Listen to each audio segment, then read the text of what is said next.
Chapter 501. An Arrogant Idiot. In the middle of a dense forest filled with gigantic trees, a giant walked out from a light portal before the portal behind him vanished with a flash.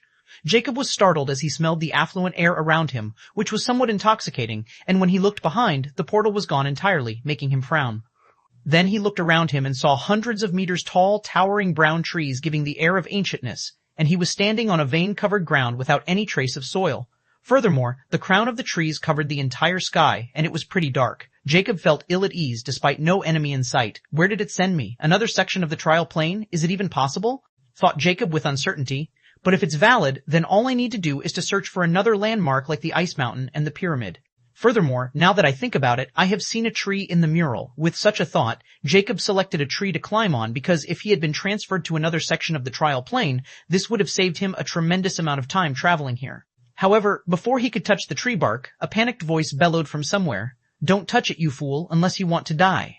Jacob was alerted and stopped his action before turning toward the panicked voice. It was too sudden, and he didn't even hear any footsteps approaching. Over 50 meters away, he saw a tall, handsome, pale white elf with messy blonde hair panting heavily as he looked at him with bloodshot eyes with a hint of relief. Jacob's eyes narrowed as he coldly said, "Who are you?"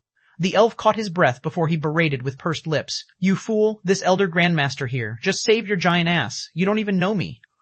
An Elder Grandmaster from the Alchemy Guild? A sharp glint flashed past his eyes as he could feel the disdain and pride in the elf's voice.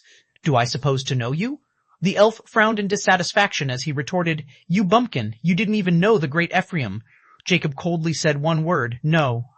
Contempt flashed past Ephraim's blue eyes as he walked toward Jacob. "Humph, a bumpkin indeed. How do you enter this place?" "I didn't remember seeing such a gigantic idiot in the Vanguard unit." Jacob suddenly felt annoyed by Ephraim's tone, and an urge to tear this guy with his bare hands enveloped his heart, but he controlled himself. "Why did you stop me from touching this tree?" he asked. He could tell this guy was highly prideful, and saving someone whom he looked down upon was entirely against such a person's nature, so this could only mean he was saving himself, or there was something else that benefited him. Ephraim sneered disdainfully. "Humph, from your tone and how you'd managed to get this deep without getting killed, it seemed you just entered these shitlands. Let me tell you, if you had touched that tree bark, all the trees in a 100-meter radius would have come alive, and they had made sure to strangle an ignorant muscle brain like you, if not melt you with their acid." Jacob was stunned as he looked at the surrounding trees with a hint of apprehension, and he finally understood why he was feeling so ill at ease after appearing here. Yet, another part of him wanted to try touching them, which was clearly his powerful instincts. This place is far more dangerous than the other two, Jacob thought grimly, looking at the elf who was now smiling disdainfully. Since he could survive this place without even a scratch on him, this could only mean he's incredibly resourceful. Furthermore, he's claiming to be an advanced Elder Grandmaster, so he ought to have many good things. Since he stopped me from touching the tree, this could only mean he's looking for a puppet and meat shield. So, by revealing his identity as an advanced Elder Grandmaster, he clearly wanted to awe me, but do I even need an epic rank arrogant idiot anymore? A cold flashed past Jacob's eyes at this moment as he watched the eyesore of an elf walking towards him without any care of the world, as if he was highly confident that with all his insults and attitude, he wouldn't dare to do anything to him. Furthermore, he wasn't weak at all, not by a long shot. If it were anything else, Ephraim was utterly right because having an Elder Grandmaster as a companion was like having an extra lifeline beside them, and no one would be foolish enough to get on their bad side. That's why Ephraim keeps his shitty attitude that he had on the outside and still thinks that Elder Grandmaster like him is not to be trifled with, especially when he was one of the top 10 figures of the Alchemy Guild. As for why someone like him agreed to enter this dangerous place, it was naturally because the Vice President promised him a huge boon. But he never thought that he would end up in this dreadful forest of all places, and he couldn't even find anything while 2 of the shackles had already been broken, which was nothing but bad news for him because the person who broke them spelled nothing but misfortune. Now, he wanted to get out of there and not care about the promised reward as he was afraid the same person who cleared those shackles would come here next, and now he felt like luck was finally shining upon him when he saw the robust giant. "I can finally use him to cut through this shitty place," he thought with glee as he approached the silent giant staring at him. He had seen too many stares like that: anger, killing intent, rage, yet they all could do nothing but endure helplessly, for he was an advanced Elder Grandmaster Ephraim. Ephraim stood before Jacob, disdainfully looking him in the eyes, and coldly said, "Now you big oaf, if you follow me obediently, I might let your bumpkin tribe enjoy my alchemy, hike." Before he could finish his words, a giant iron claw suddenly gripped around his face, and next movement, crack, poochie eye, the sound of skull-crushing rang in the silent vicinity before Jacob's sonorous voice. Who? Bug. 502. Chapter 502, A Deadly Forest. After crushing one of the 10 chief alchemy elders' head like a bug, Jacob stowed away his body and tried to check his space ring. However, a deep frown appeared on his face, and he stowed the ring away as well, mumbling, "Another ring with mystic signature. First, the flame iron giants, and now this idiot elf as well. I've killed quite a few high-class beings, and I need my mystic signature too." Jacob lamented his helplessness against these locked space rings, and despite having 2 unique magic cores and a unique physique, he still couldn't awaken his mystic signatures, which was quite frustrating. Now, he mused that his mystic signature was probably connected with the hex magic core, which was still at extraordinary rank, and it wouldn't evolve into a unique rank until he was in unique planes or encountered unique rank dark beings. At this moment, he looked at the dense population of trees around him, and it all seemed like a giant death jaw to him. He was in the middle of deadly trees that could be active with his touch, and he had no way of navigating. He couldn't even see the sky, much less search for a landmark. This was a perfect trap for anything, and now he had to choose a direction to move forward. For all he knows, he could be going in the opposite direction where he needed to. In the end, Jacob didn't want to take that risk, especially when he was halfway there to reach his goal. He started to move carefully while looking for an opening. The size of the trees was almost the same as if something had deliberately made this living tree wall to block the sky, and there's lie the answer to his question. However, even after walking for hours in the sea of trees, he still didn't even spot a trace of light. In fact, he found that the trees were only growing higher, and the pathways between them were becoming narrow. But it didn't mean he was going deeper because there were certain areas where pathways were massive, but the tree branches seemed to be longer, and the veins hanging from there gave Jacob no room for moving. At some point, Jacob completely forgets where he entered this place and where he is right now. But he suddenly heard something which put him on high alert, a sudden commotion at west. Carefully, he headed there silently as he passed arrays of trees, and soon, a scene of horrors played in front of him. Over thousands of branches had come alive like lashes, as they were all moving on a small, agile figure which was jumping around on tree barks to avoid, and even made those deadly trees strike each other. The moment those trees were wounded, dark brown liquid gushed out, emitting poison brown smoke, and Jacob instantly remembered that Ephraim had warned him about the acid. How can one kill a tree? It has to have a heart or core, Jacob mused. He watched from a distance how the scene played in the distance while closely observing the array of branches rushing towards the small figure clad in black armor while his face and head were covered. But Jacob noticed that no matter how many attacks those tree branches did, the person wasn't attacking back, nor were the trees using any mana attack as they were all using their sturdy, long branches. Jacob found it quite strange as the more he saw, the more he noticed a peculiar pattern to those tree movements. Each one of them only used 12 or 14 branches, and the moving and expanding brandies didn't have any razor-sharp leaves on them, and they were highly flexible. As for their attacking prowess, each lash left behind a deep gush even on their kind, or those trees were too fragile, and the most crucial part about those trees was despite being cut and wounded, they didn't seem to be losing their attacking speed or slowing down.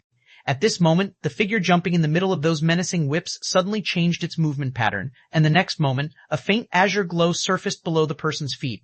Under Jacob's astonished eyes, the guy suddenly jumped in the air, and then he took another one rising 30 meters high. It was like there were some invisible steps in the air as that person continued to jump higher, even faster than those veins could catch up and reach halfway toward the tree crown. He also wanted to see the view from above. Jacob's eyes shimmered with sharp light as he quickly saw through what that person was doing, and he seemed to be succeeding. However, at this moment, something strange happened. The tree crown suddenly started, and after that, the razor-sharp leaves started to fall, creating a beautiful leaf rain. But for someone like Jacob, who was extremely sensitive towards mana and danger after his last evolution, he sensed dread from those falling leaves, as each of them was coated in a layer of faint brown mana, and there were tens of thousands falling towards the advancing dark figure without leaving any opening. Right then, the leaves suddenly started to spin at terrible speed, creating sharp whistle sounds of wind cutting. But the person who was going to slice into mincemeat didn't seem to be afraid as he continued to jump, and the next moment, he suddenly took out a milky white scroll and activated it.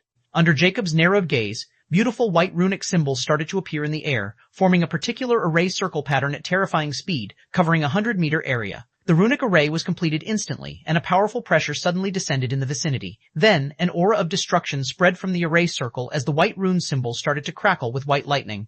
The trees in the center of this strange runic array circle started trembling when white lightning began to charge. It even affected the surrounding trees as they all seemed to have sensed their nemesis approaching, and all hell broke loose when the white lightning started to shoot down on anything that seemed to be moving or had any aura of life on it.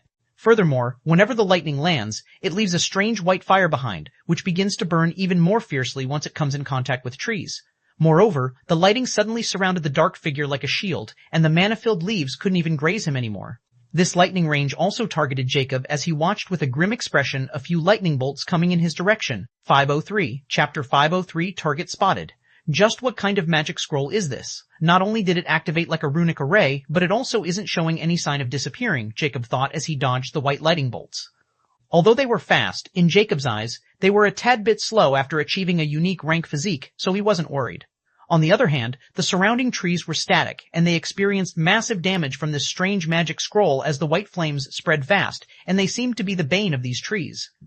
As for the small figure, it was already close to the top while being protected by a lighting barrier. Since you provided this opportunity, it would be unwise not to take advantage of it.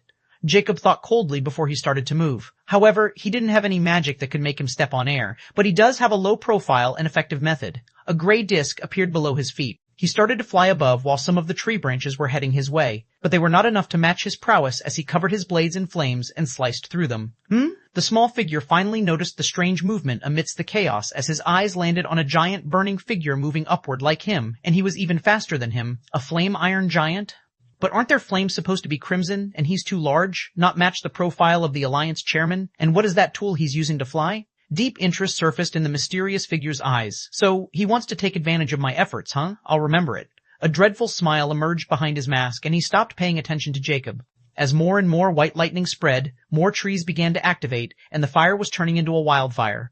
This also seemed to affect the trees' proficiency to attack, and their attack became clumsy and disorientated. Brandished with green fire, the blades became even more brilliant and fierce as he slashed one last time, and the light of the gloomy sky shone on his face.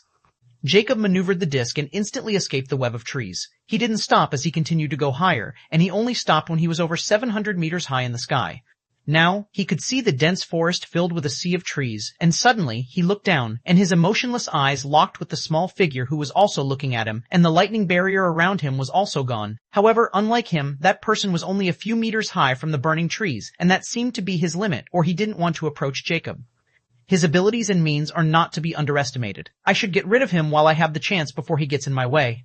Malice surfaced in Jacob's eyes as a hint of crimson surface. It's a pity I won't be able to get my hands on his heart or treasures, but at this point I don't think he would make much difference on my progress, Slumber Hex. The entire Hex mana reserve emptied at this moment, and thereafter, the small figure suddenly started to fall into the burning trees.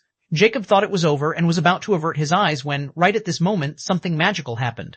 An array of rune symbols suddenly surfaced around the falling person, and before it could even touch the fire, he vanished with a blink.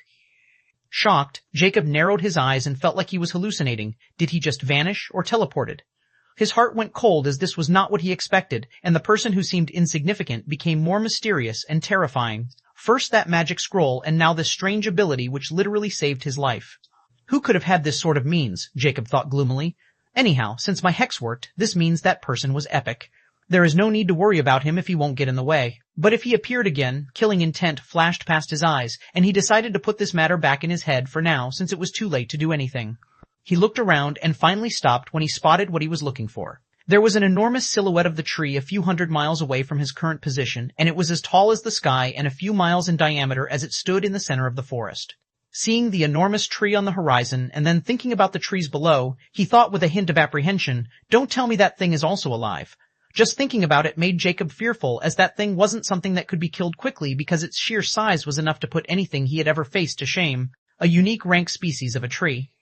I need to figure out where its core is, and if not, then all I can do is launch that thing here. Jacob grimaced as he started to fly toward the new target, the enormous tree. To the north of the deadly forest, with a flash, a small figure appeared and landed on the snowbed. But it didn't move as he was in a slumber, neither there was anything that could threaten its life in the vicinity. After 6 hours, the person finally regained his consciousness, and shock with fear surfaced in his heart. What the hell happened? My life talisman that Grandpa gave me is gone. Just what the hell did he do? He muttered with horrifying fear swirling in his very being as he felt trepidation just thinking about that flaming giant figure. On another part of the forest, a giant enveloped in dense crimson flames was throwing punches, and with each punch, a few trees would be blasted apart with sheer destructive might from his punch. Humph, not even a challenge. Gunnar arrogantly sneered while his eyes were deadly cold as he walked toward the enormous tree.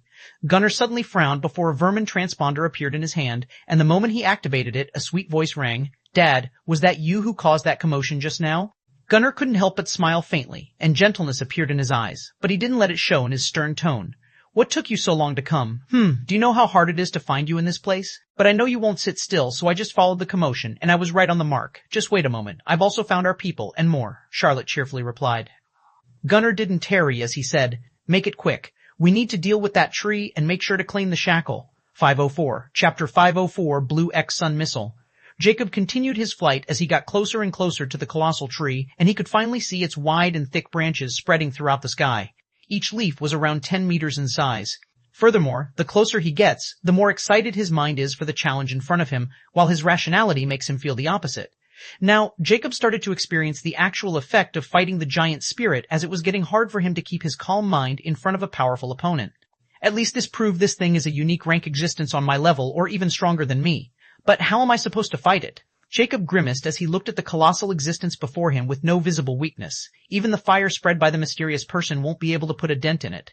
At this moment, Jacob suddenly heard a faint commotion some distance behind, and the moment he lowered his head, he witnessed a few giant trees blasted apart, revealing a large group of people. He saw every time a tree moved, they would quickly deal with it by powerful magic, and they were literally carving their path towards the colossal tree within the deadly sea of trees. Although Jacob wasn't worried that this group could do anything to the monstrous existence before him, this still didn't mean he wasn't in a hurry to end all of this to move on toward the final beast. There was still a chance someone else would be fighting the last beast right now and might clear it at any second, so wasting even a second was unacceptable, especially when there was a chance someone would go back and report his achievement, and then people would start pouring in to stop him at any cost.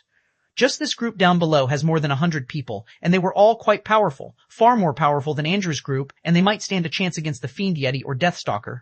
This gave Jacob the urgency to deal with the thing before him and stop moving forward to fight it head-on. Suddenly, he turned around and started to fly backward and higher at the full speed of the disc, with coldness creeping in his heart. Why the hell I'm taking such a risk when I can just be done with it without taking any risk? Could it be this fighting giant spirit is changing my psyche?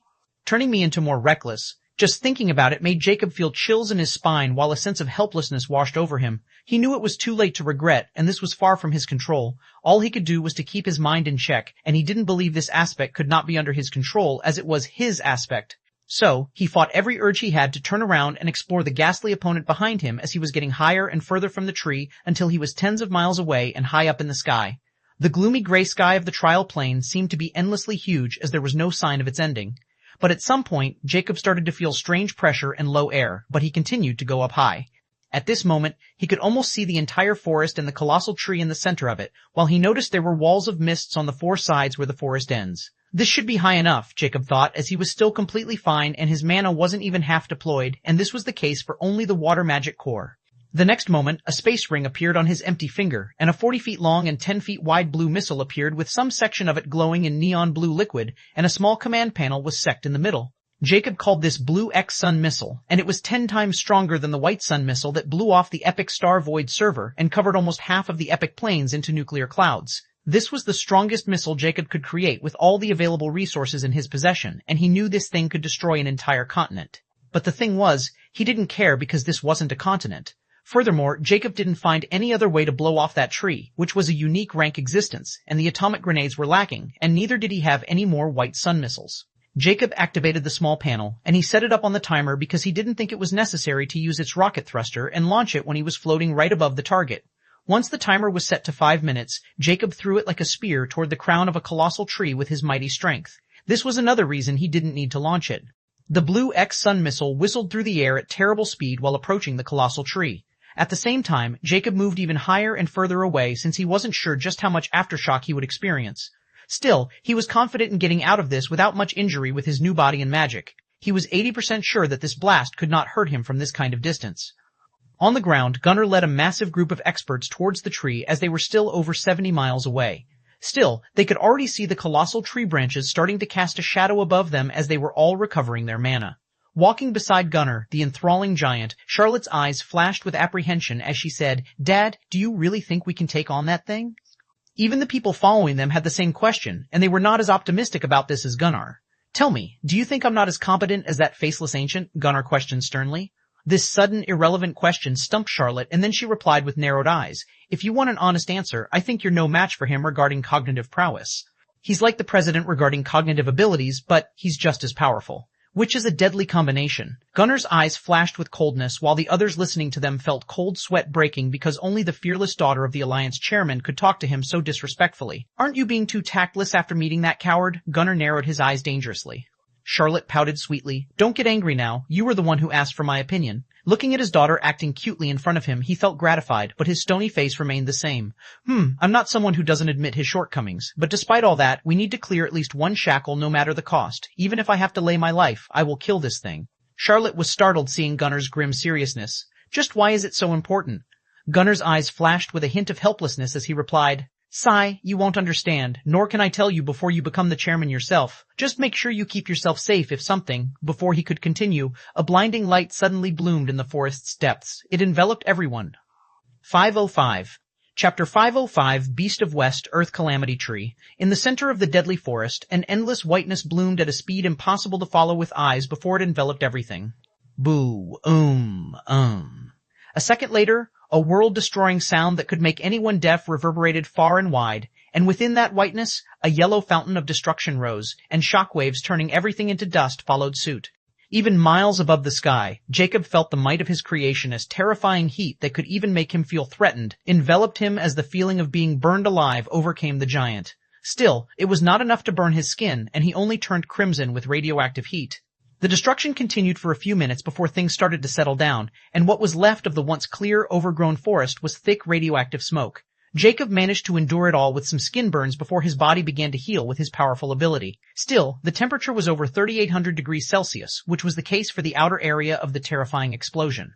The core was literally turned into a molten lava pit. At this temperature, even the diamond would not survive, much less anything living. But I need to get that piece, yet it's madness to go in the center even for me. Let's get out of here for now. I don't think anyone would survive this place or go anywhere near the core area. I'll get that piece from another beast, Jacob mused grimly as he stood in the blinding smoke. He didn't let himself be blinded by greed. The legacy pieces were not his primary goal, but to clear the trial before anyone else, so he started to fly in the other direction. At this moment, the hateful voice that he had been waiting for rang, making Jacob grimace. Congratulations, faceless ancient, for clearing a trial condition. He only scoffed and looked at his star watch. Congratulations on killing the Beast of West, Earth Calamity Tree. Your glorious deeds have been spread far and wide. 2 more to go, Jacob thought with shimmering eyes as he continued to fly. At this moment, in the golden desert, the flames have been completely extinguished after Jacob clears the trial condition.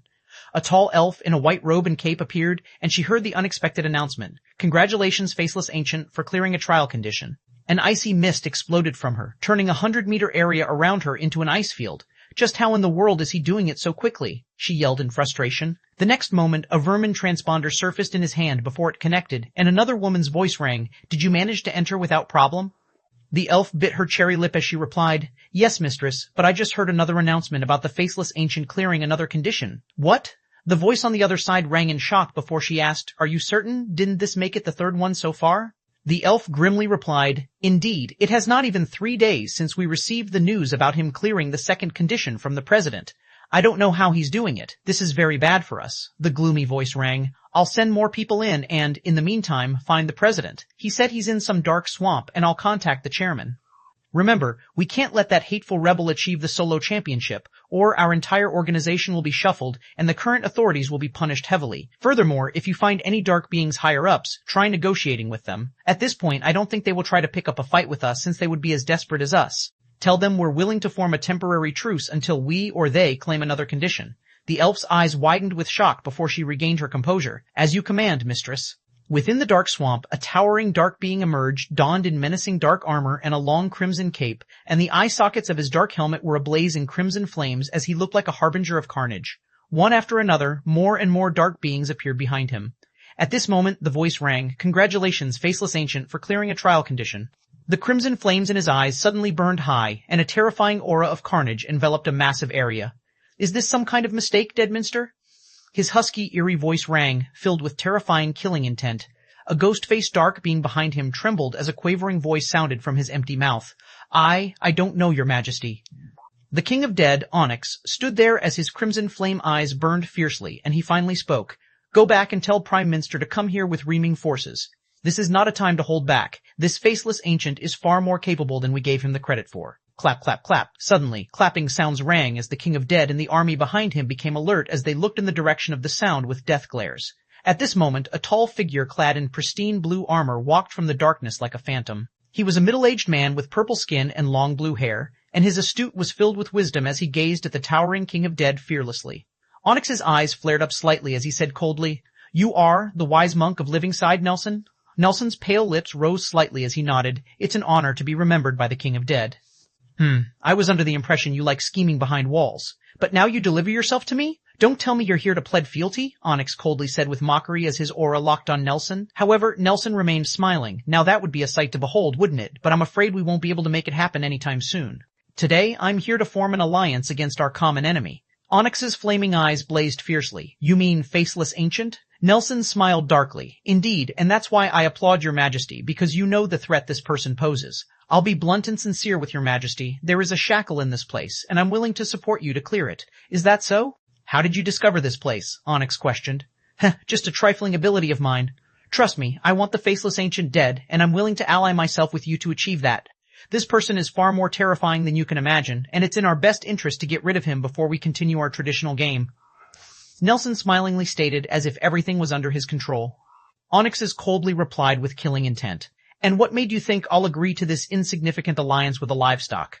Nelson's expression went icy as he declared, because I have the same weapons as the Faceless Ancient, and I'll give you 100,000 epic rank living to do as you pleased afterward. 506, Chapter 506, Encountering Jaslyn. In the dark swamp, a portal flashed in the space, and two giants fell in the dark waters. Their breathing was rigid as they panted heavily with widened eyes, and disbelief was written all over their face. They were none other than Gunnar and Charlotte. What just happened? She asked with an appalled look. Gunnar tried to regain his calm, but the fear in his eyes was far greater than anything he had ever witnessed as he replied with a somewhat shaky tone. I don't know, but at that moment, I sensed death approaching, and then I used only life talisman I had to grab you, and here we are. Charlotte was stunned as she had never seen Gunnar so shaky before, but she knew Gunnar was stating the fact because she felt it herself. If not for this life talisman, she would have been turned to ashes and felt her heart palpitated just thinking about that blinding light. Do you have more of these life talismans? Why didn't you give me one? She asked quickly. Gunnar gave her a stern look.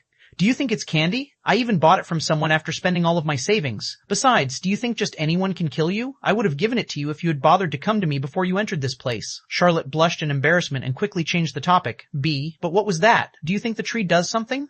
I don't know. Before Gunnar could reply, an announcement was made. Congratulations, Faceless Ancient, for clearing a trial condition.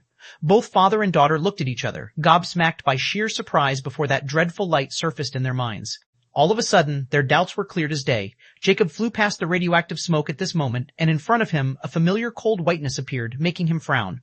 I'm back in the Icelands. Jacob looked around the Icelands, and then turned back to see a smoke-filled atmosphere. The boundary was even preventing the smoke from affecting the other areas of the trial plains, which was quite a spectacle and good news because this would make things easier. As for the people who would enter that place, they will be in a world of pain and might never make it out alive. However, this didn't concern Jacob because he was now lost, and he needed to find the next beast, which would be in another unique environment. I got lucky when that portal appeared in the pyramid. Now, I need to find my way. Jacob mused gravely as he looked toward the Icelands and decided to head towards the west and hope he would end up where he wanted to. The Icelands were cold, and there weren't any more beasts attacking, nor he saw any people there until the 6th day. He spotted a party of dark beings and got rid of them on the spot before he decided to rest and eat a certain arrogant elf. Thereafter, he continued his journey towards the west. On his 10th day, he finally saw another boundary, which made him seethe in anger because he was again looking at the golden desert, which was now calm and without any flames. At this moment, he spotted another living being coming towards the Icelands, and this time, it was a graceful elf in white robes. This is not going to work. I'm wasting too much time. Jacob thought grimly as he looked in the other direction before looking back to the elf, who seemed to have also spotted him in the sky. He wasn't using stealth because he wanted to save mana. Furthermore, except for the beasts of directions, he had no match in this place. The elf looked at Jacob with scrutiny and surprise while she was also astounded seeing the Iceland on the other side of the desert. Who are you? State your name. I'm the personal guard of the bank manager, Jaslyn, she loudly proclaimed with a hint of arrogance. She wanted information, and this mysterious person was capable of flight, so she decided to reveal her background. Furthermore, she also wanted to reach somewhere as quickly as possible but was helpless, and this place was too strange. Jacob was also the first person she had spotted after entering. As for getting attacked by the other party, she was extremely confident in herself and had her means to escape if things went awry. Jacob was about to turn her into his food supply when he heard her introduction, and his lips suddenly rose in a cruel smile as he descended toward Jaslyn. From the high altitude, Jacob appeared relatively small, but when he descended, Jaslyn could finally see his towering body with a hint of surprise. Jacob spoke while landing a few meters away from the elf. So, you know Lucy? Jaslyn's eyes narrowed with displeasure because Jacob's tone was relatively coarse, and no one dared to call the bank manager by her name. She pursed her lips. I'll let your rudeness slide this time, and yes, I know, bank manager. If you help me, you'll be handsomely rewarded. Jacob merely scoffed. You have no clue how much I respect Lucy. Now, if you want to live, you'll tell me about her and all of her hideouts. I want to know everything.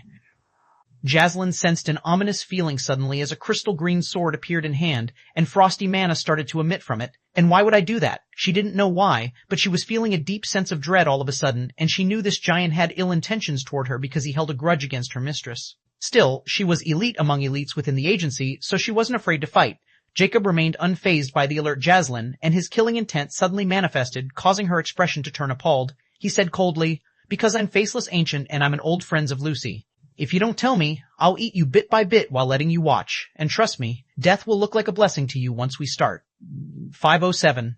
Chapter 507, A Wild Turn of Events. Jaslyn's expression instantly warped when she heard the name of everyone's common enemy. The air suddenly became suffocating as she looked at the towering giant. She had never thought the target she was supposed to search for would appear right in front of her so abruptly and even reveal his identity. But his size didn't match the description, nor did he wear a mask. She screamed in her head, and the next moment she decided, and her eyes turned decisive, and ice mana exploded from her sword. However, an insanely fast dark streak flashed past her shoulder, and when she tried to swing her sword, nothing happened. She felt empty all of a sudden before piercing pain struck her. She moved her head towards her right arm and saw it lying on the ground, and blood gushed out from her dismembered shoulder. Bloody realization dawned on her, and her eyes went wide with pain and horror. Ah, she screamed, and before she could even snap out of her trauma, another dark streak flashed past her left shoulder, and another arm was gone. Her screaming turned into even more piercing. In less than 10 seconds, she had lost both of her arms, and she couldn't even see the attacks or dodge them. Yet, Jacob wasn't done as the swords in his hands vanished, and green flames replaced them, and he directly grabbed the bleeding shoulders of the screaming elf. Wah-ha-ha-ha-ha-ha-ha-ha-ha-ha. Jaslyn screamed in pain as she felt the scorching flames burning her wounds. It was like dipping the wounds in salted water. Jacob remained impassive as he said, Now that your sticky hands are out of the way, start speaking, or I don't mind removing your slender legs to motivate you further. He removed his hands, and the bleeding was stopped, but the unimaginable pain was there, not to mention the trauma of losing both of her hands. Ah, kill me, you fiend, she screamed with a pale expression. Losing both her arms was like a death sentence to her because there was no place for a cripple like her in a place like Epic Plains. However, Jacob didn't even mind as he merely chuckled darkly, picked up her bleeding arms, and removed the cloth, revealing his handsome face. Right before her aghast expression, he took a bit out of one of the arms. Jaslyn felt icy and frightened as she watched the giant chewing on her skin and bones while her blood covered his lips, making her take a step back and trip. He appeared nothing short of an absolute fiend at this moment, and the little bit of strength she had was gone entirely. Jacob nonchalantly said while taking another bite of her arm, Who said I was going to let you live?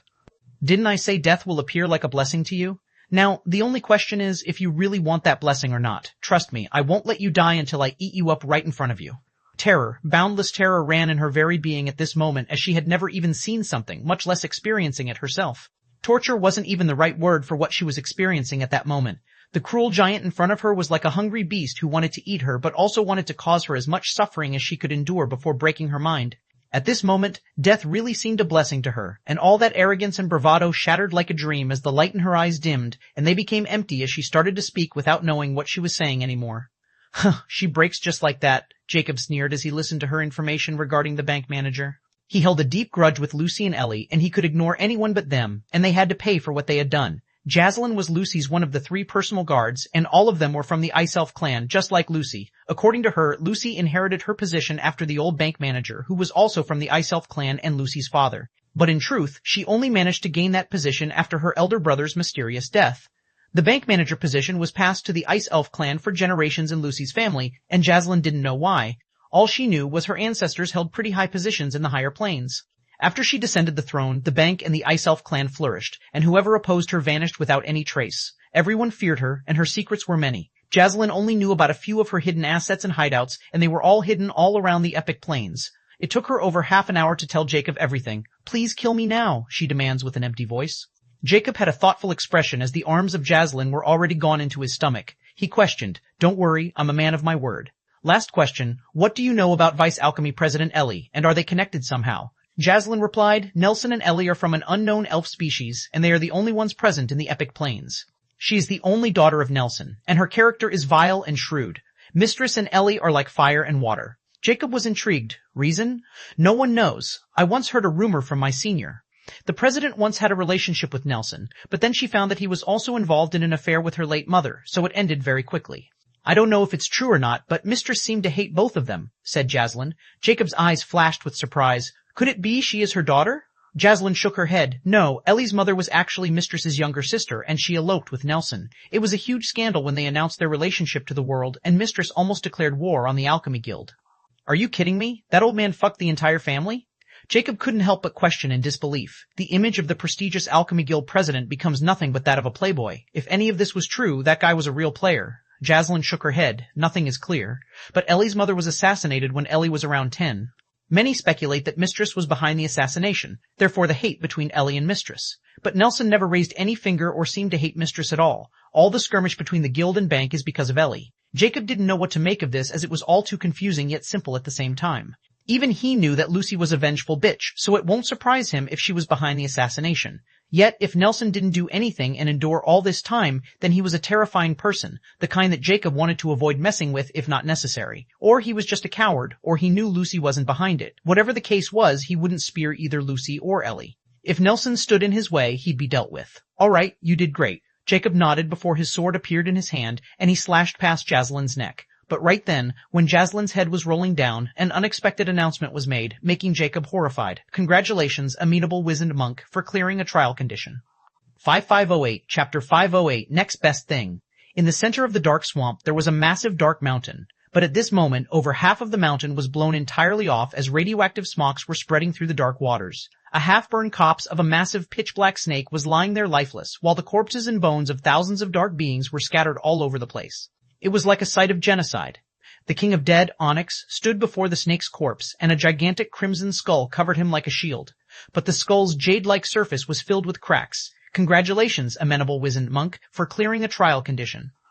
The crimson flames in Onyx's eyes burn with rage and murder as his eerie voice reverberates in the entire silent vicinity filled with death-like thunder. Nelson, you, treacherous livestock, it's either you or me. Miles away from this scene was located at the exit of the trial plains. Nelson's figure appeared like a phantom as he wore an astute yet cold smile. Forgive me, O King of Dead, but you have yourself to blame for your stupidity. If you manage to get out of there alive, I hope you'll learn never to trust others. He snickered with disdain. Now that I've completed the task, there is no need for me to remain here any longer. Faceless ancient, I must say, you almost had me, but a small tidal wave can't stir an entire ocean. Now, I'll wait for you to clear the remaining conditions and reap the benefits of a champion slot. In the end, you still got used by us. Such a pitiful fate of lowly being. Cackling full of glee, Nelson exited the trial plains, as if it no longer mattered to him if Jacob claimed more trial conditions or someone else.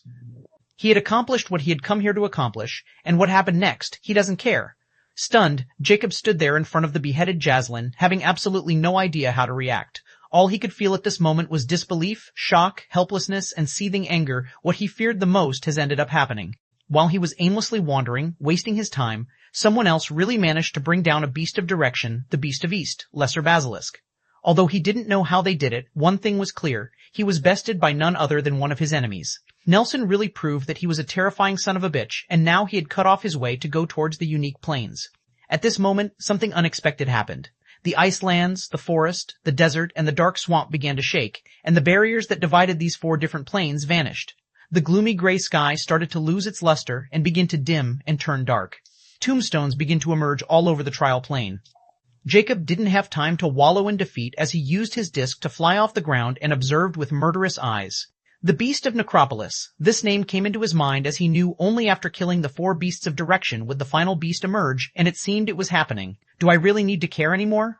Thought Jacob with a hint of defeat before his eyes shone with cruelty. But was this the only way towards the unique plains? Since this door is closed, this doesn't mean there aren't any others. The 3 hegemonies, the Dark City, they are affiliated with powers of the higher planes. Then they might have ways to acquire what I'm looking for. Jacob wasn't the type to give up that easily, especially when his life was on the line. If he drove into a corner, there wasn't anything he wouldn't do to make sure he got what he wanted, even if it meant to destroy everything. Since you're the one who messed things up, you'll be the one to make them right again.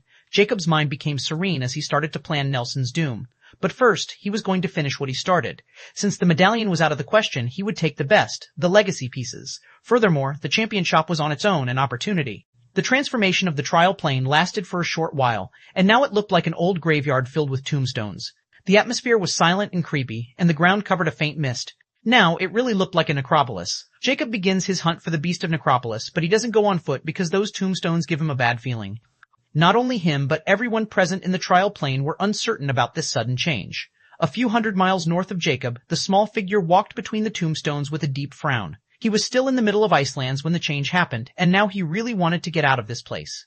A vermin transponder appeared in his hand, and an old voice sounded, "I just heard the news about the president." He confirmed it. Yes, it seemed we don't need to intervene anymore. But the entire place had gone through a strange change after the president cleared the condition, or it might be the result of something else.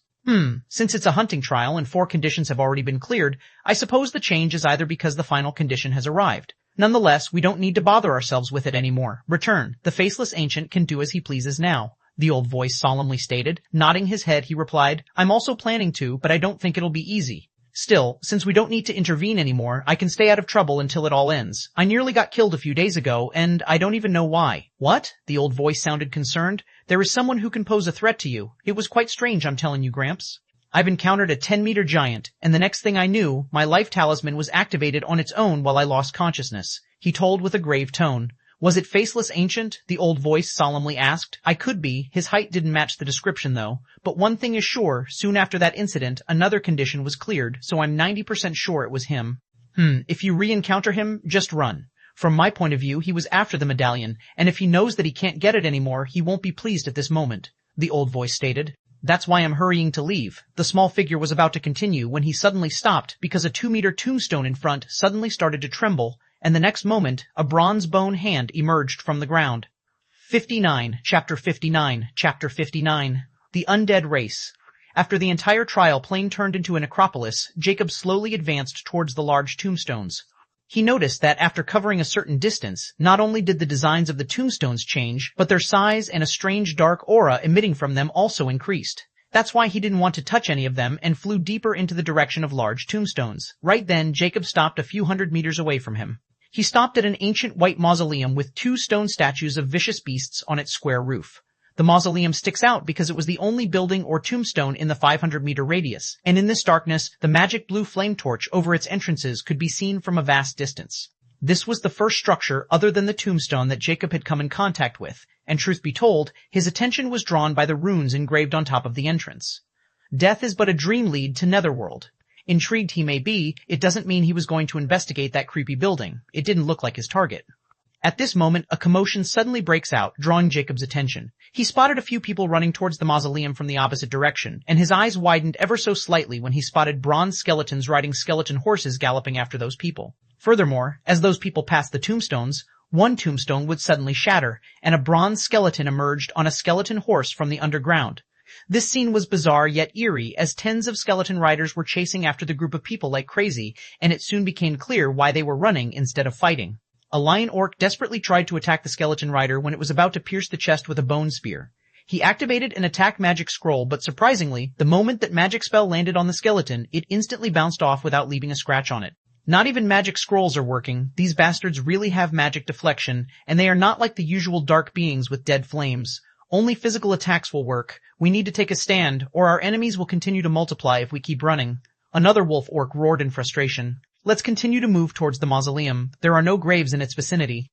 If we stay out of the building, we can kill those annoying bone freaks and then rest, a bronze barbarian stated with a grim expression as he seemed to be leading everyone. Not like the dark beings. Jacob watched and heard everything from above as he could tell those skeleton riders were really not the dark beings, but they were spamming out from the misty grounds after a tombstone would shatter. Furthermore, only a handful of tombstones would shatter, not all of them, or there would be an army of thousands within seconds. I first considered the dark beings the undead, but only after gaining access to the witch palace did I get to know that the undead is merely tools of dark being. Undead are creatures that are summoned after their death or reawakened by powerful dark beings as an undead race of dark beings. The undead race also didn't have dead flames like dark beings because they can't evolve like natural dark beings. Instead, they had their particular evolution system, especially if they were living beings before their awakening as undead. To sum it up, the undead are the most mysterious of them all. If those skeleton riders are really undead, then there has to be a medium that is awakening them from those graves, and they seemed quite special as they emerged with an undead mount. It has to be a high-level undead magic. Or I'm missing something, Jacob mused as he recollected the information he had got on the dark beings in the Witch Palace.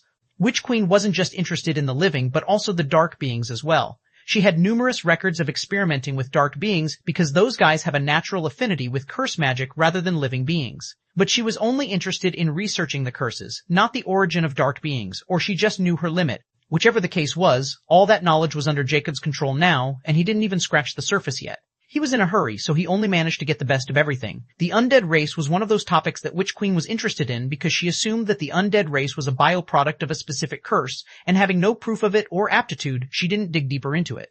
Nonetheless, this entire place gave Jacob a lousy feeling after transforming into an actual necropolis. Now, the emergence of an undead race made it even more apparent that he would not have an easy time with the final beast. As long as I can find its location, Jacob's eyes shimmered with dark decisiveness as he continued to observe the fleeing living and pursuing undead. At this moment, the group entered the empty vicinity of the mausoleum, and something strange happened.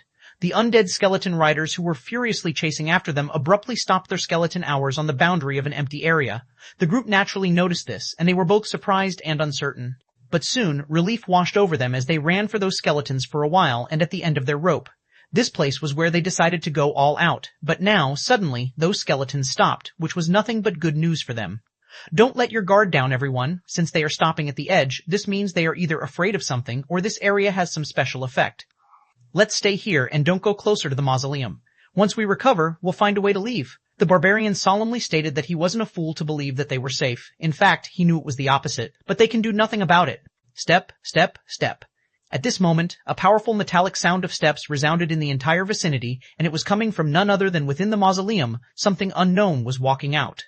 KD 510, Chapter 510. The Necropolis of Epic Trial 1. From the open entrance of the mausoleum, an 8-meter-tall skeleton giant clad in heavy armor walked out. He was holding a shield and sword in his hands, and a strange pressure was emitting from him. The advancing group of 5 instantly halted their steps as they looked at the giant skeleton with horrified expressions. They all could feel a sense of dread from the giant undead who was hundreds of meters away from them.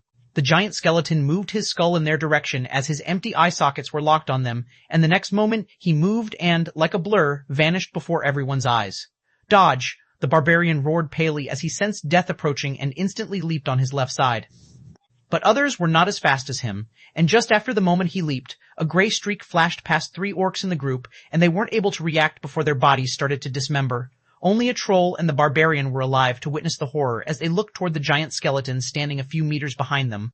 He had covered over 300 meters within a second, and cut down 3 epics like they were clay dolls. Jacob naturally witnessed this all with significance instead, and his eyes were locked on the giant skeleton who was about to move to finish the reaming intruders. I wonder if my hex core will evolve if I kill them. But I doubt that since they don't seem to have cores, and killing undead is an extremely tiresome task, I probably need to shatter their bodies. Forget it, I should move on. Jacob's thought process came to an abrupt halt when the giant skeleton suddenly turned its head in his direction. He was astounded because he was a few hundred high in the sky and also using the stealth of the disc at this moment. Although the stealth was only at a rare level, at this distance it should be more than enough for an epic not to notice him. This skeleton was glaring right in his direction. At this moment, under Jacob's stunned expression, another undead walked out from the mausoleum. It was a giant bone horse, but it was vastly different from other undead mounts he had seen at this point. It has bone wings and gray flames wrapped around them. The giant skeleton moved again, and the next he appeared right above the bone-winged horse, and the undead mount didn't delay as it flapped its flaming wings and flew towards Jacob. Looking at the majestic yet ghastly sight of a skeleton charging right at him, Jacob wasn't amused at all. In fact, he was somewhat alarmed. His rage from losing a condition to Nelson was still not entirely subdued. The big guy was provoking his suppressed spirit, and for a moment he decided to vent a little. Inferno flames. Killing intent flashed past his eyes as green flames emerged around his body like a raging inferno, fire manipulation. The green flames around Jacob started to bend on his will and gathered in the sky, forming bright flame lances, and they quickly turned into 50. With a thought, Jacob shot those lances on the incoming undead mount. He wasn't like those epics, and that skeleton was not unique at all. It was just that he was using agility-type magic, but in the sky he didn't seem to have that advantage. However, the giant skeleton charged right into the fire lances without any intention of dodging. However, when those lances touched the skeleton, a massive explosion rang, and a chain of explosions followed suit. Jacob's lips curled in disdain. Star combustion. A fire-type magic ability of unique rank that can make any fire magic combust. Simply put, the stronger the fire, the stronger the combustion. Heh, now I can make explosives at will. That thing might have thought about magic deflection. Oh, how wrong you were. Furthermore, Jacob's mana was as potent as unique rank mana, so his magic spell was even more powerful, and epic rank mana couldn't hold a candle in front of him. He looked at the setting smoke while some debris of bone fragments were falling. The barely attached skeleton and skeleton horse appeared as the flames on the bone wings of the horse were dying as it was rushing down. The skeleton was even more miserable as his armor was fully cracked, and half of his skull and arm were gone. Jacob sneered and pulled him out of his misery by sending another volley of flame lance and then used the star combustion. Fire magic was a pure, destructive type of magic and could do far more damage and destruction than water magic. That's why he only uses water mana to fly around while saving the fire mana for this sort of situation. After dealing with the undead skeleton and his undead mount, he glanced at the mausoleum and just happened to witness the torch on it dying down. The next moment, the small army of undead at standby suddenly rushed in as if a barrier just has been lifted.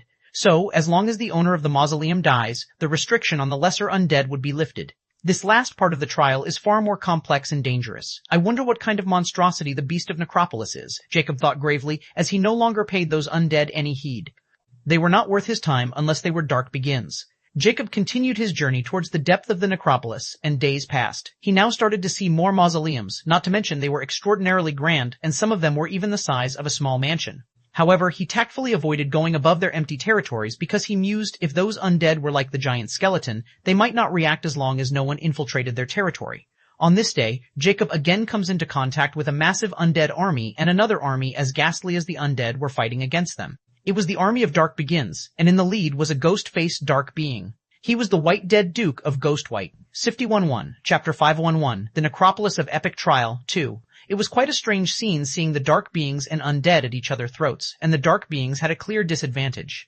The White Dead Duke was clearly struggling to keep up with the onslaught of the undead as they were dominating the Ghost Whites with their magic deflection and superior agility.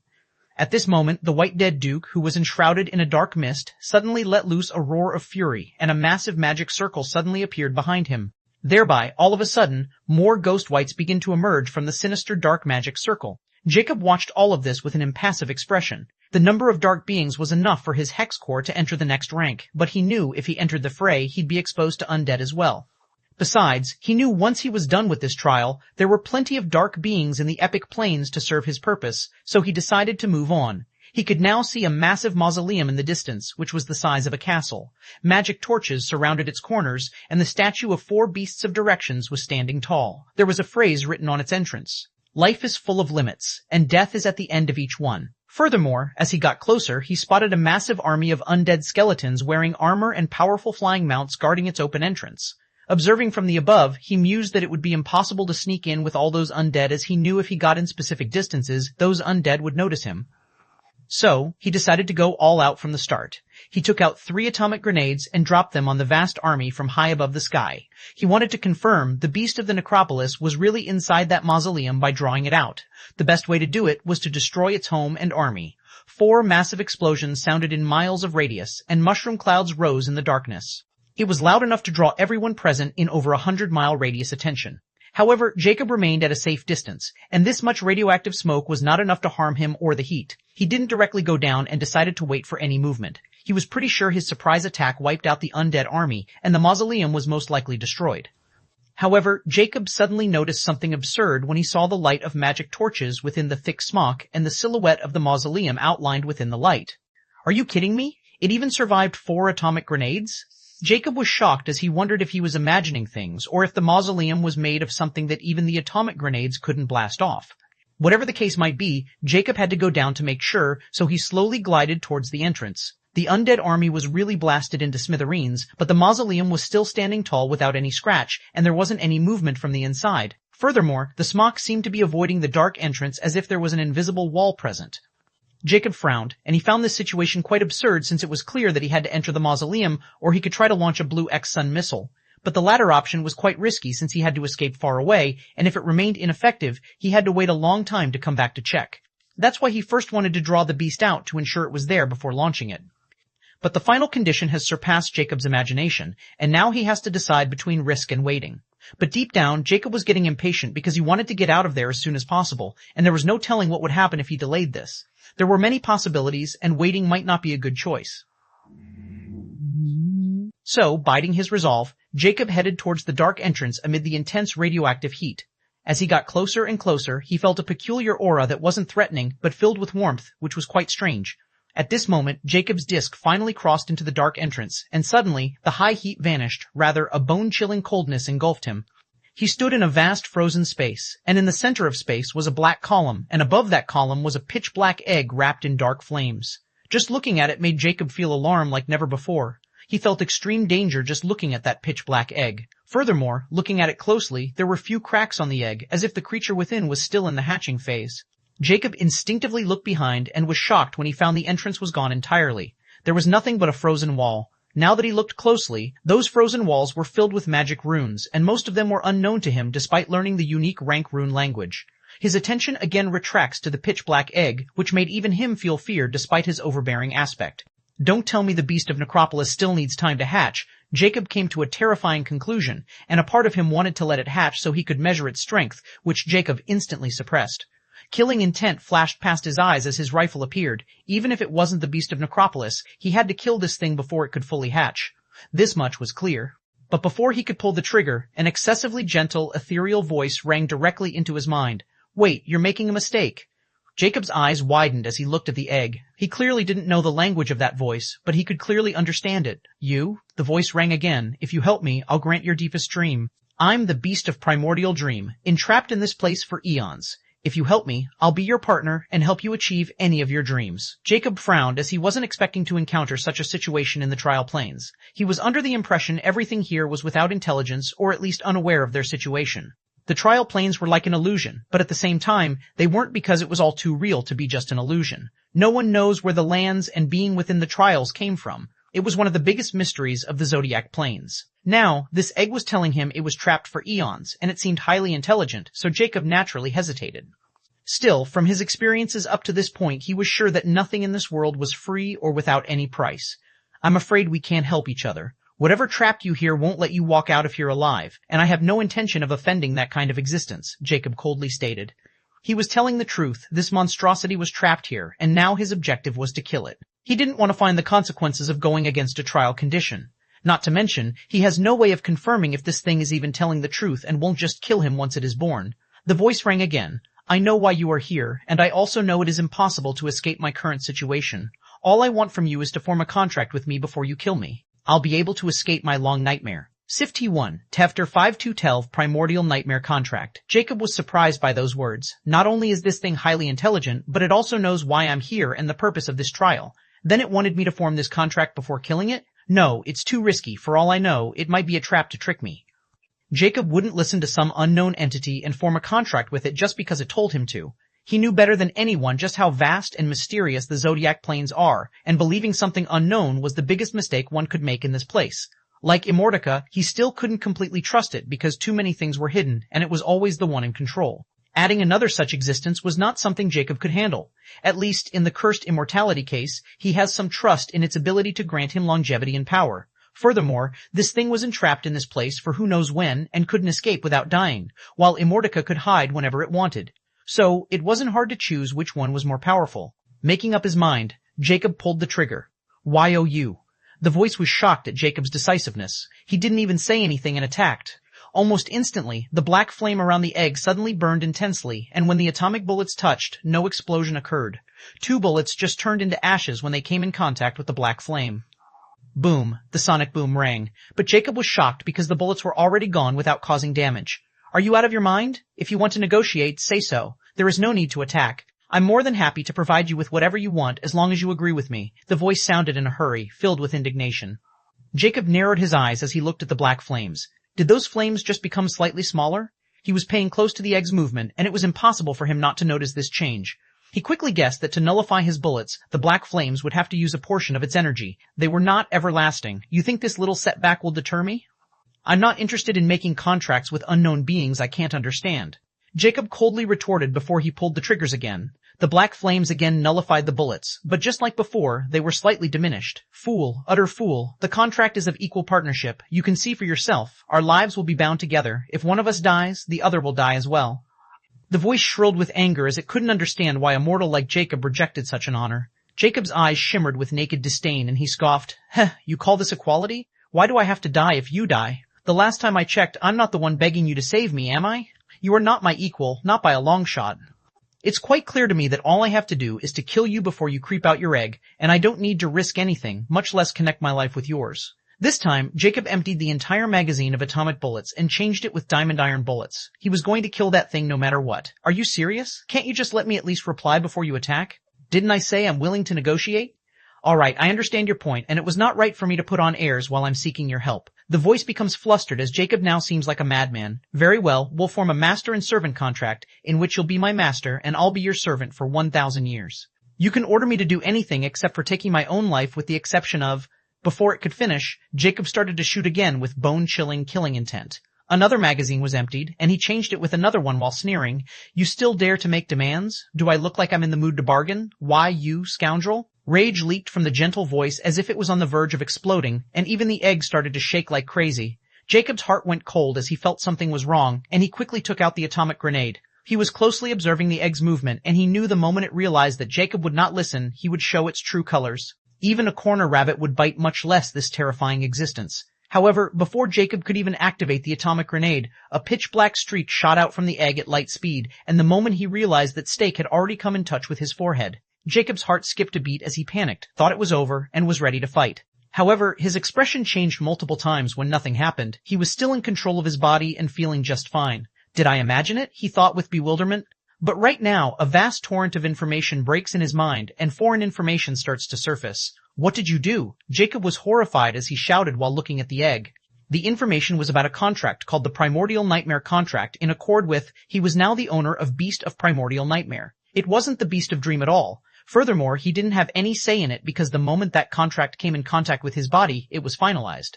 Additionally, the Primordial Nightmare Contract has many clauses and terms that almost make Jacob die of anger. Those clauses and terms were not restraining him. They were about under what conditions he could kill the Beast of Primordial Nightmare, and he couldn't kill it as long as any of those conditions wouldn't fulfilled. Although he wasn't restrained, it was still the most significant restriction that would stop him from killing the Beast of Primordial Nightmare whenever he wished. I naturally used my once-in-a-lifetime ability to bind myself with you. Although it cost me my freedom, it's far better than dying, isn't it? Besides, I think it was all worth it, O owner of the universal godly scripture. The voice snorted, filled with hidden mischief as its entire demeanor changed. On the other hand, Jacob was rooted in his place with a pale white face after hearing its last words. He felt like he was in a nightmare. 513, Chapter 5113, Beast of Primordial Nightmare. Jacob remained rooted in his place in a daze before he finally snapped out of it, and killing intent emitted from his very being as he looked at the pitch-black egg. He tries to communicate it as he does with Immortality this time, and he knows it is possible because of the contract. Do you purposely target me because of universal godly scripture? How did you know? The Primordial Nightmare nonchalantly replied and no longer seemed to be afraid of Jacob's killing intent. I was planning to fight with you to death as I supposed to you, even if it meant harming myself. But then suddenly, the moment you entered, my blurry memories suddenly became clear, and I finally remembered what happened in the past and how I ended up here. I didn't lie about me being trapped in this place for eons. It's just that I'm helpless to do anything about it as I was being influenced by something and can only wait for my fated battle. But you, the moment you entered, that influence seemed to have just vanished, and I got my memories back. After hearing an unexpected reply, Jacob was startled and asked, "Is it because of the universal godly scripture?" It was the only explanation he could think of because he still did not understand universal godly scripture completely. But he couldn't understand how Primordial Nightmare discriminated that he had one and whether the others had such an ability like it out there. If there were such an ability, Jacob would be in massive trouble because not everyone would be as helpless as the Primordial Nightmare. It was like declaring to the world that he was the wealthiest person and he had no power to protect that wealth. I'm pretty sure it is. As expected of it, Primordial Nightmare didn't deny it. How could you tell someone has universal godly scripture? Jacob questioned with an ashen face. Oh, my owner worries that others like me will target you, huh? Hee, don't worry. I don't think other than me someone can tell you are the owner of universal godly scripture. Unless they are like me, who were captured by another owner of universal godly scripture and have my unique detection abilities. Primordial Nightmare replied with pride. But Jacob was stunned as this was another piece of unexpected information he wasn't imagining.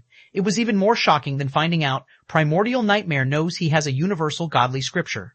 Why you were captured by another owner of universal godly scripture? Does this mean this trial is under the control of another owner of universal godly scripture? Jacob hurriedly asked as he felt a chill running down his spine. This was too much to swallow. An owner of universal godly scripture in control of trial planes? It was hazardous for Jacob. If he had ill intentions, Jacob wouldn't have been able to do anything because he wasn't powerful enough, not by a long shot. When he found me, I've only developed my consciousness and instinctively recorded his unique aura that I'm sensing from you. Afterward, I remembered being in a dark place for an unknown time. When I saw the light again, I saw him standing in front of the blinding light and he placed me in front of it. He said, "This is good material for the next scenario." In response, a voice so unrealistic it doesn't sound real replied, "O owner of universal godly scripture, you've worked hard." That's the only thing I remember before that light engulfed me, and after that, I remember being constantly influenced by a strange force that muddled my thoughts for a long, long time. Until recently, I found myself in this place where I regain control over my abilities, and I have only one thought, to kill every person who comes here. My hatching process, which has been stopped for a long time, also continued. But it was so slow that it is pitiful, and then you've come, my owner. How glad I am that it was you. Primordial Nightmare sighed with emotions and a hint of loneliness. Jacob's eyes were narrowed into slits as that information was quite startling as well as terrifying. If what Primordial Nightmare stated was true, then an existence seemed to be ordering an owner of universal godly scripture or simply working together. Could that light be Zodiac Will? Jacob thought about the unknown entity that even Immortality seemed to be afraid of, and it was very likely true because the trial planes were under the control of Zodiac Will. Still, it won't change the fact that Primordial Nightmare could somehow remember all that and even break free from the restraints put on it. Furthermore, it was still just an egg with a consciousness at that time and now as well. If it was extraordinary, then why would someone like Zodiac Will or the owner of a UGS would let it go? Unless they didn't know, which was hard to believe, or they didn't put Primordial Nightmare in their eyes. Just what are you? Shouldn't you hate me since I'm also like the person who put you in this prison? Why did you force this contract on me and become my servant who will die with me? You're clearly up to something, Jacob asked coldly. The Primordial Nightmare contract was nothing but an advantage to him, with the only restraint being he couldn't kill Beast of Primordial Nightmare unless it broke the rules of that contract. Furthermore, in a situation where Jacob dies, it will die with him, while Jacob would remain ineffective if something happens to Primordial Nightmare. Furthermore, Primordial Nightmare can't lie to him no matter what, which is why Jacob believes everything it says. I'm the Beast of Primordial Nightmare. Sorry about the earlier lie about being the Beast of Primordial Dream. I was afraid you would not listen if I said Nightmare. And why should I hate you? You're clearly not that scoundrel, but you just gave me the same feeling as him. All I wanted to do was survive and escape this nightmare, and being a partner with a person like you would be my only choice. You see, I can't exist without a partner. But I had to admit, you are an even bigger scoundrel than that scoundrel. At least he didn't kill me. You, on the other hand, won't listen. So, what choice do I have to become your lowly servant? Primordial Nightmare replied in indignant tone. Jacob was somewhat speechless as he couldn't help but ask in a strange tone, "Tell me the truth. Do you even know what universal godly scripture really is?" Well, of course I don't. I know the owner of such a thing has to be equally powerful as the person who found me in that light. So, relying on such a person isn't bad for me. If I had this ability then, I would have used it on that guy too, Primordial Nightmare smugly replied, clearly very proud of its choice. For the first time, Jacob smiled as it was filled with mockery and found Primordial Nightmare naively cute. It was just as he guessed. Its intelligence was really of a child, no matter how cunning it was. It decided to force a contract on him on instinct, not because it knew what a universal godly scripture truly is, and it almost frightened Jacob. Still, he has to clear it with Immortality as well, whether it was telling the entire truth or not. It's really too bad. I guess I have no choice but to educate you as my servant. But first, tell me, how do you plan on escaping? Jacob smilingly said with a hint of ridicule. Since there was no danger to his life and Primordial Nightmare was powerful, he accepted another free meat shield. He would let it know just how big of a mistake it had made. In the future, Primordial Nightmare would lament every time she remembers this day and always wonder who the real nightmare is between them. 514, Chapter 514, Nightmare Contractor. Now that the Primordial Nightmare contract was established, Jacob can sense Primordial Nightmare's emotions just like the Brain Hunter, which also gave him some confidence about Primordial Nightmare. But he still didn't know its abilities and what else it could do or how he would be able to hatch it. The Beast of Primordial Nightmare was still an egg. It could only rely on its intentions through this strange mental ability. Its body still hadn't developed in all these years, which was quite strange. Yet, despite all that, it has awakened its intelligence and could use abilities like Primordial Nightmare Contract. This alone would prove how talented and terrifying the Primordial Nightmare is, and letting his guard down would be a mistake unless he confirmed the authenticity of the Primordial Nightmare contract like the eternal enslavement of Brain Hunter. He even wondered if every terrifying being has such a weakness to ensure they never get out of control. Primordial Nightmare answered Jacob's question. Don't call me a servant. It's too uncouth. Although I'm your servant, I demand respect, my master. Jacob cocked an eyebrow. This egg was really something, or it was just fearless, and he couldn't help but think that Autark was far more superior in demeanor than Primordial Nightmare and never spoke against him. I need to confirm this contract as soon as possible before it's too late. Jacob grimly thought as he couldn't let this superiority complex cloud his emotions. The giant fighting spirit was too dominant, and like a tyrant king who looked down on everyone and combined it with Jacob's natural wise king-like bearing, it was a dangerous combination. If you don't like to be called a servant, choose any name you like and get it over with. Just tell me how I can complete this condition. Remember, in the contract, it is clearly written then, if the master encounters a situation where the servant death is necessary for master's safety, the master shall sacrifice the servants therein, and this situation can easily become such senior. Jacob coldly said matter-of-factly, I'm not even born, yet you're already trying to find a loophole to kill me? Are you really so heartless? Are you sure you are not the beast of primordial nightmare, not me, my master? Still, I guess, as a loyal and caring servant, I must take care of you. Since you want me to choose a name very well, I have one that suits me quite well. You can call me Nyx, meaning night. Primordial Nightmare, or Nyx now, seemed extremely excited about naming itself. Strange, Jacob suddenly felt his connection with Nyx become even stronger the moment she chose her name, and her voice became even more gentle and precise in his mind. After being proud of herself for a while, Nyx spoke again. I know from the restraint put on me that it's either do or die for me. Even if your presence made me sane enough to gain control of my consciousness, it still does not free me from my connection with this nightmarish place. It's like this place is my body, and I'm the heart, and we can't exist without each other. One thing is clear though, this place has been empowering me for the past 100 or so days. The growth process that was stuck countless years ago suddenly started again, and it's far faster than expected. The closer I am to being born, the more inheritance memories are awakening and my abilities. The nightmare flame that's protecting me right now, the psyche reasoning that lets me implicit my thoughts to your mind, and the primordial nightmare contract are the abilities I gained in just 3 months. Though I can only use it once in a lifetime, too bad, huh? It's quite ironic that I can only force this on someone to become their servant, not master, and all the conditions can't be changed no matter what. I wonder if my entire existence is for suffering, Nyx lamented with bitterness. Jacob frowned as he could feel the unimaginable loneliness in her voice and a darkness that could engulf everything, but he cut her short. Look, I know it's been hard on you, but you were able to preserve for countless years. It might be because of someone's spell on you, but when you regain control, you don't succumb to the darkness and try your best to live. You grasp every chance, even yourself, to become my servant just to get a chance to live, and I really respect that if it's true. But truth be told, I don't trust you until I confirm the authenticity of your claims.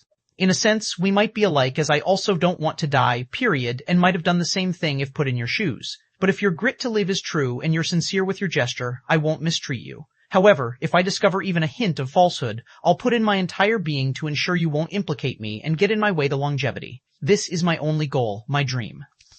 A terrifying determination hid behind killing intent rage in Jacob's eyes as he declared, So, now stop ranting on about how pitiful you are. I understand, I really do. But this is not the right time. Instead, make me believe you are worthy of continuing to live under me. Nyx became silent for a while as Jacob's cold expression didn't crack even a little. He seemed to be waiting to listen to something worth listening to. I have 2 ways. After getting closer and closer to being born, I found I couldn't die as long as I had a partner or a nightmare contractor. That's the true purpose of the primordial nightmare contract. So, now that you will become my nightmare contractor, I can create my dreamscape nightmare realm in your psyche and live there while putting on a show that you've killed me. I'm sure the connection will break when I am isolated from this world and enter the dreamscape nightmare realm, Nyx stated sternly. Jacob frowned and questioned, what is creating a dreamscape nightmare realm into my psyche? Did I hear wrong?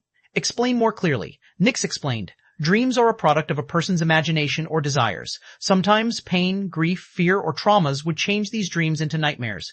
But it happened in the psyche, or spirit, or soul, whatever you like to call it. Anyway, my point is, whenever a dream occurred, a temporary dreamscape realm would automatically create in the psyche. Once the dreamer awakes, the dreamscape realm also suffers destruction, but it won't cause any harm to the dreamer, and the only side effect is no one can fully remember their dreams. This cycle lasts until the psyche dies. But I, as a beast of primordial nightmare, can invade anyone's psyche without them realizing it, turn their dreams into nightmares, and then feed on their dreamscape realms to become stronger. However, there are dire consequences of devouring others' dreamscape realms, one of them being 50% of their lifespan becoming mine. Also, they will lose the ability to dream and slowly plunge into never-ending emptiness, which will become their reality one day, and they will die in this world. But before sending my victims into their entral damnation, I can do many more things.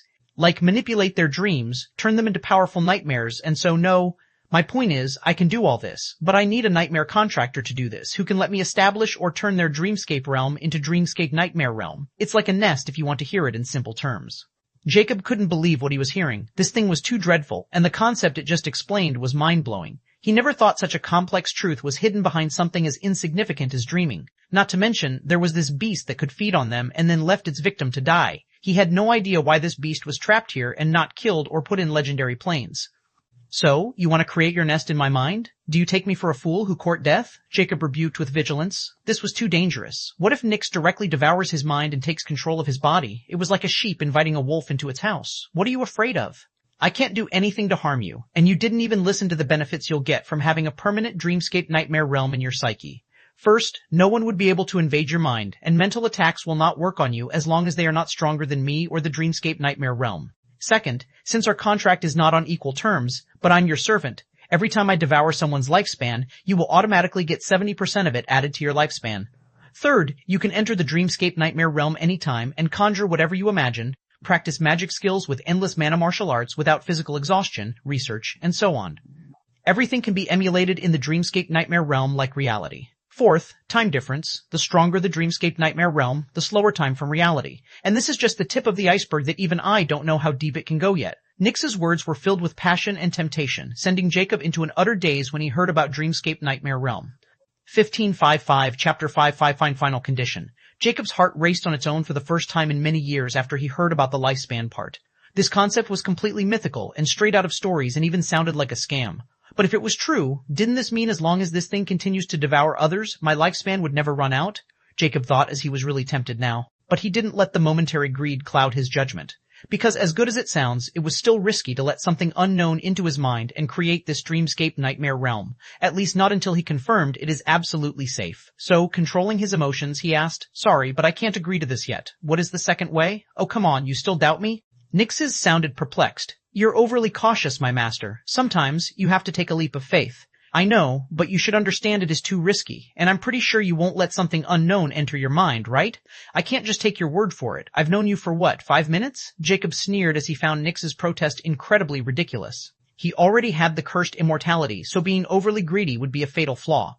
Up to you. The second way depends on you. It should probably have the same effect if you can isolate me from this space.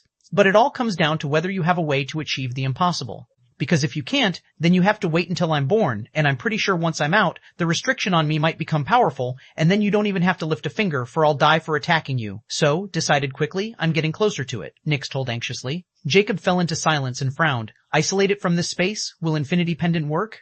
Or should I try to store this in the solar plexus like Autark? But do I even know how?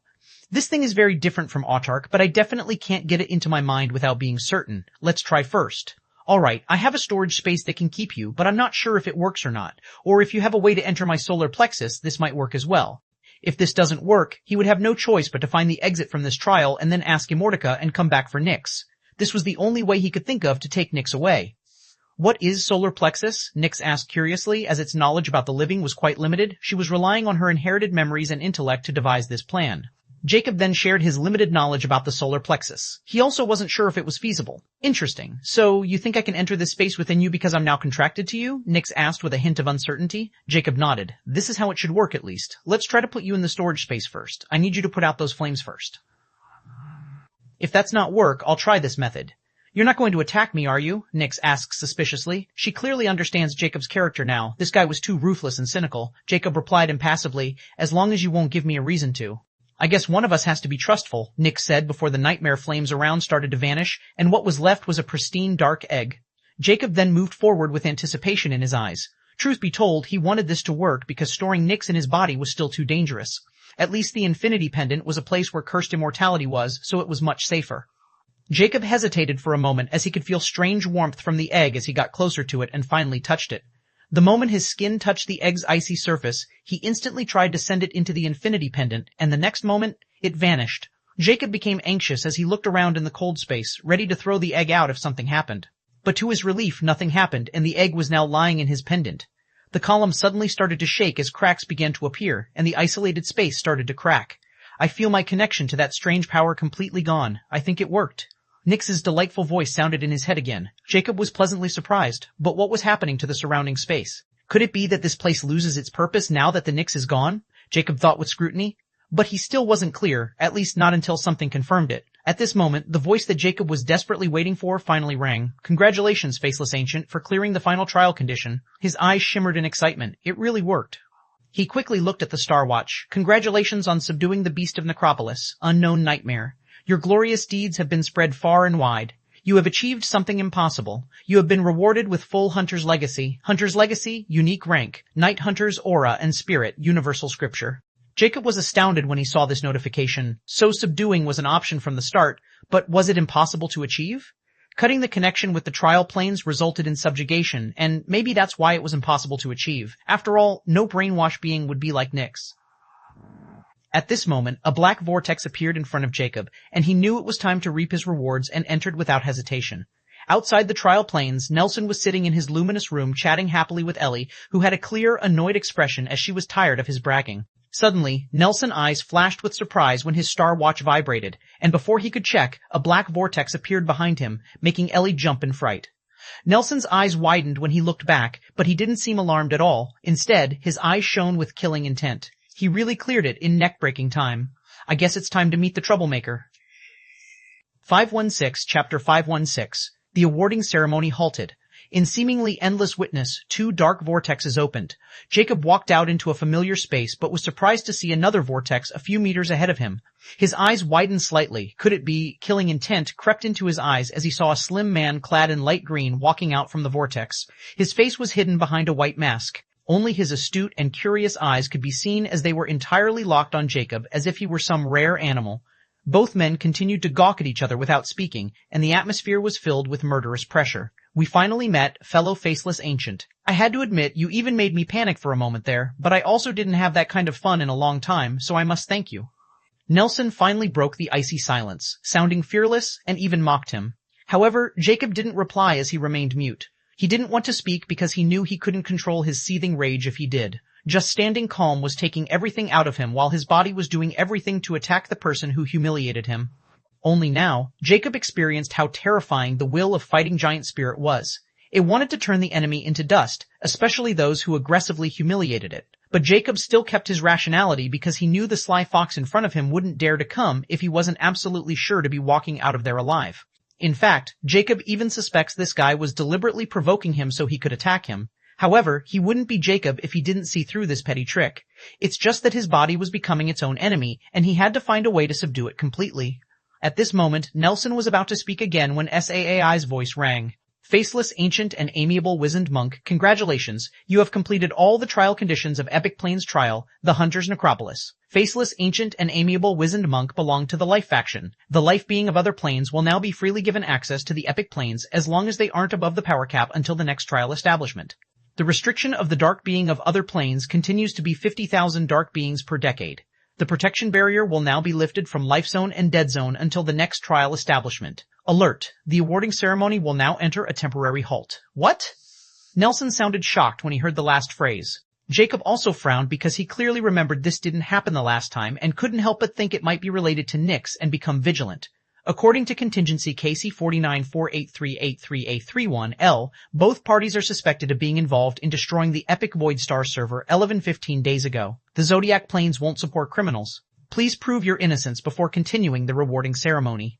Amiable Wizened Monk, you are a 2-star star privilege holder and Epic Plains Alchemy Guild president. You have to go through 5-question interrogation. Please cooperate. Faceless Ancient, you are a 2-star star privilege holder and an honorary badge holder of the Life faction. You have to go through a 3-question interrogation. Please cooperate. Permission to activate 3 and 5 questions interrogation from suspect Faceless Ancient and Amiable Wizened Monk. The party failure in granting permission in 60 seconds will be judged as guilty and deal accordingly to the Zodiac Plains precept. A virtual clock appeared in the white space before the two, and the countdown began. Wait. How can this monster be an honorary badge holder? And why am I being suspected with him? It's quite clear he's the one who created that weapon and was involved in that bombing. In fact, his weaponry has turned the entire Epic Plains into a radioactive wasteland. I've never used mine. Nelson instantly started to blame Jacob, and he wasn't lying either. The current Epic Plains were really turned into a radioactive wasteland, and no living being under extraordinary rank could live. Furthermore, the absence of Star Network had only made it worse, and it played a big part in turning Epic Plains into a living hell. Furthermore, Nelson also panicked because Jacob has an honorary badge of Life faction, which means Jacob has an exceptional position, which even Jacob wasn't aware of yet. Nelson knew just how hard it was to earn a single honorary badge and why these people were treated with respect. He wouldn't have made an enemy out of him if he had known this, even if he had to beg Jacob. But now, it was too late. So late that he had to do everything to eliminate him. Because, forget about Jacob's terrifying means, if the three hegemonies learned about this, the three leaders and whoever was involved in this wouldn't be able to avoid brutal punishment. I grant the permission, Jacob spoke at this moment in his icy voice. From start to end, he didn't speak with Nelson, nor did he react to his slandering. All he understood was he had nothing to do with the bombing that day, nor in the entire Epic Plains. In fact, he never used an atomic weapon in the Epic Plains, but only sold them. SEPA AAI clearly stated they were being suspected, not confirmed, involved in the bombing that day. It never said anything about inventing and selling those weapons at all, nor about the bombing done by Society Killer. They were only being suspected and interrogated because someone dared to mess with the Zodiac Plains, not just Epic Plains, and there was a considerable difference between the two. The Star Hackers, or Atlas, were simply too daring to provoke the world itself. He also catches the line about Zodiac Plains not supporting the criminals, which means the Trial Plains were to nurture the prodigies or something like that. As for why, he couldn't guess. Lastly, the honorary badge he thought little of before just gave him an advantage over a 2-star authority holder and the leader of a hegemony. This could quickly tell him that these badges hold more authority and meaning than he currently understands, and with how panicky Nelson reacted, he was even more sure. So, in the end, that unbearable anger and bloodlust suddenly vanished when he saw his enemy spooking and sensed fear. That guy was clearly up to something and wanted him to attack angrily. That's why he decided not to react at all and simply accepted the interrogation and won't even give Nelson a chance to lay a trap for him and make Nelson even more miserable. 5117 Chapter 517 Final Verdict. Nelson grimaced when he heard Jacobs quickly agreeing without retorting or trying to inquire about what was happening. Did he know? His heart sank. It was too terrifying, and Jacob became even more dangerous in his eyes. He said, "I agree to interrogation as well." Jacob's lips curled in disdain. What a sly weasel. The timer in front of them vanished, and the next moment 2 white pillars rose from the ground before them and stopped when they reached their waists. Multicolor lines started to shimmer on those pillars as SAAI's emotionless voice sounded. "Please place your hands on the truth pillar." Jacob scrutinized the mysterious truth pillar and placed his hands on it with uncertainty. Although he didn't know what would happen, he had no choice but to cooperate unless he wanted to appear guilty. When he touched the truth pillar, he suddenly felt a warm current passing through his entire body. SAAI's voice rang again, but it sounded directly to his mind this time. "Faceless Ancient, the Star Administrator Artificial Intelligence, SAAI, will ask you 3 definitive questions. I suggest you answer truthfully because any lie detected in them will be used against you and directly affect the final verdict. First question. Are you a member of ATLAS or related to them? Please answer through your thoughts or speak loudly if you're not comfortable." How convenient. Jacob was surprised and awed by how effective this method was for condemning someone. He replied through his thoughts, "I'm not a member of ATLAS, nor I'm related to them in any way." 3 seconds passed before SAAI's voice rang again. "Is this your final conclusive answer?" "Yes." Second question. When you sold the weapon to ATLAS, do you know it was ATLAS and they were going to use it against the Star Network? "No, I have no idea at that time. I've only discovered the use of my weapon, like everyone else, on the day of the blast. I have no grievance or grudge against Star Network." Is this your final conclusive answer? "Yes." Third question. Have you ever come in contact with ATLAS? If you have, why didn't you report to the law enforcement? Jacob frowned slightly. That's 2 questions, but I still answer to show I'm not in cohort with them. I'd indeed come in contact with them once, and I'd killed them. There was nothing else to report since I didn't find their base of operation or plans. Is this your final conclusive answer? "Yes." Jacob impassively stated. On the other hand, Nelson was also going through the interrogation with the same yet slightly different questions. First question. Are you a member of ATLAS or related to them? "No, I'm not a member or related to them in any way." Is this your final conclusive answer? "Yes." Second question. Have you ever sold or given your atomic weaponry to ATLAS or anyone? "I've never sold it to anyone, but I gave some of them to my daughter for protection." Is this your final conclusive answer? "Yes." Third question. As the leader of Alchemy Guild, you are part of the Plains law enforcement, and it is your duty to make sure to root out every last ATLAS member. Did you do your duty as an enforcer? "I've done my duty solemnly. I've acted every time ATLAS comes to my attention. Furthermore, Faceless Ancient is a threat, and I've been after him from the start because I was afraid that a bombing incident like that day would happen if he carelessly sold his weapons. He should be incarcerated now to stop something like that happening again," Nelson coldly stated. Is this your final conclusive answer? "Yes." Fourth question. Have you ever come in contact with or been approached by ATLAS? If you have, what was your response? Nelson's pupils dilated. This question is irrelevant to the topic. Is this your final conclusive answer? Nelson frowned as he knew this wouldn't work, so he had no choice but to answer ambiguously. A member once approached me, and I'd remain true to my duties. Is this your final conclusive answer? Yes. Fifth question. If Atlas approaches you now and offers you something you truly want or takes something precious to you, will you betray your faction? Again, this question is irrelevant and about something that had yet to happen and never will, Nelson retorted. Is this your final conclusive answer? Why are you asking this question? Nelson questioned again. Is this your final conclusive answer? Nelson gritted his teeth before he calmed his nerves. This was going way out of his hands. He became emotionless as he replied, Rubbish. No, I will never betray my faction. Is this your final conclusive answer? Yes. At this moment, the truth pillars started to sink back into the floor, and Jacob was paying close attention to Nelson after ending his questioning. He saw him frown more than once, which meant the old fox was not having a good time. Could it be he has ties with ATLA? It's good news if he had. He's too dangerous for his own good. Jacob's eyes shimmered with killing intent. Nelson suddenly looked over, and he was also staring at him with killing intent. He knew Jacob was far more threatening. In a way, like him, and he knew someone like him was far too dangerous to have as an enemy. At this moment, SAAI's voice rang. Faceless Ancient, you have given conclusive answers to your 3-question interrogation and spoken 98% truth. SAAI deemed you not guilty. However, you have failed to report your encounter to the law enforcement. Therefore, you are being penalized with a 100 million ZC fine. Please refrain from making such mistakes in the future. Anything related to Atlas has to be reported to the law enforcement of your plane's post hastily. Do you want to pay the fine, or an alternative instated to ZC? Jacob frowned a little, but it was still not against him, and he was getting out of it with just a measly 100 million ZC and no other punishment, and his innocence was proven. Thank you, I'll pay with ZC. Nelson wore a dark expression as he knew 100 million was chump change to Jacob at this point, and now Jacob was free, and he had lost his chance to take him down. Now, it was his turn. Amiable wizened monk, you have given conclusive answers to your 5-question interrogation and spoken 64% truth. SAAI deemed you not guilty. However, your response to the 3rd and 4th was ambiguous and unsatisfactory, and your 5th conclusive answer was a lie.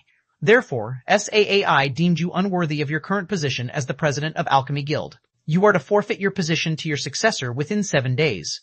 Your 2-star authority has also been downgraded to 1-star authority. You are penalized with a 1 billion ZC fine, which is to be paid within 7 days. Nelson's eyes widened as he was utterly appalled by this harsh verdict. Although he was deemed not guilty, his position was gone, star authority dropped, and he had to pay 1 billion ZC on top of that. It was nothing short of being judged guilty. He had overestimated himself when he tried to outsmart SAAI, thinking of it as a mere AI was probably his biggest mistake. No matter how much control he had over his emotions, this test was never about just some nerve checking to begin with. The truth would have still been detected even if he had stripped away all of his emotion. This was how terrifying the Zodiac Plains was. He was nothing but an ant trying to mislead the sky that was everywhere. Ha ha ha ha. Suddenly, a loud laughter enveloped the silent space, snapping Nelson out of his despair. It was Jacob as he laughed wantonly, and it was filled with mockery and relish. Ha, I had to admit, I'm in awe of SWAI. Even something like you can't trick it. Oh, you also have my respect that you even tried. In the end, you are nothing but a son of a bitch who's under the impression that he's the king who controls everything. Jacob looked dead in his eyes and stated, and this is just the start of your harsh awakening to reality because I'm coming for you and your little sultry family until there's nothing left of it. 518 Chapter 518, An Agreement of Desperation. Nelson's aura stirred vigorously as he glared at Jacob with fury, but he was still sane enough not to attack Jacob when they were in the champion space. Furthermore, attacking Jacob would only make things worse for himself because he couldn't see through his power level the moment he laid his eyes on Jacob, even with his unique visual ability. That's why he wanted to provoke him into attacking, as SAAI would instantly react, and he could get rid of him. However, the tables have turned, and he never saw it coming. It could have been fine if he was alone, but all this happened in front of his enemy, which revealed his weakness, and now Jacob can easily take full advantage of it. He knew because he would. Now, he even regrets clearing this trial condition. Not only did he double-cross the King of Dead, he ended up exposing himself to an enemy like Jacob. Moreover, when Lucy and his other enemies discover this, they will not let him go either. Suddenly, he felt immure and under dangerous pressure for the first time in many years and started to think of countermeasures. At this moment, SAAI continued without caring about their personal disputes. The rewarding ceremony shall continue. Faceless, ancient, and amiable wizened monk, you both belong to the Life faction, and as collective champion of Epic Plains Trials, you have one-time right to activate the Life Zone for 500 years by forfeiting half of your accumulated reward. Please choose whether you want to activate the Life Zone. Both parties need to agree within 499 seconds, or the choosing right will be voided. I disagree, Jacob instantly scoffed.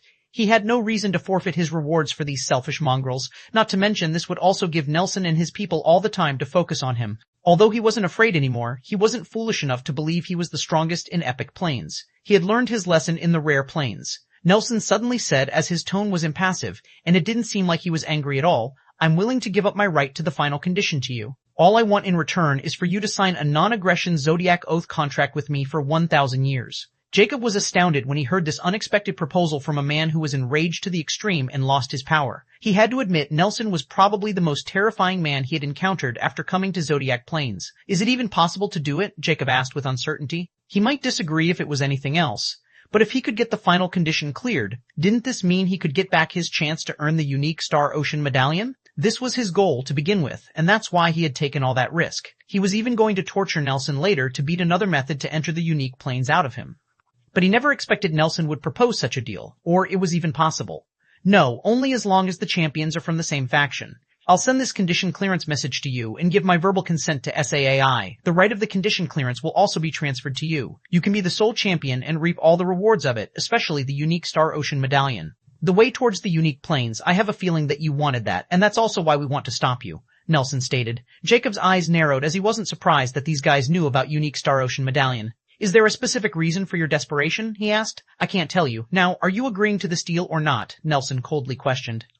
Jacob ignored Nelson and asked, SAAI, what Nelson just said, is it possible? Affirmative. Jacob then looked at Nelson and suddenly smiled. 1,000 years is too long. I might not even live that long. All I can agree to is 10. I won't come after you in this period of time. Nelson's eyes narrowed. Are you joking? 500 years or no deal? Jacob shrugged his shoulder. All right, no deal it is. I'll have to hunt you and your daughter down the moment I leave this place. Let's see how far you can run, and I won't stop until I see your ashes. His voice sounded like a demon who would do anything to achieve his goal.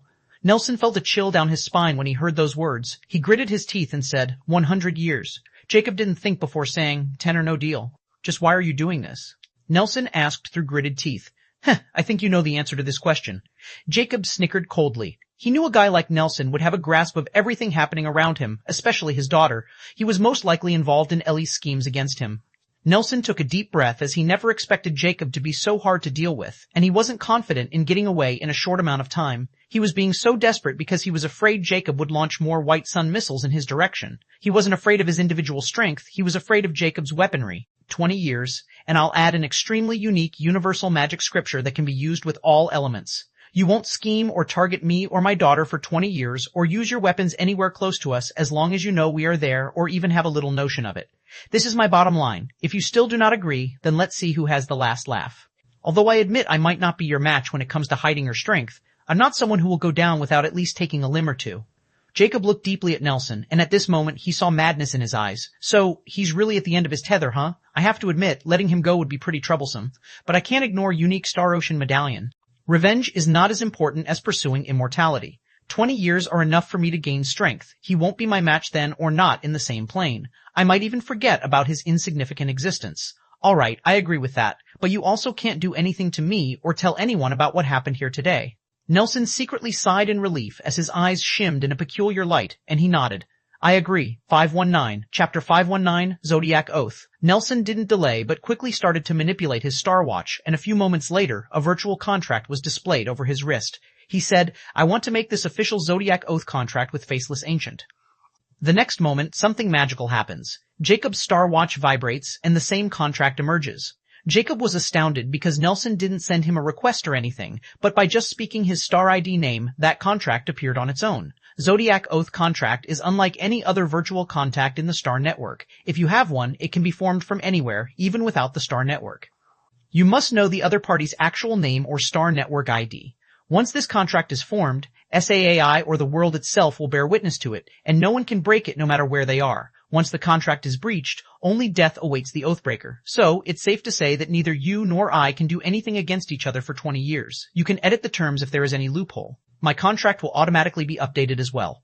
Once you are satisfied, say, in the name of Zodiac, I hereby acknowledge this oath, and it's done. Nelson gave a general introduction to Jacob as he easily guessed from his reaction that he didn't know how it worked. Jacob clearly didn't believe Nelson and asked SAAI, is it true? Yes. You're really not trusting anyone, do you? Nelson sneered.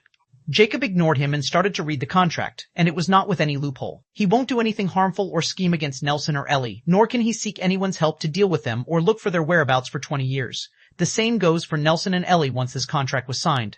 Jacob suddenly frowned and asked, wait, how did Ellie be bound by this contract since only you and I are signing it? Nelson looked at him with a peculiar glint in his eyes as he said, "Please send this contact to the parties involved in this. Change Ellie to amiable monk fish." The next moment, Ellie changed to amiable monk fish in the contract. Jacob couldn't help but mock. "You're really a piece of trash. It was just a small error." Nelson, naturally, wasn't going to admit it. "Take the oath. I won't be going first without you two." Jacob stated that he didn't dare to be careless. Although this old man looked like he had been defeated, he was full of tricks, and Jacob couldn't relax even for a second. Nelson's lips curled as he said, "Don't worry. If involved parties don't take the pledge for 1 minute, the contract will be voided. In the name of Zodiac, I hereby acknowledge this oath." At this moment, Saai's voice sounded, "Amiable wizened monk has taken the Zodiac oath." At the bottom of the contract, Nelson's name appeared. A few moments later, Saai's voice sounded again, "Amble monkfish has taken the Zodiac oath." Jacob finally relaxed a little and took the oath. "In the name of Zodiac, I hereby acknowledge this oath." Saai's voice sounded again. "Faceless Ancient has taken the Zodiac oath." At this moment, the virtual contract turned into a streak and directly penetrated Nelson and Jacob's chests. Jacob was shocked by this, and he sensed something was gripping his heart. But the next moment, his heart suddenly beat, and that strange feeling vanished. What happened? What's surprised and confused? Don't worry, this is the effect of the Zodiac Oath contract. The contract will be bound to our hearts, and nothing will happen as long as no one breaks it. Nelson stated, as his expression was somewhat pale. "Then why do I feel like my heart just removed whatever was trying to attach itself to it? Could it be the cursed heart can't be bound, or was it just my imagination?" Jacob thought with uncertainty, but he was also secretly hoping that the former was true. Because if the Zodiac Oath contract can't bind his heart, then didn't this mean this oath was meaningless to him? Just thinking about it made Jacob extremely expectant, and he knew he had to confirm it with Immortality because this could open a new door to countless possibilities. After all, his heart was not simple. Nelson didn't know Jacob's thoughts and manipulated the Star Watch to forward the trial condition message to Jacob before saying, "I'm forfeiting my trial achievement to the Faceless Ancient. Transfer has been successful. Faceless Ancient has been declared sole champion of Epic Plains. Please leave the champion's face, amiable wizened monk." The next moment, a dark vortex appeared behind Nelson. It really worked. Jacob has a sigh of relief. Nelson didn't tarry, and a silver title-less book appeared in his hand, and he threw it towards Jacob. "This is the scripture of blank, I promised. Last thing, I know we don't see eye to eye, and we start on the wrong foot. But I want you to know it was all but a misunderstanding and a lack of judgment on our part. I don't want to be your enemy. I hope 20 years will be enough to quench your anger, and I'll try my best to show I want to repent. I want my daughter to live happily. Consider it a fatherly bias. She won't look for you anymore. As a final token of my sincere apology, I'll give you a piece of advice. If you want to go to the unique plains, look out for the Star Ocean, for it is your biggest enemy, and go alone. The more companions you have, the more impossible it is to reach there. That's all. I hope I never see you again, and even if I did, you won't be there to kill me." Nelson sighed ruefully before he turned around and vanished into the vortex, leaving frowning Jacob in the white space. What did it mean the Star Ocean is my biggest enemy and go alone? He clearly didn't sound like something lying. Instead, it felt as if he was telling something from experience. Jacob grimaced as the unique plains became more mysterious. 520, Chapter 520, The Secret in the Rings. After Nelson left, Sacred in the Rings after Nell's voice sounded again. "Faceless Ancient, congratulations, you have completed all the trial conditions of Epic Plains Trial, the Hunter's Necropolis. Faceless Ancient, as the sole champion of Epic Plains Trial, your star privilege has been increased from 2-star to 3-star. You have level 1 authority over the Epic Plains until the next trial establishment. Faceless Ancient, as the champion of Epic Plains Trials, you have one-time right to activate the Life Zone for 500 years by forfeiting half of your accumulated reward. Please choose whether you want to activate the Life Zone." Jacob's eyes lit up as the higher star authority meant less annoyance and more access to the star network. He instantly replied, "I'll keep my rewards. Faceless Ancient, you have voided your one-time right. Your rewards are as follows. For completing the condition, kill the Beast of East. You are rewarded with 1,000,000 Zodiac credit. For completing the condition, kill Beast of West. You are rewarded with 1,000,000 Zodiac credit. For completing the condition, kill the Beast of South. You are rewarded with 1,000 Zodiac credit. For completing the condition, kill the Beast of North. You are rewarded with 1,000 Zodiac credit for completing the condition, subduing the Beast of Necropolis. You are rewarded with 10 million Zodiac credit. Total reward, 14 million Zodiac credit for clearing 2 conditions. The total reward has been doubled. Total reward, 28 million Zodiac credit for clearing 3 conditions. The total reward has been doubled. Total reward, 56 million Zodiac credit for clearing 4 conditions. The total reward has been doubled. Total reward, 11.2 million Zodiac credit for clearing 5 conditions and achieving an impossible feat. The total reward has been tripled. Total reward, 548,000 Zodiac Credit Soul Champion Reward, 25,000 Zodiac Credit and 1 free Advanced Epic Weapon and 1 free Advanced Epic Armor from the Epic Plains shop has been rewarded. Final reward, 573 million Zodiac Credit and 1 free Advanced Epic Weapon and 1 free Advanced Epic Armor. Please note that the fine of 100 million ZC has been deducted from your final rewards. The rewards have been transferred to your 3-star Zodiac account. Jacob's lips curled up as he didn't mind deduction. He had already earned what he wanted, and now it was time for what he had been preparing for. I can sell anything I want to, right? Jacob questioned. Yes. Without hesitation, Jacob takes out all the useless weapons, potions, talismans, pills, and so on that he had created all these years while practicing his craft. Some of them were sold through the Alchemy Guild channels, but there were too many, and he also had the treasury of Witch Palace. There were many useless weapons he didn't want, but they were all high quality, and selling them to the Epic Plains would only empower his enemies. So, he wanted to sell them to SAAI. The champion shop was an opportunity that was hard to come by, and unlike last time, he was ready to go all out and prepared for it. Soon, a massive pile of shimmering items gathered in the white space. All right, tell me how much they are worth, Jacob said calmly after emptying almost all his space rings. Starting scan, SAAI's voice sounded before a red light shone over the pile, and a few minutes later, scanning complete, begins calculation. The final tally is 4 to 19 billion Zodiac Credit. Do you want to exchange? Do it, Jacob confirmed. He had already guessed the amount was around this much. The next moment, the massive pile was absorbed into the ground, and SAAI's voice rang. Exchange successful. 419 billion Zodiac Credit has been transferred to your 3-star Zodiac account. Jacob's star watch vibrates, and he instantly checks his new balance, which is now 1939 billion ZC. It's reaching the same amount I had in one of my accounts in my past life. But unlike before, this money is useful. Jacob sighed with a hint of nostalgia. He knew money would lose value in his old world once you have everything, even the world, but here, the more he had, the better. Still, he wasn't done, as 28 space rings appeared in his hand. They were all locked with mystic signatures, and 9 of them were from A0. Unless he had a mystic signature, they were useless to him, and he didn't know how long it would take to condense one. So, it was better to sell them. I want to sell these rings and contents within. Jacob impassively stated. Starting scan, a red light suddenly shone on the rings before vanishing. Scanning complete, begins calculation. The final tally is 606 billion Zodiac Credit. Do you want to exchange? Jacob's eyes widened slightly. Can you tell me what is inside? 10 million ZC for appraisal. Do it. Scanning result, basic epic rank items, 4,909 4,144 space rings, 24, weapons, 4,990, basic unique rank items, intermediate epic rank items, 188 4,000 4,000 4,000 4,700 and 700 and 709, advanced epic rank items, 476,100, space ring, 1, life crystals, 419 900, basic unique rank items, 8 life crystals, 8 life crystals, 8 life crystals, 8. What? Jacob was shocked when he heard so many life crystals were in those rings, and he suddenly thought about the 9 rings of A0. Life crystals could only be harvested by the dark beings from the life essence of the living. He was pretty sure that the people he killed here didn't have those life essences. The dark beings he killed also didn't have any space rings. Are the life crystals in these 9 rings? Jacob quickly pointed toward the 9 rings to confirm his guess. Yes. Jacob frowned darkly as he thought about the Killer Skull Society and how desperate they were to get their hands on these rings, so it was impossible for them not to know what was inside them.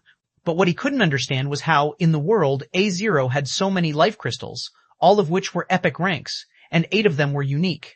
What the hell were they up to, and how did they get their hands on millions of life crystals? What are the uses of life crystals, and why are they so expensive? Jacob had to ask this question to clearly understand what was going on.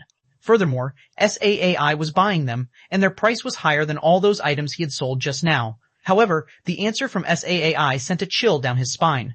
It wasn't what he expected. This information is classified as 4-star. You don't have 4-star star privilege. 51. Chapter 51, 1. The Epic Plains Champion Shop, 1. Jacob was shocked when he heard about the privilege restriction on life crystal uses. He has just earned a 3-star privilege, and probably in the entire Epic Plains, only the Timeless Dark Tree had a 3-star privilege. 4-star privilege means probably a top big shot of the unique planes, or even higher.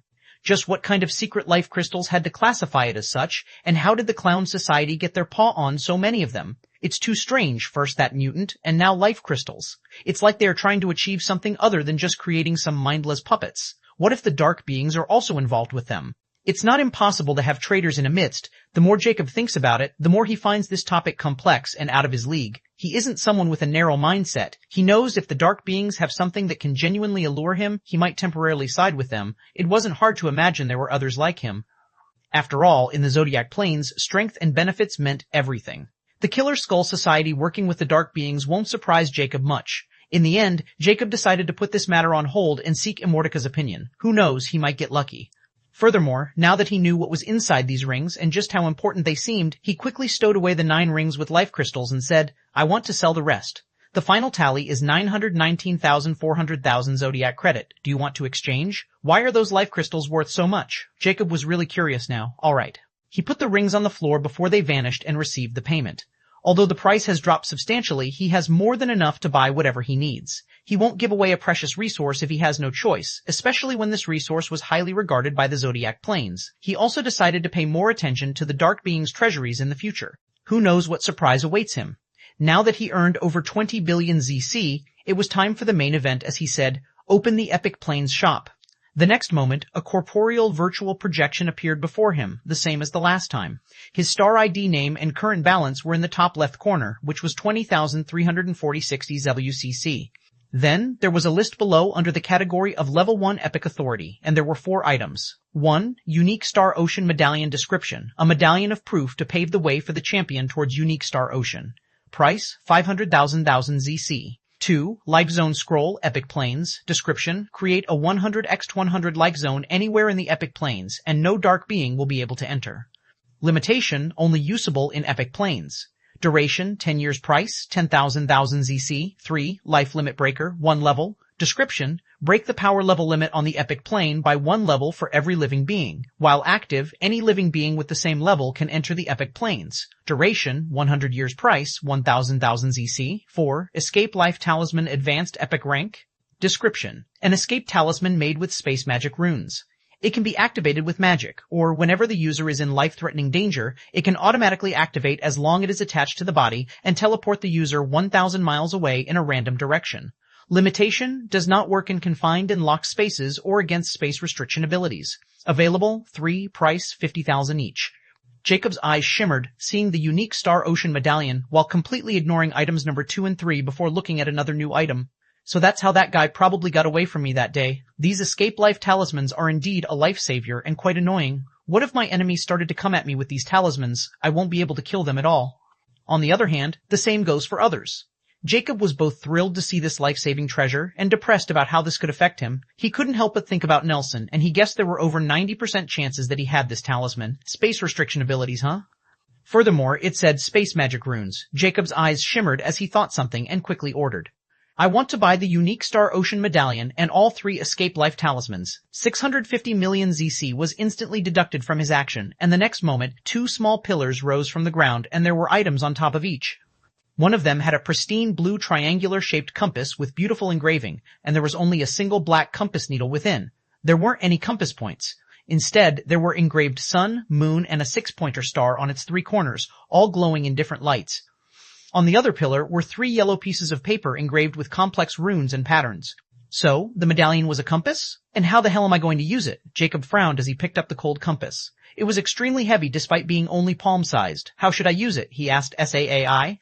Imbue magic power in it and the compass needle will move. The 3 compass pointers, the sun and moon, represent light and dark, while the star exists between the light and dark.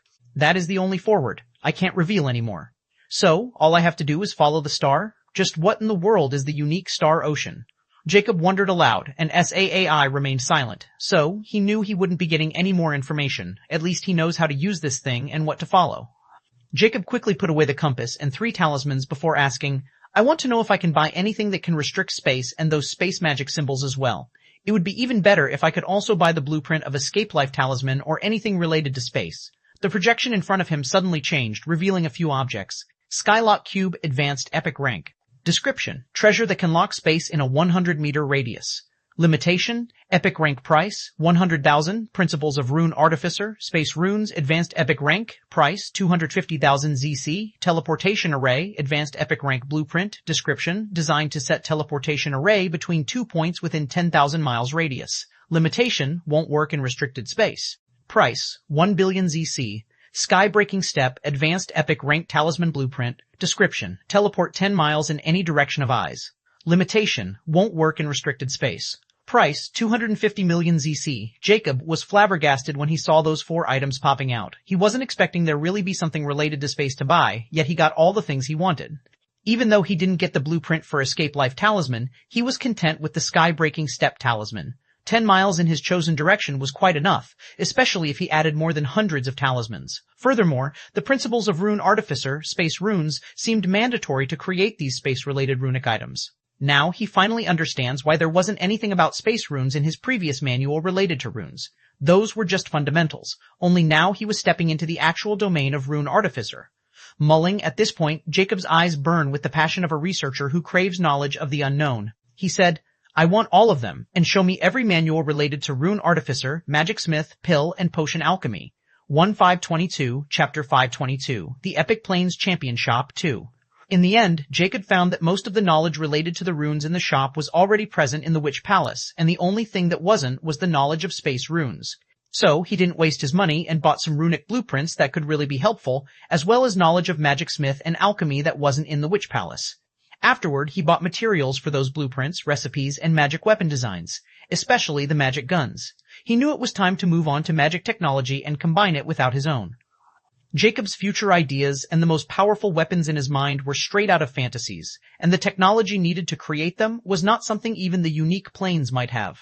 So, he naturally has to combine magic technology. He knew, as time passed, all those mechanical technologies would turn useless if he didn't combine them, and magic technology was probably the main development focus of higher planes. Thereby, Jacob ended up spending 8 billion ZC on these things, and he also brought a large quantity of Titian iron of the highest quality and magic gems. The magic gems were essential for high-class rune crafting and magic weapons crafting, especially when someone was trying to create different element runic treasures and weapons from their own. Afterward, Jacob quickly chose a free weapon and armor from the shop, which wasn't that important because he already had many of them for use. What Jacob was interested in after, I want to know if there is some kind of mask that can alert appearances and body size, he questioned, as this was probably the most significant issue right now. His growing size, and he also wanted to avoid the gluttony mask as long as it were possible. No such treasure that can alter the body structure in epic planes. There is only a mask that can alter facial features, eyes, and hair color. Mask of Deviant Advanced Epic Rank. Description: alternate facial muscles, eye color, and hair color as long as provided with constant magic supply. Limitation: high-level magic detection ability can see through the mask. Price: 650 mility credit. After SAAI's explanation, the Mask of Deviant appeared in front of him. Frowned, Jacob was deep in thought. I would be glad it could just change my body size. I guess the gluttony mask is really special. Jacob sighed as he decided to buy this mask, which was better than nothing. The next moment, a tiny diamond-shaped ruby emerged. Place it to your glabella and then focus your mana in it. A red membrane would cover your entire head. Thereby, you can use it as a normal mask or change the membrane shape to alter your facial features, eye color, and hair color. Simple enough. Jacob picked it up, and it looked like a parasite gem before stowing it away for later. Now his shopping was almost done. Show me magic ability scripture related to curse magic. Curse magic is classified as a forbidden section, and it does not exist in epic planes, and you need a 5-star privilege to access it. Astounded, Jacob didn't expect this. What about whammy poison? Any magic related to curse is classified. Why? Jacob grimaced as he found this bias of the zodiac planes towards the curse magic. Because it is forbidden magic, SAAI replied emotionlessly, without caring about Jacob's dark expression. Then what about holy magic? Did it also classify as forbidden? Jacob scoffed. Indeed, both magics are extremely rare and capable of alternating nature. Now, this was even more unexpected since the holy magic shouldn't have such an effect. But in the end, Jacob has yet to see anything use holy magic, so he couldn't retort. In the end, he gave up. He had plenty of fire and water magic, and he was sure he could find more outside at a far cheaper price. Lastly, Jacob asked another question, which he also wasn't sure he could buy here. Do you have raw hearts with their heart blood still intact? I mean, hearts of species who originated from the lineage of legendary rank beings or direct bloodline? They have to be preserved well without any refinement or any kind of contamination. If they are directly harvested from bodies, then it is even better. If you didn't have that, their heart blood will do fine.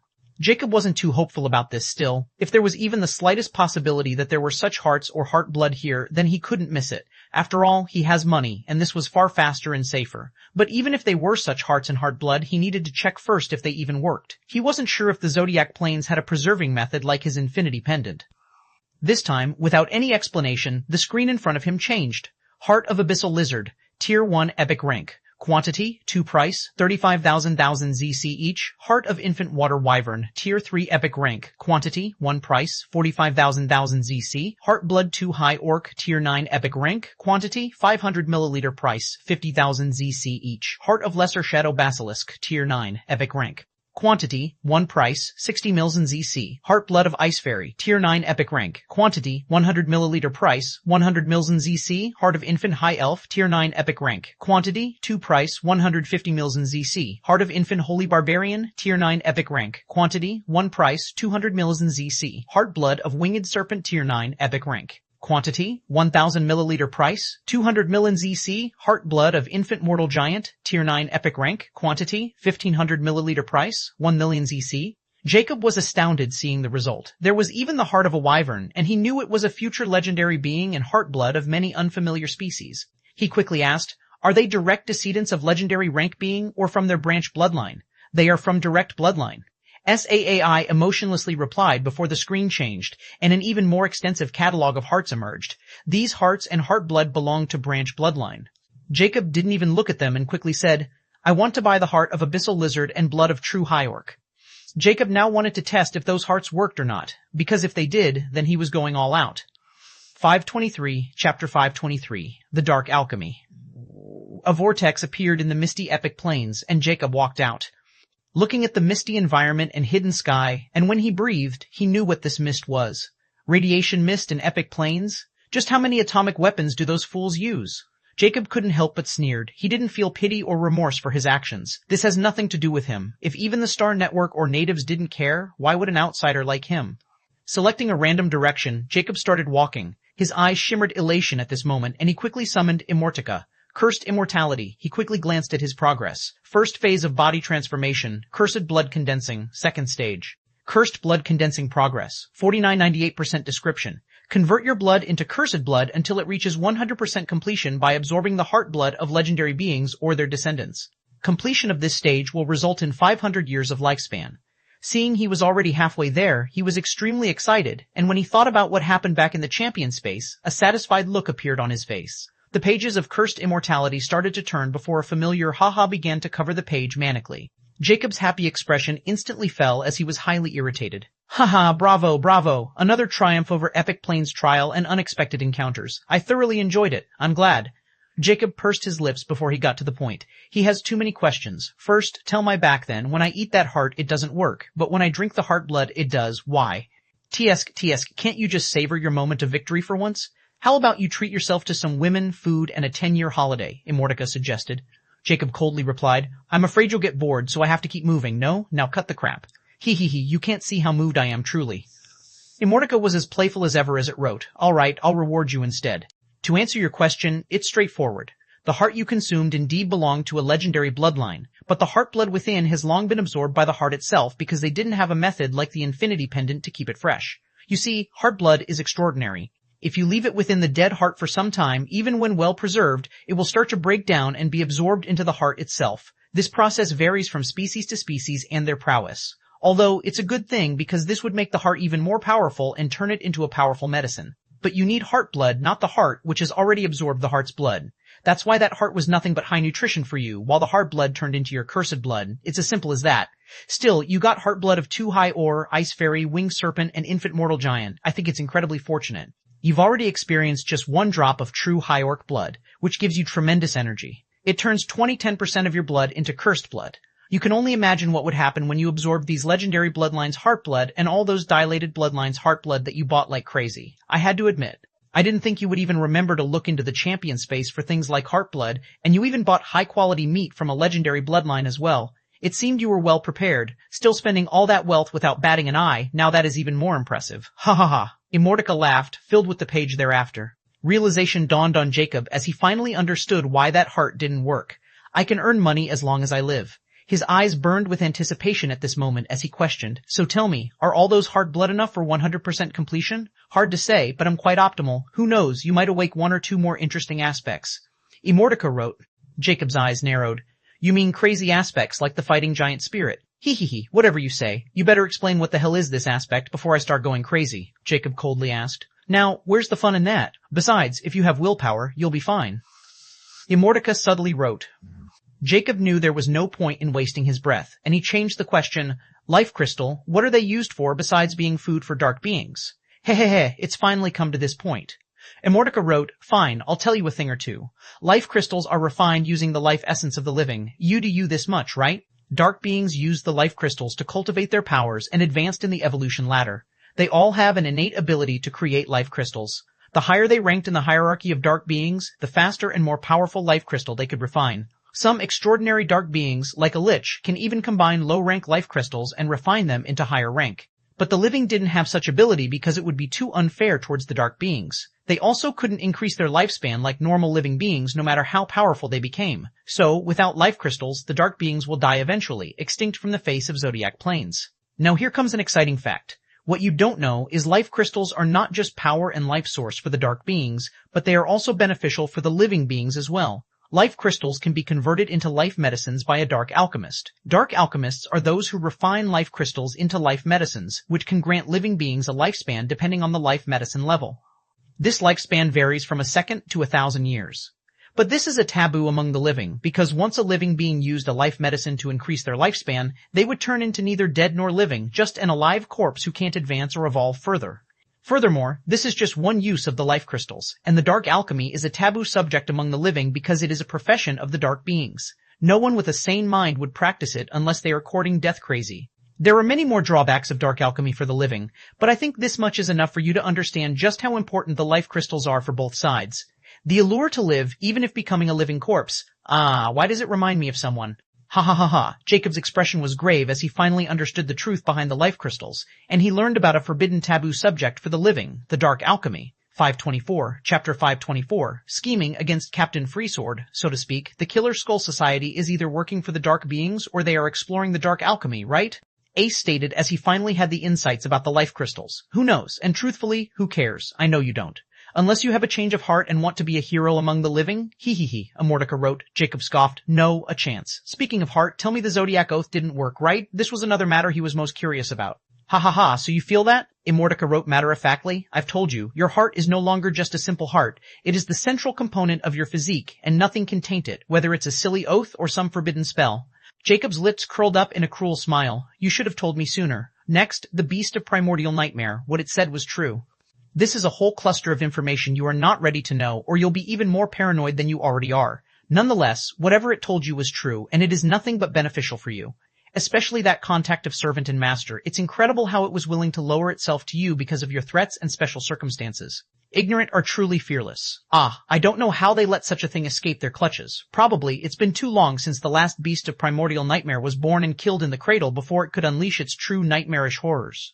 All you need to know is Beast of Primordial Nightmare is one of its kind and can't be two unless the existing one dies. As long as something didn't know about its true background, you'll be more than just fine. In this regard even, I envy you luck, but there's always a catch. In this case, if another being exists that knows about its true background, you'll be hunted to the end of the universe. I guess this is your fate anyway. Ha ha ha ha.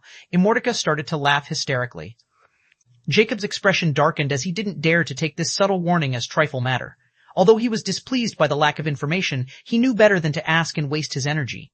As of right now, he has no qualms about the Beast of Primordial Nightmare, but he was also not going to let it roam free before it could bring him such trouble. What about the Fire and Water Cores? I'm already in the unique rank with them, yet I still haven't awakened my mystic signature. Why are you asking such a thing when you've guessed it already? Only the Hex Core can bring you the desired result, not the substitute cores, or try to use the other method if you're impatient. Jacob sighed ruefully as he had already guessed this much. All right, you are excused for now. I'll summon you once I start the blood consumption. He unsummoned the cursed book and looked in forwards in the radioactive mist and then his star watch to conjure a map. The star network was still down, but the plane map was still working fine. I'm already close to the dead planes. Let's upgrade the Hex Core first, and then after tying some loose ends, it would be time to leave this place behind. But first, a vermin transponder appeared in his hand, and he activated it. A few moments later, Captain Freesword's jolly voice rang. If it isn't our favorite, Mr. King.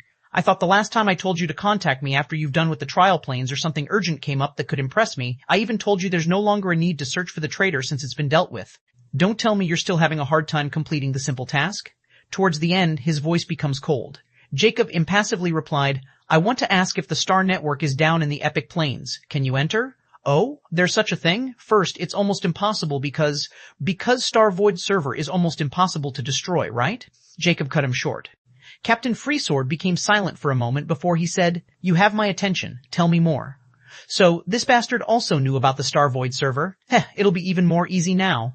Jacob couldn't help but gloat, as he was merely testing the waters. Just a few moments ago, the Star hackers attacked the Void server, and they managed to destroy it, and the trial came to a halt. Now the entire Star network is down, so I was wondering if Captain and his crew can enter? Jacob impassively stated. He wasn't going to say anything about him completing the trial, or it would be too much of a shock, and the sly Captain Freesword might become vigilant. Before coming out of the champion space, he inquired about something from SAAI, and the answer he got gave him the idea to scheme against this bastard. Even though he had already left Autark as a backup plan, it was taking too long, and he also wasn't sure if one puppet was enough to get rid of the entire crew of Uniques. Even with him in the mix, he knew Captain Freesword had other life-preserving means, so he decided to use another trick to eliminate this threat. Captain Freesword replied in astonishment, "Those crazy nuts, they really achieved it?" "Yes, it's announced in my Star Watch, and not only that, but they seem to have gone completely mad, and they are using some atomic bombs that are affecting the entire environment. Furthermore, from one of my slaves, I've got the information that the Dark City's Lord might have a unique Star Ocean medallion. With the trial put on stop and Star Network down, with Captain's help, it would be easy this way," he stated. Captain Freesword remained silent for some time before speaking. If they have atomic weapons, then those crazy nuts really do have the capability to blow up the Star Void server, but it's still astonishing that they were able to pinpoint its location. I've never thought the Epic Planes Star hackers were capable of something that even the unique planes don't. And if the Star Network is really down, then I guess the protection is gone as well. But to go against the Dark City, he fell into silence for a moment before saying, "All right, if there is a medallion in the Dark City, I'll support you to the best of my capabilities. I'll send 10 of my best men to your aid. This should be more than enough to sweep through the entirety of Epic Planes. This is your chance to prove your extraordinary worth, Mr. King. If everything goes smoothly, you'll be a part of our crew and no longer a slave. I'll broaden your horizons once you have returned victorious. Give me 7 days to prepare, and I'll contact you when we are ready." Captain Freesword gravely stated before the call ended. Jacob stowed away the vermin transponder as he sneered coldly. "Still not coming himself, eh? Well, if I can take down 10 of his men, it would greatly reduce his power. In 7 days, I'll be there." Sif 125. Chapter 525, The Aftermath of Epic Planes Trial. Out of everyone's expectations, the trial was over like never before. Some people didn't even get the chance to participate as they were all waiting for more information.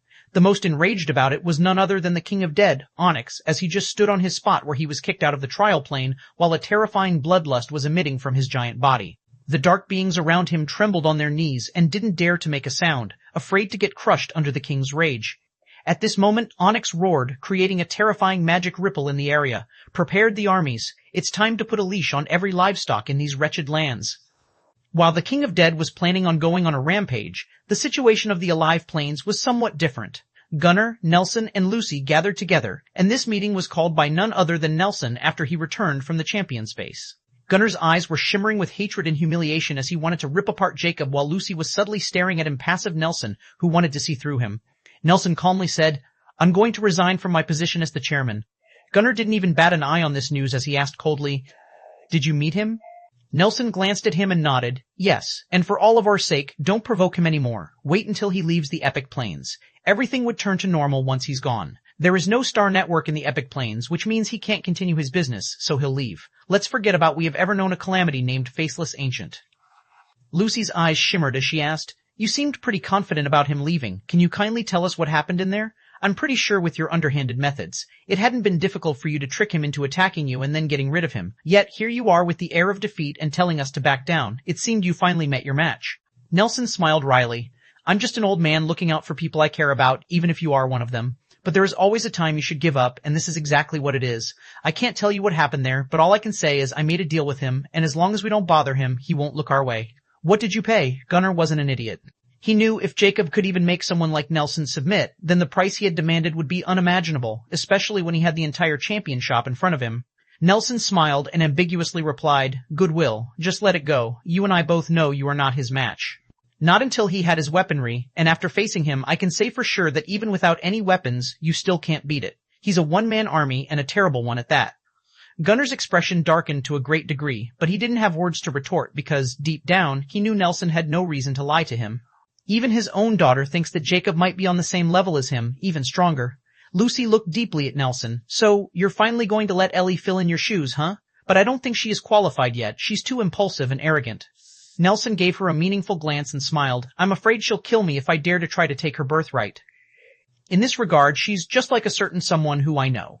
Now, I'll excuse myself. I still have to be ready for the ceremony of the new president.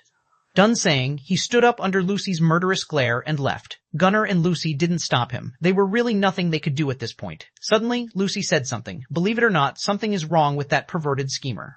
There's something he's not telling us. For all we know, he might have already sold us to Faceless Ancient for his own safety. How about we contact that man and leave the Epic Plains for good? This place is no longer worth living in. I know your whole legacy and clan is here, but what is the point if you are dead?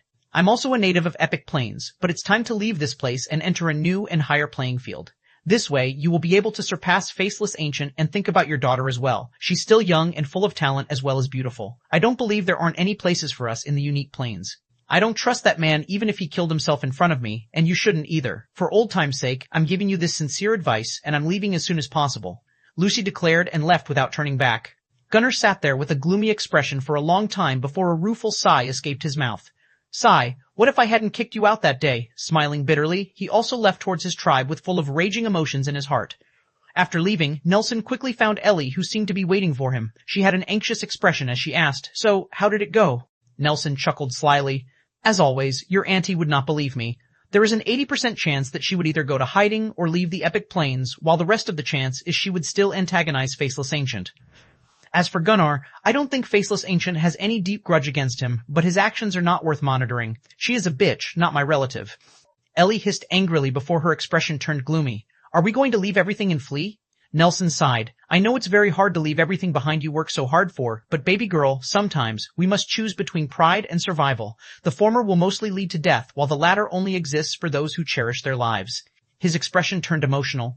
"There is something you should know now. I wish it wouldn't have come to this, but it can't help anymore. Actually, our ancestry is not in the Epic Plains. All the thing I've told you about my family was a lie. My family is still alive, and they are all in the unique plains." 526. Chapter 526, Dreamscape Nightmare Realm. In the Dead Plains, Jacob was hunting every dark being of the epic rank that he came across. After hunting for a few hours, he finally managed to reach the threshold.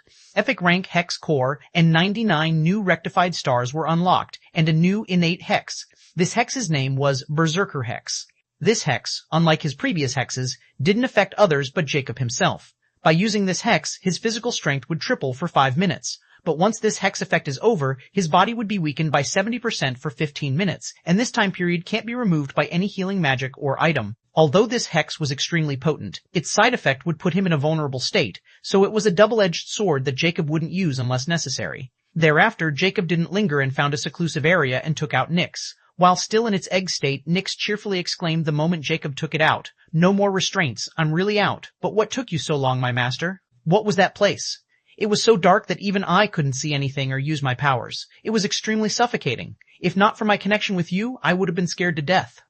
Jacob looked at the dark egg in his hand and frowned. "So you see nothing?" It was his first time hearing about the inside of Infinity Pendant. Although he could see everything in it, it was limited to the area he had unlocked or given access to. But Nyx seemed to be not seen other items, which was quite peculiar. "What? Do you think I'm lying?" "I simply can't lie to you, my master. That place was really strange. It was even more ghastly than that space." Nyx truthfully told with a hint of lingering fear. "Just what is that treasure?" "None of your business," Jacob replied coldly, as he wasn't going to tell anyone about his biggest secret even if the other party couldn't betray him. "Stingy still," Nyx commented in displeasure. Jacob ignored the indignant egg and said, "I'm willing to let you create that dreamscape nightmare realm. What do you need me to do, finally?" Nyx exclaimed in happiness. "Since now you are my nightmare contractor, it's very easy. Because I'm your servant, without your permission, I can't create the dreamscape nightmare realm, but now that you give me your permission, it'll be very easy." "You don't need to hatch first?" Jacob asked with a frown. "Actually, I can be born in 2 ways. First, independently, this process would take a long time, and I need to absorb a huge amount of nightmare realms. Back in that place, although I was confined, that space suddenly started to provide me with ample nightmare realms. That's how I awakened my abilities, and if I had stayed there for some time, I would have been born already. The second way is to find a nightmare contractor and then create my dreamscape nightmare realm and be born in it. Although I don't know the difference between the two, I had a feeling that if I were born after creating a dreamscape nightmare realm, it would be better for me than being independently born. So, if I have your permission, should I start?" Nyx asked excitedly. Although he still had doubts about Nyx's origin and why it was left there if it was so magical, he decided to ignore those doubts. Just like Immortica said, he'd be paranoid in any case, so he decided just to do it since it was safe. All right. Jacob solemnly approved. The next moment, The dark egg in his suddenly shimmered in a dark hue before mysterious glyphs emerged on its smooth surface, and it started to turn ethereal. In a moment, it turned into a dark streak and shot into Jacob's glabella. Suddenly, Jacob felt lethargic, and the next moment, his closed as his consciousness descended into the depths of darkness. After an unknown amount of time, Jacob suddenly regained consciousness and found himself standing in a bright white room filled with all kinds of hospital equipment. In the middle of the room was a chute, and all the equipment was connected to it. Shocked, he knew this room too well because he had it built in the final days when he was about to live on those machines to prolong his life. Furthermore, he noticed that he was no longer a giant, but a skinny old man with withered skin. "Why am I here?" he muttered in his raspy voice. "So this is your nightmare? Strange." Nix's voice suddenly sounded, and the next moment, a dark, corporeal mist appeared beside him. Jacob took a step back, nearly falling, when he looked at the dark mist and couldn't help but exclaim, "Nix, is this your doing?" Nix's voice sounded, "Not me. This is your dreamscape realm, or was before I turned it into dreamscape nightmare realm. Even I don't know what would have happened before I took root in your dreamscape realm. Now that I'm born, I have new memories as well. This place is your biggest nightmare, and as my master, you are pulled here, as I explained before. If you want, you can change this place into anything now and even give me a body of your liking. Because of our servant and master contract, my real body is now completely merged with your dreamscape realm, and I can only exist in dreams. I promise, I don't know that before." Jacob was finally able to calm down after hearing it, and then he tried to change this place, and the next moment, the entire room suddenly changed into a flower garden with all kinds of exquisite flowers, roses, and rare flowers. The air smell was extremely pleasant, and anyone would think of this place as a paradise. Jacob's old body also changed into his new one as he returned to begin normal like he was before awakening the fighting giant spirit. Even he felt extremely shocked as he saw the familiar place of his memories appearing with just a thought. This was too magical. Then he suddenly thought of something before he looked at Nix, and the next moment she turned from the dark mist into a beautiful young woman with a tall and slender body, long golden hair, and bright starry blue eyes that could rob anyone's soul. The beautiful white dress and the surrounding flowers bring out her enthralling beauty even more, capable of mesmerizing anyone. Jacob fell into a trance, looking at the sharp, graceful, fairy-like face that he would never forget, even if he turned into dust. Seeing her after so many years feels like an eternity, and only he knows just how much he missed this woman and longed for her. Furthermore, the beautiful garden was also a place he built just for this woman, as they both spent time here after he let go of his obsession with wealth and weapons. Those final years spent with her here made this memory the most cherished memory he had with the love of his life. Hope. 527, Chapter 527, The Infancy Class. Who is this? Nix muttered as she looked at herself with a strange expression. Jacob suddenly snapped out of his stupor, and his eyes went sharp. The next moment, Nix turned into her mist form again. "What gives?" she cried annoyingly as she couldn't even look properly before Jacob changed her back. The beautiful garden around them also vanished. An open grass plain appeared with blue sky and nothing else. "Forget you ever see that," Jacob coldly commanded as he got caught up at that moment and couldn't help himself. He wanted to see her once more. But he quickly removes everything because he knows this isn't reality, and he might never be the same if he fell into this illusion. He also got to experience the true power of this dreamscape nightmare realm. He can imagine anything here, and it would appear. What are you talking about? Did I see anything?" Nix tactically replied as she could feel Jacob's strong emotion at this moment, so she didn't provoke him. Jacob calmed down as he looked at her meaningfully. "You weren't lying about your ability, but I don't think this place has any use to me since it won't follow natural concepts but instead work on my imagination. There is no point in research here if everything will just turn out to be like I imagine it would. Neither can I practice magic since I have no idea what kind of effect those spells would bring about without even practicing it, so what's the point of having endless magic supply or stamina? Do you get it? Well said, my master. I expect nothing less for someone like you." Nix giggled playfully.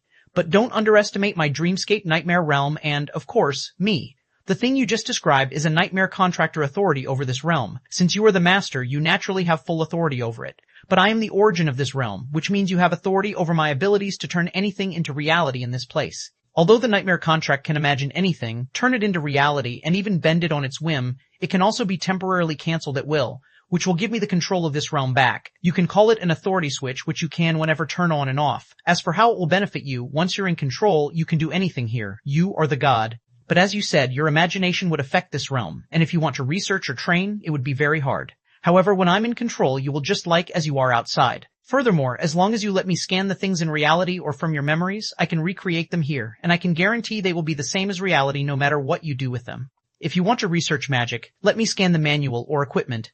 Even living beings' bodies can be duplicated, but they won't have souls and will be just empty husks. but the experiments will be just real or how it will affect them physically. If you want to create a soul, then maybe in the future, when I'm far more powerful. Anyway, you can do research like reality. If you want to learn alchemy, the same rules apply. However, there is a restriction to this reality, which is my power level. Right now, I'm an infancy class primordial nightmare. To reach the adolescence class, I need to devour a massive amount of dream realms. So, my reality creation ability here will also be restricted to infancy class. Oh, and right now, the time runs 3 times faster than the reality here. 1 second outside means 3 seconds here. Nyx explained in great detail about the dreamscape nightmare realm works. This left Jacob astounded since the thing he considered wasn't even one at all. How do you scan these things? You said your body is now merged with my dreamscape realm, and you can only exist in dreams. Furthermore, how strong is this infancy class compared to the power levels I know? He questioned. As my nightmare contractor, I can share your vision as long as you let me, so it won't be a problem to scan anything as long as it is in your vision, and that thing is not much stronger than me. My body is indeed now incapable of leaving or separating from you, and I won't die until you die, no matter how strong I am from you. I guess this is a price to pay for having all this power. But, as I explained before, I can invade people's dreams and then devour their dreamscape realms as long as they are not too powerful from me. Dreams are the opposite of reality, and they are vulnerable and fragile if not protected properly. For me, as long as there are openings, I can use my ability, Nightmare Conqueror, to send a Nightmare Conqueror seed to my victim. Thereby, the Nightmare Conqueror seed will be bloomed by devouring the victim's dreamscape realm. Once there's nothing left, it will return to me with a dreamscape realm and that victim's lifespan before I will devour it. To answer your second question, I have no idea where I stand in your power system with infancy class. I guess we should find soon as long as my master lets me scan some items or prepare foods for me. Nyx laughs coquettishly. Jacob, however, felt a chill in his spine when he heard about the Nightmare Conqueror ability. It's simply too terrifying, and one only imagines slowly falling victim to it without even realizing it until it's too late. While Nyx will remain safe with him even if this is found out, this is simply too heaven-defying, and even he feels jealous. Eve Autarch wasn't this strong. How can someone protect themselves from an attack they can't even predict or see? As for the power level, Jacob guessed it had to be above epic rank, or this would be meaningless. He would naturally find out until he scans items in his possession. He had unique rank items as well. Then Jacob suddenly had a question and asked, did the dark beings have dreamscape realms? No, the dark beings don't have dreamscape realms, but dark nightmare realms. Unlike the living, who can experience both dreams and nightmares, the dark beings can only see nightmares. Furthermore, the dark nightmare realms of dark beings are even more beneficial for me than the living's dreamscape realm, but the only downside is I would not get any lifespan from them. Nyx explained. Jacob was astonished to hear this piece of information. He never expected even the dead would have the ability to see the nightmares. Still, the part about lifespan didn't sound strange anymore after his discovery of life crystals. Those guys increased their lifespan after absorbing it from the living, so in a sense, they don't have their own lifespan at all. What other abilities do you have? 528. Chapter 528, A Terrifying Discovery. Other than Dreamscape Nightmare Realm and Nightmare Conqueror, I don't have any more innate abilities because just these 2 abilities are made with a cluster of abilities. Like the Dreamscape Nightmare Realm served as a reality itself, and it can be used in many ways. The stronger I get, the more of its properties will unlock, and trust me, you will absolutely like them. As for the Nightmare Conqueror, this ability is not only for devouring, but I can also use it as an offense to drag people into their dreams and make their life worse than death. I can even turn those dreams into real-life-like illusions to make them spit information or their deepest secrets. If anything else, then your mind is no longer vulnerable to mental attacks, invasion, negative mental effects, mental curses, and so on, unless, of course, the attacker is not too much stronger than me. Or we are both doomed. Oh, and remember my nightmare flames. They still exist, but I can only use them to protect this place, and trust me, they can burn anyone's psyche or soul as long they dare to invade here. They are the bane of souls. It's a last protection measure to protect us both. I can still use psyche reasoning to talk with you when you're not here, and you can enter any time as long as you think about entering the Dreamscape Nightmare Realm, Nyx explained. Jacob didn't find any fault in this, since even he thought just the realm was enough to make Nyx extremely useful, and the Nightmare Conqueror alone could send anyone to their deaths as long as they were foolish enough to go against him. Lastly, the part about no longer being vulnerable to mental attacks or negative mental effects drew his attention. Does this immunity to negative mental effects also include effects from a powerful innate ability that affects the mind? He asked sternly. He was naturally talking about the giant fighting spirit, since that thing was giving him a headache lately. It should be. As long as this ability is weaker than my protection range, then you'll be fine. Nyx confidently replied, Now, I have answered every question of yours. Can you please grant me a body, or at least give me permission to change myself according to my preferences? Jacob was happy to hear the first part. The latter made him narrow his eyes. You have my permission as long as you don't turn into that woman again. It's forbidden. You're the one who turns me into her, Nyx muttered with indignation. What was that? Jacob narrowed his eyes dangerously. Nothing. Nyx quickly feigns ignorance and changes the topic. Also, permission to change this bland scenery. I want to show you the most beautiful place I have ever seen. Jacob thought for a moment before he nodded. Go ahead, but not the garden. Got it. Nyx quickly agreed happily, and then suddenly, the green grass plain vanished, and what appeared terrified even Jacob. He stood on the floor full of stars, and around him were active rivers of stars that were extremely breathtaking. There was a supermassive tree in the center, seemingly made with stardust, and its starry branches spread as far as the eye could see. Despite being only a replica, that tree gave one a feeling of extreme ancientness and mystery, and it looked timelessly supreme, like the ruler of space itself. What is place? Jacob couldn't help but ask as his eyes were still affixed on the timeless tree. He knew this kind of thing was absolutely impossible to exist, yet deep down, he knew common sense wasn't worth a dime in this place. But then, what kind of existence can make land and rivers of stars? That arcane tree was probably the most important part of it all. He didn't dare to imagine just what kind of existence was capable of creating this all. This is the final place I saw before that owner of universal godly scripture handed me to that tree thing. Nyx's voice rang as she appeared beside Jacob. But she was no longer the dark mist anymore. Instead, she has turned into a woman whose beauty was hard to describe in words. The only accurate word for her appearance was goddess, nothing else. She was perfect in every way. Her eyes appeared to be made with countless stars, and there was a white crown with myriad stars etched on it like jewels, and her long black hair seemed to be made with strands of dark space itself. Even someone like Jacob, who had seen many women and only considered Hope as the most beautiful woman, was shaken by seeing this goddess in front of him. She was probably the pinnacle of true beauty. In the end, he was still immortal with a powerful will, and the existence in front of him was nothing but worldly. Nyx smiled, which appeared soul-shattering as she looked at dazed Jacob. This is the appearance of the owner of universal godly scripture who found me and brought me to this place. Although it was because of her I was trapped for so long in nothingness. But I had to admit, her appearance greatly affected me that day. For some reason, I can't seem to hate her no matter what. It is like she won't be tainted by something like hate. She seemed above these mundane emotions. Jacob's heart skipped a beat, seeing that otherworldly smile before he snapped out of his daze. His eyes turned cold. How should I leave this place? Nyx was surprised. Just think about it, and you'll leave. But why? Before she could do anything, Jacob was gone, and she muttered in indignation, didn't he want to hear my sad tale? Outside, Jacob opened his eyes as he was still sitting in the dark cave, and he suddenly started to pant heavily as all those suppressed emotions started to rage in his body. It took a short while before he returned to being calm again.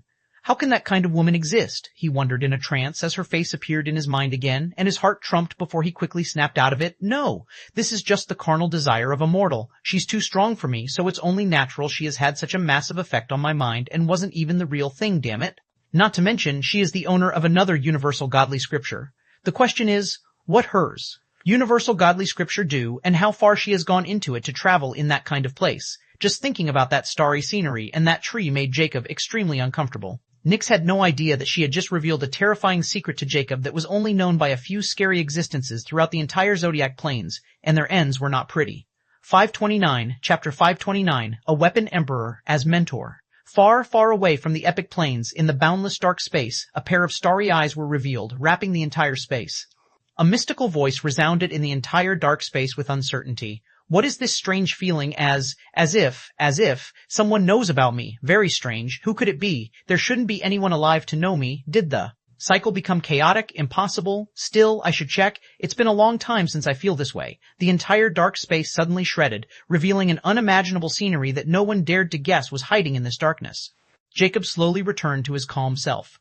Furthermore, he just feels the always active fighting giant spirit that gave him the urge to find strong opponents was now fully gone. It was a very peaceful and amazing feeling to have his calm mind back. I guess she wasn't lying about the mental impunity. Furthermore, this also means Nyx is far stronger than the fighting giant spirit, Jacob mused, and he was pleased with this development. Hey master, can I see through your vision? Nyx's anticipatory voice suddenly sounded in his mind. Jacob was startled for a moment before he frowned a little.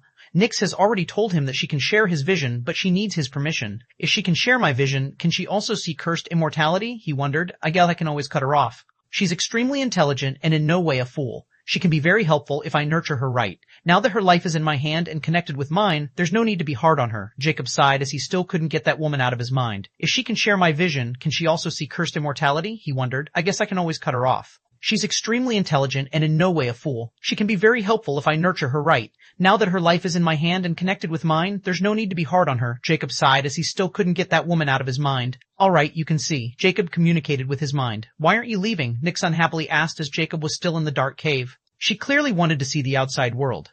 Jacob paid her no mind and looked at his star watch and was surprised. It's been 3 days? He didn't know how long it would take for Nix to build the nightmare dreamscape realm, but he feels like it was only a few seconds, yet in reality, over 3 days have passed. I guess I should check Nix's limit of power first. She might be quite helpful against Captain Free Sword. His eyes went sharp as he asked, "Tell me the Nightmare Conqueror ability only works on one person at a time? If it does, how long would it take for you to kill the other party?" Nix confidently replied, "Right now, I can send 3 Nightmare Conqueror seeds, and for the seeds to bloom, it will depend on the victim's mind, I guess. The weaker it is, the easier for me to take control. As for killing, it could either be long, or it can be achieved as long as I can devour their dream realm and then won't retrieve the Nightmare Conqueror seed. Instead, I can blow it up in the victim's mind, as a result, destroying their souls." Jacob's eyes shimmered in astonishment. "So your Nightmare Conqueror seeds can work like a bomb?" "Yes, let's call this aspect Dream Soul Bomb," Nix excitedly exclaimed. Jacob couldn't help but smile. "Since that's the case, let's test this ability's timing and how it affects you and others. I'm sure you also wanted more input on his ability. Furthermore, earlier you said you could scan items through my memories as long as I show you. How does that work? Can you read my entire mind, or just the part I'm willing to show you?" Jacob really wanted a definite answer to this question because if Nix could only see what he showed her, then he could really do wonders with the realm. He can even make Nix more knowledgeable and even guide her to become something completely different. He had never taken any student in his previous life, nor had he left his secrets to anyone because they were simply too destructive. Furthermore, the main reason was he never found someone talented or worthy enough to continue his legacy. But now, after meeting with Nix and knowing about her shrewdness, he suddenly wanted to groom her into a tactician who could help him with his research and fully capable of independent actions that were all taken for his sake and no one else. He didn't have this thought with Autark because it was simply not capable of something like this, no matter how intelligent and law-defying Autark was because he couldn't utilize Autark's abilities.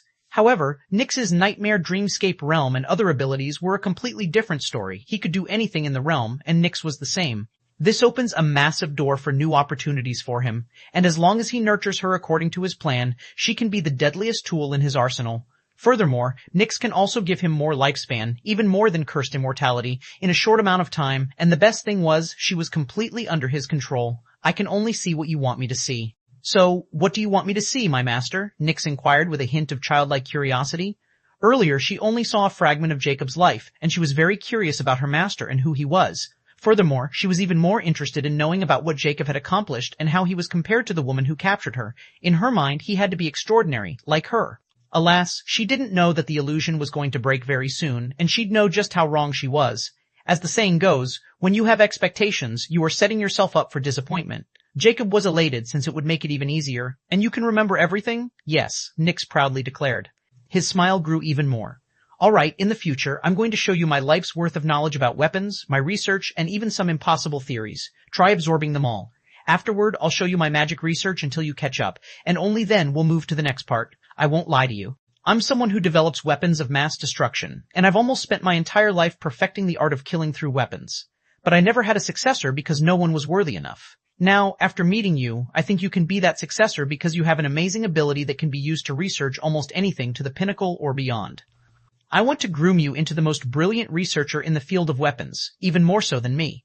Our goals are to develop the ultimate weapons that can kill anything. For the first time in many years, the dormant weapon emperor was fully revived. 530, Chapter 530, Cursed Blood Condensing It. Took a whole day for Jacob to show the basics to Nix, and he had to admit she was really talented and could memorize and learn anything within a few moments. Furthermore, he also experienced the Dreamscape Nightmare Realm's magic when Nix literally conjures everything and makes a gun just like a real one. There was no difference. Although she was talented, it wasn't enough for her to learn Jacob's entire life's worth of legacy in a single day. In most, it would take about 3 weeks, which left him lamenting and feeling extremely depressed about it since this was his entire life's work. Still, he didn't mind because once she learned everything, she could do many things for him while he could fully focus on other things. He will reap massive rewards in the future. Lastly, Jacob also warned her not to use that woman's appearance in the future, at least not in front of anyone.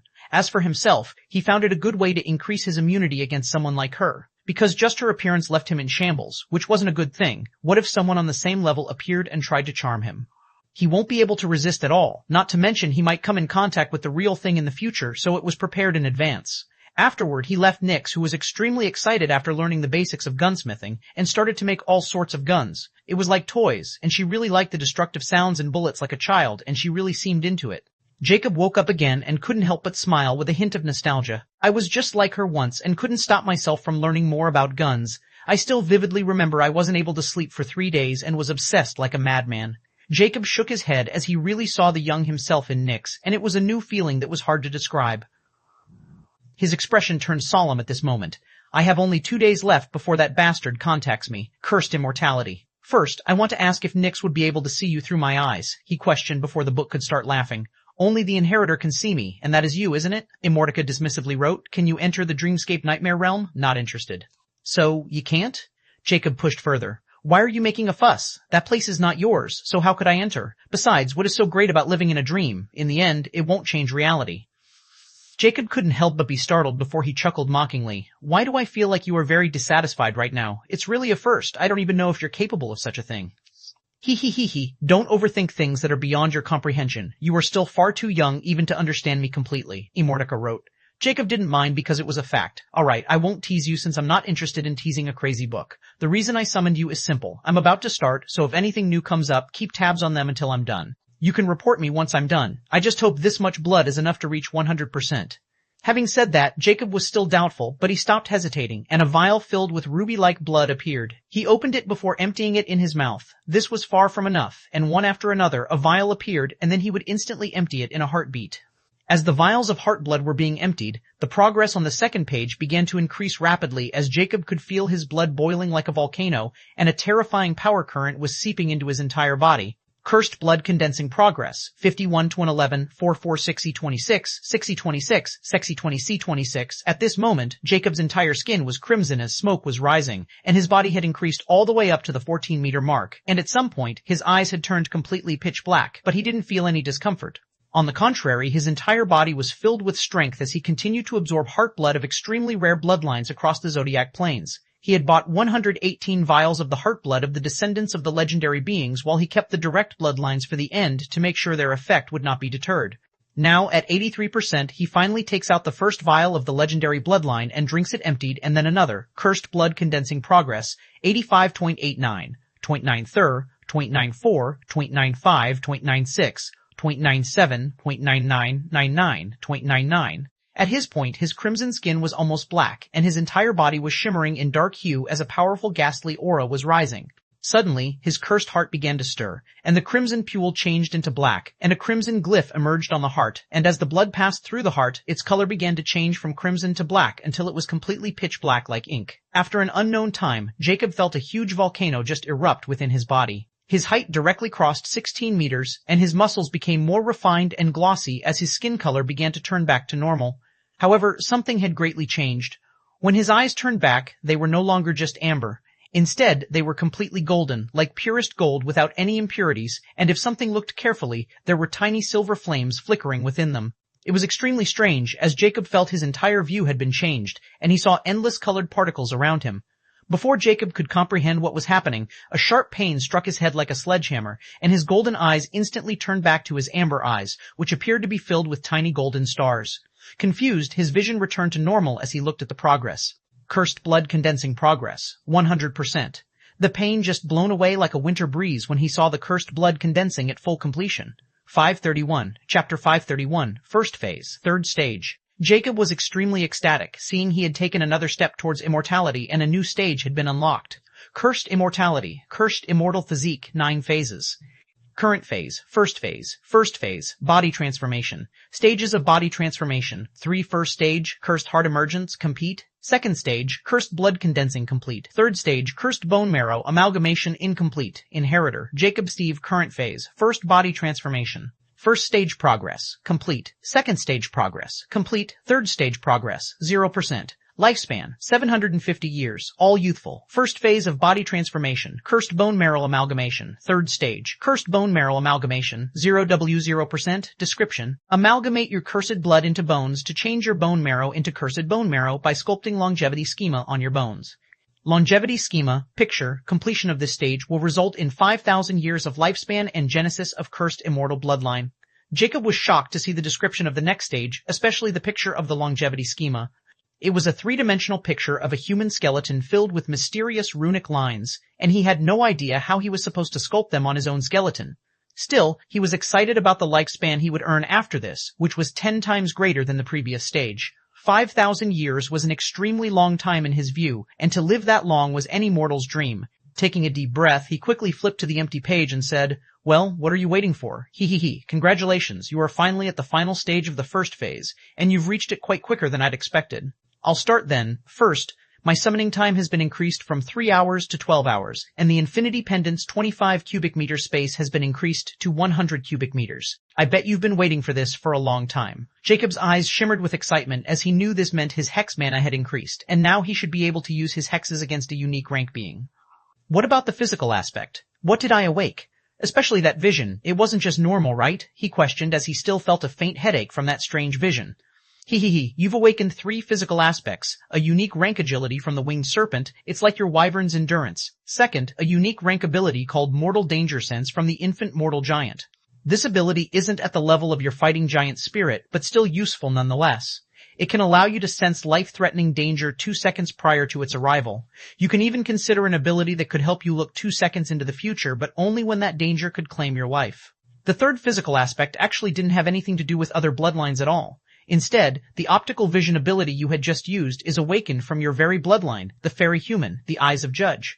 When your entire blood changed into cursed blood, your fairy human blood was also fully integrated with it, which helped you awake the most ancient and powerful ability of fairy human race, or should I say, the Archjustice human race. Even among the royal bloodline of the Archjustice human race, the Eyes of Judge is only a legend, as they all have various variants of this ancient optical ability. But since you are cultivating me, you naturally awakened the original one. You got an ancient ability from a trash bloodline. Now, this is what we call luck. Anyway, Eyes of Judge is one of the 12 ancient and most powerful optical eye abilities of the Zodiac Planes. It can instantly see through anything, and nothing can hide from it. And the stronger you become, the more mysterious you'll be able to see. Not to mention you'll be able to understand the mechanism of anything, and comprehend the core of many things that no one can understand. Illusions won't work against it, and lies will reveal. The Eyes of Judge are extremely powerful and can see myriad lies with a signal glance and then pass judgment with a blink. But you are still far too away from using it to its full potential, and I can't help you with that because everyone has their own unique approach to it. Nonetheless, I will give a warning, don't use it for too long or you might go blind or worse, become a vegetable. Because it draws power from your mind, and without a strong mind, you have no chance of exploring its mysticism. Right now, you can only open it for about 5 seconds anymore, and don't blame me for what happens next. Jacob was shocked when he heard about awakening the Eyes of Judge from his own bloodline. This was the last thing he was expected to awake, or he never thought his bloodline had such a power hidden in it. But the aforementioned drawbacks were quite serious, so he took that warning to heart. You just said my bloodline has been fully integrated with the cursed blood. Does this mean I'm no longer the fairy human? Jacob questioned with scrutiny. In a sense, until your bone marrow changes, you will remain a fairy human. But outsiders won't be able to tell your bloodline origin anymore unless they take the sample from your bone marrow directly. And before you ask, once you eat all that meat and digest it, you'll be as strong as an Unyuk Tier 9 rank, and your fluid acceleration will go up to 70x acceleration, Immortica wrote. Jacob's eyes narrowed. I still have no idea about the origin of this body and why it was abandoned. I guess it's a good thing now that my bloodline won't be able to make any waves. I don't want to have anything to do with them. Who knows what kind of trouble they will bring. He felt a sense of relief before he finally got to the main point. What about the third stage, cursed bone marrow amalgamation? How am I supposed to carve my bones? Please don't tell me I have to peel my own skill and tendons to carve my own bone. Just thinking about it made Jacob shudder since it was too inhumane, and when he saw Immortica's maniacal laughter, he felt a sudden chill running down his spine. 5032. Chapter 5032, Immortal Immortica wrote with relish. What's the hurry? We are just getting to the interesting part. This time, when you reach the completion with your cursed blood condensing, you have unlocked the first immortal chapter of the Cursed Immortality, the Cursed Blood Progenitor. The immortal chapters are exclusive to Cursed Immortality, and other universal godly scriptures also have such chapters unique to them. No one can duplicate, steal, or recreate them. These chapters are profound, and they have universal truths hidden within them, which are as vast as the ocean. Each immortal chapter contains the essence of a part of the universal godly scripture, and multiple immortal chapters create the complete Cursed Immortality. Jacob was astounded when he heard this new concept. How do I access it, and how is it relevant for the third stage? Didn't I say it's a chapter of the scripture? As long as you wish to see it, you can open it at any time and comprehend it as long as I can remain here. As for how it is relevant for cursed bone marrow amalgamation, This is even simpler, you see. Immortal Chapter, Cursed Blood Progenitor, contains the truth about blood, and you would be shocked to know that anything related to blood, like inner physical aspects, magic abilities, magic spells, or even blood talent, could be created using this chapter.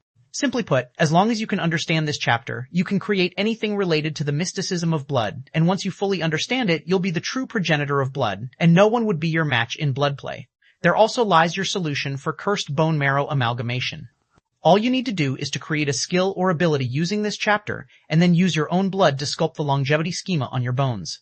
From now on, it wouldn't be about just completing the tasks and getting rewards. You also need to comprehend the mysterious and truth of the universal godly scripture if you want to continue to move forward. Only with these truths can you move forward in the scripture, or you'll be nothing but a pig with dragon wings, crushed under the wing's weight. Hehehe, you already have the core of the cursed immortal physique, which was the easiest part, and now is the start of the true trial. Trust me, if you can't comprehend those truths and create sufficient results, your lifespan will run out.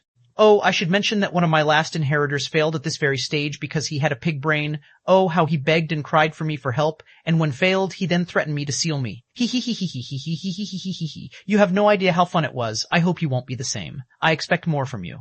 He. Jacob's expression was clouded at this moment as he finally understood why there wasn't any description of the method of how to carve his bones with his own blood. Now, he fully understands that he needs to understand this immortal chapter Cursed Blood Progenitor and create his own abilities or magic to achieve this. If he failed, he knew Immortica wasn't messing around about the last part. It simply didn't need to. Jacob took a deep breath to calm his chaotic heart.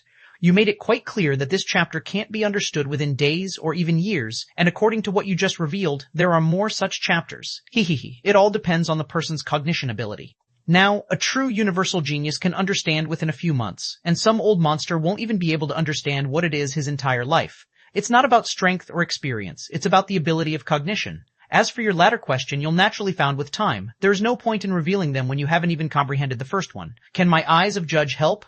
Jacob had to ask this since this new ability was extremely powerful, and Immortica said that he could see through things that others couldn't, so if he could use it in this immortal chapter, then it was a godsend. Of course they could, but it still depends on you understand them first. Ha, Immortica laughed with relish. Jacob didn't falter and suddenly grinned unperturbed. Then I guess I got nothing to worry about, won't I? Did you forget I just acquired a certain helper that can devour unlimited lifespan for me? Immortica suddenly fell into silence at this moment and wrote after a while, Sigh, you really have devil's luck. Still, it wouldn't be too easy if I were you, because this place is filled with uncertainty, so I suggest you pick up your pace. Jacob's expression changed ever so slightly. Show me this immortal chapter. The next moment, the page of Cursed Immortality turned again. But unlike its usual white silvery color, this page was completely black, like a black hole, and in the center of this place was a crimson drop of blood, and that's it. There was nothing else. Jacob's expression warped the moment he saw the drop of blood drawn on the black page, and there was nothing else there, not even a dot or a word. He knew things had gone south and yelled indignantly, Bastard, are you fucking with me? Jacob was hoping to see some mystical words or runes, but this signal drop of blood was the last thing he was expecting, and he began to understand why the last guy died. The page turned back, and Immortica's hysterical laughter was waiting for him before it finally wrote, What are you going mad about? Didn't I tell you this is an immortal chapter that can't be copied, stolen, or recreated? There is only one in the entire universe. How could such a profound thing be written or expressed with mere words? The drop of blood is not simple. It contained the universal truth about the blood. Everything you ever need is in there, and this is where your test of comprehension begins. So instead of yelling, why don't you start training, or you can also cause trouble. I don't mind at all. In fact, it would be more entertaining for me.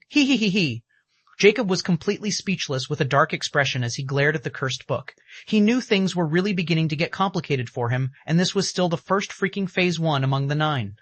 533, Chapter 533, Free Food Delivery. On the western shore of the Epic Plains, a medium-sized ship was sailing closer.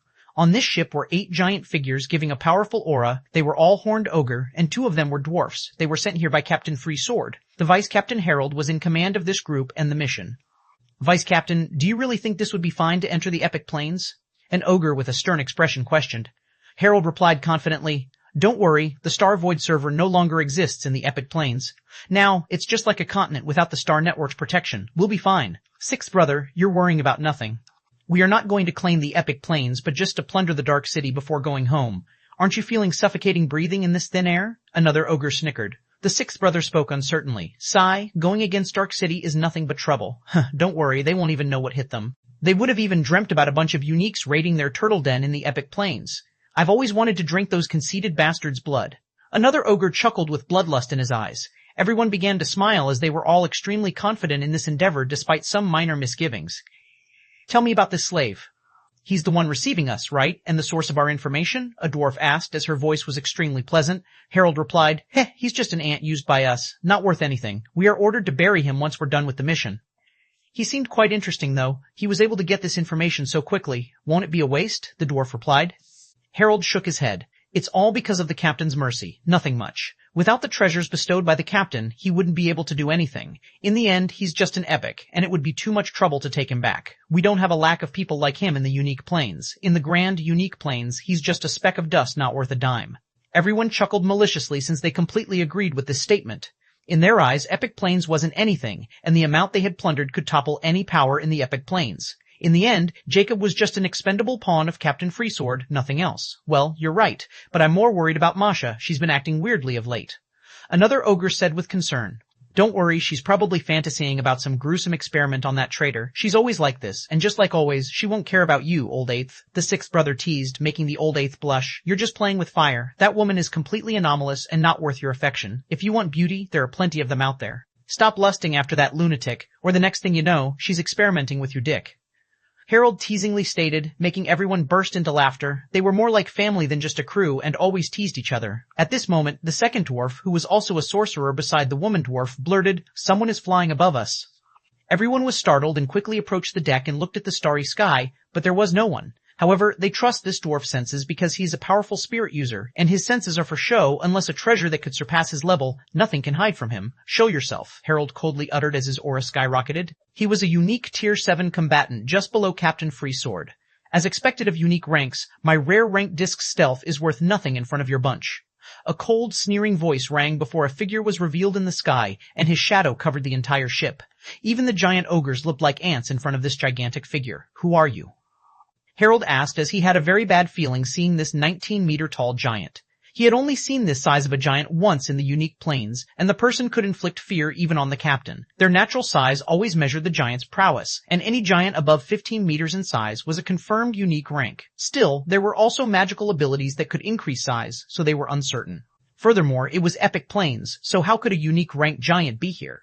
Still, as notorious star pirates, they were all extremely cautious. The giant stood on a gray disk like a small mountain as his long dark hair fluttered in the wind and his emotionless blue eyes were locked on the group. He finally spoke. I guess you can't identify me with this mask, eh, Harold? I suppose I was just a powerful ant in your eyes that day, not worth remembering. But so what? You see, I'm a little bit hungry, and you all delivered yourselves at a perfect time. Don't worry, I'll send my regards to Captain for this free food delivery soon. His words were like devil whispier, sending chills to everyone's spins, and Harold's eyes opened wide in disbelief as a terrifying notion surfaced in his mind. YOU, no impossible. He was appalled, but before he could do anything, his eyelids suddenly turned heavy as a mountain, and the next moment he began to fall back. It's an enemy attack.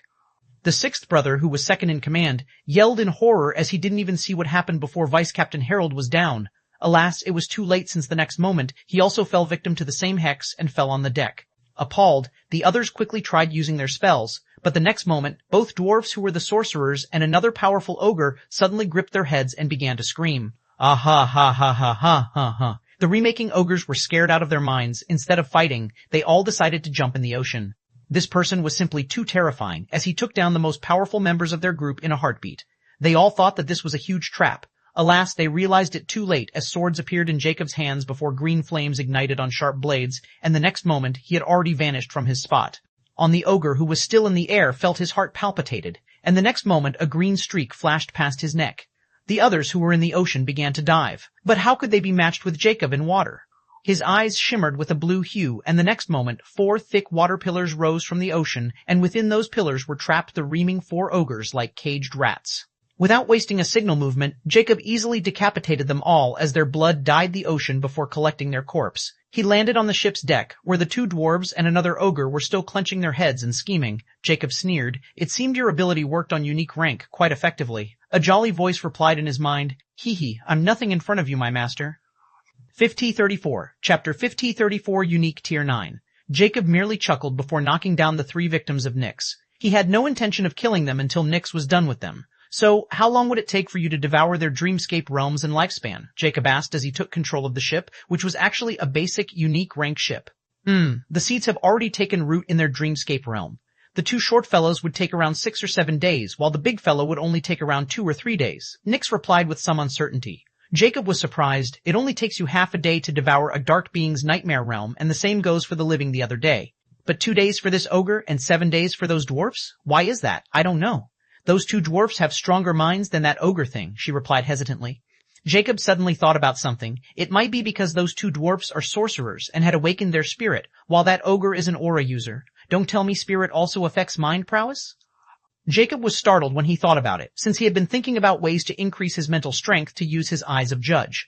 But it was far easier said than done, since even the Witch Palace didn't have such records. So, he mused, he might find something in the unique planes. After all, the topic of mind and soul was extremely complex. But now, he suddenly thought about this possibility because the dreamscape realm was directly related to soul and mind. The spirit users were those who were well versed in magic and research, while the aura users were more inclined towards battles and killing techniques. There was a clear reason for this discrimination between aura and spirit, and that might be related to cognitive prowess. Although he didn't have proof, he might be able to confirm his theory with Nyx. Oh, the two categories of races you explained to me, the combatant and sorcerers, right? I don't know, but you might be right. Because he is clearly stronger than them, yet his mind is not. How about you found me more of such creatures so we can confirm this theory? Nyx excitedly said. She had turned into a hungry academic in 2 days, and she still liked gunsmithing the most, as it completely fascinated her to no end. Jacob nodded. Let's do this experiment with the epic rank races first in these upcoming few days. If this turns out to be true, then I think strengthening my dreamscape realm might also strengthen my mind. What do you think? Of course, it would. Since your dreamscape realm is now merged with me, it would naturally affect your mind as well. The ability to resist negative mind effects is also related to this fact. If I get enough data, I can even begin experiments in the realm, she excitedly stated. Alright, once we're done here, I'm going back to the alive planes to finish some unfinished business. In the meanwhile, I'm going to lead their captain by the nose before I claim his life. Only then can we move towards the unique planes. It's going to be a long journey. Jacob stated his plan before he cut off Nyx's vision and began to eat those ogres without leaving anything. Jacob had never expected that all that meat he bought would not be able to quench his hunger, and despite devouring everything, he was still 30% hungry. Furthermore, the wyvern's endurance was losing effect as he no longer felt lethargic but hungry again. This was clearly related to his growing power, and now he was going to be on the same rank as the endurance, so it would lose its effect. Before, he planned to lead these ogres into the epic planes and use them to wreak havoc. But after he found that his second had been completed and he had reached the final tier of the unique rank, he changed his mind and decided to use them as a very much needed food source. Even though those ogres were far from the direct bloodline of legendary beings, they were still uniques nonetheless, and his hunger greatly subdued while he was only an inch away from reaching 20 meters in height. This was probably the only complaint he had now, his growing height. Right now, he was like a small walking mountain, and he was afraid his size would reach unimaginable heights, and he didn't know what to do or feel about it. At this moment, he again thinks about the gluttony mask. Since he had mental immunity from Nyx now, he should be fine, but the thing was, he was still lacking the mystic signature. Another thing worth mentioning is that now, with 100 cubic meters of space in the Infinity Pendant, his hexes can be used against 4 epics and 2 uniques, which gave Jacob the confidence to get rid of Captain Freesword as long as he wished it. That's why he no longer needed to scheme when he could overwhelm him with power. The only problem was now the slave rune, which was still in effect. Although he could resist a little now, it was still a hindrance as long as his magic ability didn't surpass Masha. After feeding on those 5 ogres, Jacob dragged the 3 of the Nyx's victims into the basement and cut off their 4 limbs before closing their wounds by burning them. Strangely, they didn't react at all, as they were all sleeping peacefully. He knew Nyx was probably having the time of her life. Once he left them, he dragged Harold and the 6th brother, named Anival, into the captain's cabin, which was a luxurious room. He used his hexes on them and put them in slumber for 2 reasons. The first one, he wanted some information on Captain Freesword and what they were doing here. Second, how did Captain Freesword determine the second traitor's identity back then? However, he knew once Masha was under Autark's control, he would get all the information he needed, and Autark would reach the epic rank as well. But it would still take more years, and Jacob wasn't going to wait, since Captain Freesword might suspect something. Thereafter, Jacob directly planted a few parasite gems into their skulls. He didn't have a unique rank one, and they wouldn't be enough to enslave them completely, but they were perfect to restrain them as long as he wouldn't give them a chance to take them out or gather their strength. To achieve this, he punched right above their magic course positions and directly cracked them. Once all the preparations were done, he sat comfortably on a couch and ended the hex. The moment Harold and Anival's eyes opened, they went wide, and their faces turned pale as ghosts when deadly pain attacked their minds and bodies like a tsunami. The next moment, horrifying screams rang in the calm ocean like wails of suffering souls in hell. 535, Chapter 535, What Do You Want? 8 days later, Jacob appeared on the deck of the ship as he basked in the sunlight with a lazy expression. At this moment, a vermin transponder appeared in his hand, and with a sly smile, he activated it. Captain Freesword's gloomy voice rang, "Where are you, and what happened to my men?" It wasn't the first time he received this call. It was just that he didn't respond, and he was pretty sure Harold and others would have also received this same call but to no avail, which made Captain Freesword panic. Jacob was also helpless, since he couldn't open those guys' space rings because of the mystic signature. Nonetheless, it was according to his plan, so it didn't matter if he could access their rings or not. He wanted to make Captain Freesword panic, for he had already got what he wanted from Harold, and they had turned into Jacob's nutrition. Jacob pretended to be panicked and agitatedly said as if he was wounded and running for his life, "Saka, Captain. I don't know. 6 days ago we entered the Dark City with the Vice Captain, and when we found the Dark Marquise and tried to subdue him, suddenly a blinding white light appeared, and I lost consciousness, and I just awakened in a gloomy place. I don't know what happened to the others. Please save me, Captain." A grave, silent dissent, but Jacob merely smiled and waited for Captain Freesword's response.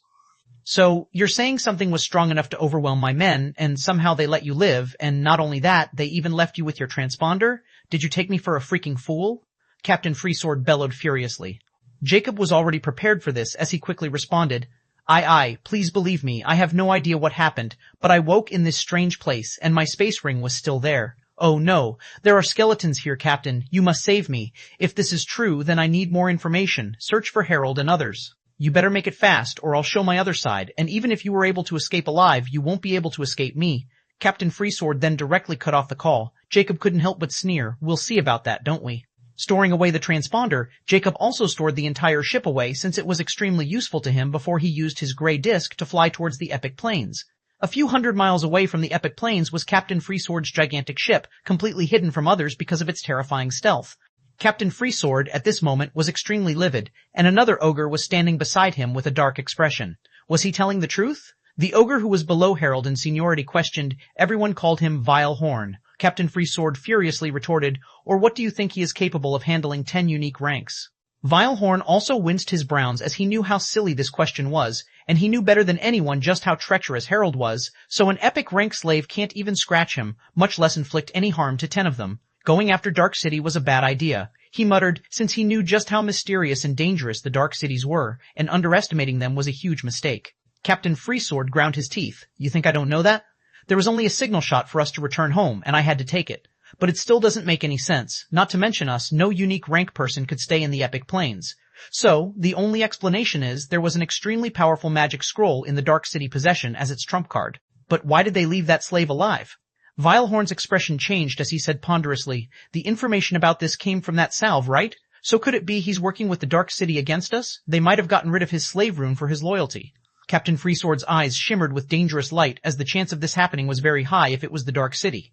Summon Masha, we'll know if it's true or not, he ordered coldly. A few minutes later Masha appeared looking gorgeous in a red dress, but neither Captain Freesword nor Vilehorn was in the mood to admire her enthralling features. Masha also read the room and asked, what happened? Without replying to her question, Captain Freesword coldly asked, the slave rune on Jacob S. King, is it still intact?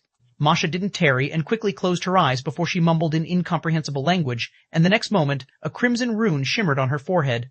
Looking at that rune, Captain Freesword's expression eased a little, while Vilehorn frowned deeply. Masha opened her eyes at this moment, and that rune vanished as she said confidently, it is still active, Captain. Captain Freesword sighed. It appears Mr. King is telling the truth. The Dark City was really able to retaliate against our men. What is going on? Masha tried asking again, as she wasn't completely unaware of Captain Freesword's plan.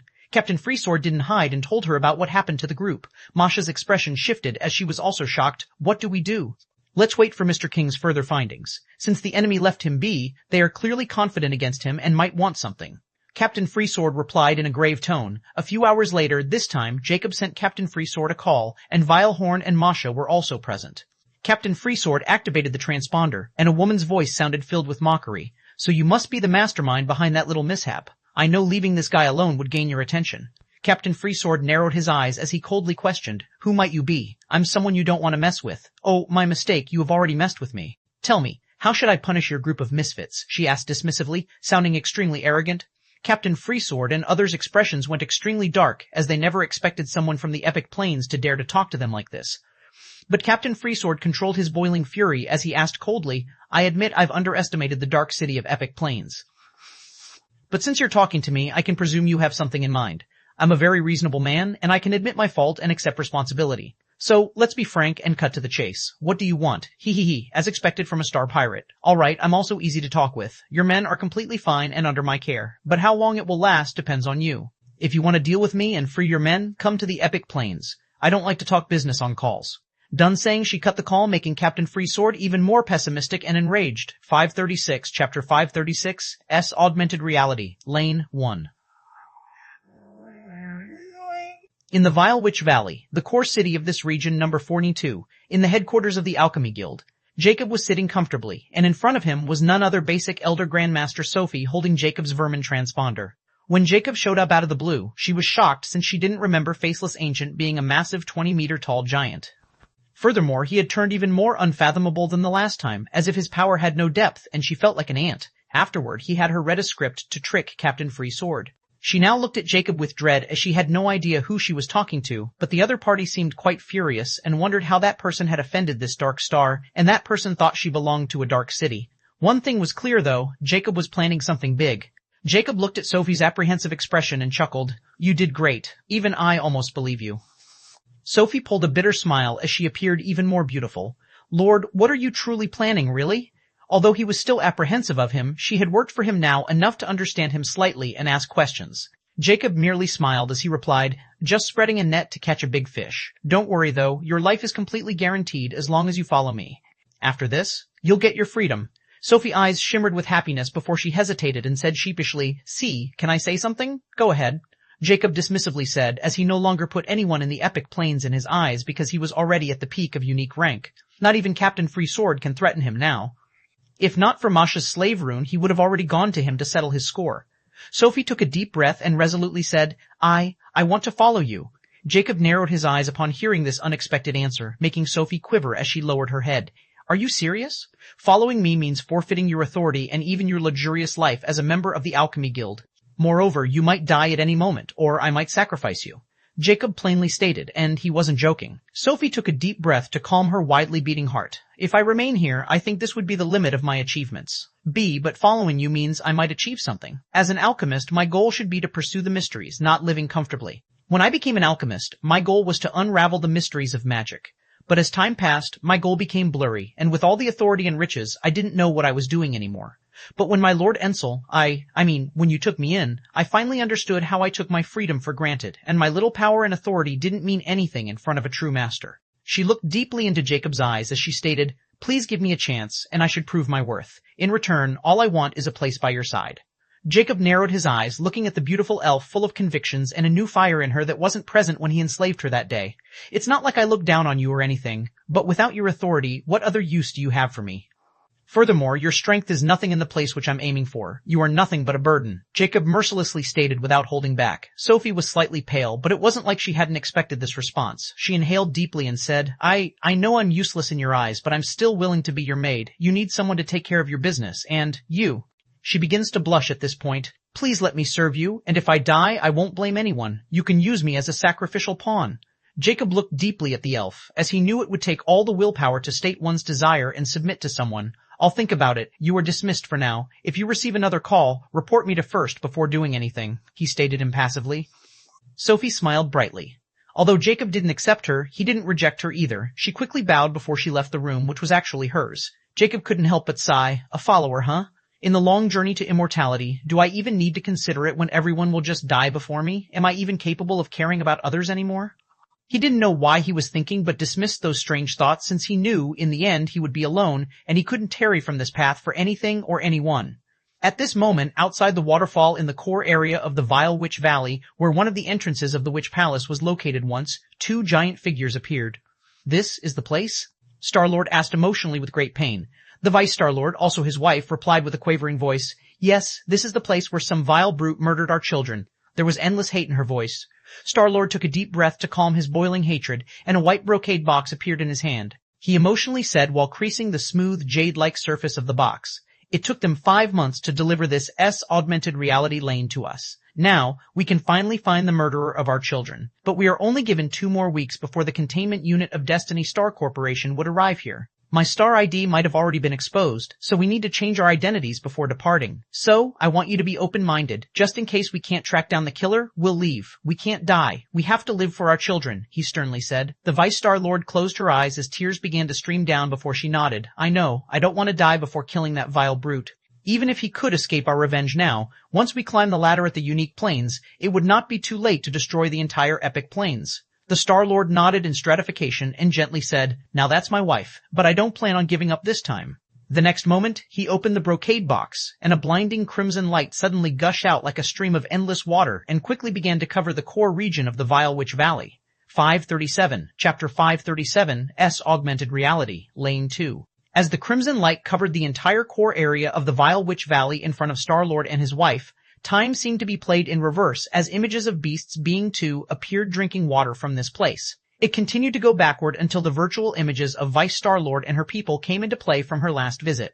Both of them continued to stare with killing as the time continued to go backward until they saw a group of people emerging from the water. Immediately, Star-Lord tapped on the brocade box and the time reverse slowed down. Although they can see these things, they can't hear anything. Soon, they instantly spotted a lone figure from the group walking backward in the forest, and they looked at each other before following this hooded figure. After following him deep into the forest, they saw this person waving his hand in reverse, and a giant figure suddenly emerged on the ground. This was the same scene when Jacob hexed Frugal when he was on a call with Star-Lord. Frugal. The Vice Star-Lord cried emotionally. He's the one who killed him, she roared with hatred. The Star-Lord didn't hesitate and tapped on the box again, and this time augmented reality suddenly stopped. The Star-Lord then took out a small rectangular device and activated it while placing it close to the mysterious hooded figure, and then a white scanning light began to scan this person from head to toe. A static voice rang from the device. An inactive Star Watch detected. Both husband and wife's expressions warped upon hearing it, as they didn't expect this at all. In their mind, as long as they could use the S augmented reality lane to reverse the time period to when their children died and use this special device of the organization to scan this murderer's Star Watch, they could get his Star ID.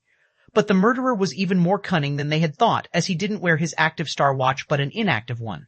The S augmented reality lane would work by hacking into the SAAI's observation database, which monitored all the activities in the epic planes. Nothing could hide from it. But unlike SAAI, the S augmented reality lane could only cover a small region, and it could only be used once in that area, not again if they don't want to infuriate the SAAI and activate its killing protocols.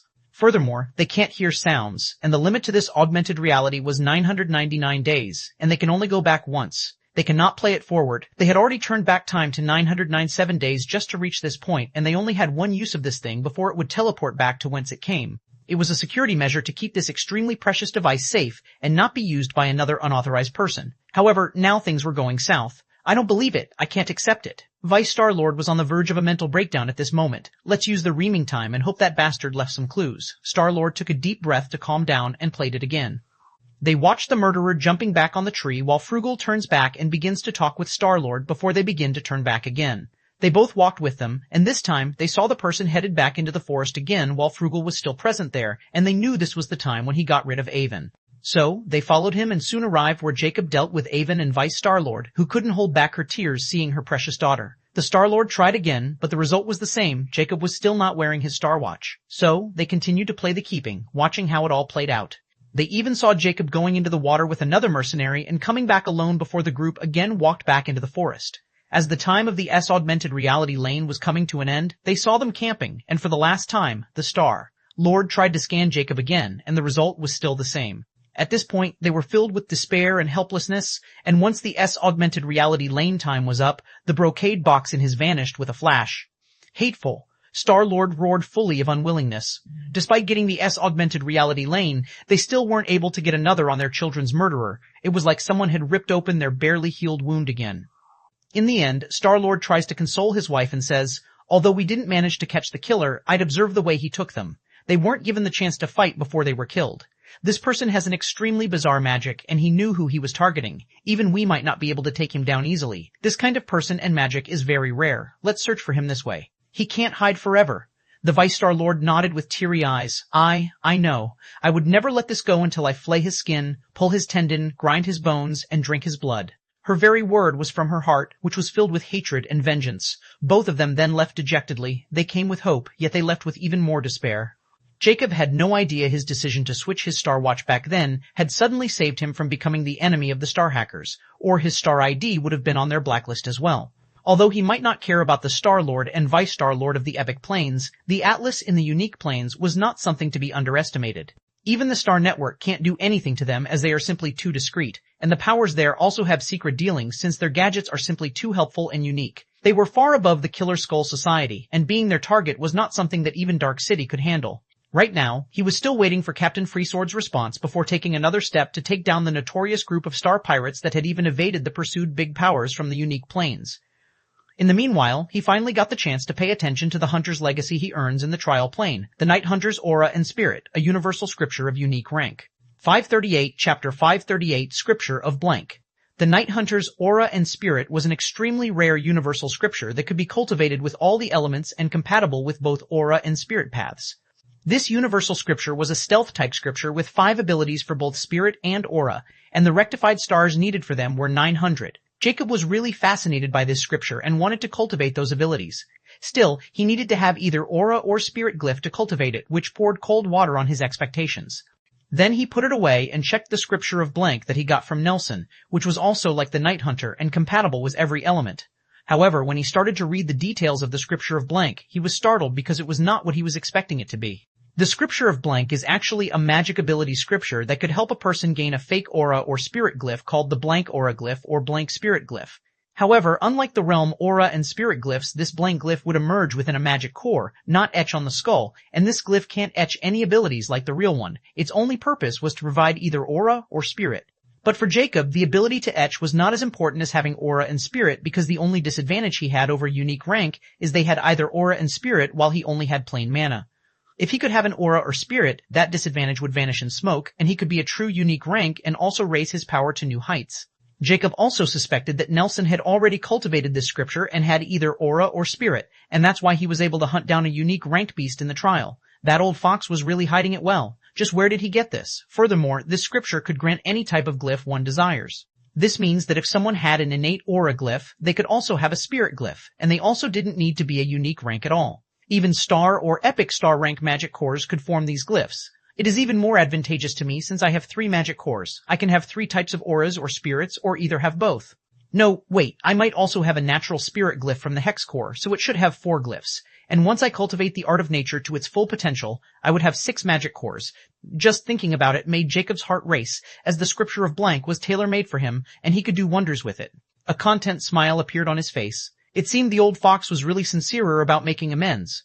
Although the Zodiac Oath is not in effect, I know it would be nigh impossible to find that old fox, since he would flee with Ellie the moment he came out from the champion space, so hunting them would be akin to searching a needle in a haystack. But now it seemed I could forgive them a little and give them a chance to run. However, if they ever appeared before me, I'll eat them alive. As for Lucy, she has been AWOL since the trial ended, which means she is also hiding. Even though I got some of her hideouts out from her guard in the trial, she is not as important as that ogre bastard.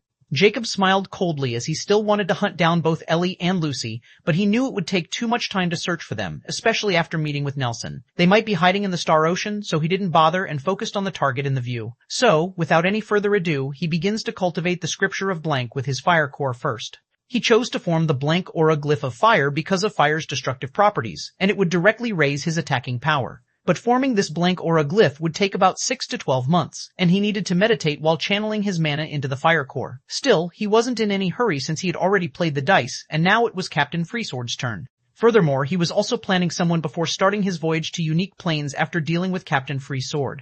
4 days later, when Jacob was meditating while channeling his mana into the fire core with Scripture of Blank, Sophie's voice rang outside the room. "My lord, he's calling." Jacob opened his eyes, and a fiery green lightning flashed past his eyes and said, "Come in." Sophie appeared in a violet dress, looking extremely beautiful as she had specially dressed up for someone. She flaunts her sexy curves while walking, but Jacob remains expressionless, making her secretly depressed. But she didn't dare to show it and get to the point. "This device was just blinking, but I didn't activate it." Jacob nodded. "Good, now call him back and just listen. You just need to say, as I wrote in the Star Watch like the last time. You just need to keep your image as the representative of the Dark City, and you need to be absolutely confident there is no room for error." Sophie solemnly nodded before she activated the vermin transponder. Soon, Captain Freesword's cold voice sounded, I've thought about our last chat, and since you want to meet and discuss business with me in person, I would be a disrespect on my part since the fault lies with me. But forgive me for lack of courage. You see, I'm a pirate and timid by nature, and Dark City is not to be trifled with. You made it very clear last time. So, how about we choose to meet in the Star Ocean close to the Epic Plains? I'll come alone, and you do the same. Since you have my men, I won't try anything. In fact, I'm very interested in forming a partnership with the Dark City, for it only brings endless benefits for both of us. There is no need to turn hostile for that little skirmish. What do you think, miss? Just as I expected. Jacob's lips curled in disdain as he knew Captain Freesword won't dare to enter the Dark City after what happened with his men. That guy might appear to be arrogant, but he wasn't a fool. The Star Ocean was Captain Freesword's territory, so he would only feel safer there, and if he could really form a friendly relationship with Dark City, he would not let this chance pass by either. So, he won't do anything unless he wants to rot in the Epic Plains forever or find another Jacob to do his bidding, which was no longer an option since he knew that plan was filled with flaws after what happened to his men. He would no longer trust another pawn. A display appeared on Jacob's star watch before words began to appear, and Sophie's eyes shimmered as she replied, "All right, since you are willing to listen, I'll give you a chance. But I'm not coming alone and bringing one of my close assistants with me. You can also bring another person, just to be fair. Let's meet on the boundary of Epic Star Ocean in 7 days. Oh, and don't you dare send an imposter since I've already obtained your appearance from one of your men. What do you think?"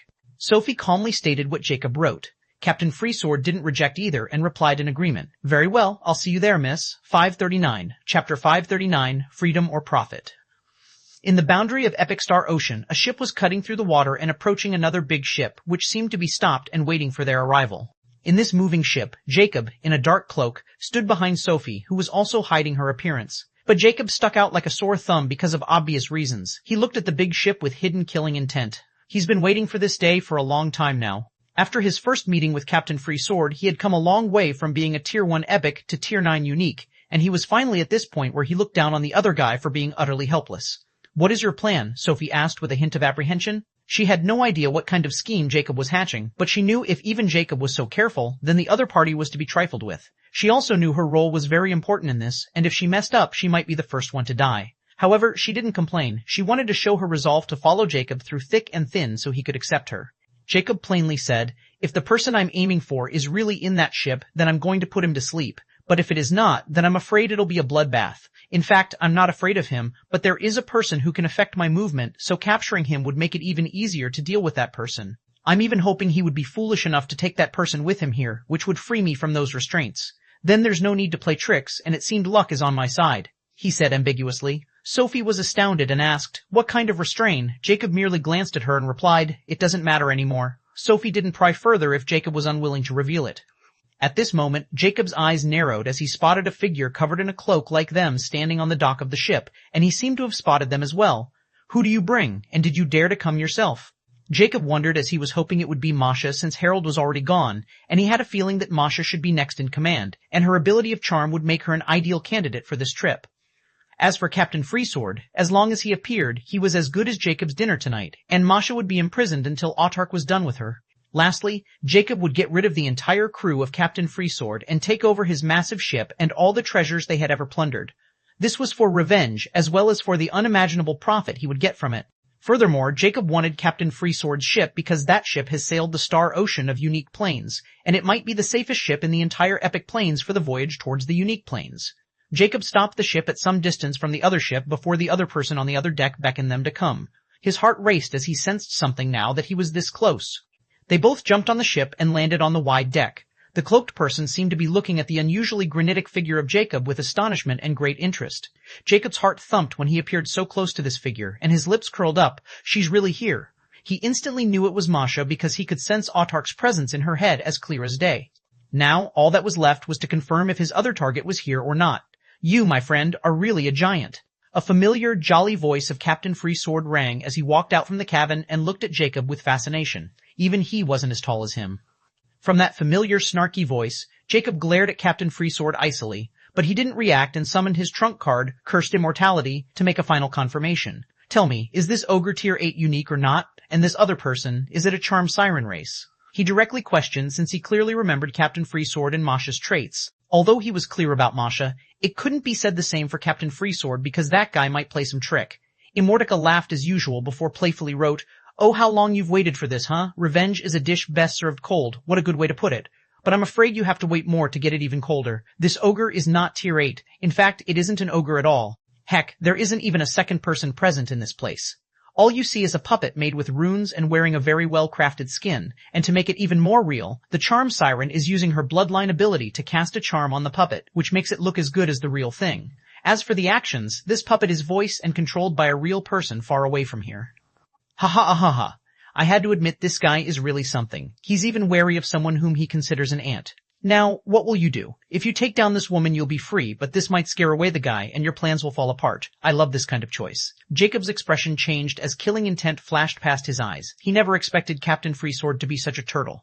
But he was also impressed by his cowardliness. He knew his 10 men had been captured, which meant even he wasn't a match for his enemy, so he decided to remain hidden and send Masha to make this puppet appear even more realistic. Now, if he dealt with Masha and this puppet quickly, Captain Freesword might really be scared away, and it would be very hard for him to find him in the Star Ocean.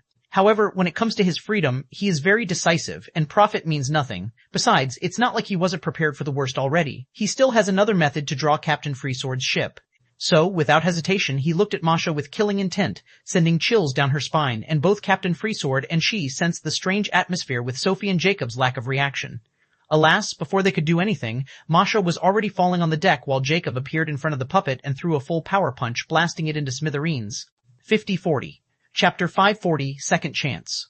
In the main ship of carefree Swordstar pirates, an enraged roar reverberated like thunder, shaking the entire ship. Bastards, you dare to stab me in the back. In the captain's room, Captain Freesword's complexion was pale as blood was trickling down from the corner of his mouth, and his bloodshot eyes were emitting bloodlust. It was the result of losing connection with the puppet, which held a trace of his blood and connected to him by mystic signature. Not only did he lose an extremely valuable, advanced, unique rank, mimic puppet, but he also lost Masha, who was more useful than the other members of the crew right now. But what Captain Freesword couldn't understand was how Masha suddenly lost consciousness without even being able to activate her teleportation talisman. No, more importantly, who did those two see through their guise? Furthermore, when Captain Freesword thought about how that giant blew off the mimic puppet with a signal punch, he felt a chill running down his spine. He is a peak rank, unique. Just what in the hell is Dark City doing here? He muttered with coldness creeping over his skin. Vilehorn was also silent with an ugly expression. He didn't think they would encounter this kind of situation in the epic planes of all places. Not even unique planes had ever dealt this kind of damage to them. Now, they had lost 11 strong men in just 2 weeks, which was completely unacceptable. Furthermore, they were still in completely dark about their enemy's might and trapped in this place. At this moment, Captain Freesword finally calmed down and frowned darkly when he sensed something, and the next moment, a glowing vermin transponder appeared in his hand. His expression grew extremely ugly because this call was from his enemy. Grounding his teeth, he activated it. I'm very disappointed in you, Mr. Pirate. I thought we had an understanding between us, yet you dare to trick me with some puppet? Do you think, since I'm from Epic Plains, I'm easy to deceive? Sophie's cold voice rang. Captain Freesword and Vilehorn's expressions went even more ugly as they knew their opponent had really seen through their tricks.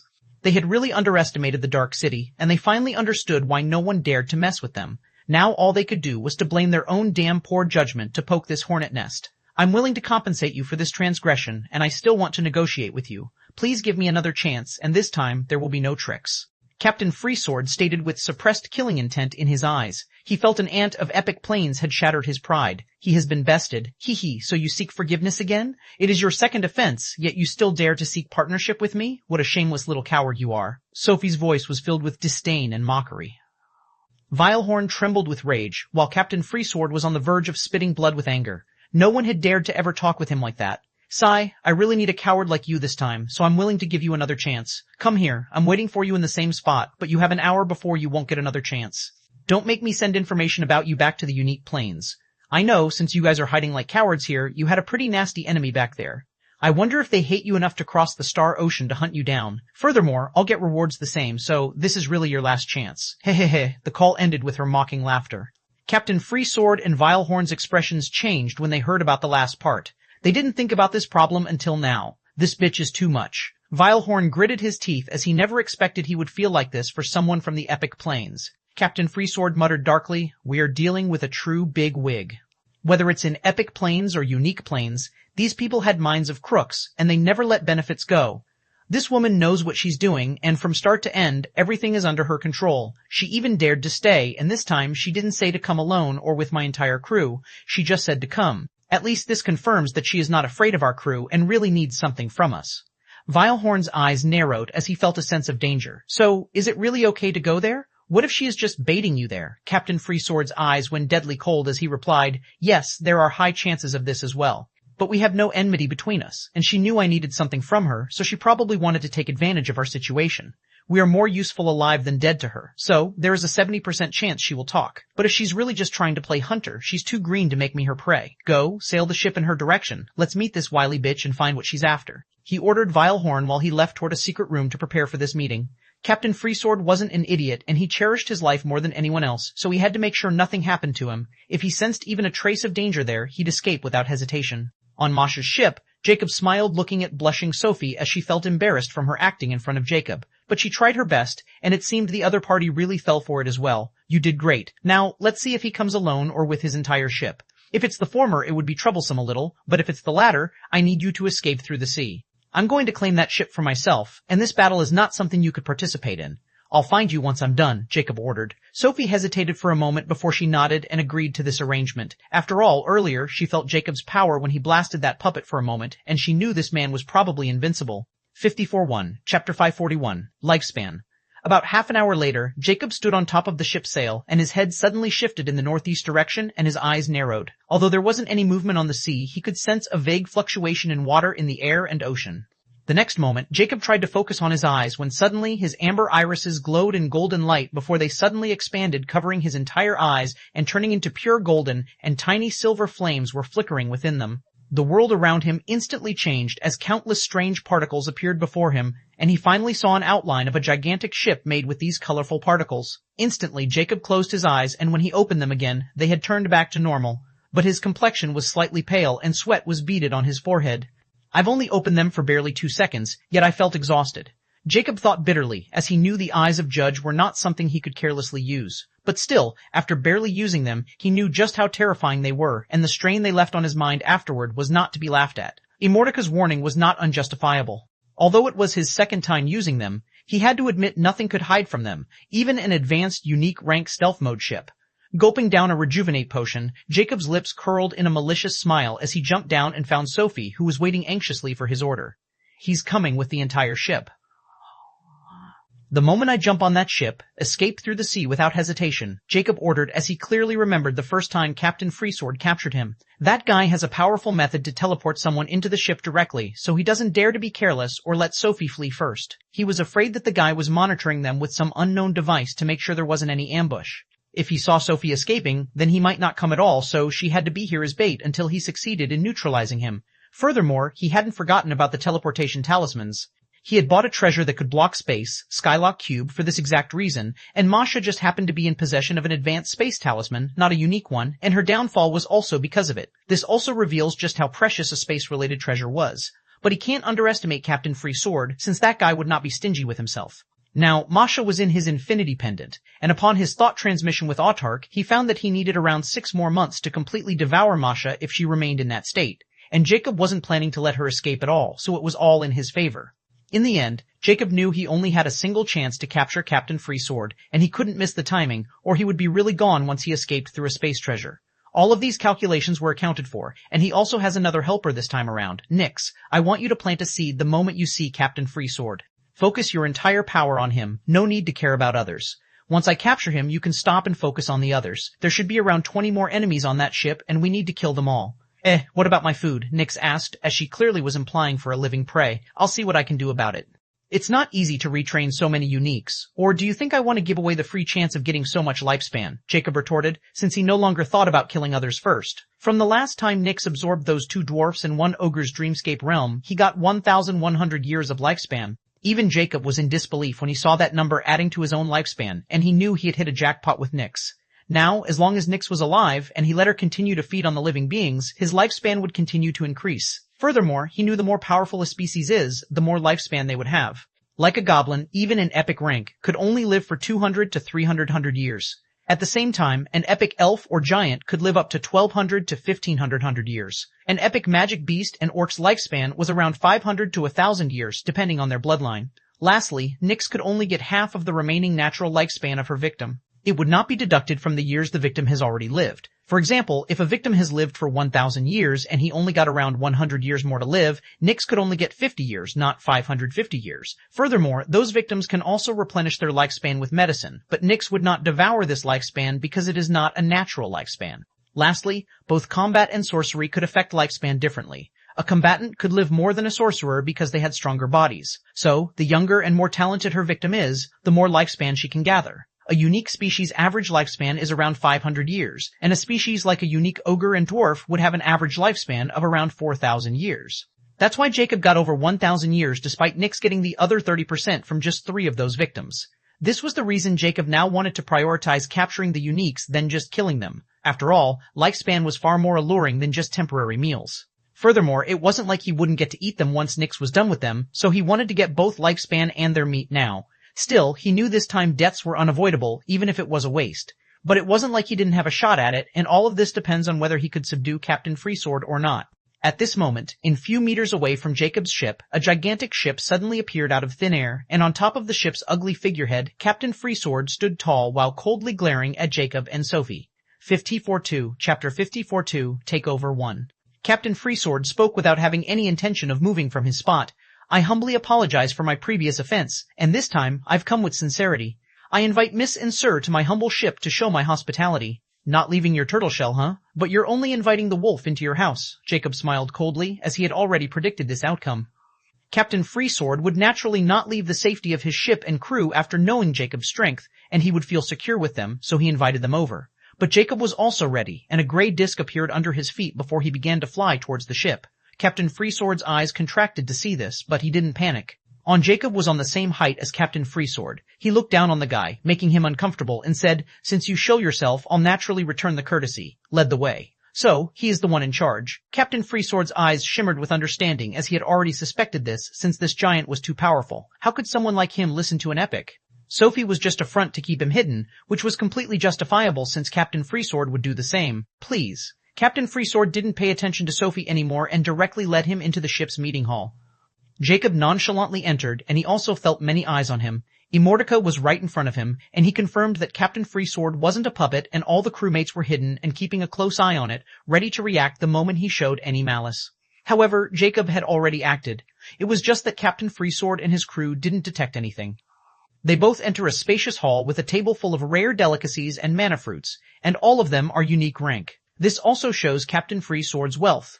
Jacob couldn't help but secretly sighed since he now returned to this place as a feared guest, then just an ant, and Captain Freesword didn't even notice his voice, which made quite clear that Captain Freesword didn't bother to remember him, he was just a disposable pawn.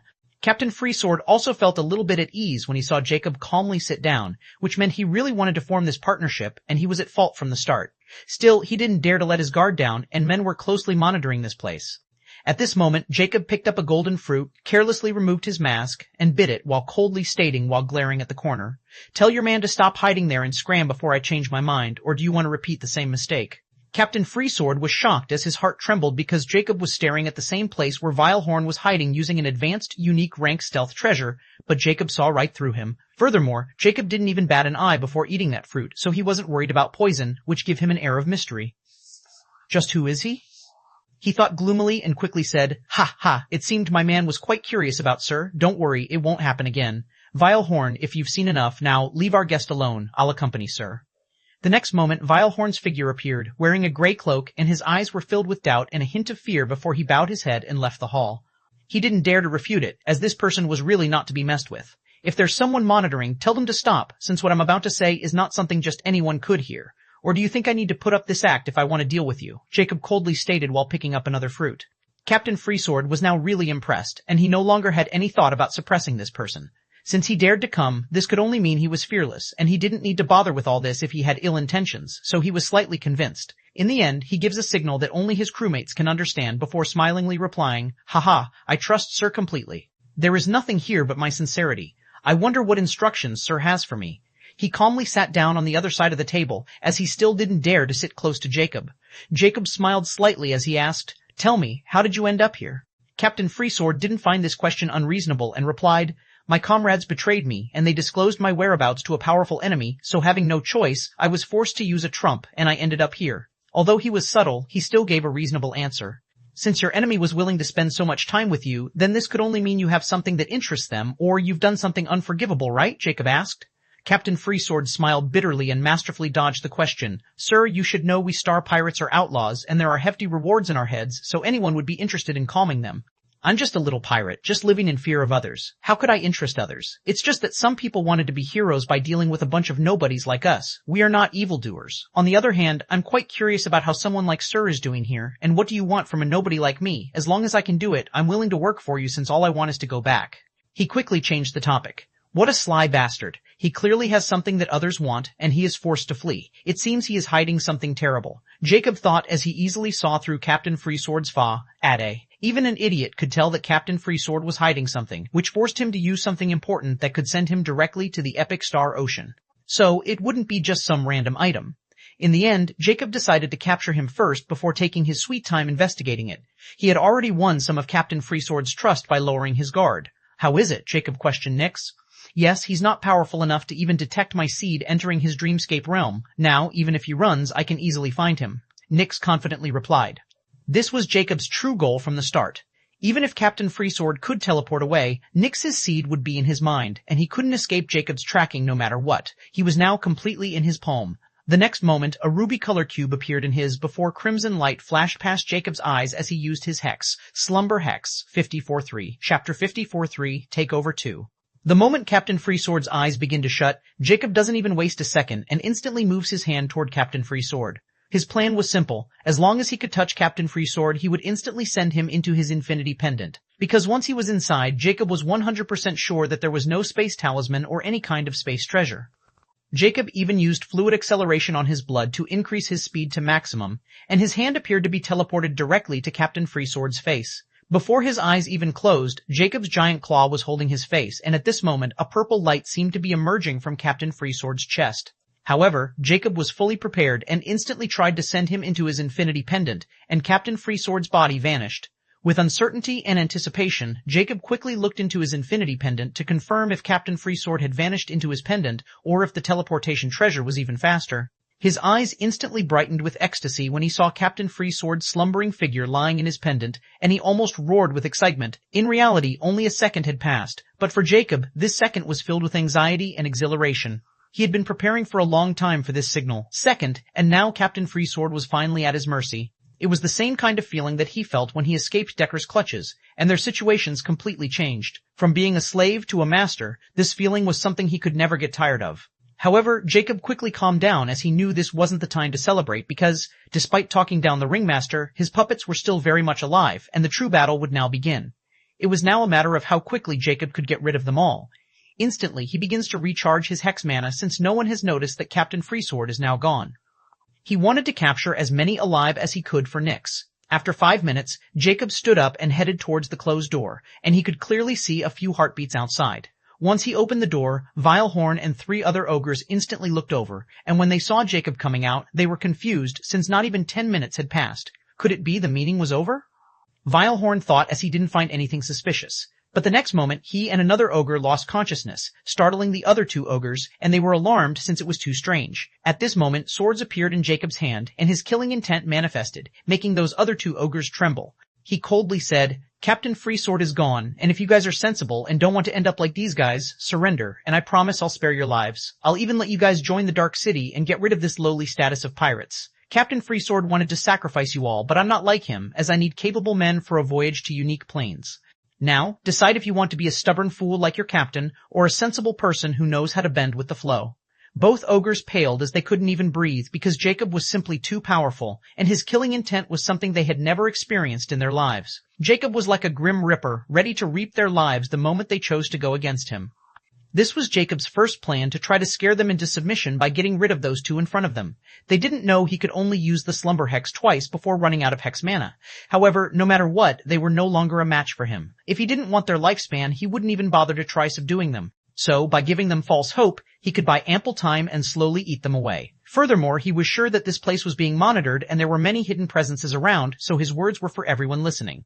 A deadly silence enveloped the corridor as those 2 ogres were looking at Vilehorn, who was 3rd in power ranking among their crew, lying there like a corpse, and their color continued to change between white and blue. This situation was the least they had expected, and Captain Freesword's absence also proved that Jacob had really gotten rid of him and that he was the strongest among them, their support pillar. This naturally breaks their will to fight. In the end, an ogre with a deep scar over his temple raises his hands. I surrender.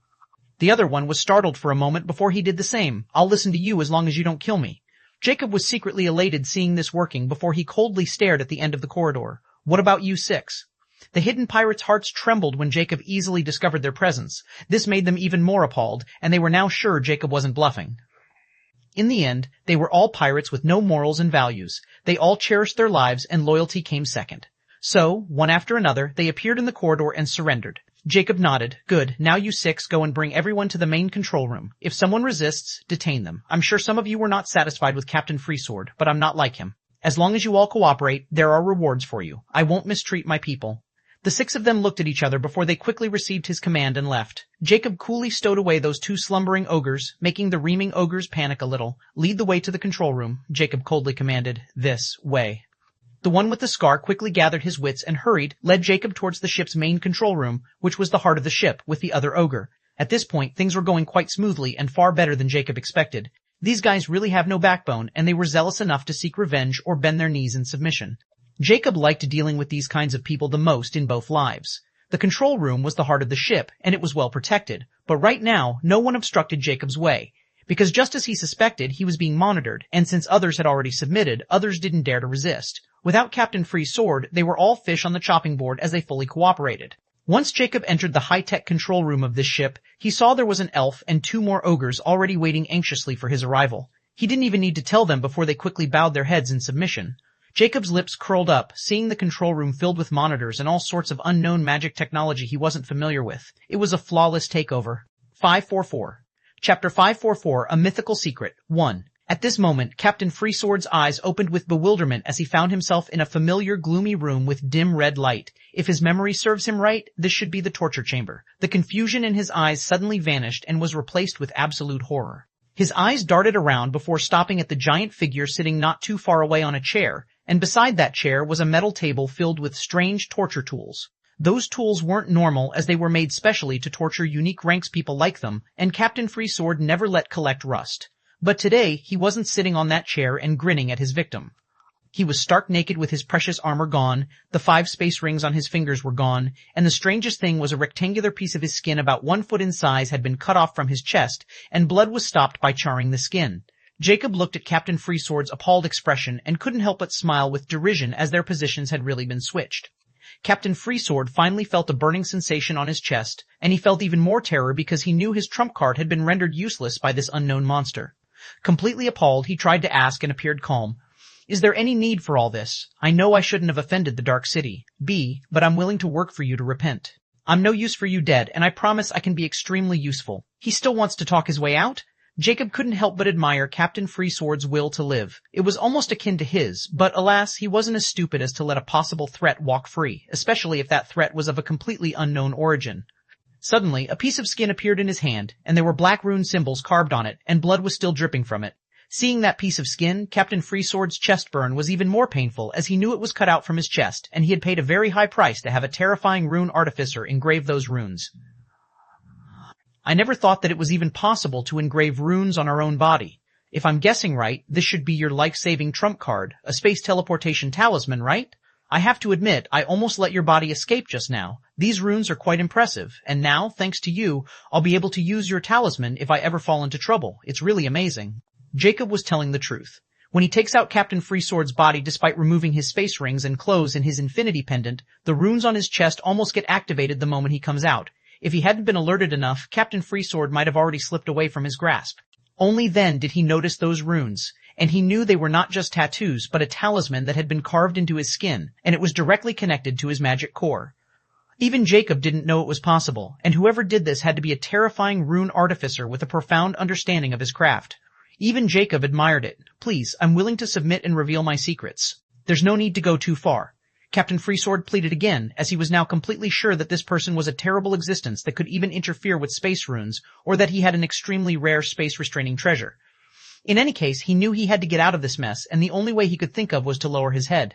Jacob smiled icily. In the face of absolute power, even if you're a king, you're not better than an ant with some jewels. and here I thought you'd at least have some dignity and resist. Alas now, if I skin you alive, I'll feel awful about it.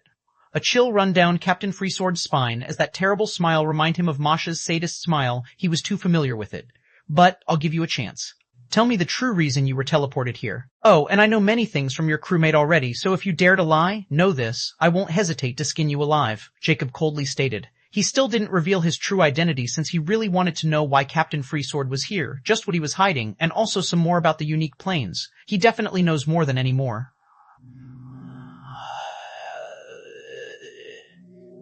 Furthermore, if Captain Freesword learned that he was Jacob, he could easily guess that there wasn't any chance for him to live. So, Jacob let him think that he fell into this state because of Dark City. At least this way he would have hope that he might get out of this alive if he spit out everything.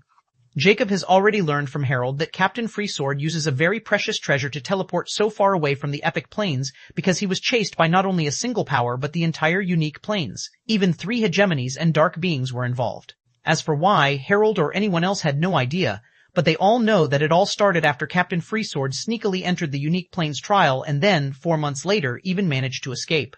The chase starts right after that, and Captain Freesword does his best to flee deep into the Star Ocean. But who could have thought there were traitors among his crew and enemies would instantly surround him? Even Jacob was shocked after he heard this, and that's why he wanted to know just what made all those powers hunt Captain Freesword like mad dogs. Captain Freesword's eyes shimmered with unwillingness when he heard this question, but hope also bloomed in his heart because he knew he might be able to save his life if he disclosed this information. After all, his life was far more important than some stupid secret, but he was too sly just to give it away since there was still a chance Jacob might directly kill him to keep that secret to himself. That secret was terrifying. So he took a deep breath and said, "As long as Sir signs an oath contract, I'll reveal everything. Or you can just kill me, but know this. What I know is something that every power wants to know. In return, I just want to live, and I'm even willing to serve, sir."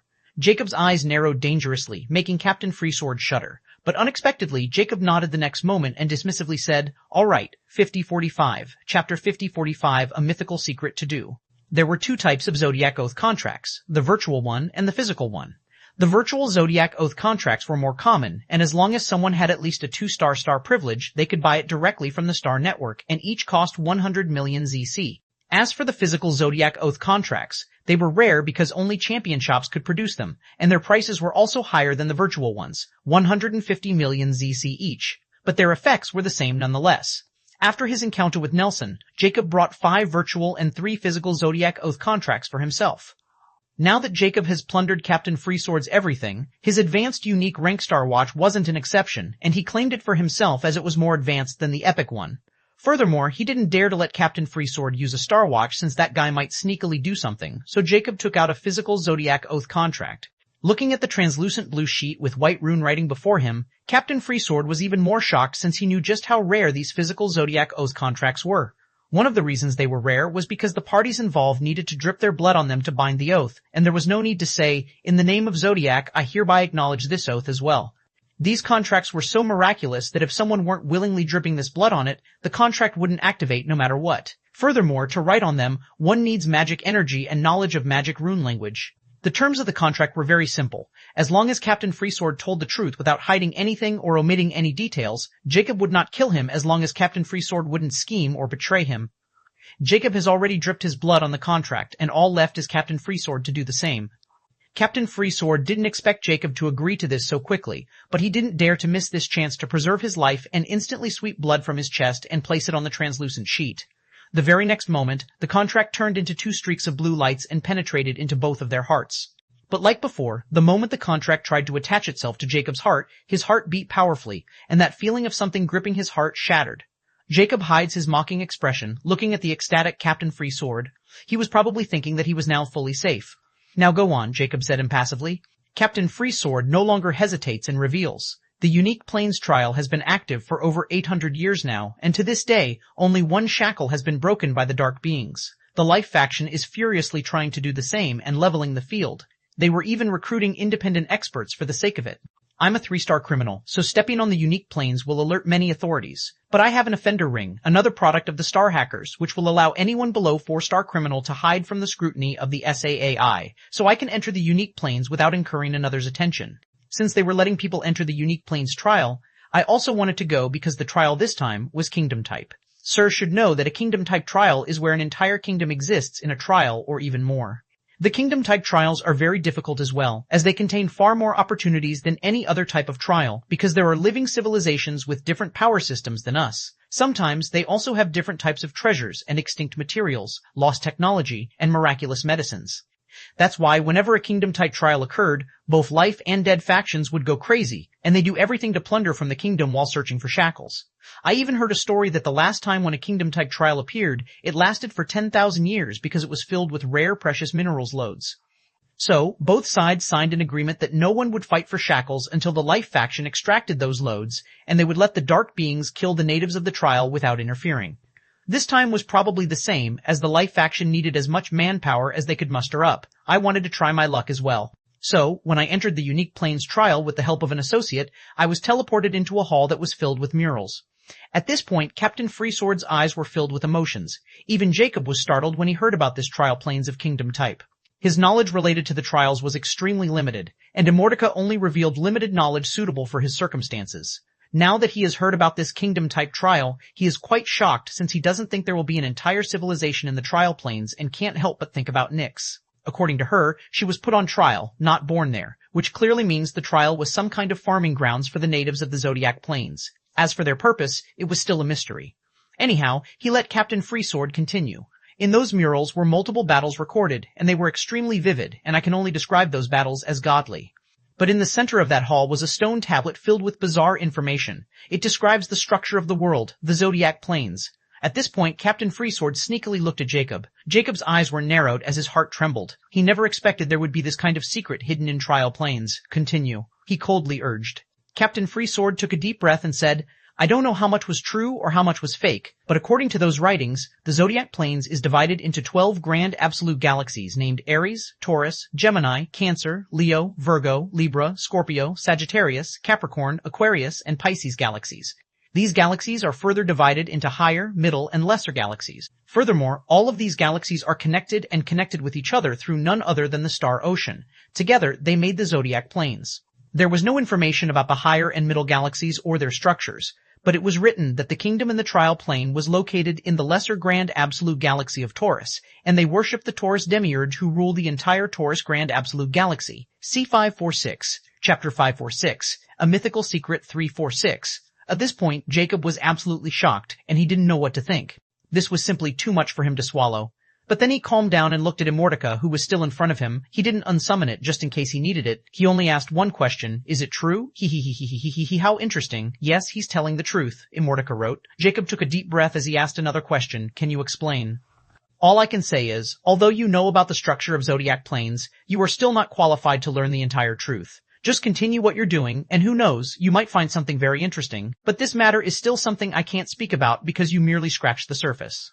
Immortality wrote ambiguously. Jacob could only give up and looked at Captain Freesword before saying, So you learn about the Zodiac Plane structure, and that's why you were hunted down by everything? For some reason, I can't believe that, since unless you won't announce it to the world, how could they find out that you learned all this? Captain Freesword smiled wryly. Indeed, it wasn't the reason I was exposed, but it was my greed that got the best of me. You see, after learning this, I didn't want anyone else to get that information. So, I tried to destroy that tablet. But who could have thought the moment I destroyed it, I completed a trial condition and the announcement exposed me? Jacob was again astounded as he finally understood why everyone tried to go after Captain Freesword. He unknowingly cleared a trial condition that had drawn the fury of the Life faction because Captain Freesword was a star criminal. But Captain Freesword was still not done, as he continued, but even that wasn't enough to draw all the power's attention to hunt me down so furiously. Right after that announcement, another announcement was made, which was completely out of the ordinary. It was, the Path of Legend will open in a century. I don't know what that means, but the moment that announcement was made, all those powers came after me like bloodthirsty hyenas. Furthermore, I discovered an old key in the debris of that tablet, and, if I'm not wrong, that key has something to do with this Path of Legend. So, I have no choice but to flee. I somehow managed to exit the trial plan and then wanted to wait for more information. But who could have thought that those bastards would place such a lavish reward on my whereabouts, and then those traitors appeared, and everything went sidehill. Captain Freesword couldn't help but furiously gritted his teeth. This miserable state he was in was exactly those traitors' fault, and now he had no choice but to become a slave to someone else and sell his secret to preserve his life. Where is that key? Jacob hurriedly asked, as this Path of Legend made him think about the legendary rank, and it might be a way to enter the higher planes. Captain Freesword might not know about the legendary rank, but Jacob does, and he knew those powers also knew, so they went after Captain Freesword for more details. But even they hadn't imagined just how difficult Captain Freesword was to deal with, and he managed to flee all the way to the Epic Plains. I've hidden it on a barren island in the unique star ocean once I found that everyone was coming after me. The coordinates are saved in the map of my star watch, Captain Freesword revealed. Jacob couldn't help but comment, how sly. If they had captured you, you could have used this same method to buy your life back, and if they had killed you, this secret would have also gone with you. I have to admit, you are full of surprises, Mr. Pirate. Nonetheless, since we are in agreement, give me that map and coordinates right now, and you'll be a free man and reap many benefits. He coolly said before throwing a star watch to Captain Freesword. Jacob also thanked his stars that he didn't kill him, or this huge secret would have been lost. Now that he knew this key might have something to do with the legendary rank, he absolutely had to have it. So, he decided to give Captain Freesword an epic star watch to reconnect with his star ID and transfer this map, since he also needed this once he entered the unique planes. Furthermore, he only remembered that the star network was still down, and Captain Freesword once said that a unique rank species like him couldn't connect with the epic star network. Captain Freesword was under oath, so he didn't have any choice but to transfer the map by using a star application. After confirming the map and coordinates were authentic, Jacob was very excited as this gain was out of his expectation. Now, all he had to do was to go to the unique planes, dig out this key, and then research more about this path of legend. Am I free now? Captain Freesword asked hopefully, as he had already disclosed everything, and he knew Jacob couldn't go back on his promise. What's the hurry? I still have more questions for you. Jacob chuckled coldly as he began to ask about the powers of unique planes. Since Captain Freesword was a native, he knew many things, and he was also a 3-star criminal, so his approach was very deep, especially in the underground area. This was very helpful for Jacob as he would start his journey soon. Captain Freesword was startled when Jacob asked him about the unique planes, as he thought Jacob was from the unique planes. But now, he begins to question this notion because, from Jacob's questions, it becomes clearer that he doesn't know anything about the unique planes. Furthermore, even if Jacob didn't know, the Dark City would have that information. This was really strange, as Captain Freesword suddenly began to sense something was wrong, but he had no choice but to tell Jacob everything. This integration lasted for about 2 hours before Jacob was finally satisfied, and Captain Freesword's throat was dry because of speaking all the time.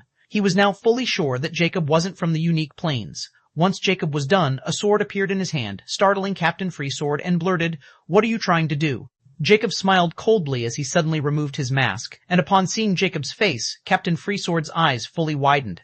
"Y-O-U, impossible." With a cruel smile, Jacob said, "Let me reintroduce myself. I'm Jacob S. King, your former slave and new master. Don't think too much about how I reached this point. Just know that I'm going to enjoy every bit of what is about to happen. If you want to blame someone, blame yourself for giving me a chance to live. But alas, I'm not an idiot like you." Afterward, the entire torture chamber was filled with blood, curdling screams and begging for death. 547. Chapter 547 Last Preparation. 5 days later, Jacob finally emerged from the torture chamber, and he seemed to be bathed in blood. He spent day and night taking care of Captain Freesword and keeping him alive until Nyx was done with him. Jacob has really let loose in these past 5 days. He had broken Captain Freesword's body and mind until he was just a living corpse, and today he finished him off. There was no longer the infamous pirate in this world who shook the unique planes once. Until the end, Captain Freesword still wondered how Jacob was able to get to this point in a few years, and how he managed to break past the restraints of the Zodiac Oath contract. After taking a bath in Captain Freesword's cabin, which was now his, he summoned the new vice-captain, who was none other than the scarred ogre named Mike. Jacob appointed him because he was the strongest as well, and he seemed very obedient. "How's the things going?" Jacob questioned while calmly sitting on a comfortable couch. Although Mike was curious why Jacob had taken so many days in the ship's torture chamber, he didn't dare to tarry and replying to the Lord, "Everything is under control, and we are really to set sail any time." Jacob nodded. What are the members' attitudes? Even though Jacob was keeping them all alive for their lifespan, he had to admit having them work with him was not a bad thing. So, he decided to let them live as long as they could after Nyx devoured their dreamscape realm. They were all experienced veterans when it came to Star Ocean, so as long as they behaved, he'd keep them alive. Furthermore, Captain Freesword found many things about the unique planes, and that place was really not to be looked down upon, even for someone like him at the peak of the unique rank. That's why he had some changes in plans. "They are all well-behaved and cooperative," Mick replied, and he was telling the truth, especially about the members of other races. Captain Freesword always looked down on other races, and they treated the other races' members like sacrificial pawns, and he never let them have real power in the crew. Only Masha was an expectation because of her runic skills. This was also the reason the people who betrayed him were from different races, not his own. Furthermore, to find the hidden traitor, Captain Freesword had Masha draw slave runes on all the members, which secretly infuriated them. But having no choice, they could only be cooperative. However, what made those other race members despise and hate Captain Freesword was he didn't remove their slave runes, but he was done with them, but he removed them from his own race members. Now, they were virtually free since they still thought Jacob had killed Masha, so they were very cooperative with Jacob's reign, but it was still too soon to tell where their loyalty lies since this might change once they returned. For now, they were obedient. Good, steer the ship to a barren island. I still have some matters to tend to in Epic Plains. This ship burns too many unique rank magic gems. I'm afraid we'll run out of them before reaching our destination, Jacob commanded. Now that he was the owner of this place, he naturally knew just how expensive it was to have this ship. It operates on magic gems, and they are an extremely precious resource in the unique planes. Some even use them as currency. Although Captain Freesword's space rings have plenty of them, Jacob doesn't want to burn them just because of that, so he has Mike to stop on an island until he is ready. Speaking of space rings, he made sure to make Captain Freesword remove his mystic signature before he killed him, and he was very obedient. As you wish. Mike nodded since this made sense and quickly left to prepare. Once he left, Jacob looked at his new star watch, which had actually turned from a simple wristband into a blue rune symbol on his wrist. To remove it, he needed to use his mana, and only if the user was not resisting would it reveal its true form. This star watch was far more high-tech than epic star watches. It was directly connected with his mind, and surprisingly, now Jacob didn't need to use his mana to control it, but he could control it with his mind. Furthermore, any voice communication would directly sound in his mind, which was even more shocking. He really wondered just who was the one who designed these things and what level of technology was required to make them. With the thought, the rune symbol shimmered as a virtual projection appeared, and Jacob couldn't help but smile. The star network is finally restored, and I'm thankful I can still use it. It seemed only someone who had been connected with the unique plane star network would be restricted. It's not dependent on the technology level. Jacob received a notification the other day about the Star Network restoration. He didn't know what was the result of the Star Network investigation, but it had nothing to do with Jacob. Furthermore, the very day he received multiple calls from the Society Killer, who was probably running out of bombs, and another person called him the Timeless Dark Tree from the Dark City. Lastly, he also received Sophie. She was probably worried about what was the result of Jacob's takeover, but Jacob didn't reply to any one of them since he was busy. Now that things were on track and with new information, he moved to his next plan to go into the unique planes. The first person he called was none other than the Timeless Dark Tree of Dark City. Now that he had the same star privilege as the Dark Marquise, he no longer needed to be retrained. Mr. Ancient, you finally decided to return my call. A few moments later, the Dark Marquise's bell-like voice rang. C-588, Chapter 548, Last Preparation, 1T, 2. It was clearly the voice of a woman, and it was Jacob's first time calling her, so he was quite surprised, but only momentarily. Jacob replied coolly, I was stuck in something. Please forgive my offense. No worries, I don't mind at all. On the contrary, I should be congratulating you on your unbreakable achievement in the history of Epic Plains. I really admire you, Mr. Ancient. Now you are on equal footing with him. She plainly replied with a hint of admiration. So, she knew I'm already a 3-star privilege holder. Jacob knew what she meant since in the entire Epic Plains, probably the Dark Marquise was the only one who had the same privilege, and since she called the day, he was sure she had tried to use her privilege to send him an unignorable call but failed. And he was right, it wasn't a big deal, I was just lucky. Jacob impassively replied as he didn't reveal his thoughts. He wanted to know what Dark Marquise wanted before initiating his plan. Dark Marquise replied, Heh, Mr. Ancient, you are too humble. Not only did you manage to clear 4 out of 5 trial conditions on your own, but you somehow made the great Nelson surrender as well. Even I'm not capable of that. You seem to be well informed. Jacob chuckled as he had to admit the Dark City was really everywhere despite not interfering with other powers, and they were well informed about everything. It's an occupational hazard. Even if I don't want to know I hope you understand. Dark Marquise calmly replied, The reason for calling you was simple. I want to know if you have the medallion. Just as I suspect they all know about it. Jacob wasn't surprised, nor was he afraid, while replying, Indeed, do you have some instruction for me? I don't dare to overestimate myself. The reason I want to call is that I want to cooperate with you. Dark Marquise replied with a hint of excitement. What kind of cooperation? Jacob asked plainly. Before I reveal anything, I want to know if you have any thoughts of joining the Dark City. Because if you're a member of Dark City, I can protect you as well as freely talk with you about this, or the Dark City laws restrain me. I hope you can consider this carefully because your life is really in danger.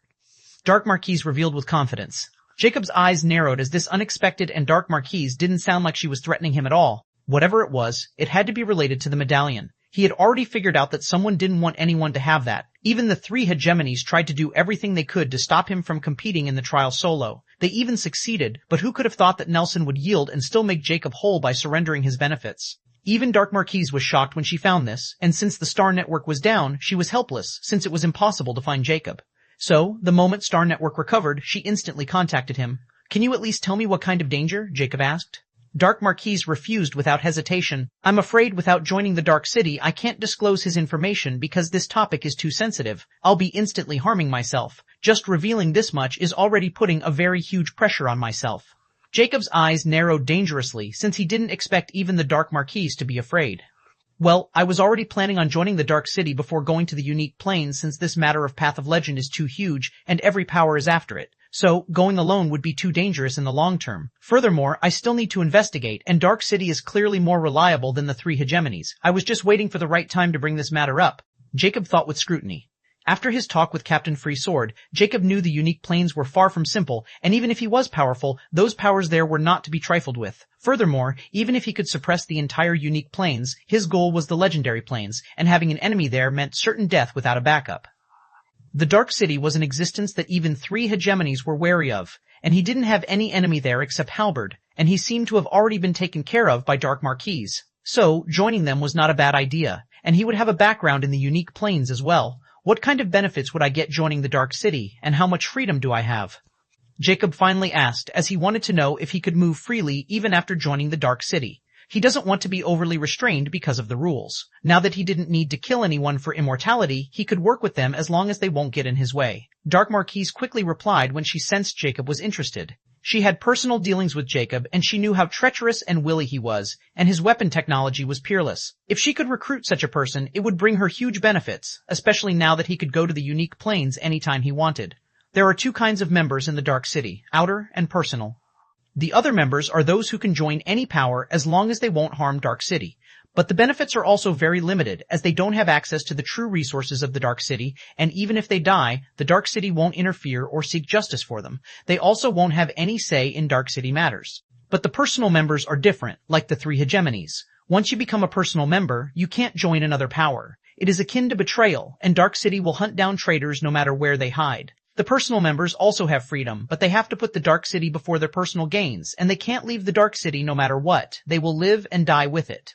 As long as they won't break the laws of the Dark City, there is nothing to be afraid of. But the benefits far outmatched the little restriction, one of them being absolute protection. As long as you are in the right, you can kill the core members of three hegemonies, and the Dark City will protect you. If some dare to target you, the Dark City will also retaliate with full power. As for resources, they are out of your imagination and limitless. As long as you have merits, you can get anything like knowledge, treasures, materials, etc. You'll naturally understand once you become one. Now, you can decide if you want to be an outer member, then you can join through my personal recommendation, and you can directly become Dark Viscount. Once you enter the unique planes, your Dark Noble rank will be upgraded to Dark Earl directly. But if you decide to join as a personal member, then you have to start from lower Dark Noble rank and compete in secret dark missions to raise your ranks. I'm really helpless in this matter. The Dark City rules are fixed and everyone has to follow them, but I can guarantee that you won't regret it, Dark Marquise stated. Now, it was Jacob's choice whether to become an outer or personal member of Dark City. 549, Chapter 549, Zodiac Night Guardian. Jacob fell into deep thought. He was expecting to think much, since the Dark City wasn't much different than the three hegemonies in regard to their member recruitment. But it was still far stricter than the three hegemonies because they give ranks according to a person's power and occupation. However, in the Dark City, everyone has to start from the bottom, and their rules also can't be taken lightly. At least Jacob was expecting something like that bronze invitation. Still, it seemed even if Dark Marquise wanted to do the same, she probably could only do it with the outer member, or she might have already found the matter between him and Ellie and don't dare to play tricks. Whatever the case was, at least she was telling the truth, so Jacob couldn't play any tricks. Alright, I'm choosing the personal member slot. Send me an invitation. He didn't want to be an outer member, since his potion might not be enough to dig into the matter of legendary planes. The Dark City greatly interested Jacob for a long time, but he didn't dare to join before because of his misgivings. But now, things are different. Very well, you won't regret this decision. Dark Marquise sounded very ecstatic, since she had a very high opinion of Jacob, and she quickly said, "Please come to the Dark City for registration, because a personal member has to join directly through the city." Now, this is unexpected. Jacob frowned slightly since he thought he could join through Star Network. He didn't want to leave this ship, afraid those guys might rebel and flee with the ship. This ship was over 4,000 meters large, and he couldn't store it in his storage treasures. Even Captain Freesword's advanced unique rank space rings were only 1,000 cubic meters large. All right, I'll pay a visit in a few days, Jacob answered and sighed as he would rather take a risk here than in the unique planes. I'll wait for your arrival, and you don't need to worry about any enemy attack in the Dark City. I'll also discuss further business here. In the meantime, please look out for an old man with a black moon symbol on his forehead. Although I'm confident in your stealth ability and prowess, this person is not normal either. If he finds you, it will be very problematic. You need to hurry. Dark Marquise sternly warned before the call ended. Jacob's frown deepened as Dark Marquise's voice was quite grave just now. An old man with a black moon symbol? He muttered with narrowed eyes as he was quite curious why this guy would come after him. Is it related to the 3 hegemonies obstructing the trial? He wondered, but he wasn't overly worried since his power was not to be looked down on, even in unique planes. Even if this person was a unique rank being, he was still confident in hexing him to death. Now that he was done with the Dark City matter, he contacted the Society Killer to hear what he had to say. Furthermore, he was about to leave, so he might never contact this person again. The Society Killer quickly received his call, and his jolly voice sounded, "My friend, what took you so long to contact?" Jacob coldly replied, "I'm very busy." "Haha, you should be. After all, you are a celebrity now. Why would you have had time for a lowlife like myself?" His tone was filled with teasing. Jacob scowled. "What do you want? Always straight to business, huh? But this is the quality I like about you." The Society Killer chuckled before his tone turned grave as he said, "From my sources, I heard you have acquired something you shouldn't have. You have provoked a calamity, my friend." It was his second time hearing the same thing from 2 different persons. Although the Society Killer wasn't straightforward, his meaning was the same as the Dark Marquis. Now, he was really curious about just what kind of calamity he had provoked by acquiring the unique Star Ocean medallion. Furthermore, how did the Society Killer know so much, and how deep was his network? Just get straight to the point. I don't like beating around the bush. Just don't tell me only you can save me, Jacob stated as he was getting impatient. The Society Killer didn't mind Jacob's tone as he replied, "I won't overestimate myself. All right, since we are old business partners, I won't hide it from you. The ocean paths towards the unique planes are guarded by an organization that even 3 hegemonies and a dark city didn't dare to provoke easily. They call themselves Zodiac Knight Guardians, TSK, those hypocrites. Just mentioning them makes me sick. Those bastards won't let anyone enter the unique planes ocean channels unless they didn't have any ties with unique planes. Simply put, people like you and me who are either from epic planes or lower planes. According to my sources, those hypocrites would stop anyone who want to ascend under the pretext of their safety. What I heard is that the Zodiac Knight Guardian is a mysterious organization as old as the Dark City, but they rule the Star Ocean, and many Star Pirates have secrets dealing with them. Furthermore, there is a secret hidden within the unique Star Ocean medallion which only those hypocritical bastards know, and they stopped anyone from acquiring it. They use the 3 hegemonies to do their bidding in return for providing safe passage between unique and epic planes. So, you can understand that now you have acquired it, they won't stop until they claim it." His tone was filled with anger, and a hint of helplessness was present in it. Jacob was astonished now that he heard it and finally understood why Dark Marquis said his life was in danger. So, the danger lies in the path to the unique planes. Killing intent shone in his eyes as this was completely unreasonable. "What if I join the Dark City?" Jacob probed as this matter suddenly became more complicated. "That's a good idea, but you have to hand over the medallion to Dark City no matter what. Although the Dark City will compensate you with a safe passage to the unique planes, I would advise you against it," the Society Killer gravely stated. Now Jacob was surprised. Why? Isn't this a good thing? I won't offend the Zodiac Knight Guardians and also get what I want. I don't see any problem with that. The Society Killer snickered playfully before replying, let me tell you a secret. From some ancient texts I've gathered, the medallion is also a key to going beyond the unique planes. 50-50, Chapter 5T Epic. Dark City. Epic Dark City. Jacob was startled when he heard the last part and quickly asked, "How confident are you in this information?" Now, he was really dubious because if the unique Star Ocean medallion was really connected with legendary planes, then he couldn't hand it over to anyone, whether it was the Dark City or the Zodiac Knight Guardians. But there was also a chance that the Society Killer was tricking him for his own gain. However, what if he was telling the truth? Jacob wouldn't have a chance to regret it. The Society Killer replied, "About 70% sure. Look, I'm not trying to trick you. You do know about my past with the Killer Skull Society, right? Those degenerates were collecting this information for a long time to spread their reach to the higher planes. In fact, I have to thank you because, without your weapons, I wouldn't have been able to collect this information at all. Furthermore, I also discovered that those dirty bastards have a secret relationship with the Dark Beings, as expected of the Scum Society. They are traitors of Life faction." His voice was filled with boundless hate and disgust. Jacob fell into contemplated silence, since he had already guessed this much from those rings filled with life crystals, and now the Society Killer had confirmed it. So, the chances of him lying were very low. Now, he was in a quandary. What do you suggest? He asked as he wanted to know what the society killer was planning. This guy was really amazing and fearless, and his telling Jacob all of this was not out of the kindness of his heart. If you want my advice, if you're confident in your strength, then I'm also willing to put my life on the line to go with you. I have already gotten rid of those sums in the Epic Planes, but their main headquarters are in the Unique Planes. I want to annihilate them completely, but I have no power in the Unique Planes. We'll be at the bottom there, so I'd rather take my chances with you. Although it is dangerous since those hypocrites, Zodiac Knight Guardians, would lay in wait for us. But to get rid of those sums, I'll fight to the end. Now the question is, are you willing to do the same or not? Of course, you can try joining hands with the Dark City, but if you hand over the medallion, then I don't think it's worth it. He stated solemnly. He knows more but hiding it. Jacob, though, clearly won't believe the society killer entirely because if he wanted just to get rid of the Killer Skull Society, then he should be in favor of just going to the Unique Planes, not caring about the medallion and even forcing Jacob to give it away for a safe passage. But he was insisting on keeping it, so there was clearly an ulterior motive that he wasn't telling Jacob, and this motive was connected to the medallion. If he can't even see through this, he has lived 2 lives in vain. He replied calmly, "All right, give me some time to mull it over. I'm busy dealing with some matter, and once I decide, I'll reach out to you." "Haha, good brother, I know you won't be so foolish. I'll wait for your good news. Take as much time as you need." The society killer laughed pleasingly before the call was over. "Humph, I'd be foolish to fall into another trap. That halberd was first and last. Let's see what Dark Marquis has to say. If she is interested in the medallion, I'll just leave. Let's see who can stop me from reaching the Unique Planes. As long as there isn't a legendary existence hidden here, I didn't have anything to worry about. As for this guy, I'll wait for Autark to deal with Masha. Taking my things is not easy." He coldly scoffed before he headed to the control room. He wanted to dock this ship before making another move. Things were becoming very complicated all of a sudden. He needed a new plan to tackle it. Just like that, days passed, and Jacob finally left the ship in another small ship and headed to the Epic Planes. He was now confident in finding it even if those guys betrayed him. They can't escape his grasp. On the eastern shore, Sophie was already waiting for him since he had already told her to get all the materials he told her to collect, and also from his partner merchants in the Epic Planes before telling them he wouldn't need their help for some time.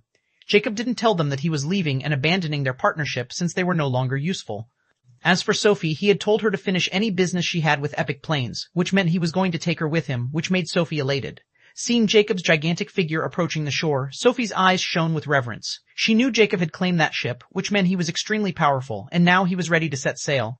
But what she didn't expect was that Jacob would tell her to accompany them to the dark city of Epic Planes. She suddenly had a bad feeling after she thought about how he made her pretend to be the administrator of the dark city. Nonetheless, she would follow him till the end. It was a test of her loyalty. There was only a signaled dark city in the Epic Planes, and it was located in the neutral zone, which was actually the only snow region in the Epic Planes filled with snowy mountain range known as the Snow Peak region.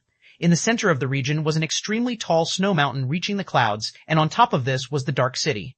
Just to reach this place, one needed to be at least a Tier 5 epic, for this entire mountain was filled with magic beasts. But for Jacob, it was just a stroll as he quickly reached the familiar entrance of the dark city. However, for Sophie, this was her first time coming here since an alchemist like her had no fighting experience to speak of. Once they bought the passes, they entered the huge, bustling city filled with large skyscrapers. But just as they entered, a large beast-drawn carriage with a special symbol of a wolf was waiting for them. Anyone who saw this carriage was extremely startled because it belonged to the Marquis mansion, and they wondered what they were doing in front of the city gates. The moment Jacob and Sophie entered, an armored kobold approached and respectfully asked, secretly shocked by Jacob's size, "Are you a guest of Marquis mansion?" Jacob had already contacted the Dark Marquis before coming, so he wasn't surprised to see this escort waiting for him. He nodded, "Let's go." The guard led them to the carriage respectfully before it steered away under countless curious eyes and entered the depths of the dark city. Chapter 551, Dark Marquis Decisiveness. The epic Dark City has the same structure as the Rare Plains. The difference was its size was 10 times grander than the Rare Plains one. At this moment, in a luxurious hall, Jacob sat in front of a masked woman adorned in a blue dress, but her face was hidden. However, her curvaceous body, long silky green hair, and creamy white hands showed she was a beauty. Her calm emerald eyes were looking at giant Jacob with a hint of shock. This was naturally the administrator of Dark City and held the highest dark noble rank, Dark Marquis. Although she had heard Jacob was a giant, his height didn't match any report, and he wasn't wearing any mask, but his hair was black and his eyes were blue. He was extremely handsome, not like the stories at all. As for Sophie, who was calmly standing behind him, she didn't know who she was, but since she was with Jacob, she had to pay more attention to her. Moreover, she felt apprehensive of Jacob, as if he was a slumbering beast with terrifying might. She was extremely sensitive toward danger because of her unique bloodline, and Jacob gave her a sense of danger like she had never experienced before that she didn't dare to look down on him. Nonetheless, she didn't pry and was thrilled about Jacob appearing here since it meant he was serious about joining their side. Thank you for coming. She finally breaks the silence. Jacob coolly nodded and replied, The honor is mine. I hate talking in roundabout ways. So, let's not waste each other's time. Before joining the Dark City, I want to confirm something. If I become a personal member, will I have to hand over the medallion? He directly gets to the point, since his main concern in coming here was to confirm what the Society Killer said. If he really had to hand over his medallion, then he would instantly leave since there was no room for discussion. He won't give away his medallion no matter what, especially since it was connected to higher planes. Dark Marquis was startled hearing this since the last time Jacob didn't ask this, but this time he sounded quite cold. She replied hesitantly, Ancient, this matter is far more complicated than you think. Jacob shook his head. No matter how complicated it is, I won't hand over the medallion no matter what. I'm quite confident in handling myself, and joining the Dark City is for convenience's sake. But if I were required to give away the medallion, then I would rather try my luck alone. This is not negotiable. Now, you can decide how to proceed. Don't blame me for being boorish. Now it was confirmed that the unique Star Ocean medallion really held importance even in the Dark City eyes, so the Society Killer's words were true. Jacob is even more determined to keep it now. Dark Marquis really didn't expect Jacob to be so stubborn, and she wanted to pursue him. Mr. Ancient, I know you earned the medallion through risking your life. But it involved too many variables. Besides, you don't even need it, so why put your life at risk? Jacob smiled coldly. Variables like the Zodiac Night Guardians, right? How about you let me worry about them? You just tell me if Dark City would let me in with medallion or not. Dark Marquise's eyes widened when she heard that name, as she didn't expect Jacob to know about the Zodiac Night Guardians. But despite knowing, he was still being nonchalant about them. She had clearly underestimated Jacob's resourcefulness and even suspected that he knew about the medallion's mystery. She took a deep breath and deeply looked at Jacob's impassive expression as she gravely said, Since you know, very well. You can join the Dark City, and to tell you the truth, Dark City will never ask their members to hand over anything, especially treasures they put their lives at risk to acquire. So please don't misjudge me. It's just that people's greed knows no bounds, and I'm very helpless in this matter as well. So I hope you won't blame me for hiding the truth. Jacob's eyes narrowed as he thought of something from her last words. Don't tell me someone from the higher planes is after this medallion, and they belong to the Dark City. Dark Marquise's heart raced slightly as she didn't expect Jacob to guess the crux of the matter easily. No wonder those three wanted to eliminate him. He's too sly for his own good, but he has the power to back it up. I wonder if he could shine in the unique planes as well. Dark Duke will definitely make things hard on us, but this is also an opportunity. In the end, she nodded with resolve before a triangular black mirror appeared in her hand and placed it on the table in front of them. Since you think it through, I don't need to worry about anything.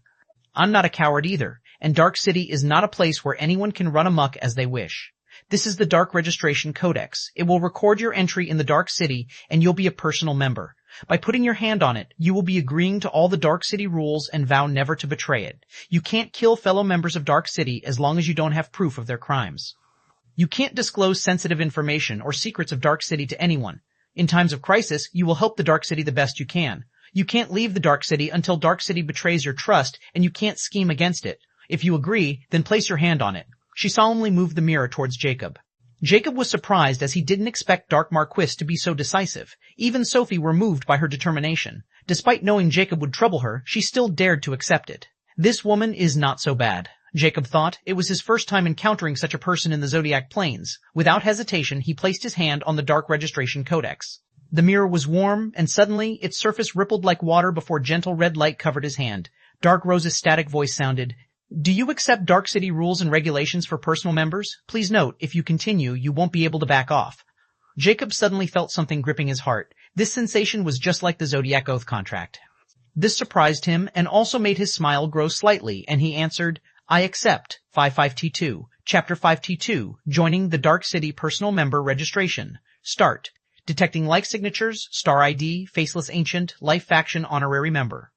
Star privilege, 3-star criminal record, known bloodline, unknown power rank, above epic rank, magic rank, above epic rank, registration, successful. Congratulations, faceless ancient, you are now a personal member of Dark City. Dark noble rank anointed, Dark Baron, more information about Dark Baron privileges has been sent to your star ID. After Jacob accepted, Dark Rose's voice continued to ring, and Dark Marquis and Sophie were shocked when they heard about Jacob's special title, his unknown bloodline, and his shocking prowess. Dark Marquis was especially shocked because Jacob directly acquired the title of Dark Baron, not the lower Dark Noble, which he was expecting. Even Jacob was surprised since he was caught off guard by Dark Rose's evaluation of his prowess, but he was surprised about the title as well and looked at Dark Marquis for an explanation. The mirror also stopped shimmering and turned to normal at this point. Do you have an honorary badge from Life Faction and your power? She couldn't help but ask. This was too shocking, even more than a 3-star privilege, especially his prowess. It shouldn't have been possible for Jacob to enter the epic planes if he was above the epic rank, and Jacob wasn't even from unique planes from the past records she had gathered. If Dark Rose hadn't confirmed Jacob's ID, she would have suspected he was an imposter. Jacob impassively replied, I do have an honorary badge. As for my prowess, it is an effect of a special privilege of this badge. Jacob knows about the special effect of these honorary badges now, so he made this up to cover up for his abnormal existence. He didn't need to explain any further. Realization dawns upon Dark Marquis and Sophie. Dark Marquis replied with self-mockery. No wonder you were able to clear the epic trial and aren't afraid of Zodiac Knight Guardian. So that's how it is. If you have told me this before, I don't have to embarrass myself. She then looked at Sophie, who was now looking at Jacob's worship, and said, Miss, do you want to join as well? If not, I have to apologize and ask you to leave since you can't participate in our next conversation. In fact, if not for Jacob, Sophie wasn't even qualified to be here. Dark Marquis was just giving Jacob face. But now that Jacob is a personal member, she needs to discuss the matter of Dark City, which includes too much core information, so Sophie needs to leave. Sophie hesitated as she looked at Jacob for his opinion. She clearly won't do anything without his approval. Jacob coolly said, Do as you please. Then, I would like to join, but I'm a core member of Alchemy Guild. Would it be the problem? Asked Sophie hesitantly. She was still an alchemist of the Alchemy Guild, so she didn't know what would happen if she tried to join the Dark City as a personal member. A hint of surprise flashed past Dark Marquis's eyes as she replied, It is no problem. Once you join the Dark City as a personal member, your membership in the guild will be revoked on its own. There is no problem, but you can't do the same with Dark City. If you agree, then just do as Mr. Ancient and place your hand on the Dark Registration Codex. Jacob and Sophie were surprised since they didn't expect Dark City to have such power to directly snatch away the 3 hegemony's core members without giving them any explanation. It seemed the Dark City is even more unfathomable than I expected. Jacob thought with a sharp look. Sophie didn't hesitate any longer and did as Jacob and quickly accepted the oath, and afterward, the same process happened. Personal member registration start. Detecting life signatures, star ID, Crownless Alchemist 89 star privilege, 1 star criminal record, known bloodline, Wisewood Elf, power rank, tier 7 epic rank, magic rank, epic star 8, rank registration successful. Congratulations, Crownless Alchemist 89, you are now a personal member of Dark City. Dark Noble rank anointed, lower rank Dark Noble. More information about lower rank Dark Noble privileges has been sent to your star ID. This time, there wasn't any surprise for Dark Marquis as she secretly sighed in relief. She took back the Dark Registration Codex and said, Congratulations, you both, you are no longer outsiders. You can now buy properties in the inner Dark City and even start your business here.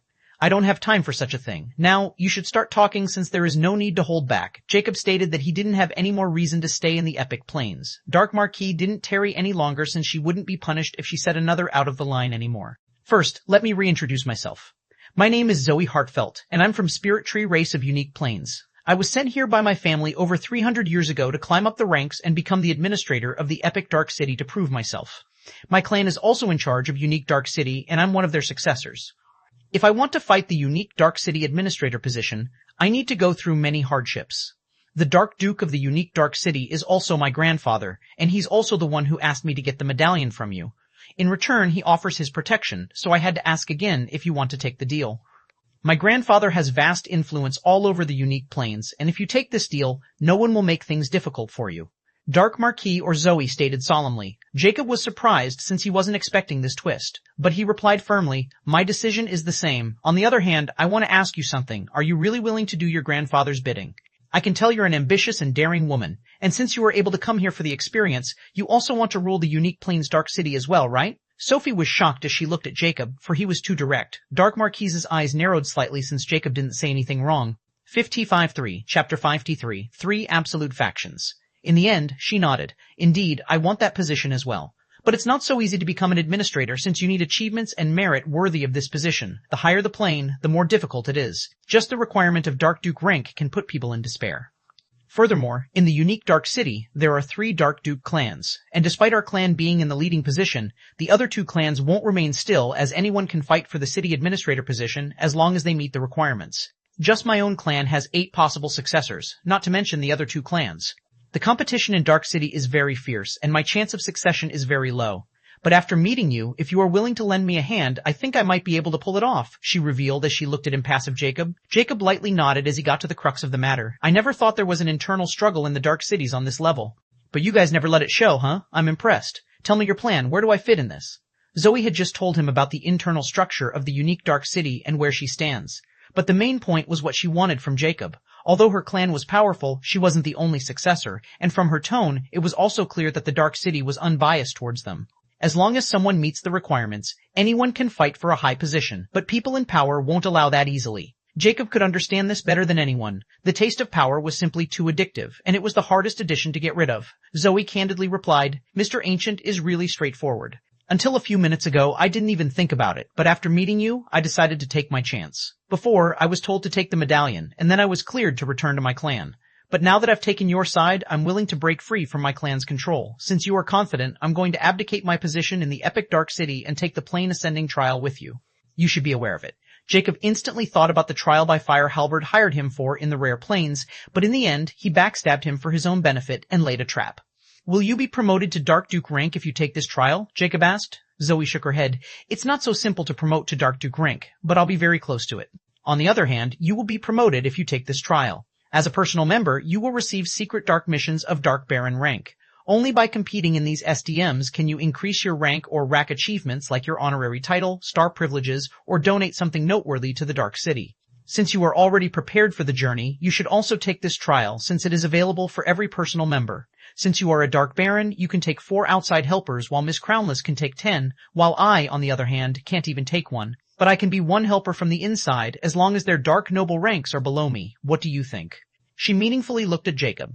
Jacob chuckled. I'm not here to reject you. I'm here to work together with you. You becoming Dark Duke would be beneficial for me, so I have no qualms.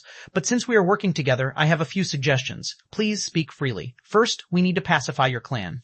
You don't need to go against them, or I don't need to offend them, since this would be troublesome for both of us. Tell me, can your grandfather, Dark Duke, see my information or know that I have joined? Jacob asked. No, this is only possible for the Dark Nobles below Dark Baron rank or outer members. Once someone reached Dark Baron as a personal member, their information would be strictly locked. Even Dark Duke can't access it.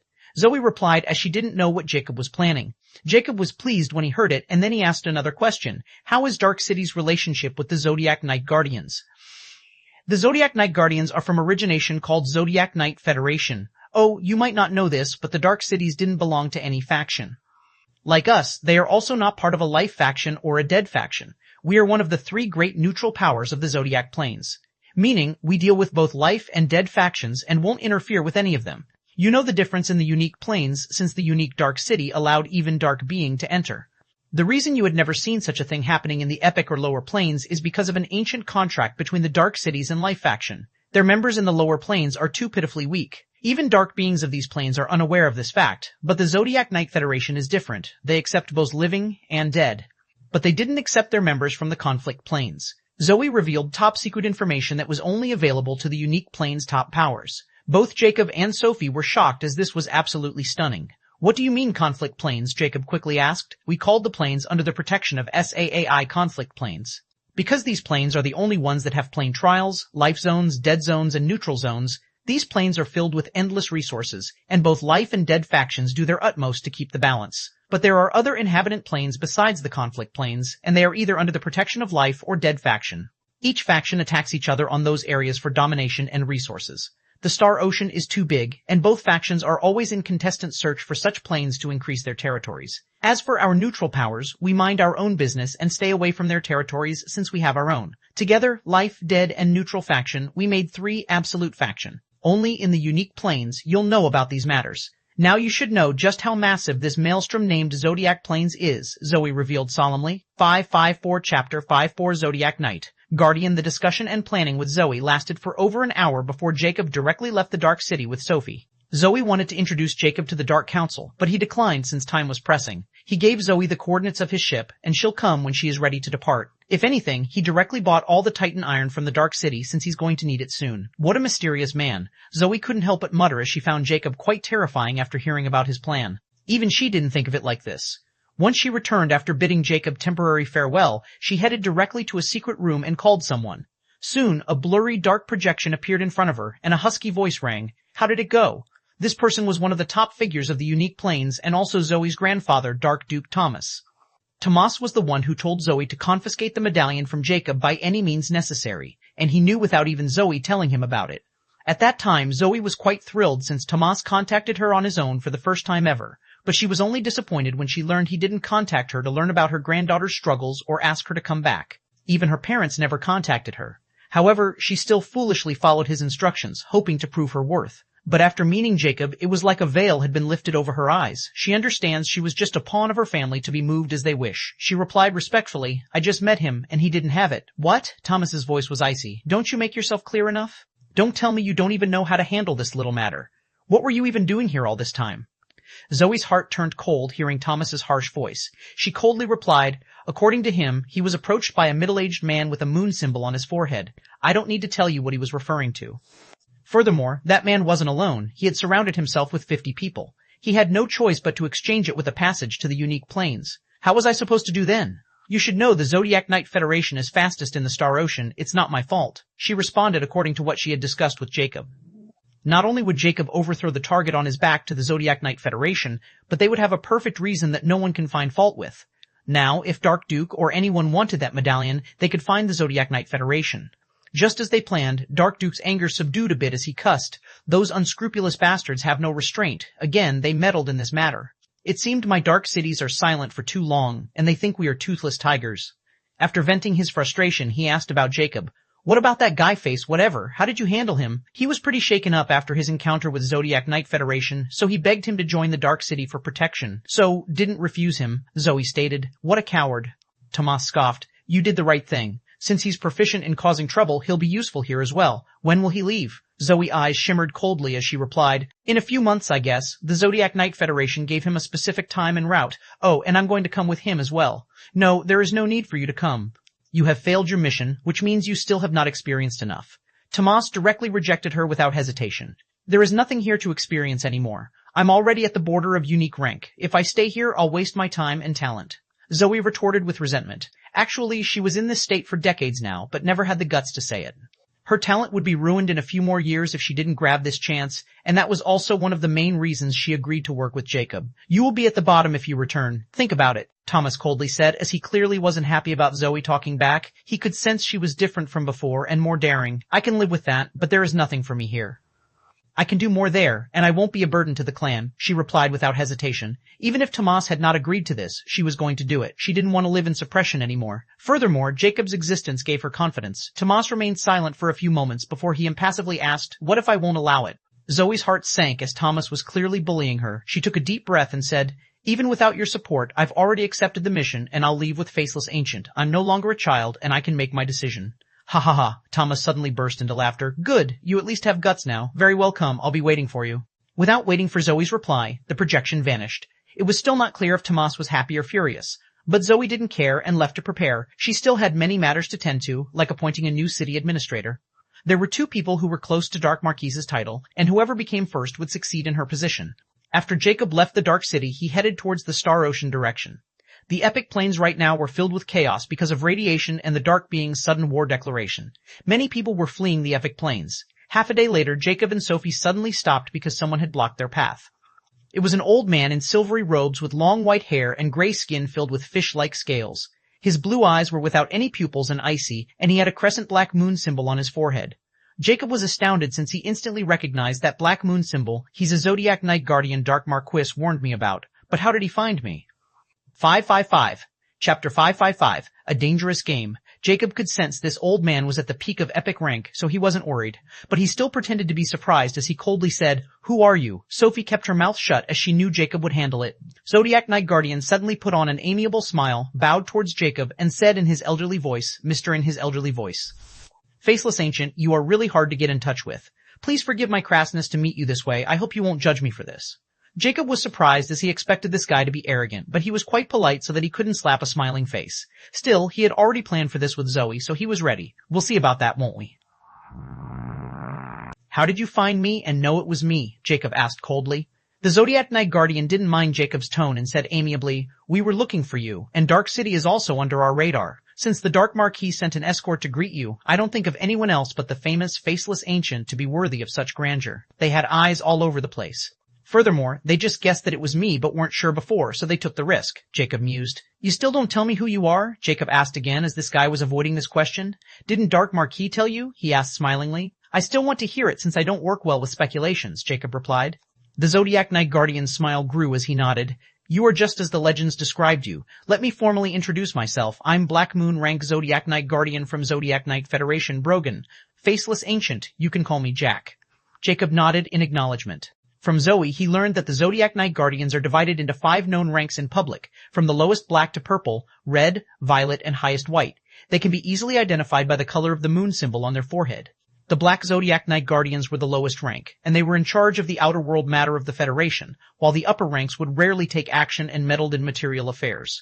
Mr. Jack, I would be straight with you. I'm here to make a deal with you. The Zodiac Knight Federation will provide you with safe passage to the unique planes. We will even allocate an escort to you and guarantee your safety all the way to the unique planes. In return, we'll ask you for the unique Star Ocean Medallion. Moreover, to show our sincerity, we will also tell you the position of your enemies as they had already left the epic planes, or, more accurately, fled. Like the former guild president Nelson and his daughter, the bank manager Lucy, and even the Alliance chairman Gunnar and his family. You can intervene in their way if you want, but if they reach the unique planes, you might not get another chance because they all had backgrounds there, especially Nelson. He belonged to an extremely powerful clan. He had already investigated Jacob before coming here, and he knew about Jacob's conflicts with the 3 leaders. This was an offer he probably wouldn't be able to refuse, and there was also a hidden warning that even if he had a medallion, the Zodiac Knight Federation knew all the passages, so he was bound to bump into them. They were extremely confident when it came to sea battles. They had thousands of ways to obstruct Jacob's way and take his life. He was nothing in front of them, but Jacob was known for his destructive weaponry, and maybe that's the reason they were trying to talk with him, since it might not be good for them if he launched those weapons in desperation. They didn't fear Jacob, but his weapons. How could Jacob not know their implication? But he was quite surprised hearing about the current situation of 3 leaders, and these guys even exchanging their lives for the medallion. Now he understands why the society killer called them hypocrites. They didn't have any morals, and all they cared about was their benefits. Sorry, but you are a step late. I have already exchanged the medallion with the Dark Duke of the Unique Planes for the same deal, and now I'm a personal member of Dark City. I can't help you with this matter. On the other hand, if you are still interested in selling me the information on the 3 leaders, I'm quite interested. This was his plan to sow discord between the 2 organizations or whoever wanted the medallion. By making the Dark City his scapegoat, he would escape their watch. The Dark Duke will be helpless to take action against the Zodiac Knight Guardians, while the same could be said for them. Even if they found the truth in the future, it would be already too late for them to do anything to Jacob. Brogan's smile vanished as he frowned after hearing Jacob's words. Are you telling the truth? It would be quite troublesome if it were really the case, since the Dark City was on par with them and part of the neutral faction. If it was 3 hegemonies who represented the Life faction, maybe they could still think of a way to get the medallion because they were not as united as the Dark Cities. I don't have a reason to lie to you. This was also the point of my visit to the Dark City. I hope you guys won't make things hard on me. I'm just trying to survive in any way I can. Jacob sighed ruefully, as if he was extremely helpless against these organizations. Brogan looked deeply at Jacob and didn't find his expression fake. In the end, he nodded. Since this is the case, sorry to waste your time. Now, if you'll excuse me, I have to report it back to my superiors. As for the positions of the 3 leaders, I have to apologize since we won't sell the information of our clients. I hope we don't have any reason to meet again, Mr. Jack, for both of our sakes. Farewell and safe journey. Done saying, he directly left without waiting for Jacob's reply. He was very displeased. After confirming Brogan has left, Jacob snickered with derision. He still leaves behind a threat. I guess I should add another enemy to my list. What a treacherous world. Sophie didn't say anything and only sighed. She knew Jacob was playing a very dangerous game by tricking terrifying existences, but she didn't have any right to advise him and could only follow. In the end, they both left. 5556 Chapter 556, Inscrutable Immortal. After the small incident with the Zodiac Knight Guardian, Jacob didn't directly return to the ship, but he waited for the night before taking different paths just in case someone was monitoring him. Furthermore, he doesn't use any ship to travel in the Star Ocean. Instead, he directly dives in and uses his water magic to head back with Sophie. This way, no one would be able to find him. At this moment, Brogan's figure appeared above the calm ocean, and with him was a small figure. Furthermore, they were standing on a small flying ship, which was completely invisible. This kind of technology was unheard of in the epic planes. He's too careful. What should we do now, Grandpa? We won't be able to find his hideout. The small figure stated with unwillingness. If Jacob were here, he would instantly identify this person because he was the same person who escaped Jacob's clutches in the forest of the epic planes trial by using a teleportation talisman and also revealed its existence. Brogan's expression was dark before he sighed. He's really careful. I was hoping to confirm if he had given away the medallion or not, since the device didn't pick up anything on his person, so there is a chance that he left it somewhere else. But now, we can't go after him since it might expose our flying ship. Let's go back, I'll report it to the higher-ups. What they do after that has nothing to do with us. It's all that bastard Nelson's fault. If he hadn't forfeited, we wouldn't be having this trouble, the person said hatefully. That guy was only protecting his own family, and we can't do anything to him since his clan has some ties with us. Forget about it, you were almost died in that place. It's time for you to increase your power in our territory. You are my hope to escape the lesser grand absolute galaxy of Taurus and enter the middle planes. Brogan looked at his grandson gently. I won't disappoint you, Grandpa. Let that bastard dance in the lesser planes. He won't be able to escape the conflict planes. He sneered with disdain. Almost dying by Jacob's hand was the biggest humiliation of his life, and the most hateful thing was he still didn't know what happened that day. That's why both Brogan and he didn't take excessive action against Jacob, because they were afraid of that exact power. Thereafter, both of them left and vanished on the horizon. A few hours later, Jacob finally returned to the island where the old crew was camping, and he told Mike he was going into seclusion to prepare for their long journey, and the Dark City's higher-ups were also coming with them. In truth, Jacob was waiting for Autark to be done with Masha, and this would also give Nyx the time to absorb all the people's lifespans here. After knowing about the absolute factions and the Zodiac planes, he knew he was still just a drop in the ocean, so he needed to get stronger constantly. At least he needed the strength of legend rank, which was too far away from him. There was no information on this rank in Epic Planes. Maybe he found some clues in the Dark City of the Unique Planes. Still, the Star Ocean was filled with unknown, so he needed all the power he could muster up. The only way was the Cursed Immortality, or the Art of Nature. But the third meditation exercise, the lightning meditation, required an environment filled with lightning, just like the fire desert, and he didn't know any such place. Hence, he had to put all his attention on the immortal chapter of the Cursed Immortality. Jacob opened the Cursed Immortality's immortal chapter and stared at the blood drop, and after an hour, he still didn't find any profundity. In the end, Jacob carefully opened his eyes of Judge, and the moment he laid his eyes on the blood drop, he suddenly saw he was surrounded by nothing but crimson blood, and in this strange place, he saw shining glyphs floating. But just as he was about to look at those glyphs closely, a piercing pain attacked his head, and his vision darkened. The next moment, he appeared in his room, pale and sweating profusely with sharp pain in his head and eyes. A few minutes later, the pain finally went away, and their vision returned to normal, but he felt extreme fatigue. He began to eat some meat he prepared before as he looked at the drop of blood profoundly. So, that's what you're hiding, he muttered as he finally saw what Immortica was talking about, and without the eyes of Judge, he might never have been able to see through this drop of blood in his lifetime. The page on the Cursed Immortality turned, and Immortica wrote, Hey, you're quite daring to use your eyes, which aren't even the initial stage of their awakening, to peer into the immortal chapter. Do this 10 more times, and you'll be forever blind. Then don't blame me for not warning you, ha ha ha. Jacob was shocked as his expression grew dark. Initial stage? Can you please just explain what I need to do to awake them? I can't help you with that. You need to figure these things out on your own. All I can do is give you subtle hints and warnings. You better start taking it more seriously. You are very lucky to have the eyes of Judge, so don't ruin them, or even your ancestors would cry blood if they found out about it. Ha ha ha, Immortica laughed in relish.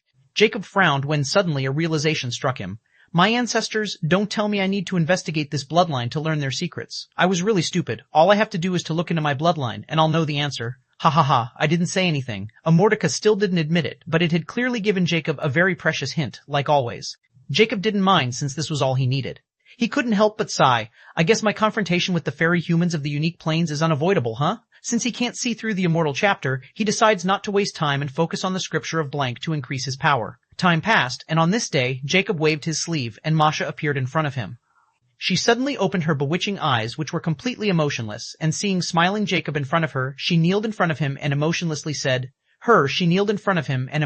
said, Autark, greet sir. T557, Chapter 57, Next Victim, of Autark. Looking at Masha kneeling, who was now nothing but an empty husk for Autark, Jacob still feels very pleased seeing this vicious woman meet this cruel end. Did you advance? Jacob asked. Autark nodded. I'm now at the epic rank, and it's all thanks to sir. We both took a gamble that day, and it paid off handsomely. Without risk, there is no reward. I've learned it the hard way. Jacob sighed emotionally. Although he took that risk to save his own life that day, he was still able to escape without even using this trump card. Still, Autark's advance means another powerful trump card in his arsenal, and with Nyx in the mix, he probably didn't need to be afraid of anything below legendary rank. How's your gains? He asked. My abilities had all been powered up by another level, and now I can handle unique rank beings. Furthermore, I've awakened another new ability after reaching the epic rank just now, Undead Control. I can now refine 10 dark beings up to unique rank into undead puppets, but I still won't be able to get their memories, and I also need to absorb the strong brains of the living to advance. Autark revealed without hesitation. Jacob was surprised since this new ability was quite useful if used carefully. He can infiltrate the dark beings' ranks and get their secrets. Even to this day, he still doesn't know much about the dark beings' inner structure and how they communicate with each other. He never discovers any star watches on the dark beings, but the SAAI acknowledged them. This could only mean there was a unique method like the star network they used to communicate with higher planes. Although he wasn't overly interested in dark beings' secrets, learning them would only increase his chance of survival against them. After all, he needed to kill them to increase his hex core's rank. Is there anything worth reporting from Masha's memories? Jacob asked. Even though he already knew everything he wanted to know about the unique planes and many secret matters from Captain Free Sword, he still wanted to know if that bastard hid anything. Autark then begins to tell Jacob about Masha's entire life and how she joined Captain Free Sword, including the unique planes. What surprised Jacob was Masha's charm siren race didn't belong to the lands. Instead, they lived within the Star Ocean, and they were the only race there. People called them ocean races, and they were as terrifying as the land dwellers. Masha was exiled from her clan because of her twisted nature, and that's how she met with the pirates and ended up with Captain Free Sword's crew.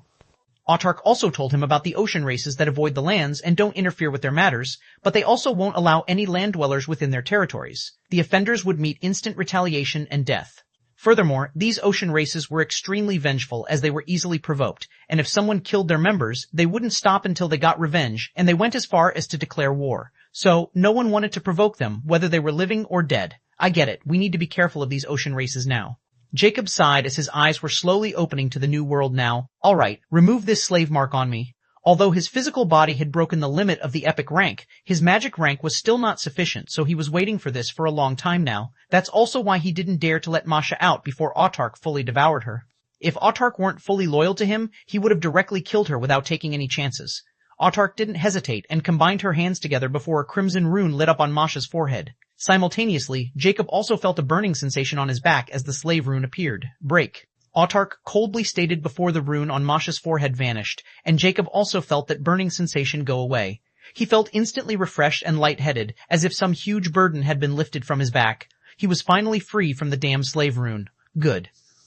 Jacob nodded with a refreshed smile. I have another mission for you. Record all Masha's runic techniques like the slave rune for me. Other than that, once you're done, I have another fellow for you to devour. Afterward, I'll give you all the Titan tiers I've been refining for you to increase your rank. This shall be your reward for your server. Jacob had been collecting all the epic rank Titan iron he could get for Autark because it could grow rapidly by absorbing it and didn't need to devour brains. After Jacob's body enters the unique rank, epic Titan tiers have minimum effect on him, so giving it to Autark was the best option. Furthermore, he now only had a formula for the unique rank Titan tiers. There was no legendary rank formula. So, he needed the unique rank Titan iron to refine unique Titian tiers, which would also spell the end of this miraculous potion he got from the common plains. He was also hoping that the unique Titan tiers could help Autark enter the legendary rank, since he knew just how ridiculous the requirements were for its advanced. Autark didn't tarry and bowed before she left to complete this mission.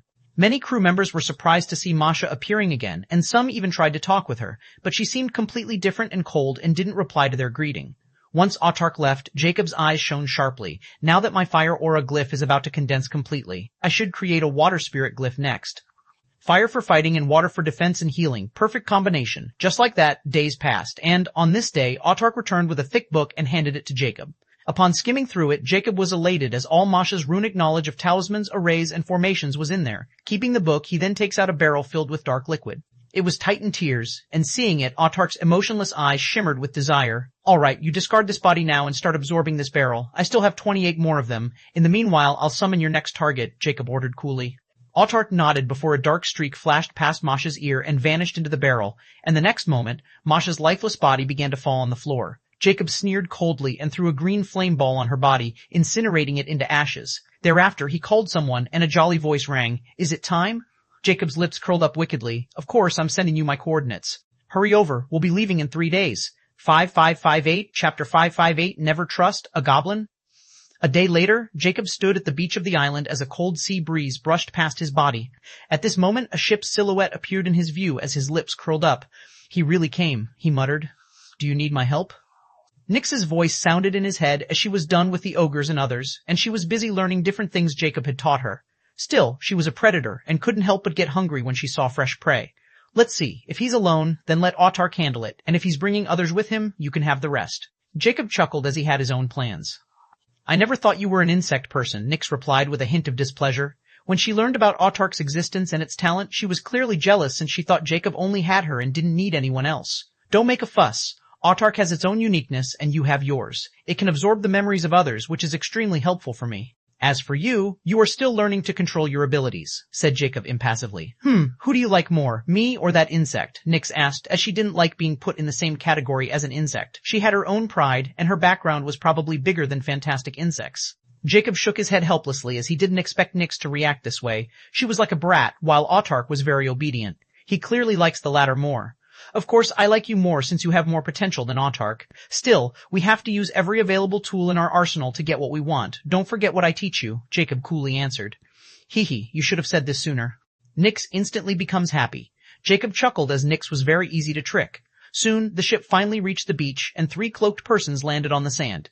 Jacob's eyes turned golden for a moment before returning to normal, and no one noticed it. He's testing me. Jacob's lips curled up as he didn't expect anything less from the society killer, who was as infamous as him and even more resourceful. I thought you were coming alone, Jacob coldly said while looking at the 3 persons in front of him. They were all tiny in front of him, and their power level was peak epics. Now, don't get angry. They are my trusted men, and they are very useful. I'm not like you, who can overpower the entire epic planes. But I have to say, damn, you're massive. The society killer's voice rang from the figure in the center as he removed the hood. A smiling barbarian's face was revealed with tattoos on his bronze skin. However, Jacob didn't even look at him and coldly stared at the ship. Don't play tricks with me with a puppet. I might take it as if you're thinking of me as a fool. Your true body is hiding in that ship.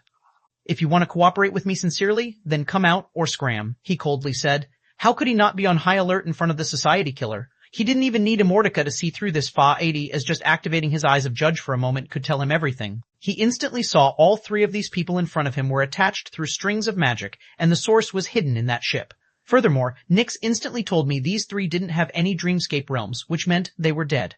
Jacob never expected someone other than Autark to have such abilities to control puppets like this, and without Nyx or the eyes of a judge, he might never be able to tell on his own. The society killer was really sly. Oh? The society killer's startling voice sounded before the barbarian's expression turned static. I never thought you were so capable. Please forgive me for the offense, I was just joking, said the society killer. At this moment, a small cloaked figure appeared on the ship, and he was the true society killer. Once he landed in front of the 3 puppets, he waved his sleeve, and those 3 puppets vanished into his storage ring. Then he removed his hood, and a gray goblin face was revealed. His ash-colored eyes were filled with astuteness and a hint of shock. Nice to meet you. I'm the society killer. You can call me 10. He bowed towards Jacob's polity. It was Jacob's first encounter with a peak epic rank goblin, and he was far from normal because he could sense this guy was very close to the unique rank and awakened his spirit glyph. He even saw a vague outline on his skull when he opened his eyes of judge. Jack. Jacob nodded in acknowledgement. At this moment, the society killer, 10, didn't even notice a black streak vanishing into his pointy ear. 10 smiled, revealing his sharp teeth. I hope you won't take any offense. You see, I'm just a weak researcher and very afraid of dying, and I won't trust anyone so easily. I hope you understand it better than anyone. Still, I never expected you would see through my puppet art so easily. You are really not easy to mess with. His ash-colored eyes shimmered in a deep light as he looked at the towering Jacob. Oh, an invisible force is trying to invade your mind. Should I burn him? I promise it'll hurt very much. Nyx's surprised voice sounded. She was extremely sensitive to mind attacks and Jacob's defense against them. Jacob's eyes went cold. He's trying to use those puppet arts on me? I guess you can't trust a goblin no matter what. No worries, it's not like I have pure intentions either. Just keep blocking it and don't retaliate. It will be over very soon. He might have some other tricks to preserve his life, like the teleportation talisman. I'm too lazy to find his corpse, he ordered Nyx. Just like you, I'm also someone who is afraid of dying. So, I won't take offense. Let's head back and discuss our plan for departure. I want to hear your opinion. Jacob nodded before he turned around, and 10 followed behind with his eyes still shimmering brightly. 559, Chapter 559, The Fall of the Society Killer. Jacob leads 10 towards a camp on the island. In truth, this was a fake base on the other side of the island. The ogres and Sophie were on the other side. He deliberately made it for the society killer just to be safe. Did you encounter the Zodiac Night Guardians? 10 suddenly asked as he was quite curious. Do you think they can find me? Jacob replied with a question. Ha ha ha, sorry to ask the oblivious. 10 laughed sinisterly. Those hypocrites are probably searching for you in the epic plains. You did well hiding on this remote island. I'm quite curious about how you came in contact with them. Even the Dark Marquis was unwilling to tell me about them. Care to share? Jacob couldn't help but ask. 10 grinned. I'm not bound by any laws, and I sincerely wish to cooperate with you, so I naturally have to show my sincerity. I once encountered Trash from the Zodiac Knight Guardian when I was buying some research material. We have some small skirmish between us, not worth mentioning. He was just a loose-mouthed idiot. Suddenly, 10 felt something and frowned. Why do I feel drowsy all of a sudden? And why isn't I made a connection with his mind, he thought. He was secretly using his bloodline ability to corrode Jacob's mind and try to make the mind connection. Once the connection was established, he slowly took control of it without Jacob realizing it. But it was taking too long, and he suddenly started to feel like his mind was shutting down. This was quite strange since he was fully prepared, and Jacob didn't do anything as he was just walking in front, and he was extremely confident in his mental attacks and defense against them. Furthermore, he had a powerful treasure that could protect his mind, so he didn't suspect Jacob was capable of affecting his mind or protecting against his mental attacks. After all, the giant's biggest weakness was their weak mental defenses. Moreover, even if Jacob could bypass all of his defenses, he has a life-saving talisman that could bring him away the moment his life falls into danger. That's the only reason he dared to show his face here. You are quite lucky. Thank you for your warning, or I would have exchanged the medallion already. You are a true friend. Jacob sincerely stated. And no need to mention it. I was just trying to be helpful for old time's sake. After all, we have uprooted the scum society. 10 replied, but his voice began to falter. Jacob suddenly turned around and looked at him frowningly. What happened to your voice? Are you feeling all right? Even 10 was frowning as a feeling of exhaustion overcame him. It seemed I'm tired from the journey. Give me a moment. Without waiting for Jacob's reply, he hurried toward the other direction and vanished. Ha ha ha, that ugly guy sure is loathsome. He deserved it.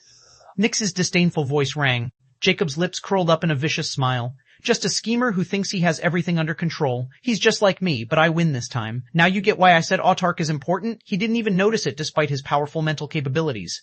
I admit that bug has some skill. Still, he's no match for me. Jacob shook his head wryly. Don't compare yourself with others. The winner is always the one who is last standing. You can take me as an example. I'm not a match for both of you, but I'm still your master. Never judge others by their appearance. What counts is their intellect and power. The former is a must-have, while the latter can topple over the former in many ways. Intellect can bring confidence, while power brings arrogance. But if you lack any of them, both of them are like slow poison which will make you blind, and you'll fall sooner or later. But both of them made deadly combinations, but not everyone can have them. Jacob sighed with a hint of melancholia. He remembered saying the same thing to his children, but they never seemed to grasp it.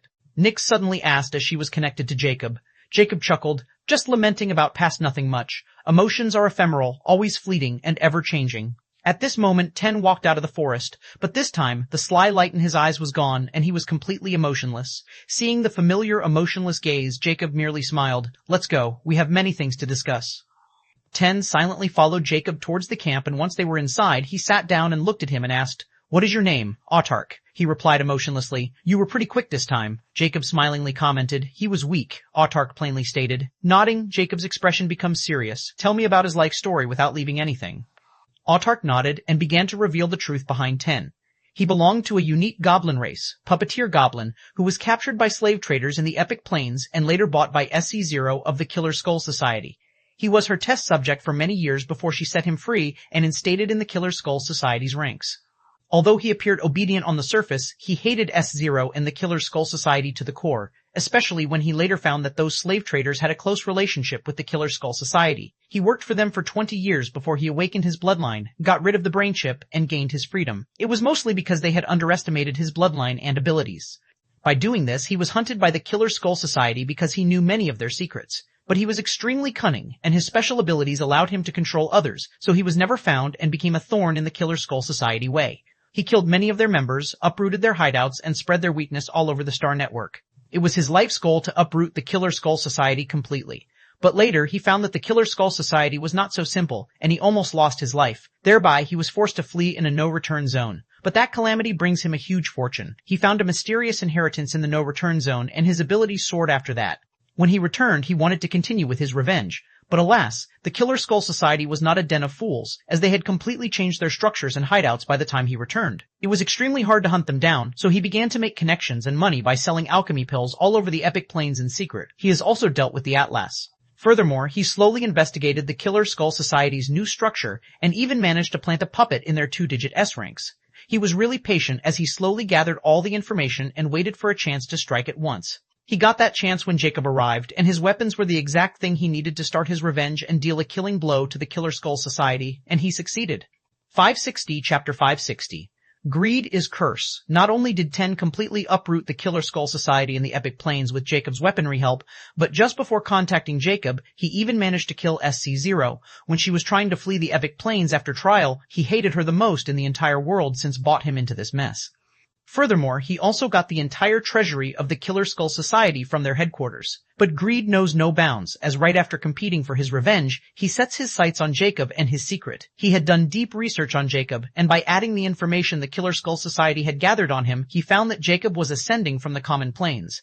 So, he instantly thought that Jacob was like him, who had discovered some kind of inheritance that helped him reach this point, and it was most likely even more profound than his own. That's why he made a plan to target Jacob, and once he succeeded, all Jacob's secrets will be his to take. Moreover, he becomes even more determined when he discovers the medallion's secret from the Killer Skull Society. He found a record that the medallion was the key to escaping the lesser planes, which were a combination of common, rare, epic, and unique planes. But to use it, one had first to discover the gateway, which was hidden in the unique planes. The Killer Skull Society has been researching it for the Dark Beings for years now, and they were also the ones who captured a Zodiac Night Guardian. In truth, all the information comes from the Killer Skull Society. Lastly, Ten also found that the Killer Skull Society was established by the Dark Beings to infiltrate the ranks of the Life faction and gather information. But it has another purpose, which was to research artificial life inspired by none other than the Atlas. However, they were never able to succeed until recently when they had a breakthrough in the common planes, which was later ruined by none other than Jacob when he took all their data. In the end, they weren't able to reclaim it, so the Dark Beings stopped paying attention to them and even cut off their support. The final straw breaks when Jacob becomes the unique Plains Trial Sole Champion, and the Dark Beings completely give up on them. That's the main reason Ten got the chance to uproot them completely, and now there was no longer any Killer Skull Society in the Epic Plains. Furthermore, the unique planes also didn't have any Killer Skull Society. It wasn't like they didn't try to create one, but the powers there never allowed it to rise and always took care of them before they could dip their fingers into the deep waters of the unique planes. All in all, the Killer Skull Society was now over. As for their lower planes branches, they will also be exterminated sooner or later without the Dark Beings or higher planes support.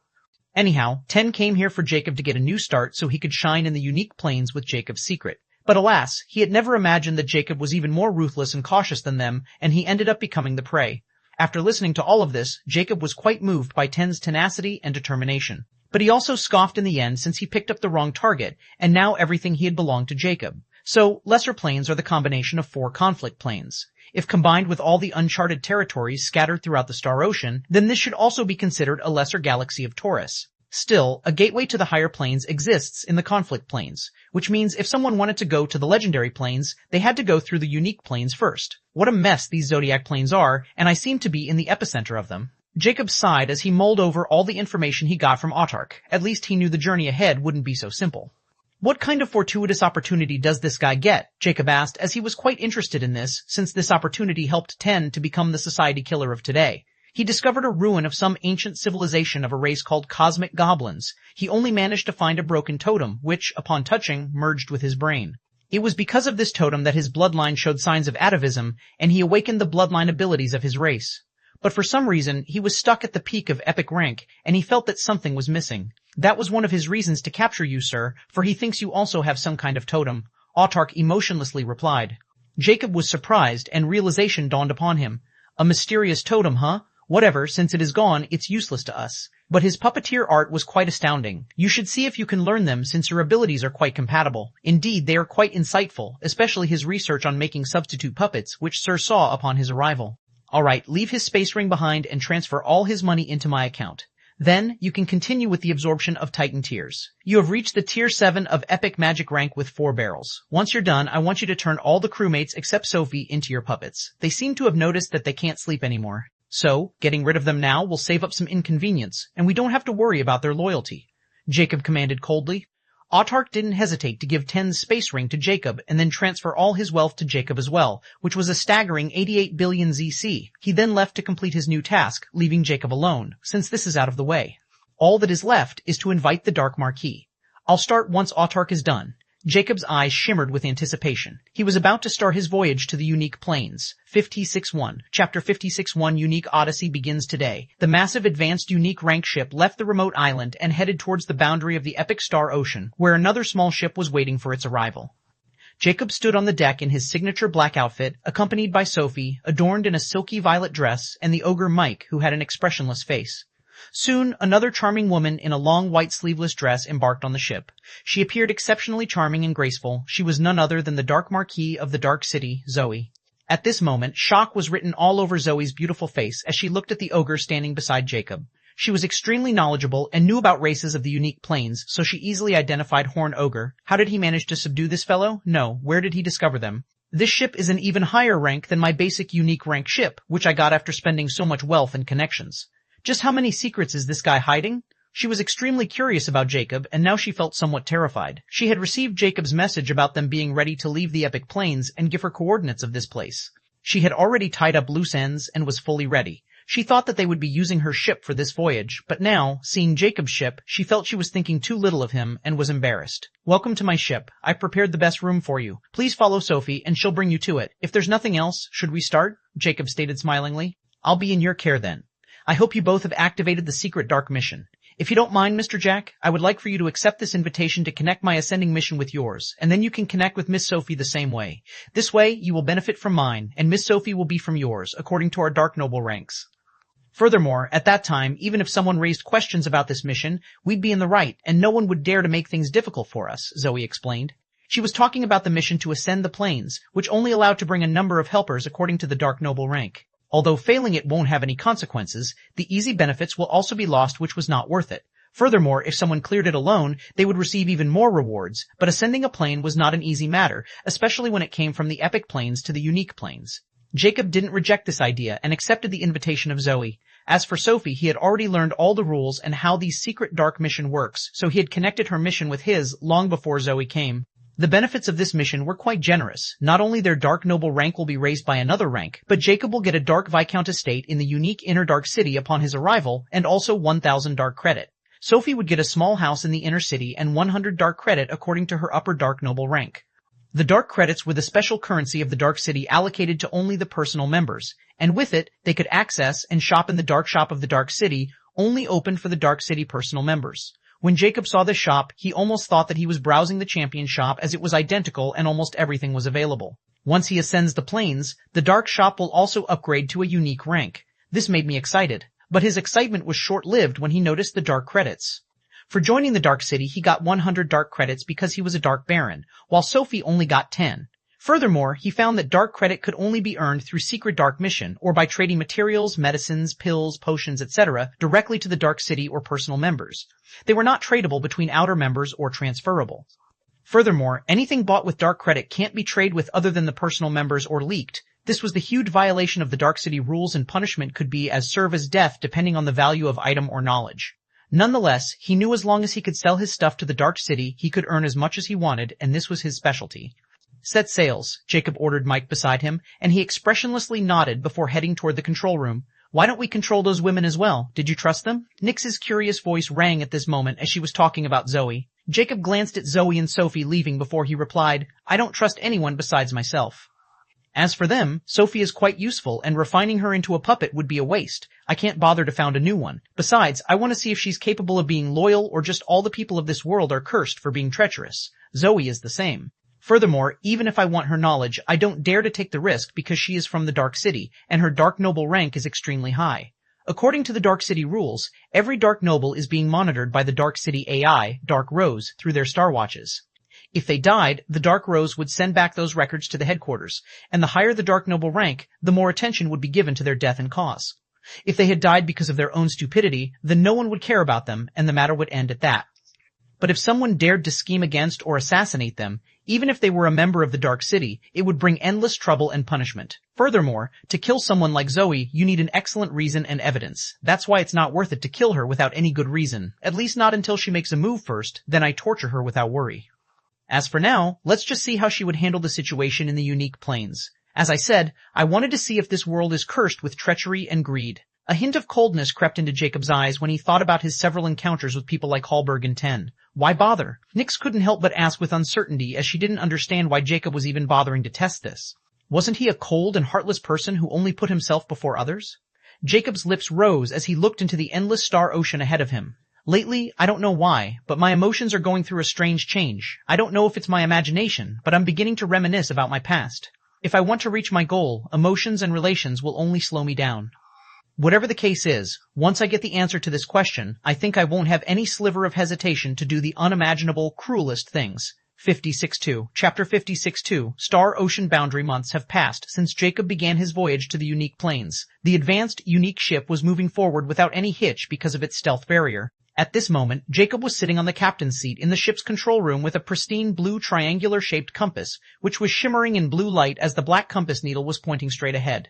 This was the unique Star Ocean medallion in use, and they were traveling according to this compass needle, and Jacob didn't dare to be neglected since he was afraid they might distract from their pathway.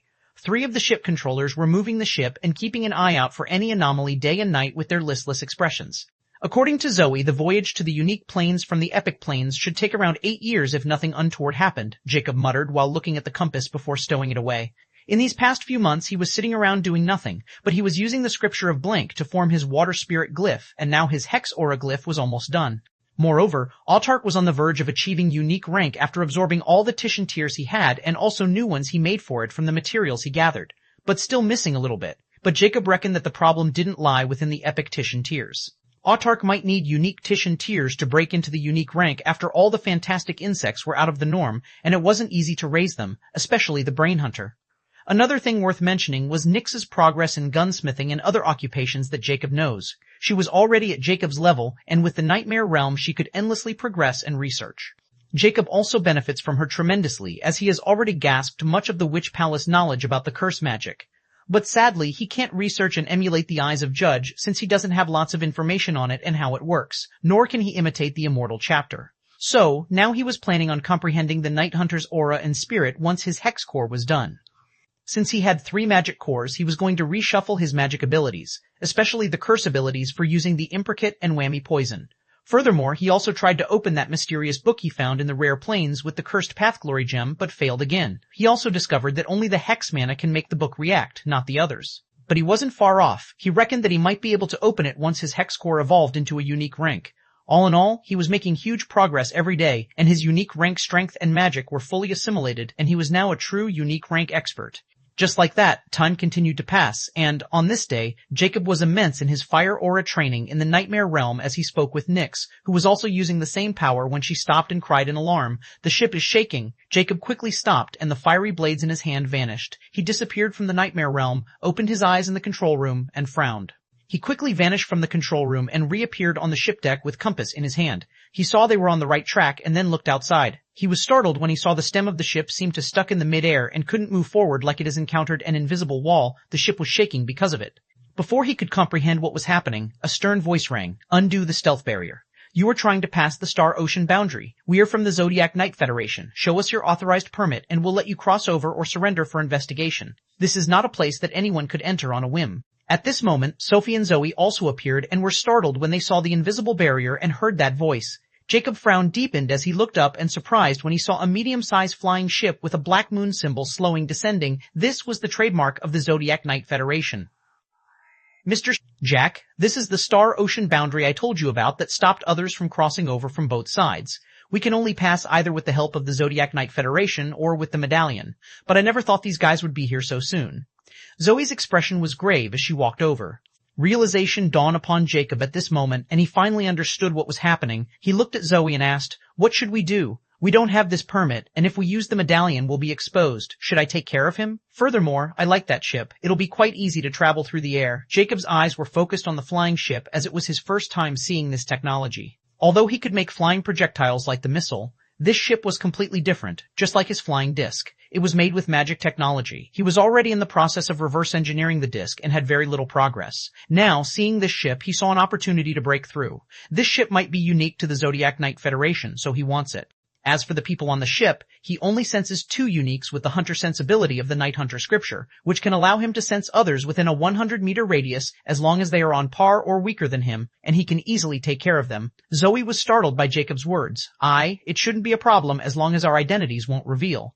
But I'm not so sure since they might have other ways to detect us. It was her first time encountering such a situation as last time, and she easily crossed over with the permit.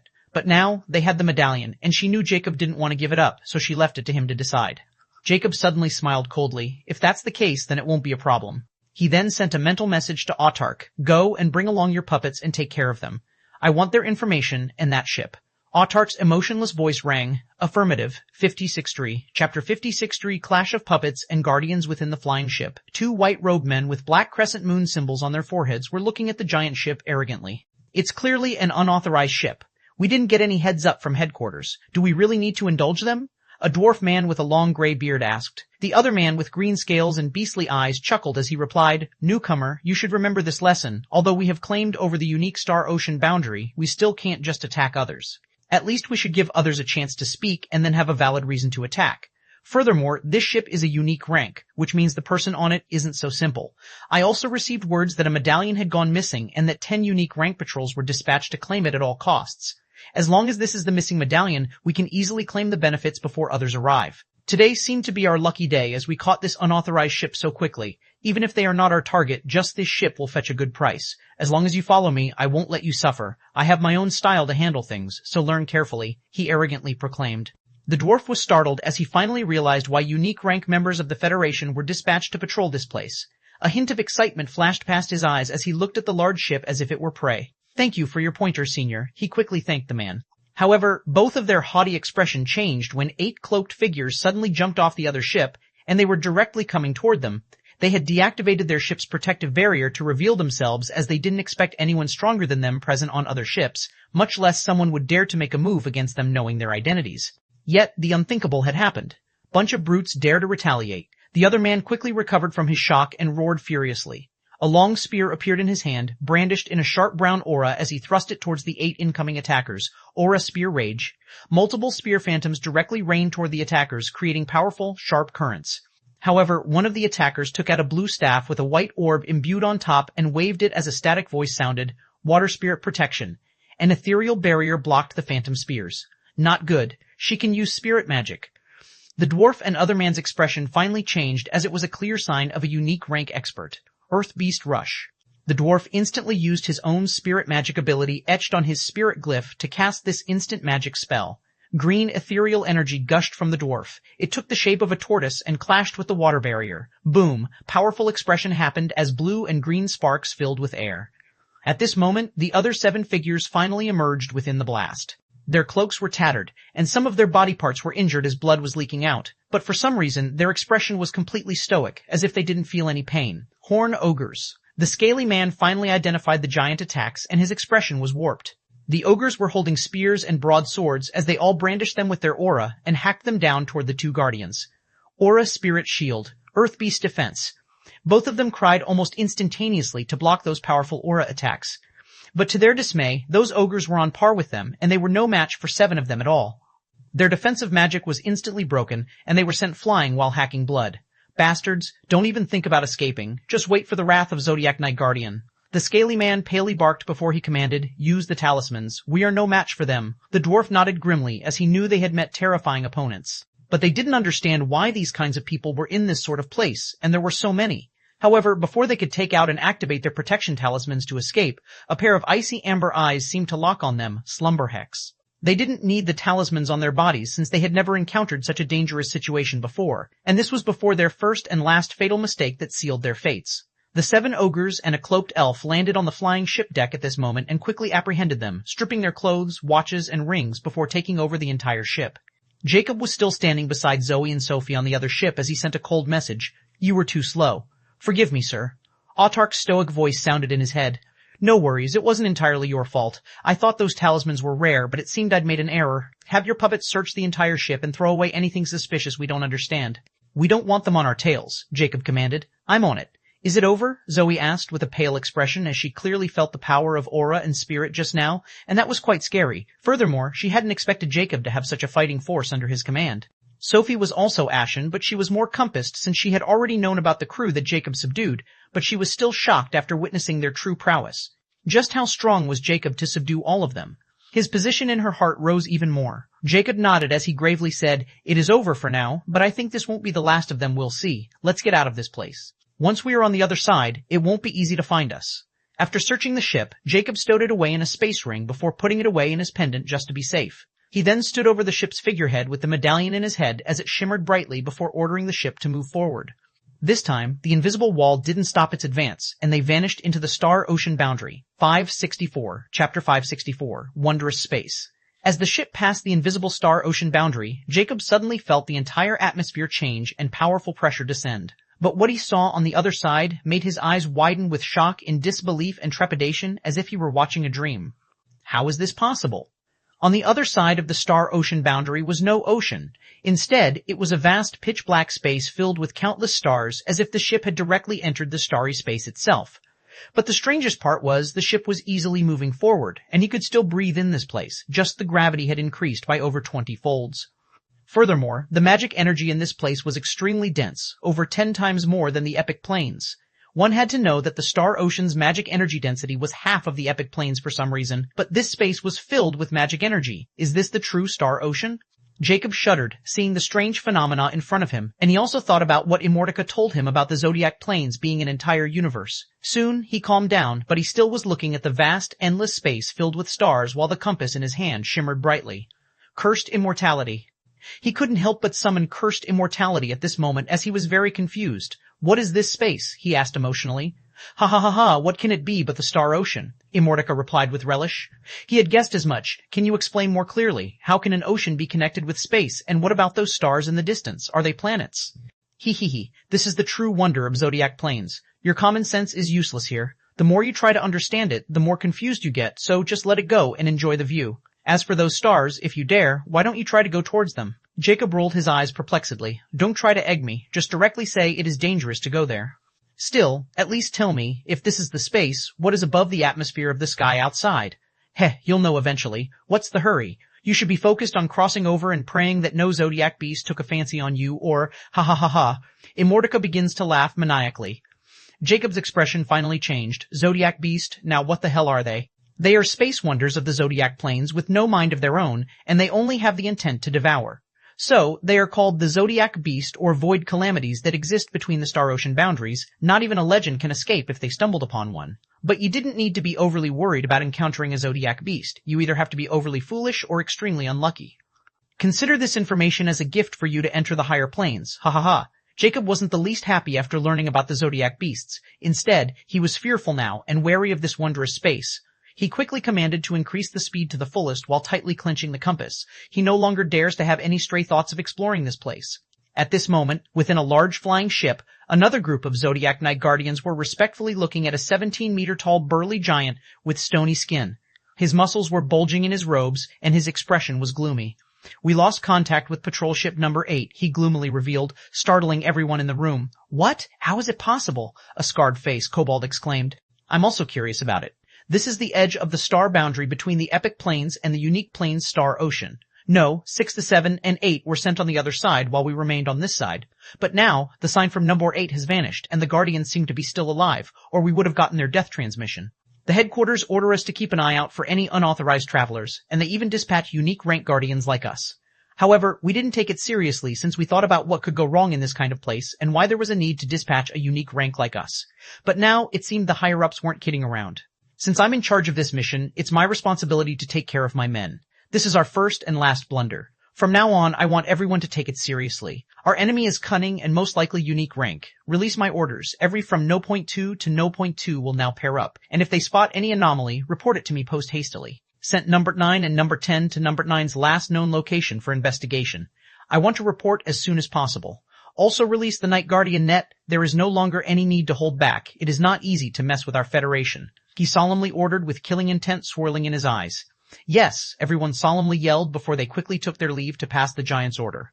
Once everyone left, the giant's eyes shimmered in a peculiar glint before a projection appeared in front of him. A pause image of 7 horn ogres was when they were facing the 2 guardians in front of him. The horn ogres? Could it be this ship belonged to the top priority target of every powers list that has vanished for years now? Captain Freesword? If it's him, and I manage to capture him, I might be able to be promoted to Purple Rank Guardian.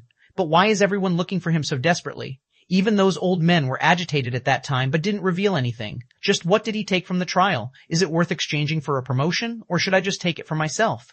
First, I need to confirm if it's him or not, and once I capture him, I'll decide for myself whether it's worth it or not. But for now, I can't let anyone else find out about it, or those old men might take action themselves. A wily grin appeared on the giant's face as he looked at the horn ogres in the projection as if they were mere prey. 56.5. Chapter 56.5 Pass. The Star Ocean Boundary. After a warning from Immortality, Jacob didn't dare to be careless and fully focused on starring the ship ahead while he was vigilant of his surroundings. Days passed, turning into months, as the ship was continuing to move forward in space, and on this day, Jacob suddenly felt the presence of an invisible membrane as the ship easily passed through it. Thereafter, Jacob's vision changed, and he found himself in the vast ocean, and the sky was dark. They had finally crossed the Star Ocean Boundary. Jacob had a massive sigh of relief as nothing went wrong this time, and looking back, all he could see was the ocean. There were no traces of the space like it never existed in the first place. After confirming there was no more danger, he finally left his position for months, and he was mentally exhausted. You work hard. Zoe and Sophie approached him as they were also on edge, and they didn't dare to disturb Jacob. They knew he was fully focused on managing the ship. Jacob nodded lightly. We are safe for now. I'm going to rest for a bit. We still have a long way to go. He left afterward. We are finally on the other side of the Star Ocean, and from here on out, we are in the domain of the unique planes. Zoe emotionally stated it was like a homecoming for her. Although they were still years away from the unique planes, they were already under the same sky as the unique planes. At least they would no longer encounter any barrier like the Star Ocean Boundary. Will those guardians stop bothering us now? Sophie frowned. Zoe also grimaced, replying, I hope so. This place is extremely vast, and it won't be easy to locate us even if they are looking for us. The only advantage they have is that they know our traveling route, but I don't think it would be a problem with Mr. Jack here. Indeed, Sophie nodded, but a hint of worry was apparent in her voice. After crossing the Star Ocean Boundary, it was smooth sailing from then on as the ship continued to move at full speed. Jacob sat in the control room, and in front of him was Autark in the face of the dwarf from the Federation. Autark has been busy devouring the two Guardians' brains, but Jacob didn't have time to pay him any attention since he was busy steering the ship. Now that the danger had passed, he finally summoned him.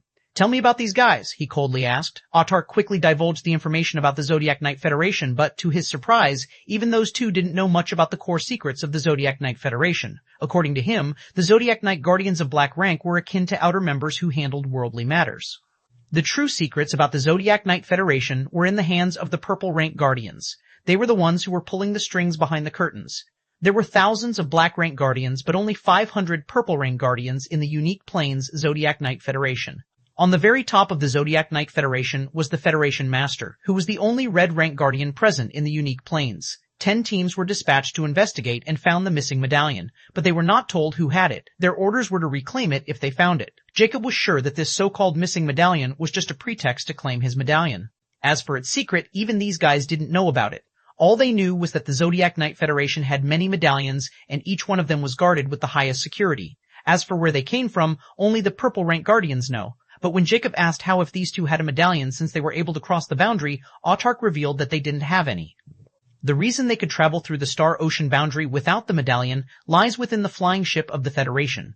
According to Autark, the flying ship was engraved with a special rune that allowed them to travel between the Star Ocean Boundary freely, and it was one of the core secrets of the Zodiac Knight Federation. Jacob winced when he heard this, and he finally understood how the Zodiac Knight Federation was able to control the routes between the epic and unique planes, and why the other organizations had to listen to them. Lastly, Autark also transferred a map that marked the hidden base of the Zodiac Knight Federation, as well as the accurate route to the unique planes. There were also markings of the territories of the three factions. Unlike the epic planes, the influence of the three factions here was tremendous, and they didn't develop in the unique planes. Instead, they focused on developing their own territories.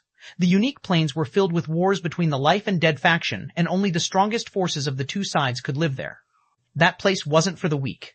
Although Jacob had already heard this from Zoe, he was still surprised after seeing the territories of these factions. They were a combination of hundreds of islands, and some of them were even bigger than the unique planes. But they were at a massive distance from the unique planes, and to go there, one had to be prepared for the passage towards those territories, which were riddled with dangers, even more so than the unique planes. You did well. Dispose of these bodies. We don't want any trouble. Jacob dismissed Autark after getting all the information he wanted. Now that he knew about the dealing of the Zodiac Knight Federation, he had the feeling that they wouldn't be giving up so easily, especially since one of their ships went missing. So, he begins to devise another plan to counter them, as they are the only ones standing in his way. But despite all the grave information, there was a single piece of valuable information that was quite useful for Jacob. Jacob's eyes shimmered coldly. They were able to travel so quickly from so far because they had set up multiple teleportation points in the Star Ocean, which lessened the years-long voyage to months. The locations are within the map, and the key to using them is the flying ship. Should I go for it? 56.6. Chapter 56, Playing Cat and Mouse 1 Sir Keegan, we got something on the missing ship, No 18. An elf suddenly came running into the captain's room where the burly giant was sitting cross-legged while a violent violet aura was swirling around his body. He opened his sharp, turbid eyes and commanded, "Continue." The elf quickly reported, "The special signal from the missing ship surfaced all of a sudden a few moments ago, and then the teleportation point No 103 was soon activated before the ship's special signal vanished again." What? Keegan was startled. How is it possible? Even if the assaulter managed to grab the ship and somehow managed to jam the signal, how did they know about the location of the hidden teleportation points? Unless those two reveal their locations and even give away the starting sequence. He frowned deeply. "But that's impossible," the elf exclaimed. "We all pledge our loyalty to the Knight. It is impossible to reveal anything about the Federation. If anyone has such preposterous, they will die before even uttering a signal word. Furthermore, when a Guardian dies, their star watches will automatically refresh. Even the star hackers can't do anything about this function. Is this a coincidence? No, the implication of this matter is not something I can afford. If the higher-ups found that I didn't report such a bizarre incident and forgot about promotion, I might even lose my current rank. My life is more important than some treasure," Keegan gritted his teeth before commanding. "Redirect all of our ships to the teleportation point No 3. We are going after them with everything we have, and keep an eye out for such a matter. If it happened again, report it to me."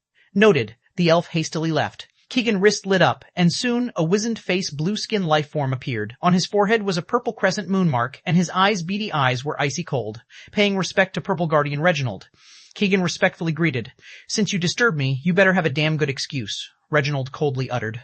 Keegan knew Reginald's temper too well, as he was infamous for his vicious temper, and his position was quite high in the Federation as well. He was one of the top 10 purple-rank Guardians. He quickly said, "Reporting to Guardian, we lost ship No. 8 of our group, and I also discovered something disconcerting. Please look at this video and instruct me." Without hesitation, he sent the video where the two Guardians were fighting the Horn Ogres before they lost contact.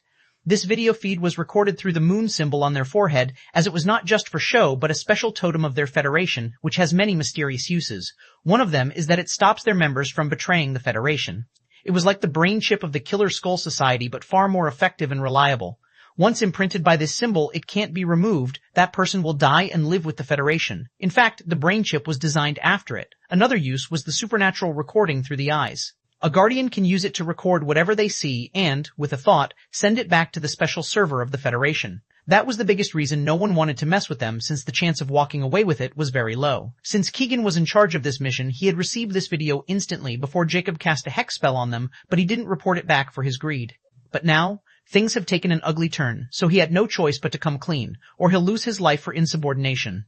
Reginald frowned slightly before he played the video feed, and his eyes suddenly widened when he saw the Horn Ogres and his eyes shimmering sharply. "Those are the star pirates who belong to the priority target, Captain Freesword," he muttered with a hint of excitement. "Do you manage to apprehend them, or at least lock on their location?" he asked with agitation. Sensing the usually cold Reginald's ecstasy, Keegan knew this Captain Freesword really had taken something that could drive even this old fox crazy. But alas, he knew he had no destiny with it. They were very quick on attacking before they got away. But the strange matter is, they somehow managed to take away our ship and hide its special signal. He quickly explains the strange situation which forced him to contact Reginald. Reginald was startled when he heard Keegan's report and winced. "How is this possible? Are you sure this is not just someone messing with you?" Reginald was a purple-rank Guardian, and he knew how impossible it was to betray the Federation and steal their property. Yet the impossible has happened. There is no mistake, sir. It seemed this Captain Freesword had some strange means to acquire information on our secrets. I'm afraid it won't be easy to capture him. I'm currently headed in his direction, but I need reinforcement. Reginald nodded. He is indeed a tricky rat to deal with. But whatever the case is, we must catch him. Try to pin down his location while I'll report this to the Federation Master. It'll also take some time to turn down the teleportation channels. But don't worry too much. This time, the Purple Guardians will move. All you need to do is to find him and keep an eye on him. There is no need to tackle him. If you did your job well, you'll be the next Purple Guardian in the next selection.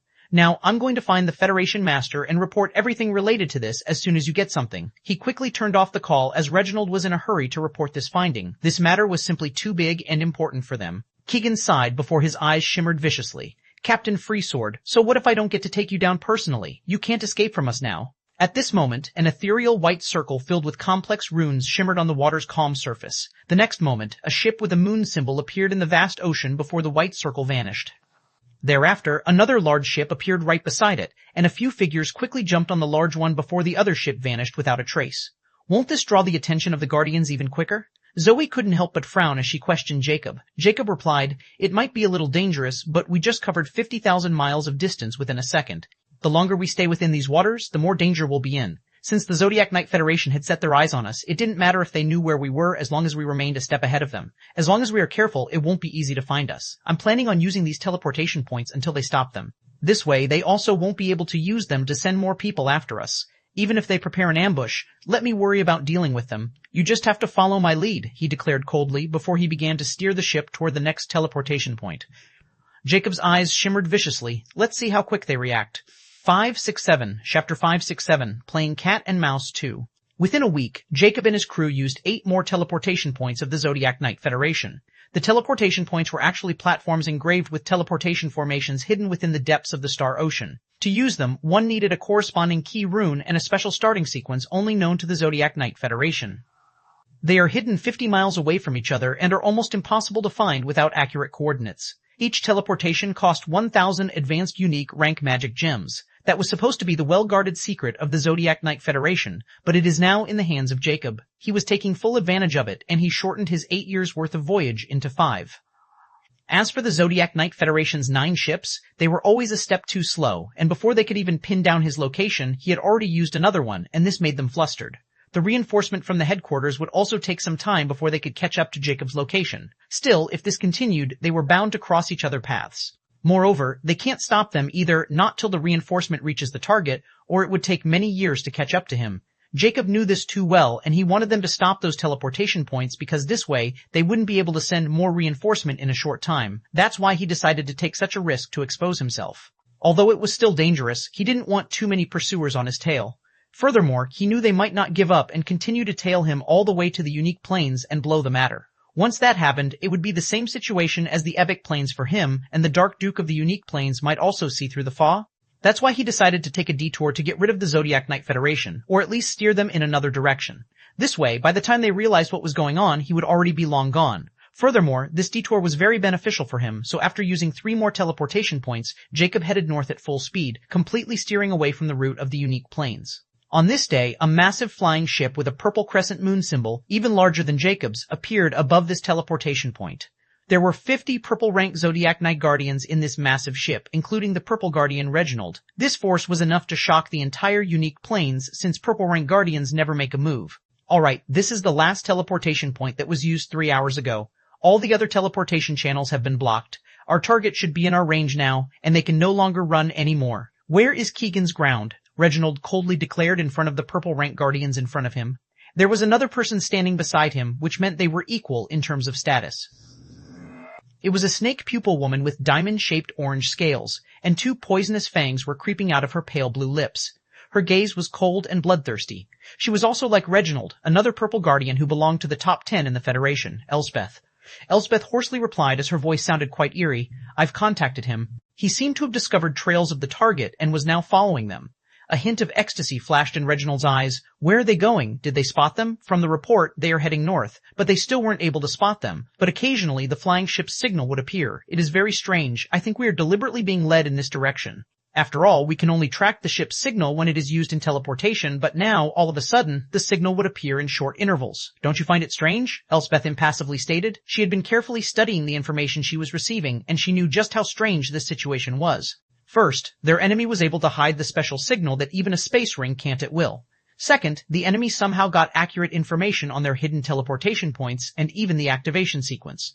But all of a sudden, when they were about to prepare for an ambush and close the teleportation channels, their target didn't head for the other teleportation point. Instead, they changed the direction entirely. Moreover, they even began to receive signals from the missing ship. It was as if their target were deliberately luring them toward them. Elspeth was the head of the intelligence department of the Federation, so she was extremely astute and careful. She knew just how important this mission was, and that's why she was sent with Reginald. So, she didn't want to mess this up. Reginald's expression also turned grave as he knew Elspeth had a solid point, and despite she ranked below him, he didn't dare to underestimate her. Even the Federation Master treats her carefully. What do you suggest? If it's a trap, I don't believe they can harm us. After all, according to the information, Captain Freesword only had a crew of 32 people, and only he is at the Tier 8 unique rank aura user among them. With both of us here, we can easily crush him no matter what kind of trick he pulls, Reginald confidently stated. Elspeth shook her head. It's not so simple. The last time he was cornered, he had used an ancient scroll to teleport somewhere with his entire ship. We can't underestimate him. He's one of the top star pirates of the unique planes for hundreds of years, so he might have more trump cards. First, we need to make sure he won't be able to teleport away, and the Federation Master has lent me a treasure just for this. But to use it, I need 5 minutes, and if he realizes, he might run away again. Furthermore, this treasure would also block us as well, so we should be careful to avoid collateral damage as much as possible.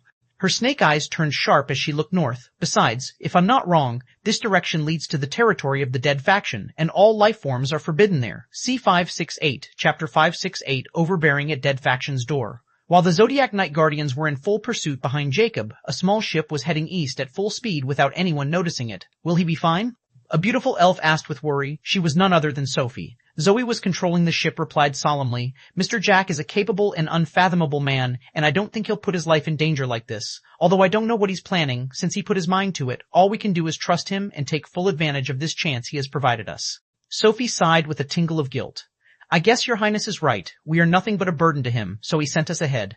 Zoe smiled bitterly. Indeed. Let's just focus on getting on the unique planes. We'll pave the way for him and welcome him once he is back. I'll also help you elevate your bloodline, and we won't be weaklings the next time we meet. Sophie's eyes shimmered with determination as she thanked Zoe and thought, I won't miss this chance you earned for me. In the north direction, Jacob's ship was moving at full speed while he calmly stood on the top of the sail. Although this wasn't my initial plan, it can't be helped. I can move faster without the burden. I finally understand why that old weasel told me to go alone. Now, whether you guys survive or not, it'll depend on your capabilities. He suddenly smiled as he looked at the vast horizon. How far are we? He sent a mental message to Autark, who was controlling the ship with its puppet while its actual body was hidden within Jacob's solar plexus. Since Autark can no longer evolve without the unique Titian tears, there was no longer any need for it to roam around. It can remotely operate its puppets as long as they are in a 100-mile radius range. This was the true terrifying aspect of Brain Hunter, and Jacob was fully utilizing it. According to the map, the dead faction's territories are still a year's worth of voyage ahead of us. But we might encounter their patrols sooner, Autark replied. Let's just hope they won't catch up too soon. Continue to sail the ship at full speed. There is no need to worry about the magic gems. As long as they didn't have a legendary ranked ship, it wouldn't be easy to catch up to us. We can lead them by the nose. I want to see how determined they are for my medallion. If they give up, then there is nothing to lose. But if they don't, I'll let the dark beings take care of them while I'll use the distraction to sneak into their territory.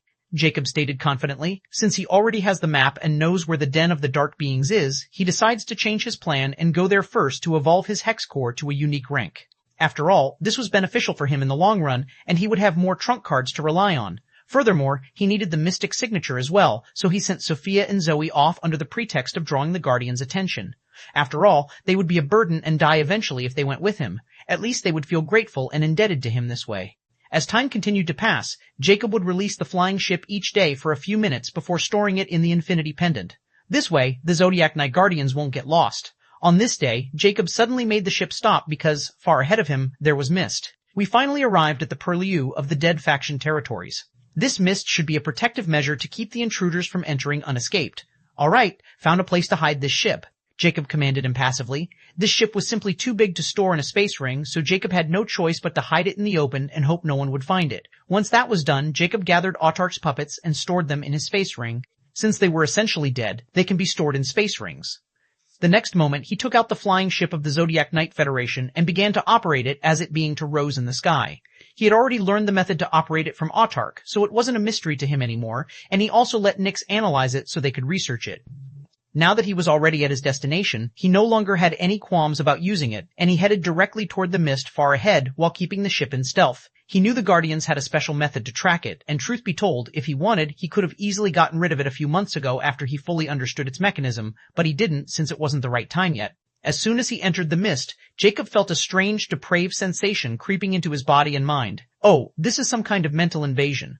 Nyx's curious voice rang. They have to be at least this competent for being one of the 3 absolute factions. We just need to be careful, Jacob commented, as despite that strange mist, his body and mind were completely fine. As they moved deeper, the mist before more thicker, and so did its effects, and all of a sudden, Jacob narrowed his eyes and looked ahead. Thereafter, deep blue flaming eyes appeared within the mist giving off ghastly cold pressure. An eerie voice rang, "Zodiac Knight Federation, are you bunch lost? Do you know where you are trespassing?" Jacob was a little astonished since he thought the dark being would directly spring into action, but it seemed they were also wary of Zodiac Knight Federation. But it also made sense since the Dead faction was already mortal enemies with the Life faction. But if a neutral faction took the Life faction side, the balance would be tipped to the Life faction side, and it wouldn't be good news for the Dead faction whose whole existence depends on the Life faction. So, this dark being didn't directly attack. Jacob coldly replied while his face was hidden behind a mask. "Lowly freak, it's not your place to question the Federation's action. Today, I'm here with my comrades to get rid of the scourge of Zodiac Plains." The flames churned violently, clearly startled by his disrespectful words. "What did you?" Jacob didn't even bother to reply anymore and uttered with killing intent, "Die." 569, Chapter 569. Wrath King. At this moment, 10 ships of Zodiac Knight Federation, 9 with black crescent moon symbols and 1 with purple crescent moon symbols, appeared right outside the mist barrier of the Dead faction territory. Did he really enter that darn place? Reginald's expression was dark as he questioned Keegan standing behind him. A projection of a map red dot blinding was active on his wrist as Keegan sweated profusely and replied, "Why yes, the ship is no longer hidden, and it continues moving right ahead of us. Look, he even stopped moving. It seemed he's been captured or he's surrounded. It seemed he didn't want his life anymore." Reginald spat with frustration. Although they belonged to the Zodiac Knight Federation, they still didn't dare to barge right into the Dead faction territory without their consent first. After all, even if they were from the neutral faction, they still had to show respect to the Dead faction, or before they knew it, they would be pulled into the endless war of the Life and Dead factions. In this past year, we were being led by the nose, and now it's clear he wanted us to chase him here. I also think that he's misleading us by using our ship, so we need to be careful. Elspeth's expression is also not good, as she has lost all of her confidence in their chase. No matter how they tried, they couldn't catch up, and their target stopped even for a moment. She even spread their men just in case Captain Freesword tried to run in another direction, but nothing like that happened. It had become quite clear that they were being led in this place, and now she was no longer certain about what their target was thinking anymore. That's why she ordered others to stop here, or Reginald would have already barged in because he was completely infuriated from continuous chasing. They have to be careful unless they want to earn themselves a free enemy, the Dark Beings. Patrol Ship No. 4 is a unit of Dark Beings, right? Have them explain the situation to their race. Tell them we only want the killer of our people, not any trouble. Elspeth issued a command. "I'm on it." Keegan quickly left to issue the command. Right at this moment, both Reginald and Elspeth, who were standing at the front of the ground, sensed something wrong as they looked toward the mist. Suddenly, hundreds of massive black battleships filled with dark beings crept out of the mist, and right above those ships was a giant bone eagle enveloped in cold blue flames. Standing on top of that eagle was a giant, majestic black silhouette. The only visible feature of this silhouette was a crimson flame flickering in the center of its cloaked head. Reginald's expression instantly changed. That's the Wrath King. One of the 5 vice-faction leaders of the Dead faction. What in the hell is he doing out here? Don't tell me they've already discovered who is on that. Elspeth's heart sank as she knew the Dead faction also wanted to capture Captain Freesword as much as they wanted. If he fell into their hands, they would never give him away. The Wrath King's presence here could only mean that they had discovered, or why would one of the 5 vice-faction leaders of the Dark Beings be here personally with such a huge battle force? At this moment, Wrath King's booming voice rang in everyone's ears. "I want an explanation from the Zodiac Knight Federation. Are you really declaring war on Dead faction by killing one of my ministers?" His voice was a mixture of man and woman, and extremely gloomy, as if he was speaking from the depths of the abyss. Reginald and Elspeth's expression changed as they looked at each other with befuddlement in their eyes, as they clearly didn't have any idea what the hell Wrath King was talking about. Still, it was good news, since this meant he still didn't know about Captain Freesword and had some kind of misunderstanding. When Elspeth thought of this, a sharp glint flashed past her eyes, and she replied, "Esteem Wrath King, I'm the Intelligence Department head of the Zodiac Knight Federation, Zodiac Knight Guardian, purple rank, Elspeth. We've been chasing a criminal who has killed our men and stolen their ship. I think there is a misunderstanding here. We are not here with hostility, but to capture that person who has invaded your territory." The crimson flame flickered violently when Wrath King heard it and spoke. "Do you have any proof?" Wrath King was in charge of Dead faction security, and when he heard someone brazenly invade their territory, he sent one of his ministers to take care of it. He was a unique rank tier 9, so it shouldn't be a problem. However, soon he received news that his minister's corpse had been found, which enraged him. The scouts also brought news that the intruder was none other than the Zodiac Knight Federation, and he'd been killing anyone he found.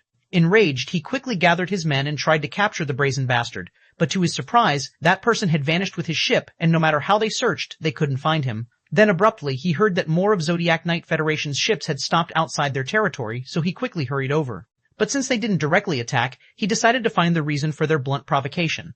Although he was enraged because his loyal subordinate and many men were killed, he didn't directly attack and gave them the chance to explain. After all, the Zodiac Knight Federation controls the passage between epic and unique planes. They can't just start a war with them on a whim. Now, hearing Elspeth's explanation, he was startled to think that this might be true and someone was sabotaging the Zodiac Knight Federation. He instantly thought that it was the scheme of the Life faction or someone simply wanted to seek death.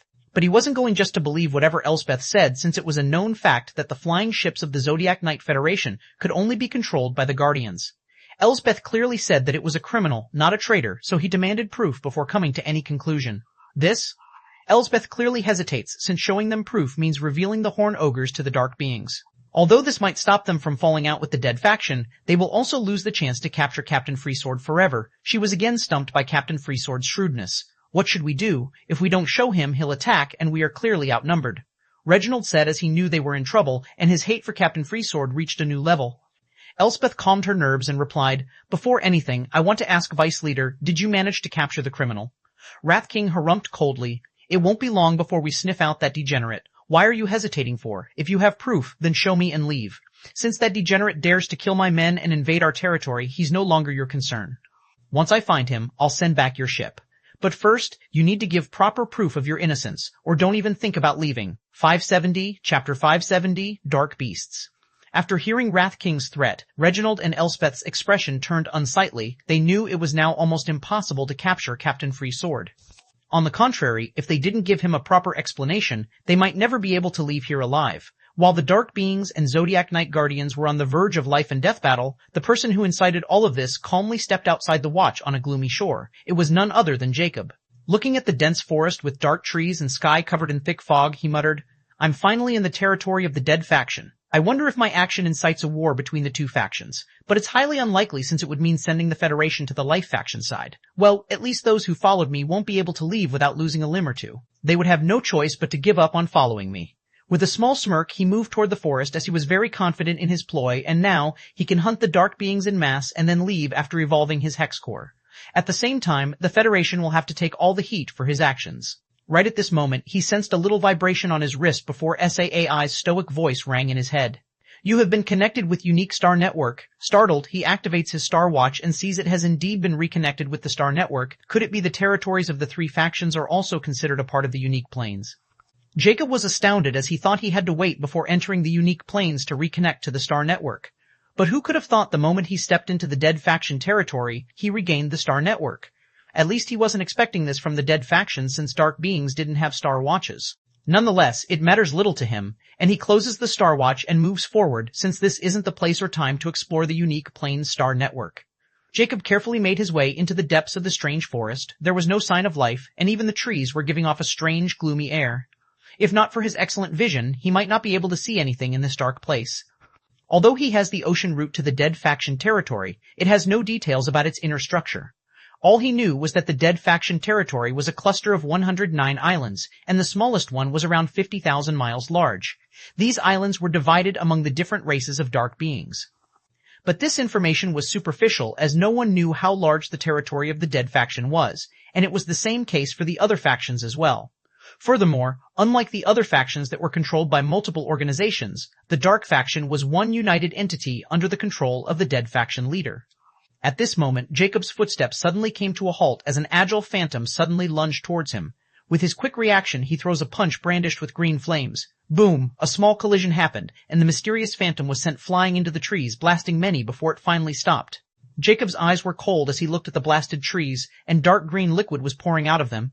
Amid the destruction, a mingled body of a vile beast covered in blue blood lay there. It seemed to be a hybrid between a hyena and a zombie. A dark beast! Jacob's eyes shimmered in realization. The Dark Beasts were born in the territories of the Dark Beings, and they killed other Dark Beasts and Dark Beings and evolved by absorbing their dead cores. They also have the ability to absorb the life force of living beings and can only kill after extinguishing their dead flames. That's why they fell under the races of the Dark Beings. The Dark Beings can also tame these Dark Beasts like the living beings can tame magic beasts and use them as mounts or battles.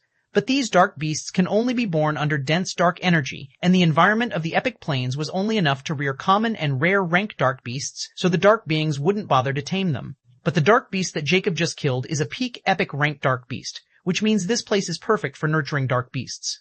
As expected of the Dead faction territory. I'd never encountered a dark beast before, but here they seem to be flourishing. Previously, that lich I'd faced at the entrance was also ridding a flying dark beast of unique rank, and by killing them, I was able to absorb both of their dead flames. This detour was not a bad idea at all. Jacob smiled in satisfaction before he collected the magic core from the dead dark beast. Although killing epic rank dark beings was no longer useful for him, their magic cores were still quite precious for his mana recovery. Furthermore, he is still nowhere near exploring this place, and he is still in the outer region so that he will encounter unique rank dark beasts or dark beings eventually. Jacob then moves on towards the thick liquid substance gushing out of the tree, and upon close inspection his eyes shimmered. This is advanced epic rank poison with decay properties. I should collect it. I can use it with whammy poison magic. He quickly takes out of a container and begins to collect all the liquid. He has already absorbed all the vile witch's knowledge, so he could be considered a full-fledged, basic unique rank evil poison lord now, which is akin to a basic great elder alchemist rank. After collecting the poison, he moved on, and as he moved deeper, more and more dark beasts attacked him, and they were all killed with a single punch. At this moment, a raging river appeared ahead of him, which was around 300 meters wide, and on the other side was a mountain valley filled with strange plants and trees. The gray disk appeared under his feet, and he began to fly toward the other side and enter the mountain valley. This time he encountered poisonous incense and dark beasts of unique rank, and he quickly dealt with them while collecting their poison. This place seemed to be a poisonous paradise and extremely beneficial for an evil poison lord like him. Days passed like this, and he had yet to encounter any dark being. On this day, Jacob suddenly stopped at a mountain hill, and his eyes widened. In front of him was a towering dome hidden between the mountains, and hundreds of dark beings were patrolling this place. What is this place? 571, Chapter 571, Color Spectrum of Flaws with Scrutiny. Jacob looked at the towering black dome guarded by hundreds of unique rank dark beings. It was completely sealed off from all sides, and the only way inside was a sealed gate embedded with gray runes, and two cloaked leashes were standing guard without moving. This was quite peculiar since he didn't expect something like this in the middle of this place, and by the looks of it, that place seemed to be quite important to the dark beings. Just to get here, one had to go through dark beasts and poisonous plants and incense. Even a unique tier 9 might not be able to do it. Only someone like Jacob, with impunity to poison, can reach this place. Furthermore, despite this place being filled with dark beasts and poisonous insects, that dome was completely untouched, which was quite strange. Jacob suddenly opened his eyes of judge at this moment before closing them. Within that second, he saw a sea of colorful particles and lines on the ground, and that dome was no different. So, the area around that dome is also protected with a hidden formation, and anyone who steps on it will be discovered. Since I started experimenting with the eyes of the judge, I can only see color particles and colored lines. Those colorful particles should be mana in the air, while the lines only appear when I see runes or magic abilities. However, within those colors and lines, the color gray is particularly more visible. With Autark's help, I confirmed that the gray color represents openings and flaws within magic abilities and spells. The same goes for runes. Despite Immortalika's warning, he didn't stop researching the eyes of Judge, and the result was also quite satisfactory. According to his multiple experiments, he discovered that the current eyes of Judge could see through the flaws in anything and reveal their truth. Even though he didn't have any proof that he was entirely right, he was quite sure that he wasn't entirely wrong either. Maybe there was a deeper meaning to those color particles, but he had no way of knowing, so all he could do was experiment. His hard work also bears some fruit, and he discovered the color gray's mystery, or at least some part of it. The color lines only appear when someone uses magic or magic-related abilities and treasures. Runes were no exceptions. Every spell has its own unique line spectrum, and there is always a gray color line present in that spectrum. He called it the color spectrum of flaws. Jacob discovered that if he attacks the gray line, the magic spell always ends up breaking apart. The same goes for runes-related treasures, like talismans, arrays, and formation arrays. He can stop or destroy those rune treasures as long as his attack has sufficient power behind it. This was a huge discovery, and he knew if he utilized it properly, there was no magic or runes that he couldn't handle. This was just the tip of the abilities that the eyes of Judge possess, and according to Immortalika, it can see through all lies. Looking at the dome, Jacob's eyes shimmered with curiosity. Since I'm already here, I have to find what lies behind that dome and why there is so much security around it. First, I have to render that formation useless. Jacob's eyes averted and looked in the particular direction and opened his eyes to Judge for a moment again. After confirming the gray line position in the color spectrum, a sniper rifle appeared in front of him with a long silencer, and he took aim right at the gray line area and pulled the trigger. A small shockwave rang, but he was standing at the hill around 30 miles away from the dome, so those dark beings didn't hear anything. The bullet landed directly right on the gray line spot, and a small murky rune suddenly blinked, and no one noticed it. Jacob uses his eyes of Judge again, and this time, the color spectrum around the dome has completely vanished. They didn't notice. Jacob's lips curled up as he knew he had successfully stopped the formation, but since the formation was an alarm-type stealth formation, unless someone continued to check it, no one would notice it. Taking full advantage of this gap, Jacob rushed toward the dome and began to assassinate the dark beings one after another by using the Night Hunter Scripture's ability, Hunter's Stealth. Hunter's Stealth can hide his aura and spirit and put his body under a veil of camouflage. Only someone with a powerful optical skill or far stronger aura or spirit than Jacob can notice him. This ability was extremely useful for assassination and silent infiltration. That's why he learned it first. While swiftly assassinating the unique rank dark beings, Jacob quickly stowed away their bodies to not draw any attention. The dome was spread around 100 miles in diameter, so Jacob quickly made his way around it while getting rid of any dark beings. They were all pale-faced zombies with strange crimson runic lines on their bodies, and their eyes were completely white, and their blood was highly toxic. Nonetheless, they were quite useful for Jacob's experiments, so he was more than happy to collect their bodies as well. After assassinating more than 200 zombies, he appeared close to the sealed gate of the dome where 2 liches were standing. Without wasting any time, Slumberhex, X2. Since he had already killed every dark being patrolling this dome, he didn't want to mess it up by being greedy and attacking those liches together. If they use some strange method to alarm others, it won't be long before others come running here. Those liches suddenly begin to fall under his Slumberhex, and Jacob directly stabbed his sword in their hearts once after another, killing them within seconds. Now that no one was in his way, he finally looked at the giant gate, and having no other choice since he couldn't open those space rings, he opened his eyes to judge. A particular color spectrum appeared in his voice, and without hesitation, a handgun appeared in his hand. He shot at the top left of the gate. The rune symbol blinked before a creaking voice sounded, and the sealed gate in front of him began to sweep upward. A pathway inside the doom opened. 572, Chapter 572, Life Pens. Jacob carefully entered the long passage leading inside the dome after confirming that it was completely safe. He had yet to see any mechanical technology being used in this place, and everyone was magic-oriented. Maybe the dark beings trust the magic technology more, or they simply don't have the brains for it. Whichever the case was, it made it quite easy for Jacob because of his eyes of judge. Surprisingly, there was no dark being inside, and once Jacob left the passage, he was shocked because in front of him was a beautiful grassland, and the sky was filled with warm sunlight. Furthermore, not too far away from him were stone buildings, and some children of different races were happily playing around. There were also some adult and elderly people wearing simple clothes and watching those kids with gentle smiles. What the hell is going on in here? Jacob was completely bewildered since he was expecting some kind of huge secret or treasures hidden in this place, not this village. Furthermore, he knew this entire environment was a complete illusion and bioproduct of magic, and this place was some kind of sanctuary. A ghastly realization struck Jacob at this moment. Don't tell me this is some kind of pen to rear the living beings, so those dark beings can use them whenever they please. I can't think of another way to explain this massive settlement.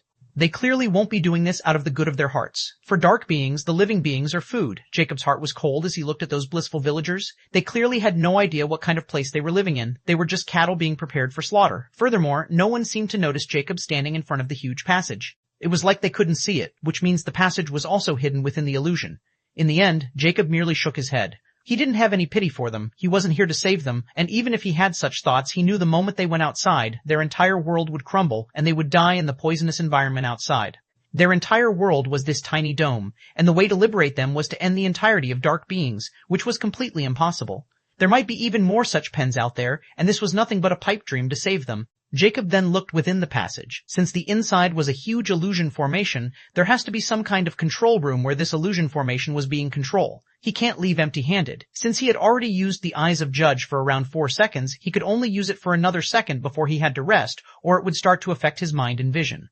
So, he used it the final time and quickly spotted an anomaly on the right side wall, and without hesitation, he threw a full power punch on the gray spot. The next moment, a small blast rang in the silent dark passage, and in front of Jacob, a spacious room appeared as he blasted apart the hidden door. However, the moment the hidden space was revealed, Jacob was startled as it was empty. There were small black humanoid creatures around 1-2 feet tall, but their heads were extremely large. A crimson web of veins was apparent on their bald disc, like heads and pulsing. There were 12 of them, and they were looking at Jacob with their big crimson eyes without any irises in utter shock and disbelief. Furthermore, they were sitting over 12 circles glowing with magic runes, and in front of them were 2 projections that showed different images of the village inside the dome. Jacob's eyes narrowed as he was just as surprised as those imps, and he could sense they were all unique rank dark beings with powerful spirit prowess but extremely weak bodies.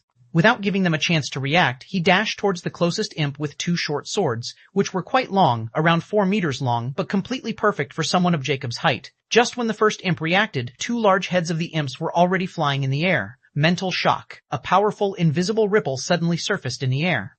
Jacob felt slightly lightheaded before nothing happened. Child's play. Nyx's disdainful voice rang as she was the culprit behind rendering that mental attack useless. Jacob's footsteps didn't stop, and more heads began to fly before the final imp was nailed to the ground as Jacob's sword pierced into its chest.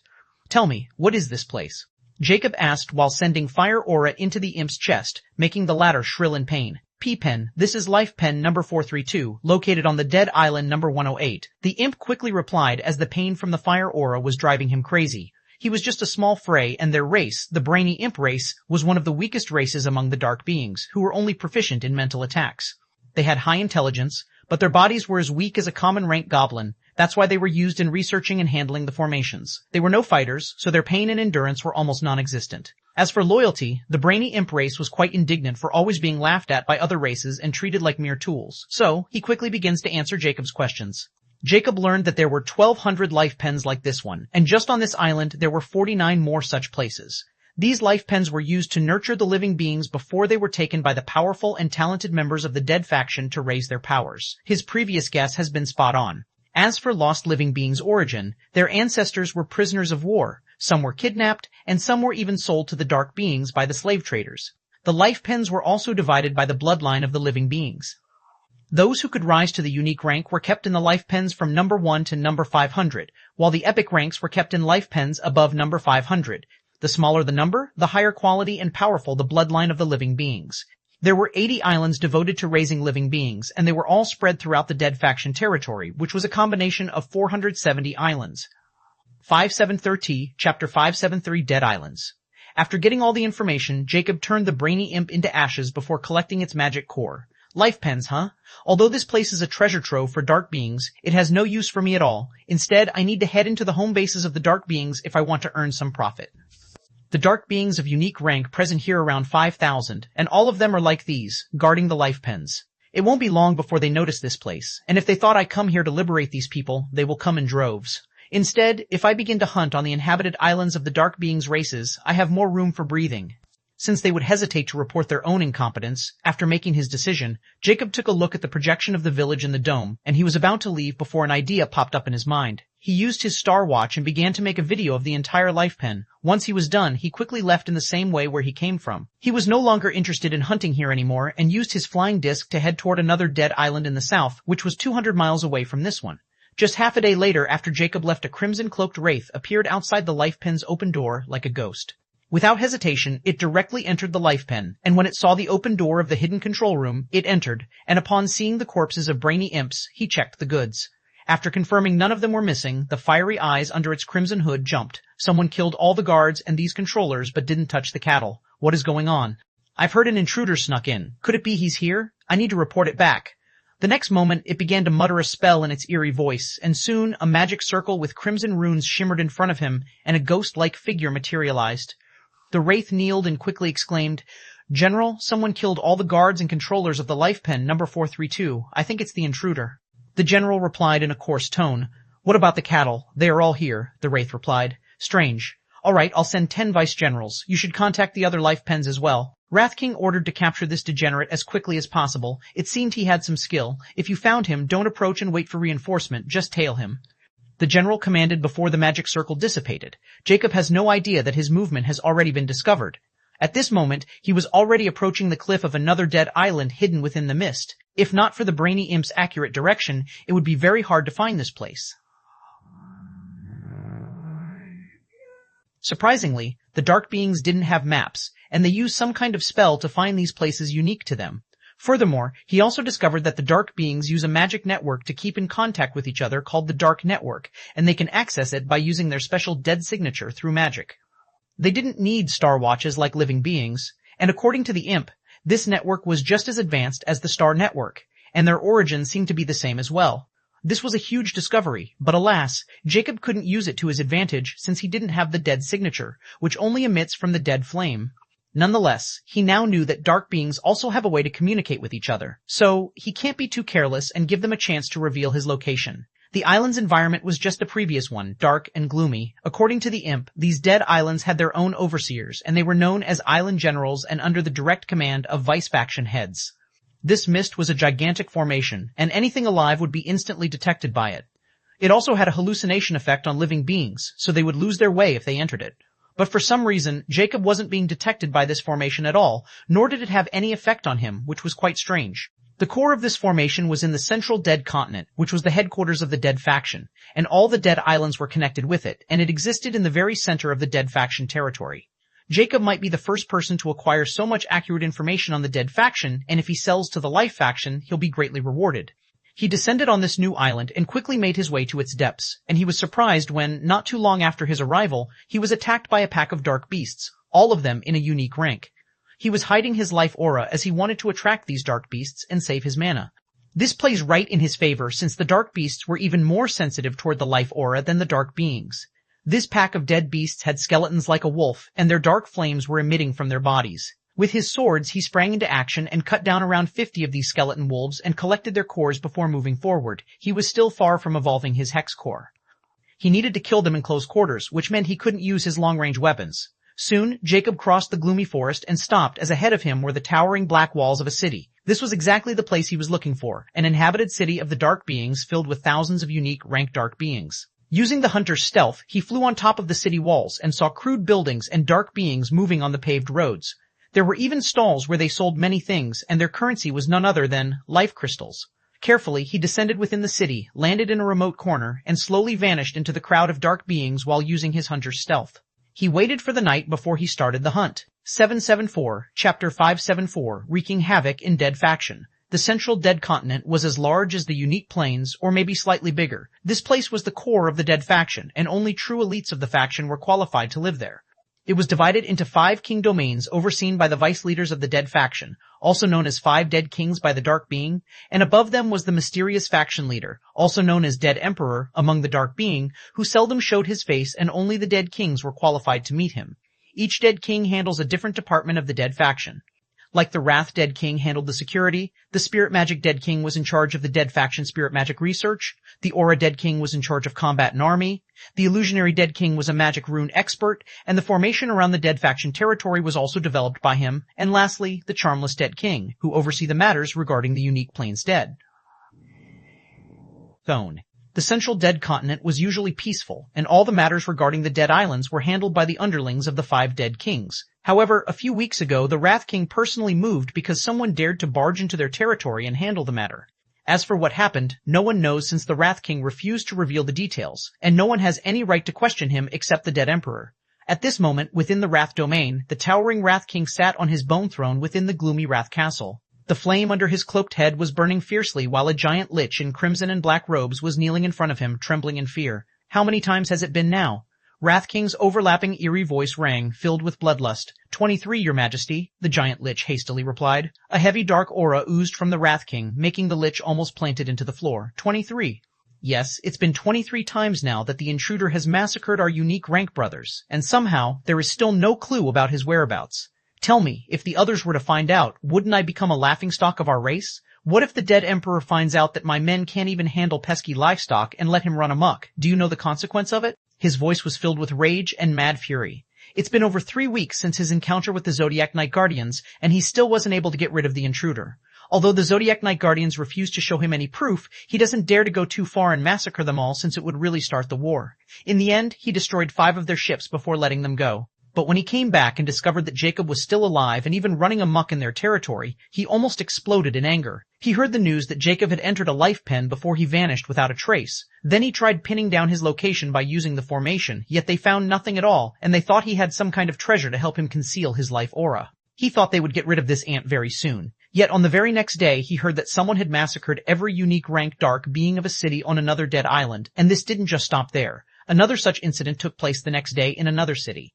Infuriated, the Wrath King headed there himself, and he didn't leave any unturned stone on that island, yet he didn't find any trace of Jacob. But just 2 days later, when the Wrath King was still going crazy over this situation, another city was massacred on another island. He almost died of anger. This time, without wasting a second, he made his way there and personally inspected the entire island, yet he still didn't find the intruder.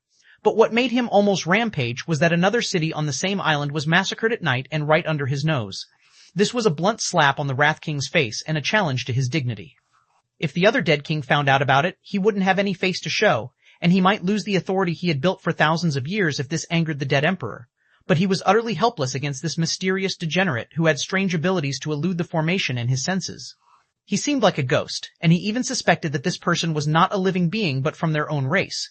However, it was also impossible for anyone to go undetected, especially if they were a dark being, because of his special racial ability. The Dead Kings weren't just for show, as each of them was a terrifying existence that had taken a tiny step forward beyond the unique rank. Even their mortal enemy, the Life faction, didn't dare to treat them lightly. Yet this unknown nobody was wreaking havoc under his nose, which was extremely humiliating, and he didn't dare to reveal it and made sure to suppress the news. But how can a paper contain fire? The other Dead Kings were no fools, and their own people were among those who were massacred in these past 3 weeks, so it won't be long before they seek him out. All he can do is fume and come back to his domain in the hope of detaining that degenerate before other kings come knocking on his door. Today, another city was massacred, and now the Wrath King has given up on capturing this guy alone. He had to admit he needed help, and he also needed a damn well excuse to give to the dead emperor, or he could forget about his lofty position. The pitiful Lich just happened to be a target for releasing his pent-up frustration. Before he could further torture the Lich, a majestic voice reverberated within the Wrath King's mind, making him tremble in fear. "Come to Bloodpool." Wrath King sighed helplessly. "It's over, His Majesty knew." 5075.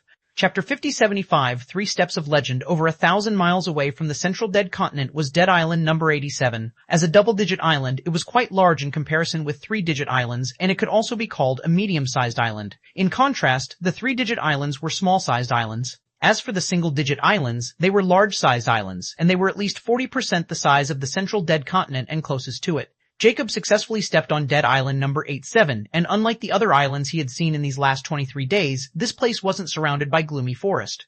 Instead, not too far away from the ocean was a huge towering wall seemingly made with some crimson metal, and a strange aura was emitting from it. Just by looking at the wall, Jacob felt some kind of power trying to affect his mind but utterly failed. Could it be this island is one of those research faculty's spirit magic Dead King? Jacob's eyes began to shine.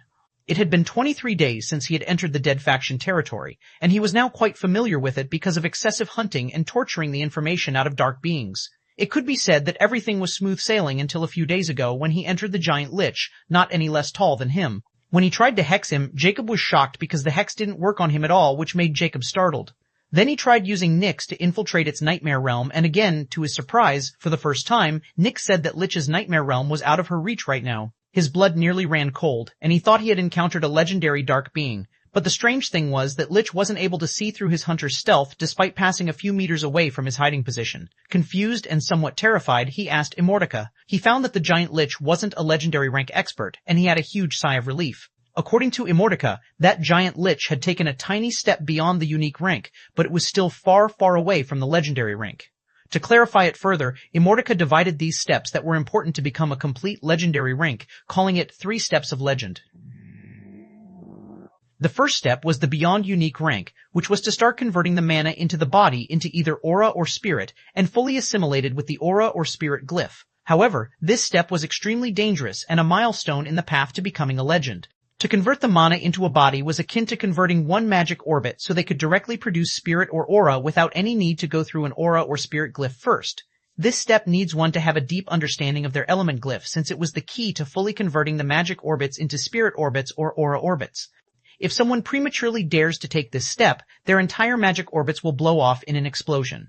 Once the spirit orbits or aura orbits were fully formed, the next step was called the Inception Legend Body rank. In this step, one has to use the spirit or aura orbits and awaken their body into a spirit body or aura body. This process was even longer and more dangerous than the Beyond Unique rank, because a person has to let the aura and spirit seep into their bones and bone marrow to change their bodies into aura or spirit bodies. It was an extremely cruel and painful process, and if someone were not careful, their entire body would blow off. But suppose someone can complete this process and fully awaken their spirit body and aura body. In that case, their bloodline will be fully awakened, and they can also have the ability to pass on their own bloodline with their own unique abilities etched in their glyphs. Their offspring would have talent even stronger than them. Lastly, once the spirit orbits can make spirit energy and spirit body is fully awakened, the same goes for aura users. Then the final step begins, quasi-legend rank. To complete this step, one needs to awaken their soul. This step was the most mysterious, and everyone had their own way of reaching it. No one can teach anyone. Once these 3 steps were complete, one needed to assimilate the magic orbits, body, and soul to reach the Fable legendary state. Beyond unique rank, Inception legend rank, and quasi-legend rank, each has initial, intermediate, and perfect stages. These were the 3 steps of legend everyone had to compete before they could become a true legend. Jacob never thought it would be so complicated to reach this rank, and on top of that, there was a beyond unique rank lich chasing him down. Although Immortality assured him as long as he used his full strength, he would be able to pummel the lich, and as long as his hex core evolved, it would also work on even Fable legendary state experts. But Jacob didn't want to try since, according to Immortality, even an initial stage beyond unique rank expert chance of appearing was 1 between 100,000. So, Jacob mused that the giant lich was most likely a dead king, and if he really killed him, he might draw out the dead emperor. Now that he knew about the 3 steps of legend, he was sure that he might be at the perfect stage of the first step or even the second step. Although he didn't know how strong the expert of the 3 steps of legend was, he didn't want to take any unnecessary risks as long as he didn't have to, not until his hex core evolved. That's why Jacob avoided the Wrath King and always escaped after slaughtering unique rank dark beings city after city. At least he can't discover him in his hunter's stealth. Even if he got discovered he was winning against him, he was quite assured after Immortaka's guaranteed. Nonetheless, he was now even more eager to raise his strength. Looking at the towering walls, Jacob used the gray disc to fly above it. But upon reaching the top, he frowned because a silver-gray barrier was covering the entire city, and it was filled with metallic buildings. This place was like an industrial factory site. 57T6, Chapter 57T6, Spirit Research Island. Jacob looked at the translucent barrier over the gigantic metal city with scrutiny. He didn't dare to carelessly try to cross it since it would instantly alert everyone, and with how much the Wrath King hated him, he wouldn't waste even a second and come running like a mad dog. Furthermore, if his guess was right, then this place was under the Spirit Magic Dead King's jurisdiction, and if he were also alert, it would be a problem to hide under the 2 Dead King's eyes. Especially the Spirit Magic Dead King, who was known for his powerful spirit magic, and he might not be as helpless as the aura user like the Wrath King. I've already killed over 10,000 unique ranked dark beings, and I'm still short on 90,000. This won't be easy. The more I kill, the more alert I make the dark faction of the threat I pose, and they might really forget about their integrity and come after me with everything they want. Task, the higher the hex core evolves, the more difficult it is for me to find the prey to evolve it. 100,000 unique rank dark beings could make the entire life faction tremble, yet I need to kill them by myself. But the ghastliest part will come when I need to evolve the hex core to legendary rank. Even if I can kill legendary dark beings, where do I find 100,000 of them? Jacob felt extremely stiff just thinking about these absurd evolution requirements for the hex core. Even though the hex magic was overpowered, he needed to pay the equivalent price to wield it as well. Although he was in unique rank planes, it didn't mean there were only the unique rank beings here. It was just the power capacity of the unique planes was higher than the common, rare, or epic planes. The unique ranked beings controlled the upper echelon of all major powers, and the powers, like 3 absolute factions, even had the 3 steps of legend-level experts hidden within their ranks.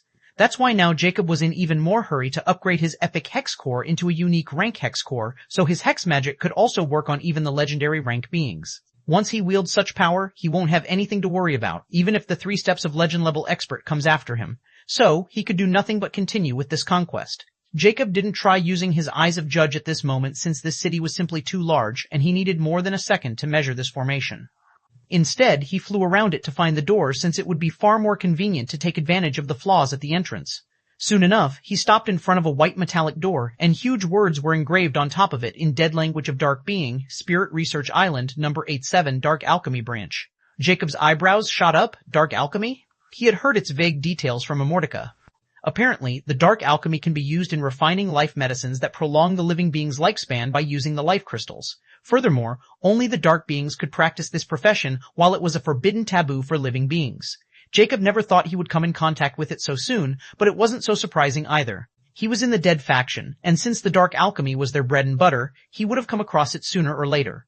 Furthermore, Jacob was very much interested in this dark alchemy, especially the life medicines. But he was only curious since he already had Nyx's ability to devour others' lifespans and then transfer them to him. He was only in his early 30s right now, and thousands of years were ahead of him, so he wouldn't take the risk of consuming that life medicine since it had very ghastly side effects on living beings. Since this place is a research island for dark alchemy, didn't this mean I would find more use of life crystals here? I've already gathered tens of thousands of space rings of dark beings, and once I can open them, I will find even more life crystals in them. It's a pity that Autark can't open them by possessing other unique rank bodies. His mystic signature is still only epic rank.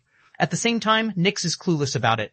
Anyhow, I have to learn about the secret of life crystals, or they would be nothing but piles of shining crystals. Jacob smiled bitterly before he opened his eyes of judge and closed them. A deep frown appeared on her face. This door is not entirely locked with magic runes, but it's a mechanical one imbued with magic runes. This type of lock can be opened by a physical key and a runic key. But this security also proved that whatever is hidden behind this door is worth this kind of security. Jacob was now even more determined to enter this place, even if he had to cause a little commotion. The next moment, Jacob chose to hide not too far away from the door and waved his sleeve. 5 black-cloaked and 5 crimson-cloaked liches appeared. Autark, use them to open that door and then kill anything that crawls out from within, he coldly ordered. Those 10 liches were refined into Autark's puppets just like the ogres, and they could be stored in space rings as well. Jacob has been using them to cause commotion and draw away many enemies. Even the Wrath King can't tell the difference between those puppets and dark beings, and he has been fooled many times. Autark quickly followed Jacob's orders, and the empty eyes of those liches suddenly lit up in flames, and they sprang toward the metallic door and began to cast spells. The lich race of the dark beings has 2 variants: Black Cloak, which represents the Spirit Lich, which uses spirit magic, and Crimson Cloak, which represents the Aura Lich and uses aura magic.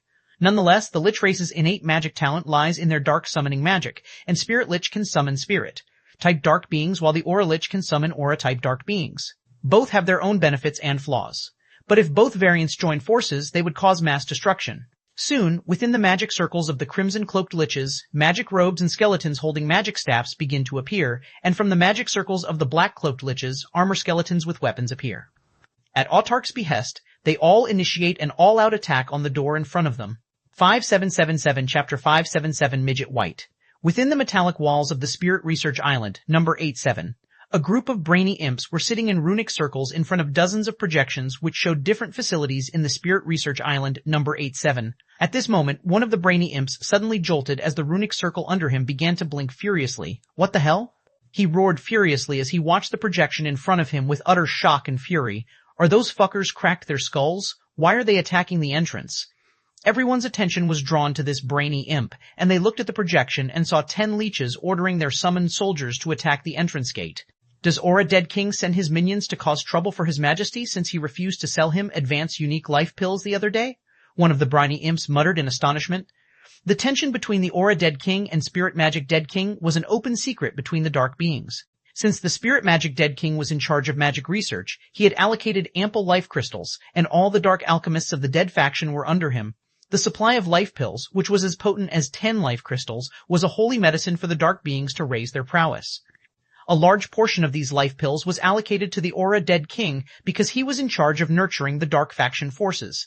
Thereby, the dark beings under the Aura Dead King see the dark beings under the Spirit Magic Dead King as their servants, as if they lived to serve them. So, there was always a small skirmish between the 2 Dead Kings, and Aura Dead King was known for his arrogant and unbearable nature. That's why the Spirit Magic Dead King always made things difficult for the Aura Dead King. Now that those powerful liches were attacking the entrance of the island, they directly connected it to the Aura Dead King since only he was brazened enough to pull something like this. Inform the island guards. This is not something we can handle. We are just the little controllers. We have nothing to do with the fight. Let's just sit back and watch a good show. A brainy imp scoffed with a hint of hatred. The other imps' impish eyes shimmered with mirth as they all held a grudge towards the dark beings since they treated their race like some guard dogs.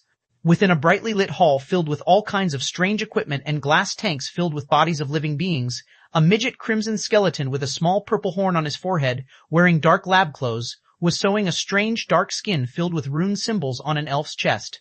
The elf was no longer graceful as there were multiple stitches all over its body, and different color skin patches were sewed over different parts of its body.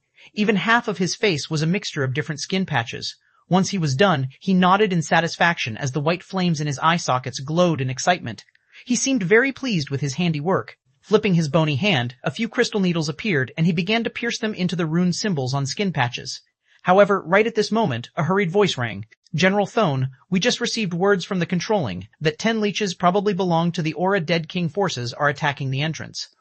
The midget skeleton or General Thone stopped in his tracks, and white flames in his eyes jumped furiously. Kill them all and bring back their bones. I happen to lack some good materials. In his raspy voice he dismissively commanded those words before returning to his experiment. At the entrance of the research island, 500 skeletons were attacking the entrance gate, while the 10 leashes were maintaining their spells. Each of them had summoned 50 skeleton soldiers. However, despite their combination of attacks, they only managed to leave some scratches on the huge gate. Suddenly, sharp voices of cogwheels being shifted rang in the vicinity, and a small section within the giant gate began to slide up, and the next moment 2 zombies with runes all over their bodies walked out. Inferno Blaze, Dark Windstorm. They didn't waste even a second before they released 2 large area spells. Dark winds suddenly covered all the skeleton soldiers and 10 leeches before black flames began to howl in the winds, making the temperature rise. However, at this moment, while those 2 zombies were furiously releasing their magic, an invisible giant figure easily snuck into the opening of the gate without anyone realizing it. Like a phantom, Jacob quickly crossed the large pathway and appeared within the walls of Research Island. Make them self-destruct. We can't let them find out about the puppets, or they might get suspicious too soon. Jacob dismissively issued the command to Autark. Affirmative. Autark emotionlessly complied. Jacob then looked around, and this place looked exactly like a manufacturing plant, so he headed south. Soon, he arrived at a building that appeared to be a storage facility, and he spotted 10 zombies patrolling the building. But he didn't act and observed from a corner. Soon, he saw 2 small skeletons approaching a zombie standing in front of the door, and the zombie bowed to those 2 skeletons, opened the door, and let them pass. Are those dwarf skeletons from the midget white race the same race as the spirit magic Dead King? They excel in spirit magic and are even more intelligent than the brainy imps, Jacob mused. Jacob knew the races of the Dead Kings were treated differently from those without a Dead King. It was a hierarchy of the Dead faction. A few minutes later, those 2 midget whites appeared again and left the area. Soon, night fell, and at this time, Jacob had seen 4 pairs of midget white coming and going in short intervals. Since he had observed enough and the hunter's stealth effect would be double at night, Jacob finally moved. Let's see what is in store in this place. Fee 78. Chapter 578, Chapter Fee 78, Plundering. The Dead Island. One in Hunter's stealth, Jacob slowly made his way toward the building entrance and used the slumber hex to knock the guard zombie out. Jacob then tries opening the door, but to his surprise, it won't budge. He frowned since he saw the zombie always opening this door without using any key or special method. After mulling over this issue for a moment, he picked up the zombie through his hand and touched the doorknob, and to his surprise, it easily opened this time. Interesting, this time, he took the slumbering zombie within him, and he entered inside before closing the door. A corridor with 4 doors on each side appeared in front of him. Without hesitation, Jacob reached the first door to his left and tried opening it, but failed again. He tried doing the same thing he did at the entrance door, but this time, the door wouldn't open. Don't tell me this door needs those midget whites' touch to open it. Well, it won't be secure if anyone can open these doors. Jacob thought before looking at the zombie and throwing him away. He didn't want to kill it just yet since it would be akin to alerting of his presence. He won't kill anyone, not until he completely reconnoiters this place. But despite his hesitation, he needed to open these doors, and an idea popped into his mind. He ordered Autark, refine that zombie into your puppet. After giving the order, Jacob threw a full power punch at the door and blasted it away. Behind the door was a spacious room filled with shelves, and on those shelves were placed different types of plants in glass containers. Magic herbs? Jacob's eyes lit up as he sensed dense magic energy from those plants. He knew the magic herbs growing on the dark being's territory had different characteristics than the magic herbs on the living being's side. These magic herbs were very potent to living beings, yet some of them were also beneficial if they were used in alchemy. The life medicines weren't just refined by life crystals alone, but some auxiliary materials were also needed. Although he didn't have the life medicine formula, he wasn't going to leave behind those magic herbs at all. So, he quickly begins to collect them into an empty space ring. Once he was done, he moved to the other room and forced his way in. This time, Jacob saw piles of crimson crystals neatly arranged around the room. Some were as small as 1 inch, while the largest among them were palm size. Jacob happily collected them all since they were probably unique rank life crystals. The third door led to another life crystal deposit, while the final one was filled with magic herbs. He had probably collected over 20,000 life crystals and 1,000 magic herbs. After emptying the entire storehouse, Jacob looked at the zombie. Is it done? I still required another hour, Autark replied. Alright, once you're done, make this look like this guy took all the items here and then escaped. It won't be difficult as long as you leave behind his special magic signatures around. In between, if someone came, just directly blow him off. Jacob coldly commands before leaving the storage house. This was the only way to cover his tracks for a little while longer. Now that he knew this place was filled with exotic treasures and knowledge, he wanted to completely ransack it before starting the carnage. He might not get another chance like this once the spirit magic Dead King was alert. Once he left the storage house after closing the door, he quickly vanished in the night and headed toward the other buildings. Soon he discovered another building, like the storage house, and another zombie guarding the door.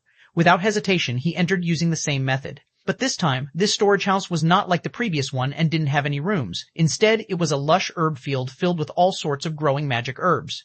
In the center of this herb field was an ash blue willow tree, and a strange blue fruit with a dark circle was growing on its branches. This fruit was round and small, but it gave off an ambiance like a dark being. After thinking about it, Jacob decided just to take everything and begin to pull the magic herbs with their roots and also harvest all the blue fruits on the willow tree. The once lush garden was now barren, and only the willow tree remained. Jacob left after giving Autark the same command and began to search more storehouses. This research island was spread over 5,000 miles, so it was impossible to ransack it in a single night fully. Still, Jacob managed to plunder 8 more storage houses, 3 of which were herb gardens. When dawn arrived, Jacob arrived at another building, which was far bigger than any other buildings he had plundered. Furthermore, the security here was 10 times greater than the other buildings. 2 cloaked wraiths were guarding the runic door. At this moment, the door suddenly opened, and a midget wight exited the building. Jacob thought for a moment before he stealthily followed it. Once they were in a remote area, Jacob directly hexed the guy and ordered Autark to refine it into his puppet. After an hour, the midget stood in front of Jacob, and following his order, the midget began to head back to the large building while Jacob followed him in stealth. Upon seeing the midget wight return, the wraiths didn't show any reaction and opened the door for him and let him pass. But this time, Jacob was following behind, and those 2 wraiths didn't notice him. Once they were inside, the door closed, and Jacob appeared in a large white space filled with glass tanks. His expression changed slightly upon seeing the living beings slumbering within those glass tanks filled with translucent green liquid. There were elves, dwarfs, trolls, and many other races. This was the storehouse of living beings. Furthermore, they weren't the only ones in this place. In the center were 3 more midget wights, and each of them was operating with a living being lying in front of a stone slab. One of them was harvesting blood in a bottle, while another one was taking out organs. It was like a post-mortem center. 779, Chapter 579, Plundering the Dead Island 2. As the midgets were busy dismembering the bodies, once one of them was done, he placed its bony hand on a giant's hand, and red energy began to gush out and condense in a round shape in the midget's hand. He was forming a life crystal, and the giant was wilting like a dry branch. So, after harvesting their organs and blood, they absorb their life force before they take their last breath. Nothing goes to waste, huh? Jacob thought with a hint of interest. He wasn't disgusted by this scene at all. In fact, it intrigued him, and he wanted to know what they were going to do with the blood and organs. The midget, who was done harvesting and forming the life crystal, put them all into his space ring before he began to walk toward the exit. However, when he saw the midget wight close to the exit, he stopped and asked, "Why are you back? Number 4331. Make him follow him back wherever he's going." Jacob issued a command. The puppet, number 4331, replied, "I'm waiting for you. Let's go together." "Sure." The other midget replied without thinking much and began to walk out. The puppet followed, and Jacob was right behind them. This place wasn't worth plundering since Jacob didn't need any living beings right now.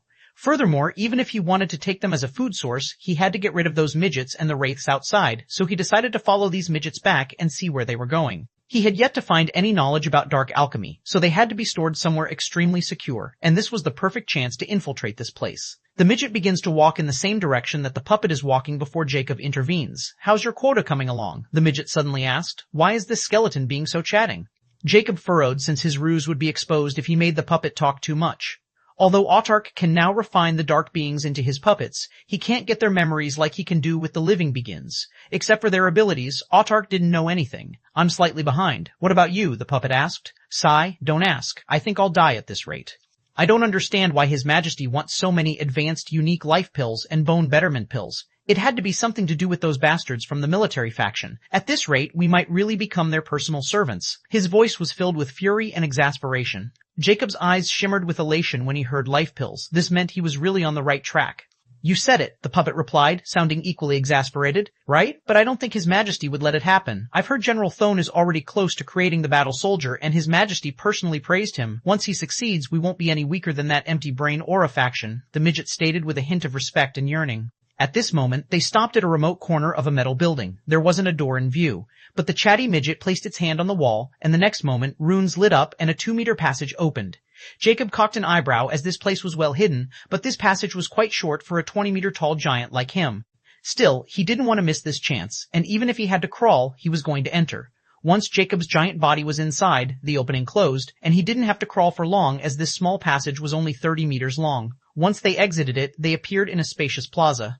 Jacob was astounded when he saw that the plaza was filled with midget wights, and there were probably thousands of them. Furthermore, this place was filled with stone tables, and on those tables were small pill furnaces, and those midgets were refining pills collectively without stopping. This was a massive-scale alchemy operation, and Jacob spotted large wooden boxes beside each working table. They were half filled with glistering crimson pills, and some of them were filled with golden brown pills. Furthermore, those completely filled boxes were taken away by those midgets towards a large door at the end of the plaza before they returned with an empty box. Just how many life medicines are these guys refining, and how many resources do they have? Jacob was shocked as he wasn't expecting so many life medicines to be refined at such a large scale. Each of those wooden boxes could hold around 100 of those pills, and there were thousands of midget refining them and filling those boxes. The midget, who had no idea that he had let a wolf into their home, began to walk towards an empty table with a number. They were all known by their working table number, and the puppet was the same. Get him back. We can't mess up. Jacob gravely commanded, as he was glad that he didn't kill those midgets, or it would become apparent quite easily that they had vanished. After giving Autark a command, Jacob carefully walked toward the door where all the midgets were taking their filled pillboxes. He didn't have to wait for long before a midget came with a filled box and the door opened, and Jacob quickly snuck in. Jacob entered a room filled with crimson and golden brown wooden chests, and at this moment, the midget opened a chest and emptied the box of pills within, and it was more than half filled. Are those chests filled with pills? Jacob's heart raced slightly as there were hundreds of those chests in this place. The midget left after emptying the box, but Jacob remained as he mused if he should just take them all or wait for more pills. At this moment, Jacob heard some movement, and before he could react, the entire room began to tremble and begin to descend. Is this entire room a lift? Jacob mused as he looked up and saw the ceiling getting further away.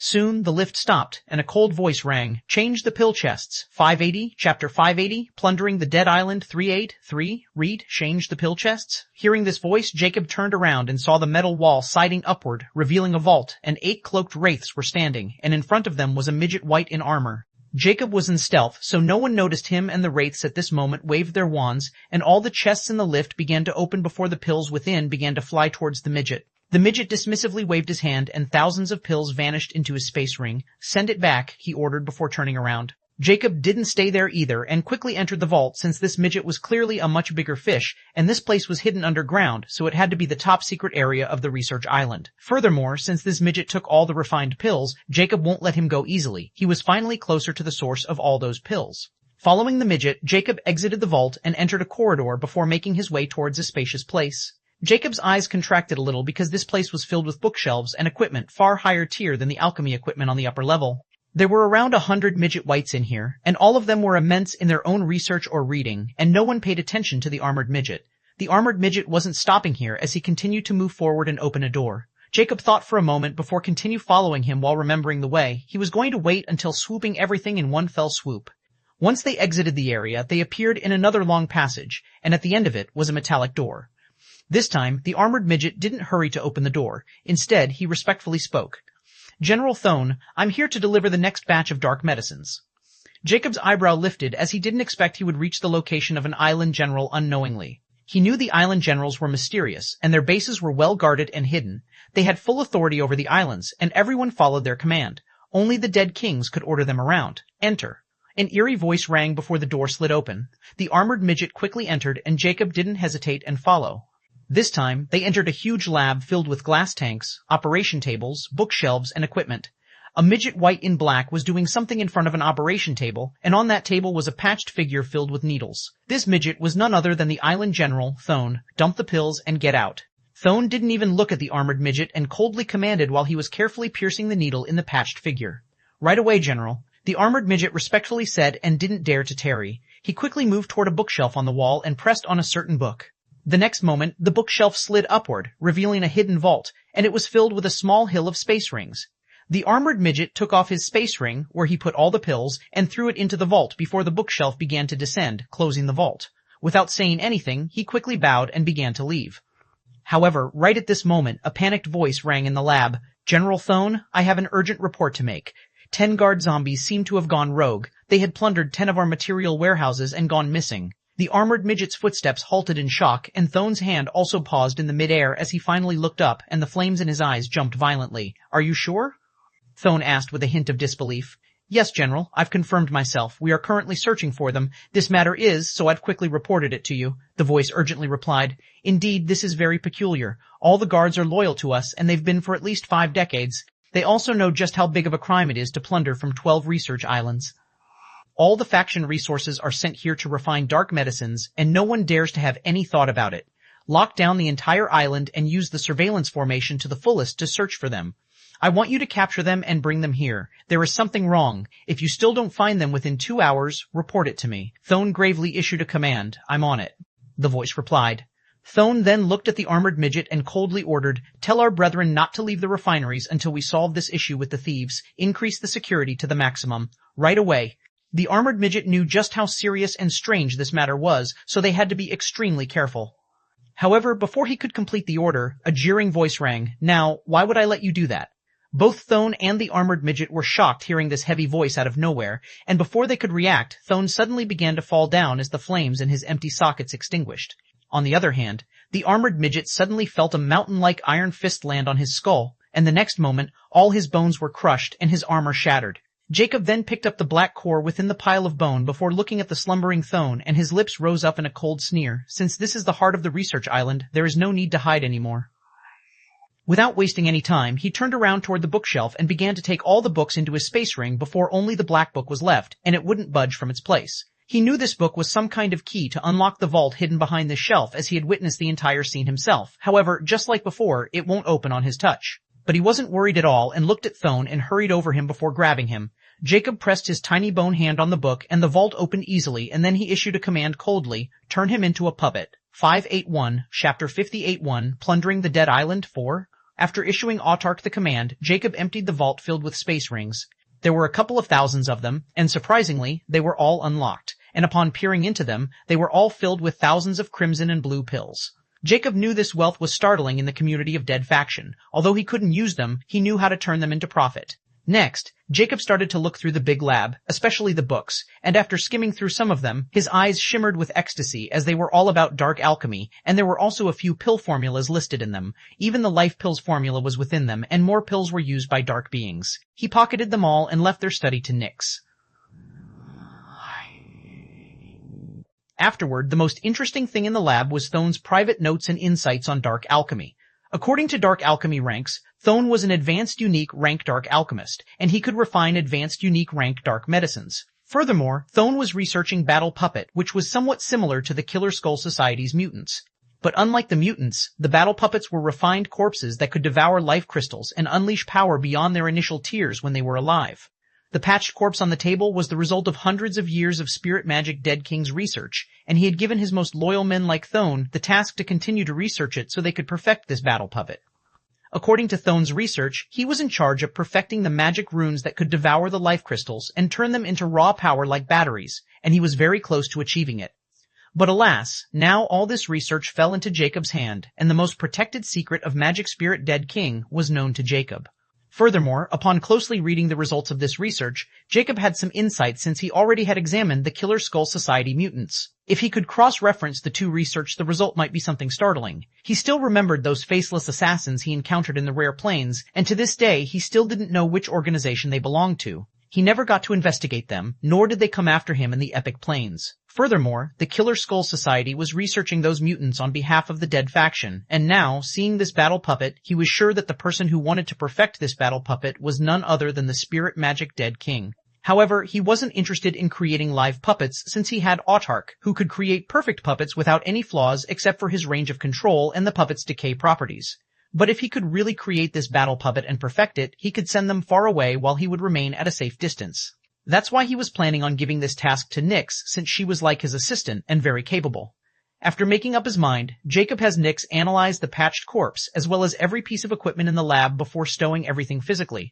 Once he was done taking everything that he could take, he looked at the slumbering Thone.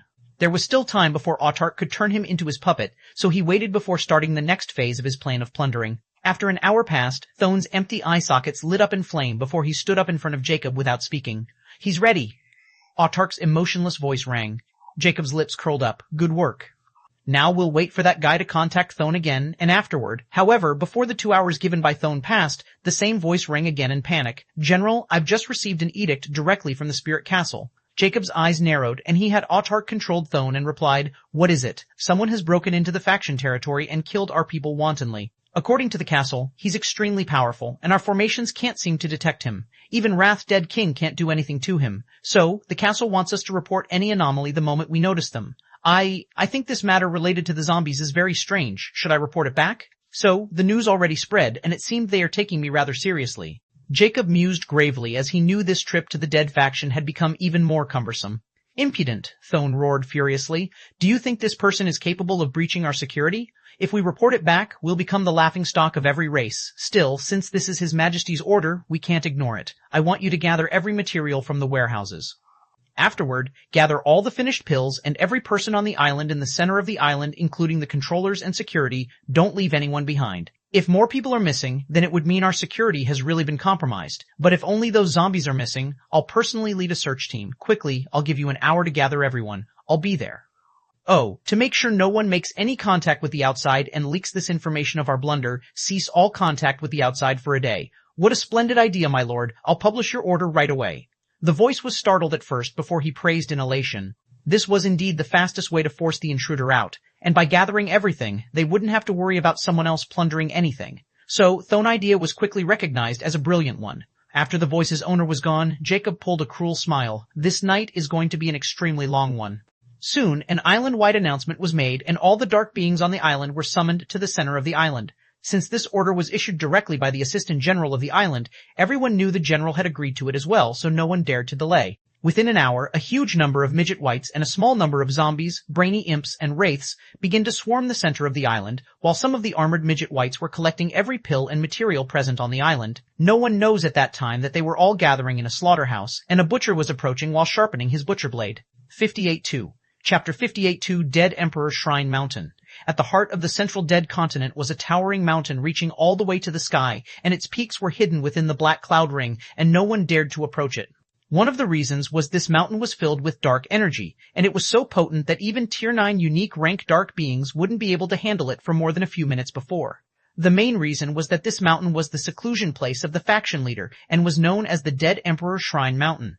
The only people who could climb this mountain were the 5 dead kings, and they even needed the Dead Emperor's consent before they dared to step anywhere near the Dead Emperor Shrine Mountain. At the top of the Dead Emperor Shrine Mountain was a large black shrine with 2 black gargoyle statues sitting at its open entrance, which were completely pitch black, like the maw of an abyss. At this moment, 5 figures were kneeling in front of the entrance without making any sound. You all may leave now, and remember, I don't want something like this to happen again. Capture the livestock within 7 days, or you can all nominate your successor on the 8th day. A ghostly, ethereal voice filled with authority sounded, making the 5 dead kings tremble. As your majesty biding. The 5 of them replied before they vanished like a smock. They knew if they failed to find this intruder who was killing their people here and there, they would really have to give up on their position. Because this intruder has directly challenged the dignity of the dead faction, and if they failed to capture him or let him leave, the dead faction would become the laughingstock of the unique planes. It was the first time that the Dead Emperor had to seek them out and instruct them personally. This intruder has touched the Dead Emperor's bottom line. After all, the Dead Emperor Shrine Mountain was the heart of the Dead faction territory, and every island was connected with it. Any unusual activity will be instantly noticed by the Dead Emperor. In truth, the Dead Emperor Shrine Mountain was an unfathomable treasure, and this treasure was the main reason the Dead faction could claim so many inhabited islands and make the other factions wary. Furthermore, with the Dead Emperor Shrine Mountain under the Dead Emperor's control, no one could challenge his authority, and he was invincible in this place. Once the 5 dead kings left, the Dead Emperor's voice rang again. Contact the Zodiac Knight Federation Master for me. Just as his majestic voice trailed off, the 2 gargoyle statues' eyes began to shimmer in crimson light, and magic runes appeared in front of the shrine. The next moment, a projection of a blurry silhouette appeared, and an impassive voice as heavy as a mountain reverberated. How fortunate, I was trying to get in contact with faction leader Necro. You are quite a hard person to get in contact with. Ryan, drop your ruse and tell me who this person is, or suffer the consequences, Dead Emperor Necro coldly demanded. The Federation Master Ryan didn't seem to be worried about his tone and impassively asked, Did you capture him? If you tell me the truth, I'll tell you what you want to know, and I'm even willing to form an alliance with Dead Faction.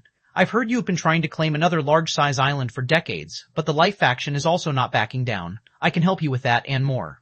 Necro remained silent for a moment before coldly replied, No, he's still roaming free, but he'll die horribly very soon. Just who is this? You are even willing to take sides. Don't tell me he stole your Federation's legacy treasure? He's still not captured? Ryan sounded surprised as he knew just how dangerous the Dead Faction territory was, and no one could just barge in and then roam free. Even he or the Life Faction leader won't be able to do this without getting encircled by the Dark Beings. Since you're being honest, I'll be direct with you as well. This intruder is none other than the person everyone is searching for, Captain Free Sword, Ryan revealed. If he could, Ryan didn't want to reveal this information to anyone, but he knew they had missed their chance to capture Captain Free Sword, and now that he had entered the Dead Faction territory, he'd be captured eventually, and they wouldn't let him leave scot-free. Furthermore, even if he made up some lie, Necro would never agree to spare him since it would mean showing weakness. But they need Captain Freesword alive, so he's been trying to contact him since he heard the report of mission failure. But the dead Emperor was most troublesome to get in contact with, and he almost decided to make a trip personally. However, out of his expectation, Necro contacted him on his own, so he was ready to negotiate the terms. Yet, unexpectedly, Captain Freesword was far more capable than anyone expected, and he's still not being captured. Still, this changes nothing since he was still in the dead faction territory, and from Necro's tone, it was quite clear he was enraged and wouldn't spare him. Necro contacting him was probably out of curiosity and one of his schemes to find his true identity so he could then kill anyone remotely related to Captain Freesword. What? You're telling me this vermin is the same pest who triggered the Path of Legend? Necro's voice boomed with clear disbelief and a tingle of excitement. Indeed. Ryan gravely said, "From our investigation, he's Captain Freesword, and we've been chasing him since he appeared in the unique planes. But he's far too cunning, and his means are strange. Nonetheless, since he's now in your territory, I won't fight over him with you. In fact, I want to form an alliance. As long as you find him, you will have our full support, and I'm also willing to give the dead faction 10 medallions to show my sincerity. In return, I want you to take all the qualified people in the Path of Legend from the Federation. I'm also sure that with the key in your hand, all the neutral faction powers will stand behind you, and the life factions won't have any chance to enter the Path of Legend. Lastly, the Path of Legend is filled with danger, and it won't be easy to cross it, so, with all of us together, we can protect each other from other galaxies. I won't mind telling you an ancient secret recorded in our Federation records if you're willing to share the location and key," Ryan solemnly stated. A contemplative silence fell in the vicinity, but Ryan didn't hurry Necro and patiently waited. He knew if Necro disagreed, then the dead faction would be facing joint attacks from the life faction and the neutral faction. Because the Path of Legend was too important for everyone, it was fine if only Necro had that information. But Ryan also knew, and this was his trump card. If Necro disagreed, then Ryan could reveal this information to everyone, and dead faction would be in huge trouble. This was also the reason Ryan wanted to capture Captain Freesword first before anyone could find out. Alas, it didn't go his way, and now he has to use another method.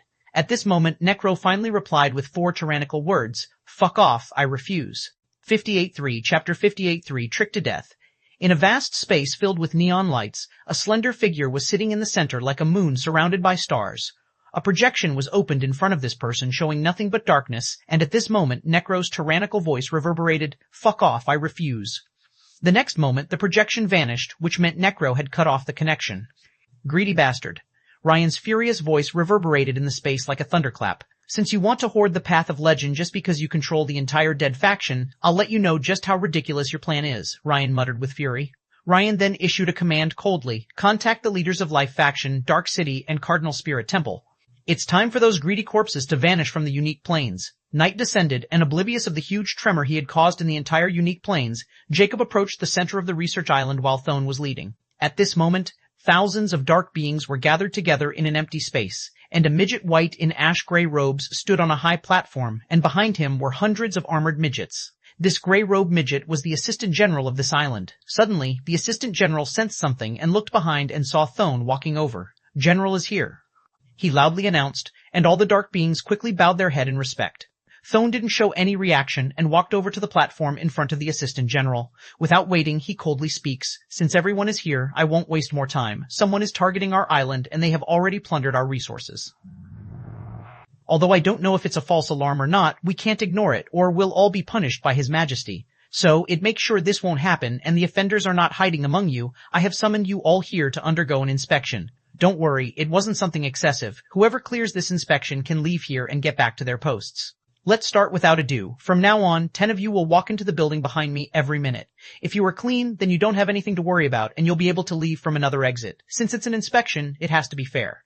Thone then turned around and looked at the Assistant General and the island guards and commanded, "Assistant General, take 9 of your most trusted men and start. Once you're done, hurry back to your post." The Assistant General didn't find anything wrong with this sequence since they were all here. The island was completely unprotected, so by inspecting the guards and him, they could quickly return to their post. This will also show that everyone is a suspect, and no one would have any resentment in their heart. "Thank you, General. Oh, this is all the pills and materials I've collected." The Assistant General quickly handed Thone a space ring. Thone accepted the ring with a slight nod before the Assistant General and 9 other guards began to walk over to the building without hesitation. Although the Assistant General didn't ask any questions, he was extremely curious about this novel method that Thone was introducing to sniff out the traitors or intruders. Still, he knew Thone, one of the top researchers and inventors of the Dead faction, so he might have invented this new method, which made the assistant general even more respectful. As they entered the building, the room was pitch black, but the dark had no effect on the dark being's vision. However, before they even examined the room and found this method, a green streak flashed past their skulls like a lightning bolt. The next moment, one after another, they begin to fall down while the dead flames of their lives are extinguished. From start to finish, they had no idea how they all died so quickly and effortlessly. Jacob's smiling figure appeared over the corpse as he quickly collected their space rings and cores before getting rid of the corpses. This is going to be a very tiring night, he thought before he vanished without a trace. Outside, no one knows that the assistant general and his group have already met their maker, and after a minute passed, another group of 10 began to walk toward the building. Since Thone was standing there, no one dared to have any thoughts, and they were very obedient as, one after another, they walked towards their death willingly. After an hour, after 60 groups, many of them were sighing in relief since no traitor had been found yet, which means this method was effective, and they wanted to go through it quickly and return to their posts. At this moment, Thone suddenly ordered, "Next group will be of 15. With the increase in number, the huge crowd began to shred down very fast, and all the high-ranking dark beings were already done. Thone increased the number by 5 again, and after 8 long hours, only hundreds of zombies remained before nothing was left. If those dead kings found that someone had tricked thousands of dark beings with high intellect to their death, they might explode from fury. At this moment, Jacob walked out of the room, and Thone walked over to him and handed him the space ring, which was filled with thousands of space rings. "Since we are done here, take this ring. It is filled with explosives. Arrange them to the underground channels. The timer has already been set. This will be quite a good distraction." Jacob handed over a space ring to Thone and ordered Autarch. Since he was done with this place, he was going to leave for another dead island, so blowing this one would draw all the dead faction's attention, giving him even more space to plunder and kill. Jacob was now feeling somewhat uneasy and wanted to complete the evolution of the hex core as soon as possible. So, his next target was going to be somewhere which is filled with high-ranking dark beings, the military dead islands. 584, Chapter 584, Ghost Insects, 1 in. In the central dead continent, the southern region was also known as the Spirit Dead region. It was the territory of the Spirit Dead King, and it was filled with midget whites. Within the city of Dead Spirit was a majestic black castle, also known as the Dead Spirit Castle, where the Spirit Dead King lives. At this moment, the Spirit Dead King was furiously giving instructions to midgets in front of him when suddenly, another midget in dark robes walked in hurriedly. "Your Majesty, we just received an urgent report," he said while kneeling. The Spirit Dead King sat on his bone throne, but he wasn't as tall or appeared as majestic as the other kings. He was only 1 foot tall, and he was always laughed at by the other dead kings for his height, so it was taboo to discuss his height. However, he has a pair of purple antelope horns, which were half the size of his body, and there were ghost-like white images shimmering on them, which gave everyone the feeling of certain death. The Spirit Dead King looked at the keeling midget as the purple flame in his skull sockets flickered. "Tell me everything. Is it related to the vermin we've been searching for?" After receiving an ultimatum from the Dead Emperor, the Dead Kings didn't dare to ridicule each other, and quickly began to mobilize their forces so they could get rid of this intruder. Although it appeared Wrath Dead King's fault that he failed to handle him, everyone knows this intruder was simply too strange, and even Wrath Dead King wasn't able to find him. Instead, he was played like a fool by him. So, this intruder was far from weak, and he knew how to hide his presence from their security measures. That's why the Dead Emperor was alarmed and summoned them all so they could stop holding back and get rid of him as quickly as possible. After all, if this continues, not only will they lose face, but they will also lose their people's trust. In their eyes, this intruder was a lunatic who seemed to have a very deep grudge against them. Why would he sensually kill them despite the grave danger they posed? However, what startled the Dead Kings was just after they left the Dead Emperor Shrine Mountain, they received a new set of instructions from the Dead Emperor, and he was very strict, this time almost agitated and excited. They were told that they had to close off all the territory boundary and encircle it with their ships, and then they had to find this intruder alive. The Dead Emperor especially emphasized the alive part, and if they accidentally killed him, they would be punished extremely harshly. Furthermore, the Dead Emperor even told them that once they found his accurate whereabouts, they directly informed him and he would take action himself. This left the Dead Kings gobsmacked and appalled as they all knew the Dead Emperor would never take action against an ant. So, now they were sure that this person was either extremely strong or extremely important. That's why they were now giving their commands to inform them if they found any strange movements directly, and they'll move personally. The Spirit Dead King was the same as a few hours ago. He had told his people to keep an eye out for any strange activity in their territory and islands under him. Right now, he is receiving feedback personally when this midget gets in. But he wasn't angry since he had given the order himself that anything strange should be directly reported to him without any protocol. The kneeling midget quickly replied with an appalled tone. Reporting to His Majesty, we just received a report that there had been a mass explosion on the Spirit Research Island number 87. Not only that, but once our men reached there, upon investigation, they didn't find traces of our men, no dead bodies or anything. The warehouses are also emptied. The facilities had been completely destroyed. Towards the end, everyone present in the throne hall was trembling as they felt powerful pressure engulfing them. The always composed Spirit Dead King was enraged. When did this explosion take place? The Spirit Dead King icily asked with killing intent. Half an hour ago. Trash. Every last one of you is trash. He smacked the bone handle of his throne, turning it into powder as his small body trembled with fury. This was utterly humiliating, even more so than the blunder Wrath Dead King had caused.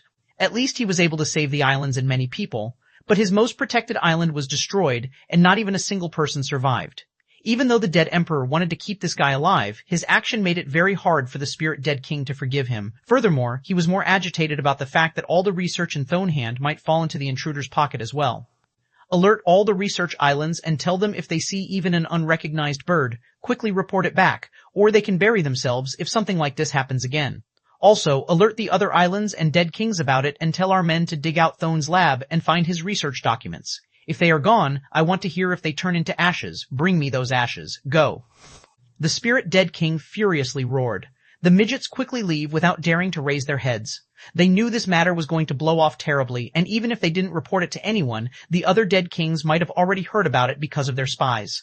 Their faction was the same. Once those midgets left, the Spirit Dead King took out a small ruby skull with a magic rune engraved on its head and poured mana into it. Soon, Necro's icy voice rang. Do you found him? Spirit Dead King trembled slightly. No, but he didn't dare to hide it and quickly revealed everything. Useless scoundrels. Necro's voice boomed as he was also furious upon hearing about this shameful event. Release ghost insects. I'm giving you permission and found this vermin, Necro ordered. The Spirit Dead King was shocked. Why, Your Majesty? If we release the ghost insects, we will exhaust 5% of all of our resources to control them. Furthermore, they will devour any trace of life. That intruder will die. The ghost insects were the dead faction's trump card, and even the life faction didn't have the honor to experience it. But now, just to trace this, nobody, the dead emperor, was giving his permission to release them. This was simply too shocking. Don't worry, once they trace him, I'll personally interfere. We need to find him before he does any more damage, Necro confidently stated. The Spirit Dead King no longer has any misgivings. I'll obey. 585, Chapter 585, Ghost Insects 2. After leaving the research island, Jacob directly headed to the east on his flying disc. Although he managed to farm more than 4,000 unique rank dark beings, they were far from enough, and for some strange reason, he was feeling uneasy. A few hours later, he found another dead island, but unlike any other islands, this place was well guarded. Even at the edges of the island, wraiths and liches guarded the perimeter without leaving any gap for an intruder's entry. This should be the military dead island under the Aura Dead King's command, but this security is far from the information I've gathered. This could only mean they are now well guarded against me and completely serious. I wonder if the faction leader had gotten involved or not. If the dead faction leader is stronger than the 5 dead kings, then he might be at the second step of legend, and his means should be unfathomable. If he comes after me, I don't know if my stealth will work against him. There are more than 50% chances that it won't, Jacob mused as he was getting this strange unease for a while now, which originated from his survival instincts. Although it might be just because of the environment, Jacob didn't dare to ignore this feeling since the last time he got this sort of feeling from Captain Free Sword when he was captured. The Hex Core is far from evolution, and he knew the dead faction wasn't going just to let him continue as he pleased. He had already killed and plundered some of their best facilities, and even Wrath Dead King couldn't find him. So, after the research island, he was sure that the dead faction would be fully prepared, and if he started to kill in this place, the deception he created on the research island would not hold the dead faction back. After mulling over the gravity of this situation, Jacob finally hesitated as he hovered above the island without descending. The Path of Legend experts finally spooked him, and he was unwilling to test his luck. I should have learned the Noble Spirit Flame since it had an extremely poisonous effect on the dark beings. But I chose to create the Aura Glyph of Fire instead of Spirit Glyph, Jacob lamented when he thought about the Noble Spirit Flame scripture that he got from the top of the fire pyramid in the Epic Plains. This scripture has excellent healing properties, and it was the bane of the dark beings. But he chose the Aura Fire over Spirit Fire because it was extremely potent in combat, and he also had the Water Mana, which was gentle in nature, and its healing properties were far stronger. So, he decided to give up on the Noble Spirit Flames since they didn't have any practical use, and he was already immune to negative effects, but now he was somewhat regretting it. However, his choice was correct and gave him long-term benefits since his enemies weren't restricted to just the dark beings. Right at this moment, when he was still going through an internal struggle, a chill went down his spine as he suddenly felt a strange danger from his left side. Cursed Immortality. Without hesitation, he summoned Immortality, who was strongest in this area. He hastily asked as he was gawking at the mist. He still didn't see anything, but that feeling of danger was getting closer. So, he didn't dare to stand still and took out the flying boat of the Federation. He had already gotten rid of the tracker and dropped it in the middle of the dead faction territory C so that those guys would draw here. Now, it was completely safe, but he wasn't using it since it burned magic gems and the gray disc was more practical. It was also his trump card when he needed to flee. So, now sensing the incoming danger, he used it without hesitation and released the ogre puppets to control it. Only then did he look at Immortaka's reply. Your fleeing skills are improving. I guess the fighting giant spirit would not go in vain after all. Ha ha ha ha. Seeing the familiar disgusting laughter and bullshit written on the page, Jacob's expression went dark. Just the answer to the freaking question. Right at this moment, Jacob suddenly looked back, and his expression changed when he saw a crimson-gray cloud approaching him, and the danger he was sensing was coming from it. How impatience. Alright, since it seemed a good show was about to start, I'll tell you. That cloud you're seeing is actually thousands of insects called the life-bane borers, ranked 100th on the list of fantastic insects. They are also called ghost insects because of a ghost-like image on their shell. A ghost insect can only be born within the environment with potent death energy, and they have only one ability or natural trait, life-bane. Life-bane, as the name suggests, is bane of all life. The ghost insect can devour life force from anything, and that's how they grow. Their ability to seek food, life force, is top-notch, and they can sense life force from thousands of miles distance. The ghost insect can directly bite off the life force of any living being no matter what kind of defense or armor they have, and they also release a spiritual toxin directly into their victim's spirit or soul. But a signal ghost insect can't pose a threat to anyone. Even in the same rank, the ghost insect can't do anything to its victim once found unless the latter is a retard. However, if you add thousands of them, then it's another story, because their biggest advantage is their ability to reproduce, and with enough life force they can multiply in thousands or even millions within few months. That's why, whenever a ghost insect is spotted in any region rich with life force, they are immediately purged. Now, you are being chased by 7,483 ghost insects, and they are all at the peak of epic rank. And even for you, they are too many. Their only weakness is lightning and fire. However, even with a lighting or fire barrier, they can still bite off life force, and to kill them at epic rank, you need the temperature around 10,000 Celsius degree. Even with your fire aura, which should be around 8 to 9,000 Celsius degrees, you are no match for them, so it's a fool earned to confront them. Ha ha ha ha, those dark beings really took you seriously, even dared to unleash those ghost insects. If they managed to break into unique ranks, they would be able to devour their dead flames, dark beasts, and dark flora all the same. They are really daring to rear a tiger despite being rabbits. Immortality laughed manically. However, Jacob had no mood to jeer at the dark being's daring, as all this information was enough to spook him. Seeing the cloud of ghost insects getting closer while the ship still needed time to accelerate, his heart palpitated, and he was about to take out something to get out of this mess when a ghostly voice filled with queer rancor rang. Captain Free Sword, surrender, and I'll spare your vain life. 1586, Chapter 586, End of the Rope, Captain Free Sword, surrender, and I'll spare your vain life. Jacob was startled when he heard that familiar name, and all of a sudden, it was like an explosion had gone off in his head, and he comprehended something. Shit, I was careless, he cussed, but he didn't have time to mull over his mistake as he could sense a terrifying presence locked on him, and he felt life-threatening pressure engulfing him. This gloomy pressure was even more threatening than the danger he was feeling from the swarm of ghost insects. He knew by the time the flying ship reached its full speed, it would be too late. So, without hesitation, he stowed away the entire ship, and his heart began to accelerate at an alarming rate. As veins bulged on his entire body, his skin turned red, and the smoke began to rise. It was his first time using 70x acceleration after gaining a Tier 9 unique physique. Although it was too energy-consuming, he knew it wasn't the time to hold back. He had made a fatal mistake in his calculation, and now the enemy leader had locked on his position, so he had to run as fast as possible. Still dare to resist? Do you think my dead empire is a place where you can come and go as you please? Necro's disdainful cold voice reverberated in the entire dead faction territory. Death in prison. Just as his voice trailed off, the dead Emperor Shrine Mountain in the center of the faction suddenly began to shimmer in a dark glow, and a dark streak pillar shot toward Jacob directly from the top, piercing anything in its way. Shooting star. Jacob's fine hair stood in alarm as he quickly used a fire-type ability to accelerate his descent further. He wanted to enter the sea. His giant body suddenly lit up in green flames, and his speed increased tremendously as he appeared just like a shooting star from afar. However, the sense of danger still didn't lessen, and without hesitation, a teleportation talisman appeared in his hand, and he quickly activated it. But to his horror, the talisman didn't react at all and remained listless like an ordinary paper. Space sealing barrier? Jacob instantly thought of this possibility, and he knew he was like a trapfish now. So, now he was forced to take drastic measures, and at this moment, Jacob felt like a chilly air was approaching him, and darkness was suddenly engulfing his entire figure. The dark streak pillar was inches away from making contact, and the green fire aura around it vanished the moment it came in contact with that dark pillar. Throwing caution to the winds, a 30-meter-long purple missile appeared right behind Jacob and directly smashed into the dark pillar. However, the dark pillar was corporeal, and it didn't seem to have any destructive properties. Instead, it was like a dark prison, and the moment the atomic missile clashed with it, the pillar directly absorbed it and the missile remained in its initial position within the dark pillar. Yet, the pillar never stopped moving since its real target was Jacob, and Necro was controlling it. Jacob thought that the missile would automatically blast once it got connected with the pillar, yet nothing like that happened.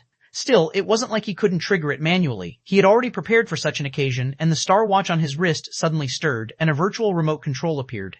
In these past few years, Jacob has managed to take a step further into combining his world's technology with this world's technology. Although he wasn't at that level where he could create magic guns that shot atomic bullets, he had learned to utilize the Star Watch to his advantage. It wasn't just a tool for communication or business. The Star Watch was filled with wonderful tools, and it also gave others the freedom to create their own tools for their advantage, as long as they didn't touch the bottom line of the Star Network, like the dark technology of Atlas. Furthermore, Jacob has to thank those two siblings from the Atlas for this breakthrough in the path of virtual technology, because he got some secret notes from the Atlas in their space rings. With Nyx's help, he was able to devolve this simple algorithm that could control the weapons made by him and trigger them remotely on the Star Watch. Although virtual reality and robotics weren't his fields of expertise, the anti-missile, target trackers, and weapon controllers needed such knowledge so they could be installed into weapons.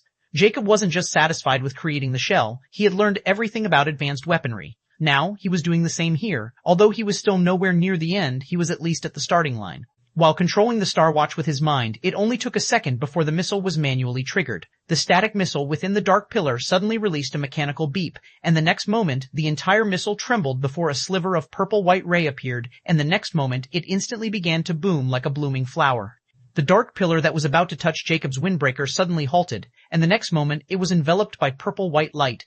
However, this light wasn't gentle, it was far from it. Instead, it was terrifyingly hot, like lava. Jacob's expression was solemn. With his 70x acceleration, everything appeared slow motion in his view. When he saw that light approaching him, he knew the missile has been successfully exploded. The good news was with its help, the dark pillar was stopped, and he will be able to escape the clutching of the dead faction leader. But the bad news was, he knew just how terrifying this missile was. It was even more terrifying than the Blue X Sun missile.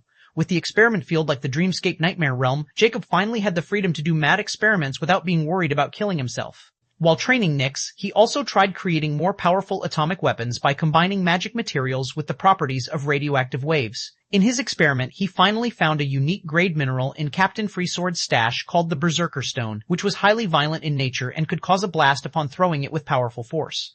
After processing using his unique method, he was finally able to extract its properties, and he found that it was slightly more powerful than plutonium. He then found the golden ratio and mixed it with the plutonium, and the results were disastrously good. It was the most powerful bomb Jacob had created in both lives, and to turn it into a reality, Jacob needed 8 months to create just this one missile.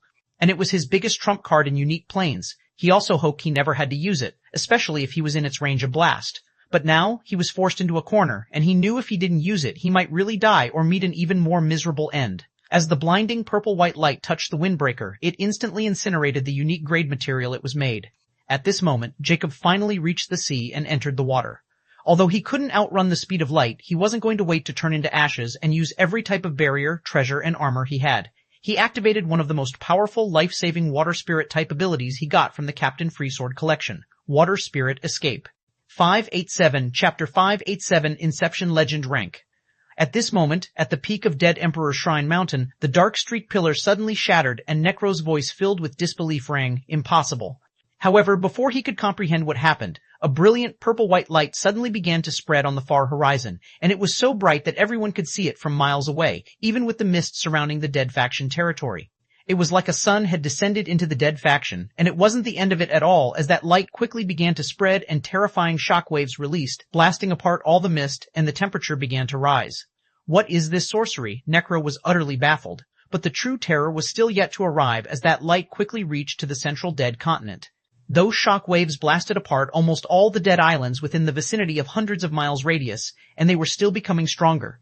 The normally gloomy dead faction was like a burning sun at this moment, and amid this chaos, an earth-shattering boom like a thunderclap reverberated within thousands of miles. The calm ocean suddenly becomes chaotic as huge tide waves begin to stir within thousands of miles, startling almost everyone in the vicinity. Even in faraway places like the territories of the Life faction and Neutral faction, some people heard a faint voice and also saw a dot of purple-white light. But it was so far that they only think of it as a shooting star. At this moment, within a beautiful silvery cathedral, a silver-haired wizen-faced old man with a burly build was wearing white priest robes. In front of him, a huge projection slips into 5 different images. His amber-color eyes were cold and filled with wisdom as he looked at the blurry images. This person's identity was extremely noble in the entire unique planes. He was the current Pontiff Pope of the Cardinal Spirit Temple, Sebastian Edgar. The Cardinal Spirit Temple was one of the 3 powers of the Neutral faction, and their status was very special among all the factions as they were the only one in the entire unique planes who could utilize light magic. The key to the Path of Legend is in the Dead faction? He spoke as his mild, amiable voice would give anyone the feeling of warmth, which completely betrayed his cold expression right now. I've even shown you guys the conversation with Necro. That arrogant corpse simply wanted to hoard all the benefits for himself. I propose we join hands and get rid of those corpses. It will be far easier to cooperate with each other. Ryan impassively proposed with a hint of killing intent in his voice. Ha ha ha ha, Federation Master, do you think we are fools? You wanted to make a secret deal behind all of our backs and failed miserably, so you come running here and begin to sound trumpets of your righteousness. We have been fighting with the Dead faction for so long, and your Federation has never meddled before. But now, in front of benefits, you're finally willing to fight the Dead faction? Just be honest and stop putting your noble air. It makes me want to puke. An extremely overbearing voice rang, filled with disdain for Ryan. This was one of the 3 leaders of the Life faction, Chairman Matthias of the Zodiac Warrior Alliance. Now, Chairman, you can't be so blunt.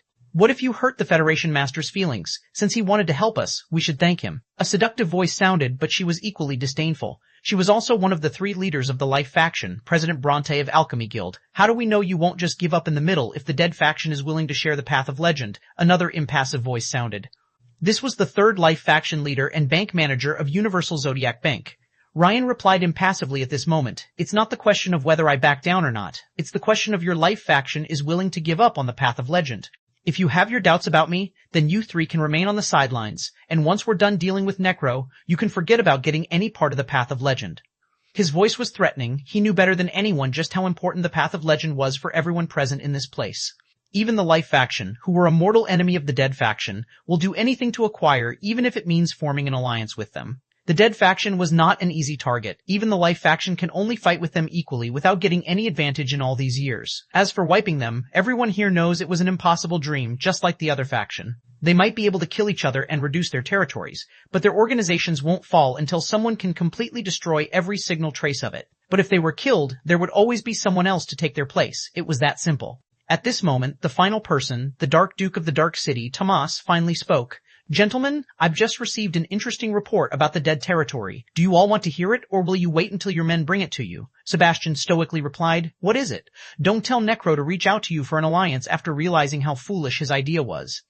His Excellency sure has imagination. Tomas scoffed before he revealed, as he knew this news would soon reach them all. Just a few moments ago, a massive explosion took place in the middle of Dead faction territory, and a huge mushroom cloud thousands of miles large is seen there right now. From our reports, it seemed to be caused by a radioactive weapon, which is at least at the Inception Legend rank. 1588.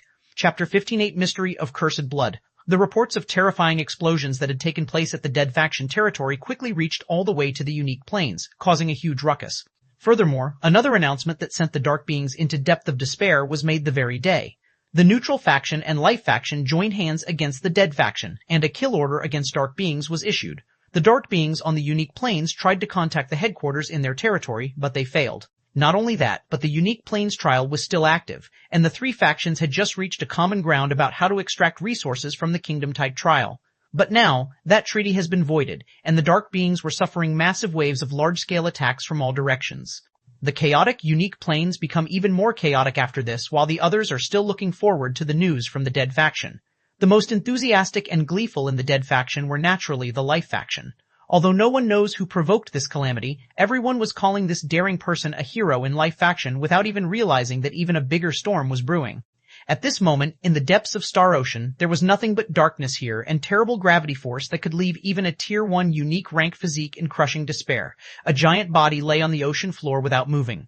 The giant was extremely skinny, almost looking like a skeleton with a layer of skin. Suddenly, the unconscious giant's eyes flattered before his eyelids snapped open, revealing a pair of amber eyes. Jacob looked confused for a moment before Nyx's anxious voice rang in his head. Ah, finally, you're awake. I thought we were going to die. Jacob finally came to his senses as he remembered that he used the spirit water escape ability, turning into water and fleeing from the terrible explosion. Although he managed to escape because of the features of the spirit water escape ability and his resilient body, he exhausted all the mana and lots of physical energy, so before he realized it, he fell into slumber. Jacob tried standing up and soon found that he was under at least 500 G-force and surrounded by water and darkness. Furthermore, a terrifying hunger washed over him, and the effect of Wyvern's endurance long vanished after he reached the peak of unique tier 9, so his hunger was now back and with revenge. But he wouldn't eat here if he didn't want to drown in water, and he had no energy to move even.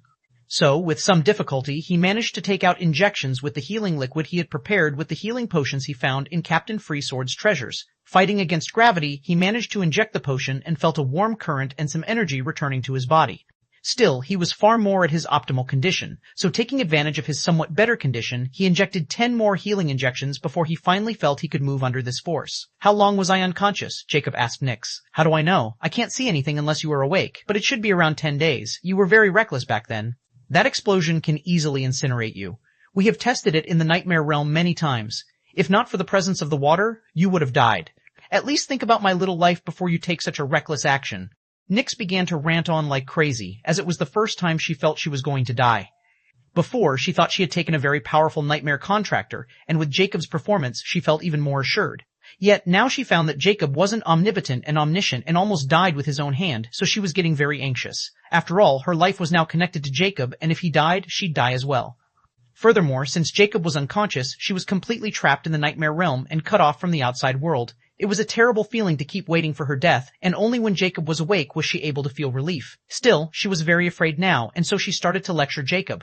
Jacob, on the other hand, completely ignored the wailing voice in his head after he got the answer he was looking for. Still, he felt lingering fear, and he had really been extremely reckless with his new toy. But it wasn't like he didn't have a way to escape, and he only took that risk because he knew the spirit water escape would work. If the ocean wasn't present, he might have really surrendered and tried his luck as he did with the Captain Freesword. However, it was his last resort since he knew Necro was far more troublesome than Necro, and he wasn't as desperate as him. He might not even give him a chance after getting what he wanted, so this was the safest choice, and he had no regret since he was able to escape in the end. Jacob then looked at his bony body and smiled bitterly. Although the advanced, unique rank healing potion provided him with energy, he was only 5% recovered, and his mana reserves were completely depleted except for the Hex Core. I need to recover my water mana, and then I can easily escape this place.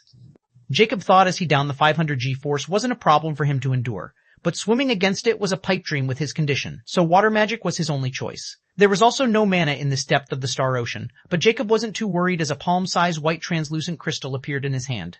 It was an advanced unique rank magic gem, and he quickly began to absorb the mana in it and replenished in water mana.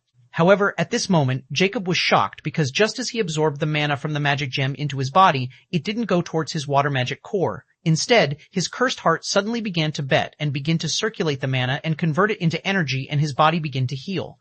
It had never happened before, so Jacob was bewildered. His eyes began to glow brilliantly with elation. Could it be this only became possible after my body reached the unique rank? No, it should be the cursed blood. The heart is transforming the mana into blood, and then my blood is converting it into nutrition and healing my body. The changes in his body after he completed the stages of Cursed Immortality were still complete mysteries for him, especially the cursed blood. He still knows somewhat about the cursed heart, but the cursed blood is still a complete mystery. Now, he accidentally found that his blood could convert mana into physical power and heal his body. This was a huge discovery and boon for someone like Jacob, who needed a huge amount of energy because of fluid acceleration as well as the Cursed Immortality's strange hunger. Without hesitation, Jacob continued to absorb the pure mana into his body, and just as he thought, the cursed heart was channeling the mana into his blood before the cursed blood converted it into energy and healing him. A pale grin appeared on his face as if he had discovered a treasure. Terrific. Sif 089, Chapter 589, Trapped Under Ocean. After discovering the healing effect of the cursed blood, Jacob used magic gem after magic gem, and his body began to go back to its original state. However, this process was quite long and costly. To return to his peak, Jacob used over 5,000 advanced unique rank magic gems, which were enough to power an advanced unique rank flying ship for about a month at full capacity. An advanced unique rank magic gem has mana equal to 100 intermediate unique rank magic gems and far more condensed and pure quality. To make an advanced unique rank magic gem, one needed 1,000 magic cores of at least tier 7 unique rank, so one can only imagine how precious an advanced rank magic gem was. Jacob only got around 500,000 magic gems from Captain Freesword's entire crew, and this was the accumulation of hundreds of years of plundering. After his voyage to the unique plains, he had already spent more than 100,000 of them. Jacob also noticed that only after his body fully recovered did the cursed heart stop interfering with the mana recovery of his magic core, and the mana was finally able to go through to his water magic core. It was like his cursed heart had priority over the mana. He also tried this with the hex core by absorbing the mana from the dark being's magic cores, but to his surprise, the cursed heart didn't interfere and let the mana go directly into the hex core. In the end, he reached two conclusions. The first, the cursed heart could only absorb the pure, refined mana of magic gem, or the dark being core's magic energy was not suitable to nourish his body. The second, the cursed path glory gem, was the actual reason for his ability to convert dark being magic core mana into his own, so it might also be the reason for it not working directly on his body. Whatever the reason, he was content with this new ability to heal and quench his hunger. Now that he was fully revered after spending hours in the deep ocean, Jacob was ready to head back to the surface. Although he didn't know what the result of that explosion was and how much damage it had caused to the dead faction territory, he was sure that it wasn't enough to kill the dead kings unless they were very close to that explosion. Still, it was enough to deal a heavy blow to the dead faction. What he needed to be worried about was the misunderstanding about him being Captain Free Sword. He knew he was the most wanted man after his encounter in the unique trial plains, but he didn't expect it would be to such an extent. Jacob could guess that on the day, he used ogre puppets to snatch the flying ship from the Federation and kill those two guardians. They instantly connected them with Captain Freesword's crew. The reason for that senseless chase was most likely related to this reason as well. But what he didn't understand is how in the world the dead faction got the winds of it. If they wanted Captain Freesword to themselves, they would be very careful about how they got this information, and he was sure only the upper echelon of the Federation would have this kind of information, unless a traitor informed the dead faction or tried to negotiate with them when they found that it would be impossible to grab Captain Freesword directly from the dead faction territory. Whatever the case was, it was still good news for him because as long as they thought he was Captain Freesword, he didn't have to worry about being hunted since they didn't know his actual identity. But he knew if he used the ogre puppets in the open again, he would be exposed, and everyone would come after him in full force. He wasn't invincible in the unique planes as he thought he would be, and to raise his power, he had to evolve either the hex core, which was now somewhat impossible, or start working on the final stage of the first phase. Both of those options were quite dangerous right now, but the latter was still less dangerous. After making up his mind, Jacob decisively took out all the ogre puppets and left them in the depths of the ocean for good. Now, even if someone investigates, they would only think the crew and Captain Freesword died in that explosion. The only way to connect him with Captain Freesword was through Sophie and Zoe. Jacob had warned them never to reveal this to anyone unless they wanted to suffer, so he was sure they wouldn't open their mouth unless they wanted to become his dinner. He was pretty sure they knew what kind of man he was by now. Afterward, Jacob used the spirit water escape ability, and his entire body suddenly turned into water molecules, and he turned one with water. This was the most powerful escaping ability he had, and unless someone could completely get rid of the water body he was merged with, it was impossible for him to die. Because of this very ability, he was able to escape death, and that's the reason he dared to use that bomb. The magic abilities that use spirit or aura were called the spirit abilities or aura abilities, and spirit water escape was a spirit ability of water type. This ability was extremely rare, and no one knows where Captain Freesword managed to get his hands on it. After becoming one with water, the pressure seemed to have vanished, and like a ripple, Jacob shot upward at full speed. However, Jacob had underestimated the depth of the Star Ocean. The spirit water escape required a huge amount of spirit to activate, so after only 5 miles, Jacob ran out of mana, and his body appeared again, and he still couldn't see any trace of light. Furrowing his brows, he begins to swim against the pressure while holding a magic gem and replenishing his mana. Although he was strong, swimming under 500 G-force was no joke, and he was exhausted after swimming for a few miles, and he was still nowhere near the surface. Jacob's heart sank as his mana was fully replenished, but he hesitated to use his ability again since it wasn't guaranteed he would be able to escape to the surface. If anything, he might begin to fall down and reach the same point where he started. He only grasps the true severity of his situation. He is trapped. 590, Chapter 590, Lone Hero of Life. Realizing his predicament, Jacob decided to try another method to keep himself from exhausting. He begins to use the magic gem to absorb the energy into his body and then again starts to swim. Although it was working, it was mentally exhausting. But he had no choice but to persevere since stopping meant going back again and remaining trapped in the ocean forever. After swimming for another 10 miles, Jacob suddenly felt the gravity begin to lessen bit by bit, which meant he was approaching the surface albeit slowly, but he was getting there. Many hours passed, and at some point, Jacob felt like he might fall asleep any moment because of the mental exhaustion. With bloodshot eyes he continued to persevere, and the G-force was already lessened by half, so his speed was also getting faster. Just how deep is this damn ocean? Jacob wondered, full of resentment. He mused that he had already swum over 100 miles, yet there was still no trace of the surface, and if not for his cursed blood's help, he might have never been able to make it. He was very happy that he found this ability when he did. The darkness was slowly wearing down, and at this moment, Jacob finally used the spirit water escape to sprint. The G-force was already less than 100, so the distance he was able to cover was also 4 times more than before his mana ran out. At this moment, he can finally see the light, and he never thought he would be this excited to see the light in his life. He was exhausted, and all he wanted was to sleep. Preserving with his full willpower, Jacob finally broke out of the water's surface. He felt the sunlight on his skin and breathed fresh air. Without wasting any time, he took out a large ship and activated its stealth function before falling into deep slumber. He didn't know how long he had slept, but after he awoke, all the mental fatigue was gone, and before doing anything, he began to eat like crazy. It has become a habit of eating, and he somehow begins to enjoy the flavor of high-quality flesh. After eating almost all the epic rank meat in his storage space, which was around a ton, he finally felt alive again and began to recharge his mana. Once he was at his peak, Jacob finally came out of his cabin. It was already night, and the ocean was calm. Where am I? He thought. He didn't see any islands or any radioactive smog as far as he could see, so he guessed that he had drowned pretty far away from the dead faction territory because of the blast radius of the bomb. But it wasn't like he was completely helpless. He activated the star watch and the map, and with the active star network he easily found his exact location, and he was astounded. I'm this close to unique planes? Jacob's eyes shimmered elation, and he quickly steered the ship in the east direction. After setting the sails and location route, Jacob was at ease. At this moment, he finally noticed a notification he had received 15 days ago about the time he lost consciousness. Opening it, he was shocked to see the familiar notification. Star Administrator Artificial Intelligence. SAAI, congratulations, Faceless Ancient, for completing a hidden achievement of the unique planes by killing over 5 million dark beings and destroying the dead faction's 40% territory alone. Achievement Reward 1. Lone Hero of Life, Honorary Identity Badge. Lone Hero of Life, an honorary title granted by the Life faction to those who have guts to enter the enemy, terrify alone and killed until the blood runs like rivers. Honorary Identity Badge effect. On equipping this badge, you will be exempt from any entry fees in the territories of Life faction.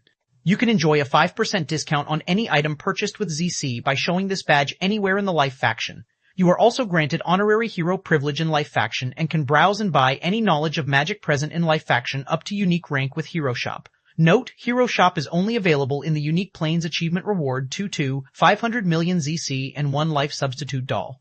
Advanced Unique, Life Substitute Doll Description, needs Mystic Signature to acknowledge an owner. The Life Substitute Doll can take the place of the owner in the cause of death and send the owner 100 miles away in a random direction and recover 10% of health. Jacob was still in disbelief when suddenly, something out of thin air popped up in front of Jacob. It was a palm-size yellow mannequin engraved with complex rune patterns. Life Substitute Doll? Jacob grabbed the doll as he was very familiar with the scene. He had recovered a scroll this way in the rare planes when he eradicated the King of Dark Beings and his army. Jacob never thought causing that explosion would also trigger this hidden achievement. After thinking about this Life Substitute Doll's effects as well as the new Honorary Identity Badge benefits, Jacob found all that hardship and suffering he had gone through completely worth it. What is this Hero Shop? Jacob quickly looked at the Star Watch interface and found a new application, Hero Shops, was written under it, and he quickly opened it.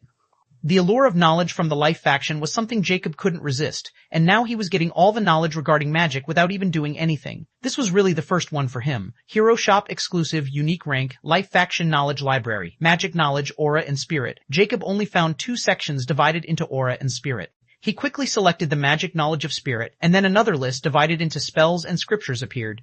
Upon opening the spell section, it was again divided into elements. There were many, except for legendary elements like life, space, and time elements. As for elements like the curse, darkness, death, and such, they were taboo among the Life faction since they were the symbol of dark beings, so no one dared to practice them. Jacob opened the water element section, and a huge list of spells appeared. Spell section, spirit type, water element, water wave, basic unique rank spell. Price, 10,000 ZC, Water Sword, Basic Unique Rank Spell. Prince, 15,000 ZC, Basic Unique Rank Spell. Price, 10,000 ZC, Compressed Water Bullets, Intermediate Unique Rank Spell. Price, 50,000 ZC, Spirit Water Lake, Advanced Unique Rank Spell. Price, 250,000 ZC, Spirit Water Chains, Advanced Unique Rank Spell. Price, 400,000 ZC. Jacob saw many such spells of water type of unique ranks, and he was excited since there were simply too many of them, and he was free to choose. After going through the magic knowledge section, Jacob knew he had stumbled upon an absolute treasure, and he even wanted to thank the dead faction for giving him such a gift.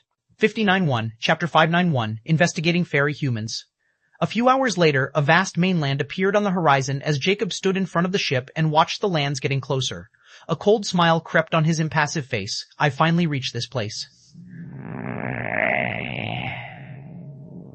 It was the most difficult vogue he had experienced while ascending a plane till now, and he had to admit it was pretty crazy if he noted down crazy things he had done. Not only did he provoke and rob the Zodiac Knight Federation, but he also wreaked havoc in the dead faction territory and, in the end, wiped 40% of the territory from the face of unique planes with a signal explosion. The only loss Jacob suffered that day was a set of his custom-made clothes as well as Captain Freesword's ship that he left far away from the dead faction territory. He didn't know if someone found it or not, but he wasn't greedy enough to head back and check it. In fact, it was good for him as others found it and thought the crew was dead with their captain. He already had the flying ship as well as 3 more large ships slightly smaller than the main ship of the crew, but they were of the same rank, just less imposing, which Jacob didn't care about really. In the end, he didn't manage to evolve the Hex Core, but he got the Lone Hero of Life honorary badge and, with it, the Hero Shop, which contained all the knowledge of magic within the Life faction. Jacob has already taken full advantage of this privilege and brought a new set of unique rank spells and 4 ability scripters, especially the ability scripture named Mind Casting, which allowed others to cast a spell through your thoughts, and the faster the thinking speed, the faster your spell casting. This ability scripture was one of the most expensive ones present in the shop. It cost him 4 to 5 billion ZC, but Jacob knew the price was totally worth it, and after robbing Captain Freesword and his crew, Jacob was quite rich, so he didn't hesitate to spend someone else's money. Looking at unique planes getting closer, Jacob operated the Star Watch and directly contacted the timeless star tree, Zoe, and before long, her voice with a tingle of worry rang in his head. "You're all right?" Zoe and Sophie had reached the unique planes a few months ago, and truth be told, they were quite concerned about Jacob since they knew the Federation had been chasing after him like a hound dog. But when they heard about the explosion taking place half a month ago in the dead faction, Zoe instantly thought about Jacob's specialty. She was gobsmacked since, from her sources, she found that the entire dead faction had been completely shaken by that explosion. The thick radioactive fog had covered the entire territory and hundreds of miles around it. There was still no movement noticed from the dead faction, and the dark beings in the unique planes continued to be slaughtered without getting any response from the dead faction.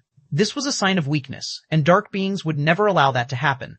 Yet this was happening, so everyone was guessing and making assumptions that the dead faction was finished. She even tried to contact Jacob, but no response was given, and she thought he had died in that explosion and could only sigh ruefully. But now, after getting his call, she was ecstatic and relieved.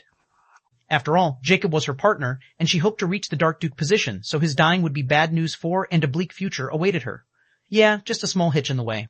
Jacob didn't bother to explain, and he had already mused that Zoe and Sophie might have guessed that it was him behind that explosion after all the Star News was filled with posts about the explosion as well as the current cleanup going of dark beings. In truth, Jacob was quite astounded by the Life and Neutral factions suddenly ganging up against the dark beings, and he mused that it might be related to matter with Captain Freesword. Now, he was even more curious about the Path of Legend and that key Captain Freesword hid. Since it was so important that the whole faction was ganging together to get it, Jacob decided not to touch it and let it remain hidden for the time being, at least until he fully comprehended this Path of Legend and that key. But before anything, he needed to increase his strength, or even if he had that key, he wouldn't be able to live to keep it. Small hitch? Zoe was speechless. "Are you behind that explosion in the dead faction territory?" "Indeed, it's not a big deal," Jacob coolly replied. "What about you guys? Where are you now?" Zoe remained silent for a long time as she didn't know how to react to Jacob's casual tone. He had caused catastrophic damage to the dead faction, and he was calling it not a big deal. She felt a chill in her spine as she still had underestimated Jacob and his weaponry. Even in unique planes, those people still have to fear the faceless ancient like the people in epic planes. That also made her excited about her own further, and she was even more confident about her partnership with Jacob now. "We are in the unique planes Dark City right now. Where are you? Did you arrive yet?" "I need to report to the main city in the Dark Territory within the Neutral faction. I was waiting for you before we left for it together," she asked hastily. Jacob was surprised for a moment. He knew, unlike the Dead Faction's united territory, the territories of the Life and Neutral faction were split among 3 hegemonies of the Life faction and 3 neutral powers of the Neutral faction. The unique planes were the source of conflict between everyone. It was used for endless wars, and resources never ran out in here, as well as the plane trial, which was the biggest boon. So, the unique planes didn't belong to anyone, and every power wanted a larger piece of it. He replied, "Yes, I'm about to reach the shore. As for going into the Neutral faction territory, I think I'll pass since I have another matter to tend to. I was calling you to help me with it a little. I want you to look into information regarding the fairy human race of Cardinal Spirit Temple, especially the Edgar clan of fairy human race, the chief clan of fairy humans. Send me everything you can find on them, their locations, numbers, and any strange historical event about them. I want everything, Jacob ordered coldly. Jacob had already gotten little information about the fairy humans from Captain Freesword and Masha's memories, but they knew too little, just like the common public, because of their backgrounds. So, he could only ask Zoe for help. After all, she belonged to the Dark Duke clan, the ruling clan of the Dark City. That was one of his reasons to keep Zoe close. She was very useful. Fairy humans of Cardinal Spirit Temple? Zoe were surprised as she naturally heard of those arrogant and conceited fairies. They were all hypocrites with black hearts despite calling themselves the people of light. All right, give me a few hours. I'll arrange everything for you and send you the file. But you should be careful. I've heard the Cardinal Spirit Temple is the most mysterious of all powers, and they serve true God and all faith fanatics. No one dares to mess with them, she sternly warned. Just prepare the information. I'm not looking for a fight. Jacob coolly replied before he ended the call. At this moment, he sighed ruefully. In the end, I still have to investigate fairy humans. I wonder if I bump into this body's relatives. I sure hope not. 592, Chapter 592, Chapter 592, Teleportation Halls. The unique plane structure was like the epic planes. For living was the life zone, and for dark beings was the dead zone. However, the neutral zone wasn't vacant for magic beasts, and there wasn't only the Dark City. The neutral faction was divided among the three powers of neutral faction, but their presence wasn't as obvious as the life and dead faction. They all had only one branch in the unique planes, the Dark City, Zodiac Night City, and Spirit Temple City. At this moment, Jacob had already entered the unique planes a few hours ago, and right now, he was traveling in the Zodiac Warrior Alliance's region, and he was very close to one of the Alliance's three large cities. Since he wasn't wanted by any power in the unique planes like the epic planes, he could move as he pleased. With his 2 honorary badges, he was sure the Life faction would treat me like their core members. But Jacob wasn't planning on showing his badges because he didn't forget about the 3 escapees and his enemies, Nelson and Co. Although Nelson and Ellie were bound by the Zodiac Oath, Lucy and Gunnar weren't. Even though they won't have their prestigious positions in the unique planes, he can't overlook the fact that they know about his specialty, and they might try to scheme against him by giving false and inciting information to the 3 hegemonies. Who knows, they might take an interest in his possessions. After all, he wasn't the native of the epic planes and ascended the planes like a shooting star. Even an idiot would be able to tell there was some kind of treasure or precious treasure on Jacob. That's why he had to be careful and keep a low profile. But he wasn't too worried either, since only the unique rank could enter the unique planes. The 3 steps of legend were powerhouses above unique rank so that they couldn't enter the unique planes, so he was almost invisible here. So, Jacob found a paved pathway and just happened to spot a luxurious carriage pulled by magic beasts of epic ranks. There were many guards protecting it, and 4 of them were of unique ranks. Jacob didn't take any action and only followed them. Whoever was in this carriage seemed to be quite a high-level figure. There was a symbol on the carriage which he didn't identify. After following this carriage for half an hour, a huge city wall appeared in his view, and there was an open gate with the same guards, and many carriages were going in after going through the security check. There was a name engraved over the gate, Sword Alliance Cities. Since Jacob didn't want to expose his identity, he used the hunter's stealth and quickly snuck inside, and no one seemed to notice him. Since he wasn't wearing the Star Watch, the detectors didn't pick him either. In the unique planes, almost everything was done through the Star Watches, so those who didn't wear them could use this loophole as long as they had the skills to cheat the system. The Tier 9 unique rank were all prominent figures, and those who were star criminals didn't dare to step on the unique planes. Even if they didn't wear the Star Watch, their unique life signatures could be detected by SAAI before it would alert the powers. Captain Freesword was a prime example of this system. But Jacob wasn't a criminal, and with his top-tier prowess, neither SAAI nor the detectors could do anything about him if he wanted to sneak in. In fact, with his honorary status and star privilege, SAAI won't directly proclaim him a criminal as long as his actions don't go against the Star Network. The Sword Alliance city was blustering with activities, and there were people walking on the streets from different races. There were goblins, dwarfs, elves, giants, orcs, barbarians, and many others. The unique planes was home to myriad races, and those races that could produce unique rank or with unique rank bloodlines were all revered and held high positions. Jacob's reason for entering this city was simple, the teleportation hall. The unique planes were extremely advanced from the epic planes, and they used the teleportation formations to travel vast distances.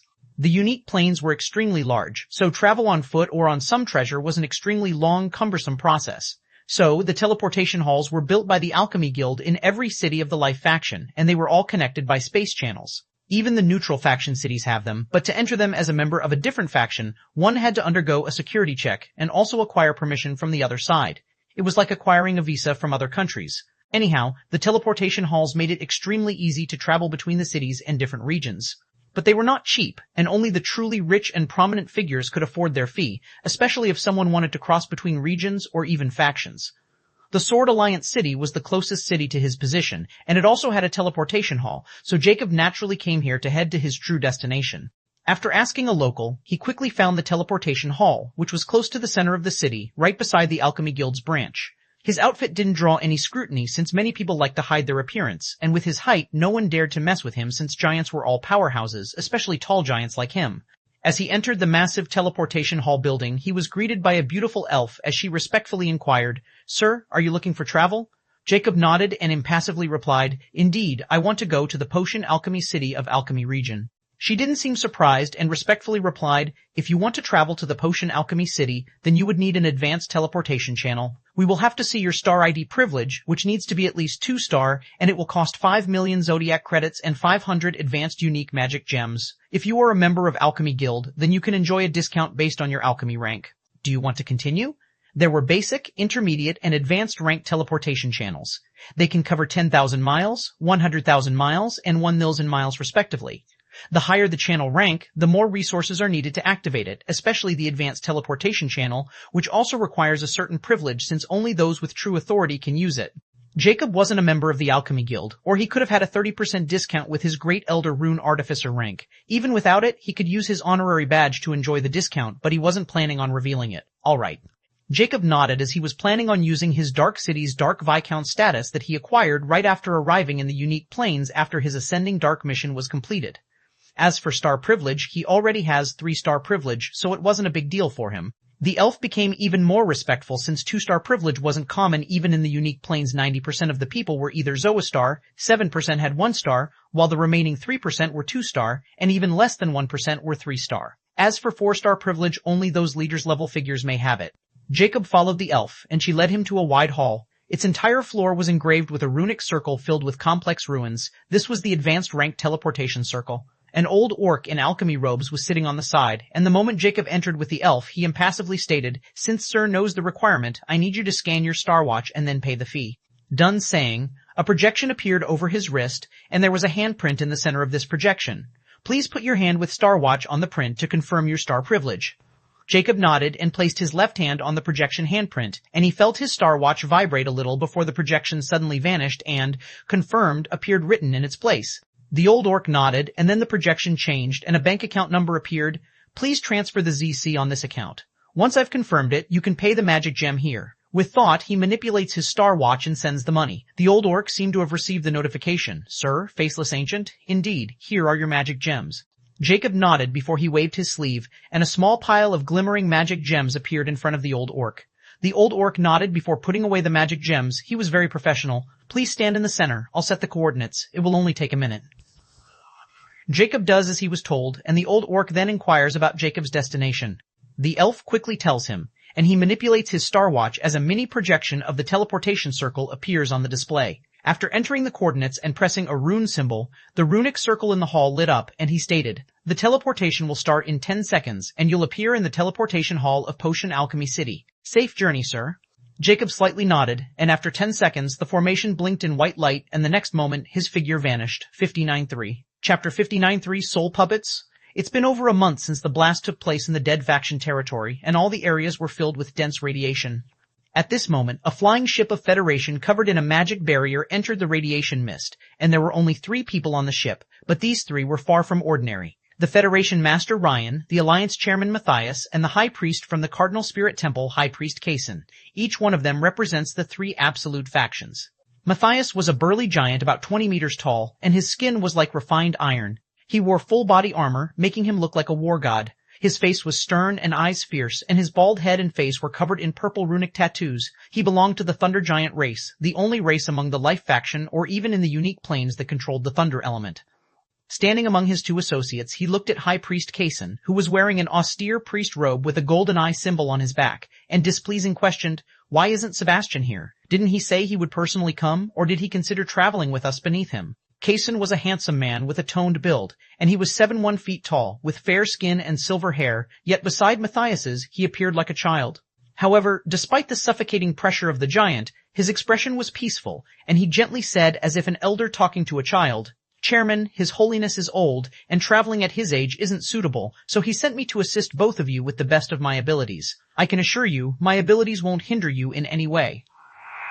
Matthias's expression sank as he didn't like Kaysen's tone and even found it offensive despite his gentleness. If anything, he found it disgusting and hypocritical since he knew what kind of race the fairy humans were. What an absurd excuse. Are you saying that the old ghost is afraid of getting sick? He's the oldest fossil present in the entire unique planes and, still ruling the temple, refuses to let go of his grand position. We all know that the old ghost is just afraid. He doesn't even dare leave his turtle shell. Matthias sneered with mockery. Kaysen's expression remained amiable, but a hint of chillness appeared in the depth of his amber eyes. Chairman, you are being too excessive.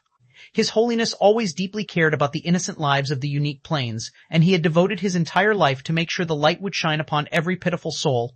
Enough with your brainwashing hypocrite locutions. They might work on those fanatics of yours, but not on me. If you guys care so much about light, then why the fuck do you never join us to eradicate those harbingers of darkness? Matthias coldly questioned as he was getting angry now.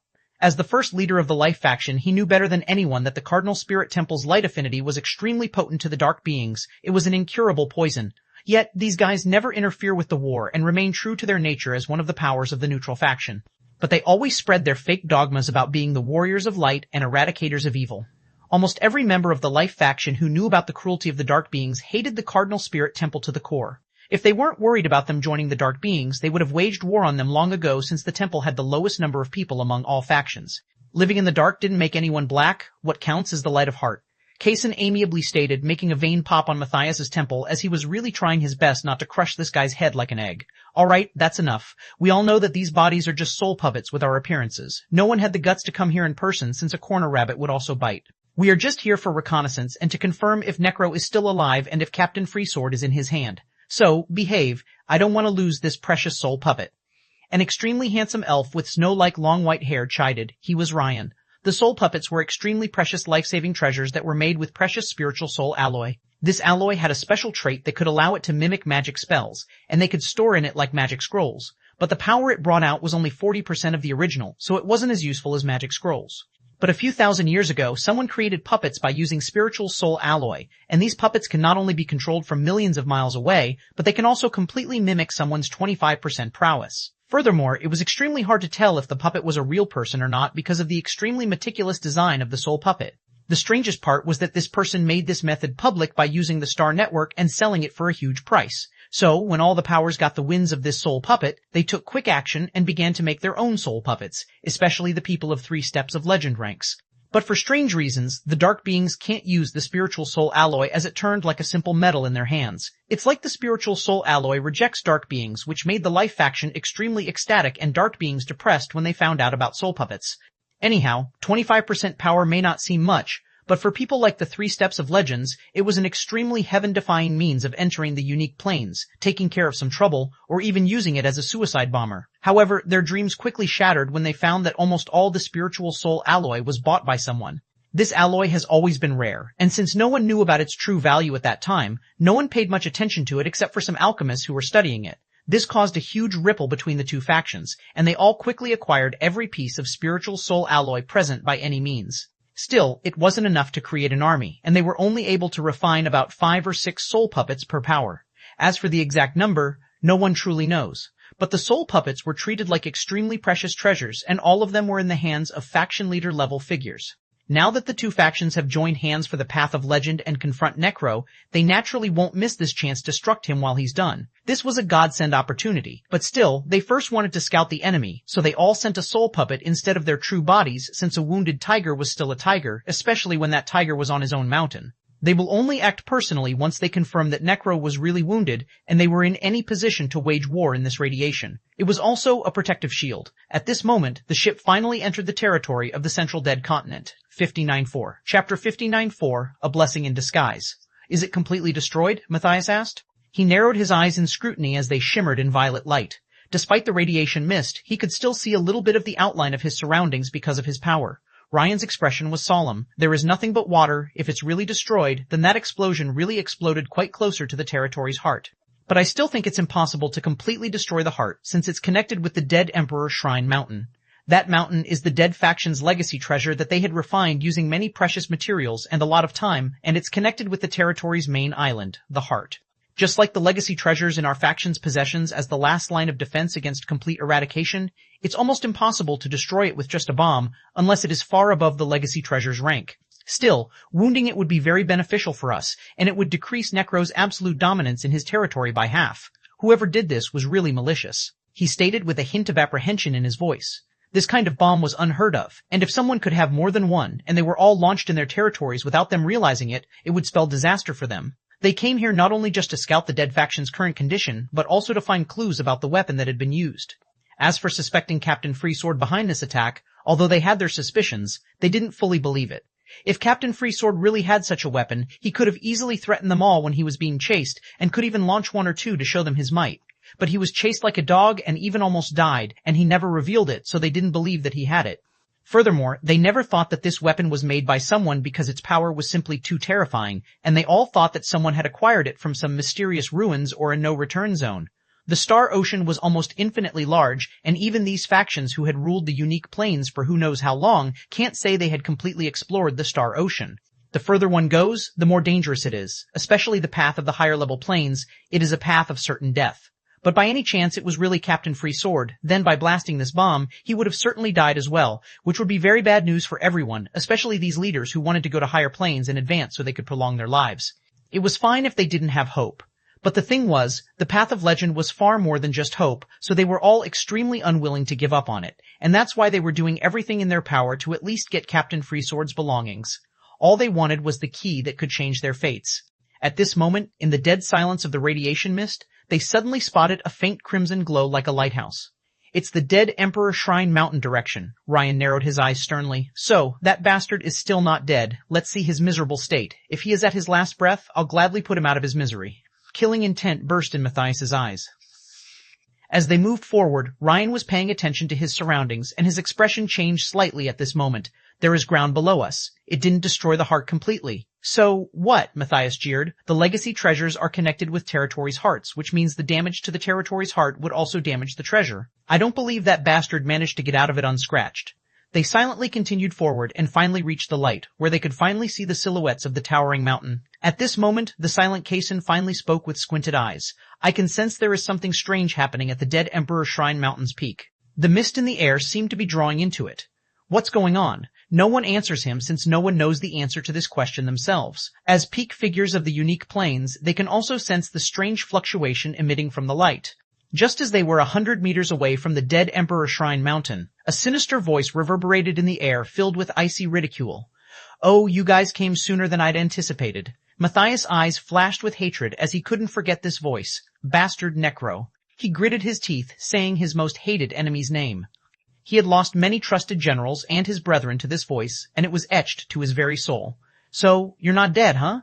Ryan's expression also fell as he coldly said, Tell me, did you manage to get the key? If you still remain stubborn, we don't mind finishing you off. Ha ha ha ha. Necro suddenly burst into maniacal laughter as his voice was filled with derision and a hint of chilly killing intent. Finish me off? Are you worthy? At this moment the crimson light suddenly intensified and the whole mountain suddenly turned crimson like blood and a bone-chilling aura filled with air. With it, a mountainous pressure descended. This aura, this power. Kaysen's peaceful expression broke into an appalled look as he couldn't calm down when he felt that suffocating aura. Even Ryan and Matthias's expression took a full turn, and they became bewildered and appeared utterly disbelief as if they had just seen a ghost. Ha ha ha ha. Necro continued to laugh wantonly with dark relish as if he could see their expressions. At this moment, a gigantic black phantom around 30 meters in size loomed over the flying boat. His eyes were burning with gray flames, and the aura it was giving off was hundreds of times stronger than the initial aura. The dark phantom finally opened its maw, and it was filled with sharp crimson teeth. I admit that I've underestimated that scoundrel, and he destroyed almost half of my empire. But it appeared the dead god had given its blessing amid the disaster. Who could have thought that this mist could help the dead Emperor Shrine Mountain evolve above the Inception legend realm and become a quasi-legend treasure? As for why I'm telling you this, it's simple. Since the dead Emperor Shrine Mountain is a quasi-legend treasure, I'll follow suit very soon. You should all wash your necks and wait for the Empire of Dead to start its conquest of death. Just as his eerie, magical voice trailed off, the phantom suddenly released pitch-black ethereal energy, and like a storm, it brushed past the flying ship. When it disappeared, the ship and 3 soul puppets were completely gone, turned into oblivion. Captain Freesword, if I don't torture you for eternity, I won't be the follower of dead God. Necro's hate-filled voice faded as everything turned to normal while the radiation mist began to pour within the dark cave at the mountain summit, creating a vortex. 59.5. Chapter 59.5. A strange attraction. The Potion Alchemy City of Alchemy Region was one of the largest cities of the Alchemy region of Unique Plains. As the name suggests, this city was famous for its potion markets, and the city lord of this city was also the most famous potion alchemist of the Alchemy Guild, Advanced Great Elder Potion Alchemist Kareem. At this moment, within the teleportation hall of the Potion Alchemy City, Jacob's giant figure appeared within the teleportation circle where an old goblin in alchemy robes greeted him. "Welcome to Potion Alchemy City, mister." Jacob felt slightly lightheaded from the teleportation, but he quickly recovered and nodded. "Thank you. I want to know where I buy Titan Iron of unique rank." Jacob's purpose in entering the alchemy region was the Titan Iron, so he could make unique Titan tiers for Autark to evolve into a unique rank. Autark was special since it could make puppets out of higher rank beings from its own rank. Since he wasn't able to evolve his Hex Core, he naturally put his bets on Autark. As long as he made it evolve and increased its prowess to the peak of unique rank, there was a very high chance of it countering the 3 steps of legend rank experts. Although he also has Nyx, her limits were unique rank. He had already tried to infiltrate the Wrath-Dead King's nightmare realm, but she failed. According to Nyx, if he could greatly injure Wrath-Dead King, she would be able to infiltrate his nightmare realm, but he didn't think the risk was worth it since it could have exposed his prowess or even identity. Furthermore, Nyx's evaluation path was not clear, and all she knows is she needed to devour as many dreamscape realms as possible to evolve. The exact number or time was uncertain. So, Titan Iron became his main priority at this moment, and in the meanwhile he could also let her freely devour the dreamscape realms in this city of unique rank races, which would also give him a lifespan. This goblin in front of him was a tier 4 unique rank, so he secretly ordered Nyx to plant a seed and devour his dreamscape realm. By the time the goblin realizes something amiss, he won't suspect Jacob at all. Unaware of his impending fate, the goblin impassively answered Jacob, "If Sir wants to buy the Titan Iron of unique rank, then there should be some available in the market, but Mr. has to search for it on his own. But it's a very rare material, so it all depends on luck. However, you can't buy unique rank materials from the guild as long as you are not a personal member. There is another way, and that is 3-star authority, and you will be able to exchange the materials with the guild by providing items of equal value, or you have others buy it out for you as long as you have friends in the guild." The goblin truthfully replied since there wasn't a need to hide this open secret. Jacob looked at the goblin meaningfully. "Can you help me with that? I make it worth your while." The goblin seemed to have expected this question before politely shaking his head. Even in the guild, unique rank materials can only be brought by at least a basic Great Elder level member, and this humble goblin is just an Elder rank alchemist. "So, I'm afraid I have to disappoint Mr. So, there's this kind of rules as well, huh?" Jacob deeply looked at the goblin's impassive eyes and didn't think he was lying, so he nodded. "Thank you for your time. Can you tell me where the market is?" The goblin gives him the directions before Jacob exits the building and appears in the middle of a large bustling square, and more than half of the people are wearing alchemy robes there. "If I don't find the Titan Iron here, I have to head to the Dark City and seek Zoe's help again. However, it would take too much time, and I might not even get the quantity I'm looking for. I don't know how much Titan Iron Autark is required to get to the unique Tier 9. I'm starting to understand why there wasn't any legendary rank brain hunter in the past. It's simply impossible to rear a fantastic insect." Jacob sighed ruefully, but he had no choice since he was an indispensable trump card. He wasn't willing to give up, especially with those 3 steps of legends present in the unique planes. Furthermore, if he wanted to go to the legendary planes, he needed all the power he could muster up. Jacob then made his way towards the city market, which was just beside the central square of the city. There were many merchants who dealt with rare materials, and most of them sold them to the Alchemy Guild for a higher price, so there wasn't enough to go around for normal people who weren't a member of the Alchemy Guild. As an equal exchange, Jacob decided to look into it after he went through the market. On his way there, he has Nyx planted 2 seeds and let her devour the dreamscape realm. After entering the market, he saw many stalls and large shops selling all kinds of things, even common skills and scriptures. This sight was something you won't see in Epic Planes. The inheritance of unique planes was something that the Epic Planes couldn't match. Jacob finally entered a large lavish shop selling materials, but to his dismay, they didn't have Titan Iron of unique rank. Only Epic rank was available. According to the shop manager, all the unique rank materials were bought by the 3 hegemonies, especially the Alchemy Guild, at higher prices, so very few people sold them. He got the same response from the other shops as well, which made him sigh, and he knew he had to take extreme measures again, and it was all the fault of the 3 hegemonies again because of their monopoly. However, just as he was about to exit the market and head towards the Alchemy Guild, Jacob suddenly stopped in front of an old shop selling old weapons. His eyes suddenly fell on twin swords with crescent purple blades, somewhat rusty, and they were 2 meters large with long black hilts. But for Jacob, they were the perfect size for his short swordplay. However, his reason for stopping was the ordinary, looking old blades since he already had advanced unique rank dual swords. Instead, he suddenly felt a strange attraction from the depth of his heart which drew his attention. It was very strange, just like the time he senses danger in the dead faction territory, and he knew it was mostly related to the fighting giant spirit. This trait was a complete mystery to him, but he had learned not to take these instincts for granted anymore. Since he was already there, he decided to see why he suddenly felt that attraction from those rusty swords, which should be around advanced epic rank. The shop owner was an old dwarf with a burly build, and seeing Jacob entering his humble shop, he was startled since Jacob's head was literally touching the ceiling. Giants were tough customers, and they disdained to step into such a shabby shop. The dwarf was naturally not simple since he was able to open this shop in the potion alchemy city, but a giant customer was a first for even him. "Welcome, great sir, how may I help you?" He stood up behind the counter and politely asked. Jacob directly pointed at those twin swords and asked, "What are those swords and how much for them?"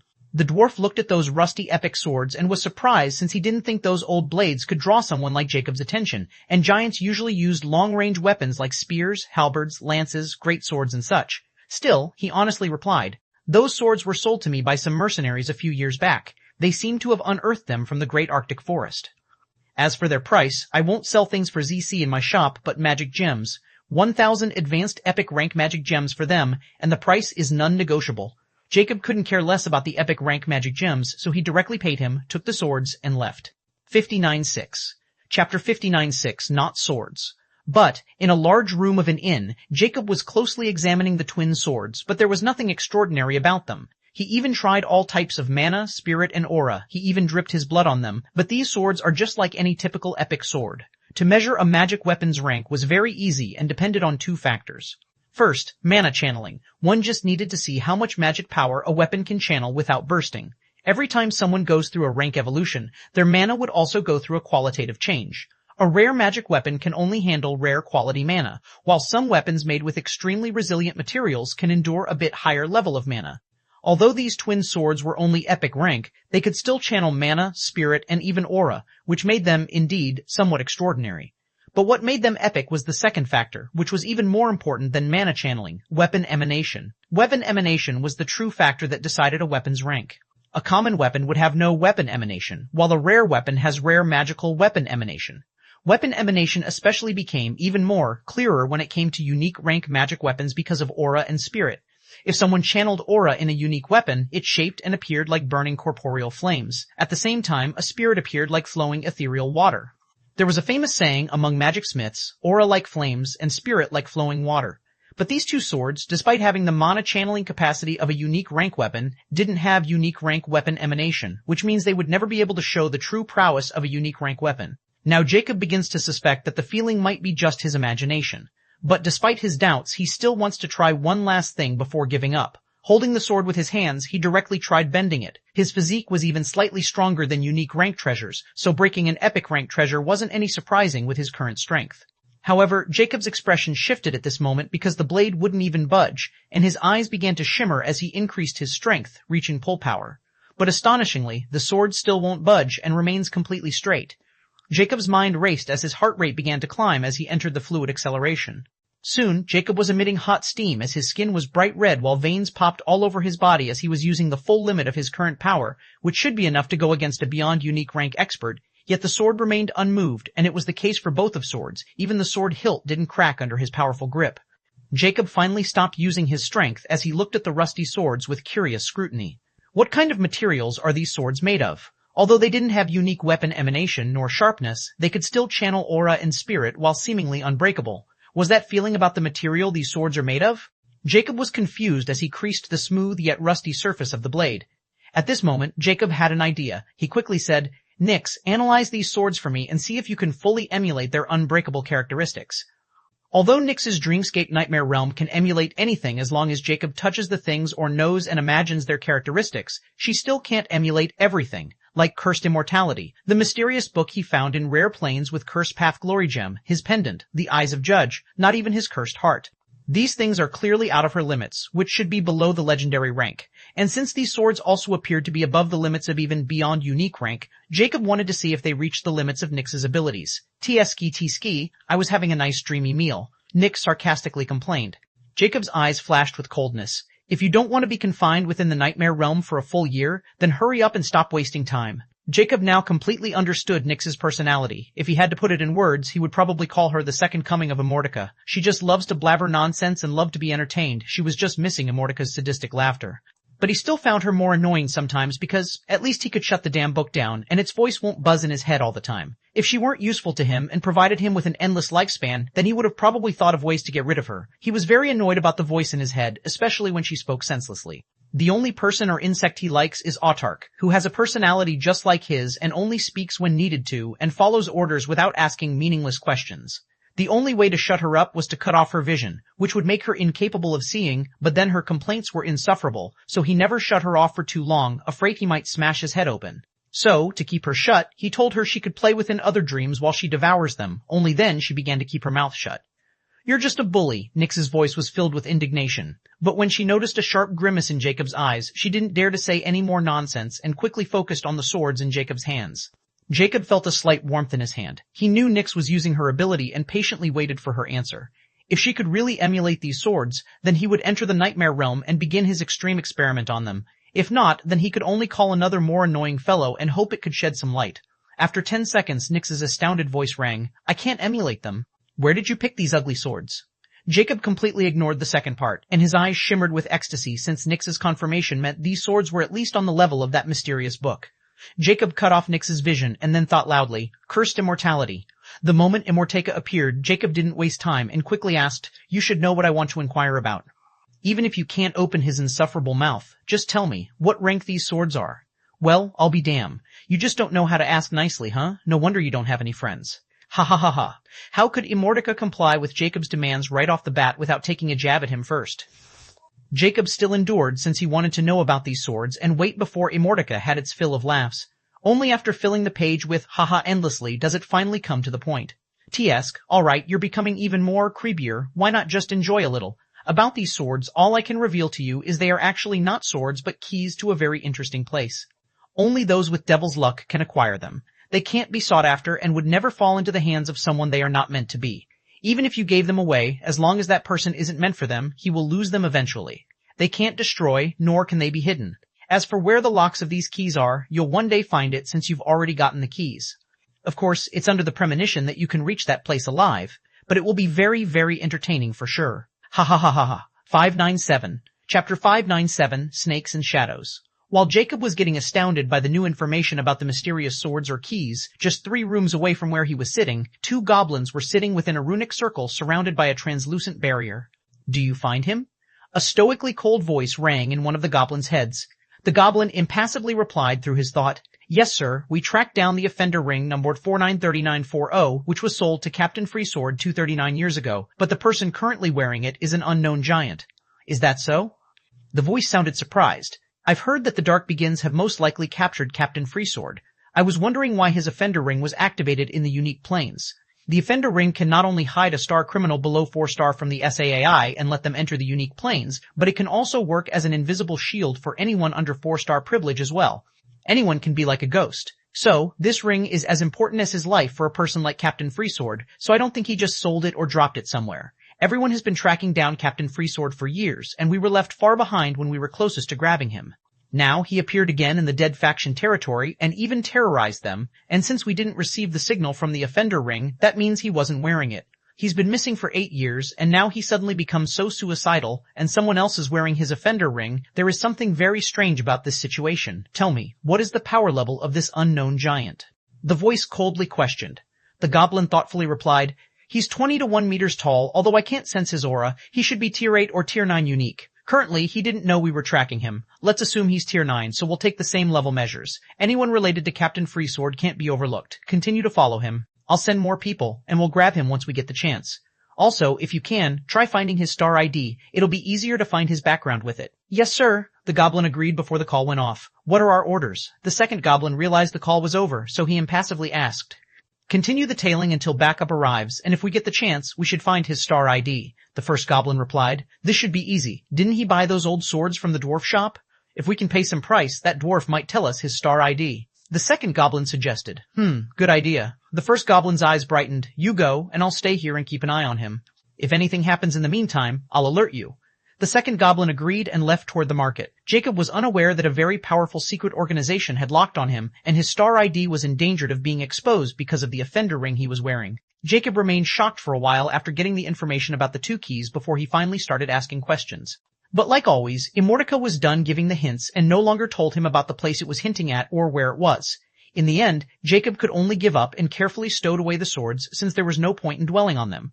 Since Immortality had already revealed that he would find the secret of those swords eventually, he just had to wait patiently. Still, it causes him to become somewhat uneasy since the subtle explanation he got from Immortality was too mystic, spooky even.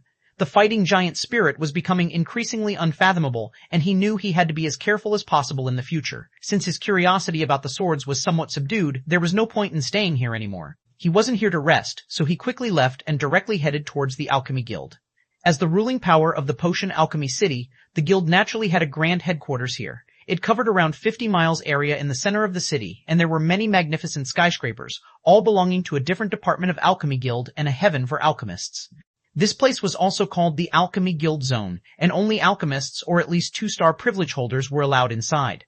The grandest building was naturally the Potion Alchemy Department building in the center of the Alchemy Guild Zone, and it was also the place where the most famous potion alchemist of the unique planes and the city lord resides, Advanced Great Elder Potion Alchemist Kareem. After showing his star privilege, Jacob was given the pass to enter the Alchemy Guild Zone. He directly headed towards the Potion Alchemy Department building, and despite the restrictions, many outsiders were inside to commission alchemists. The most crowded place was naturally the Potion Alchemy Department as well.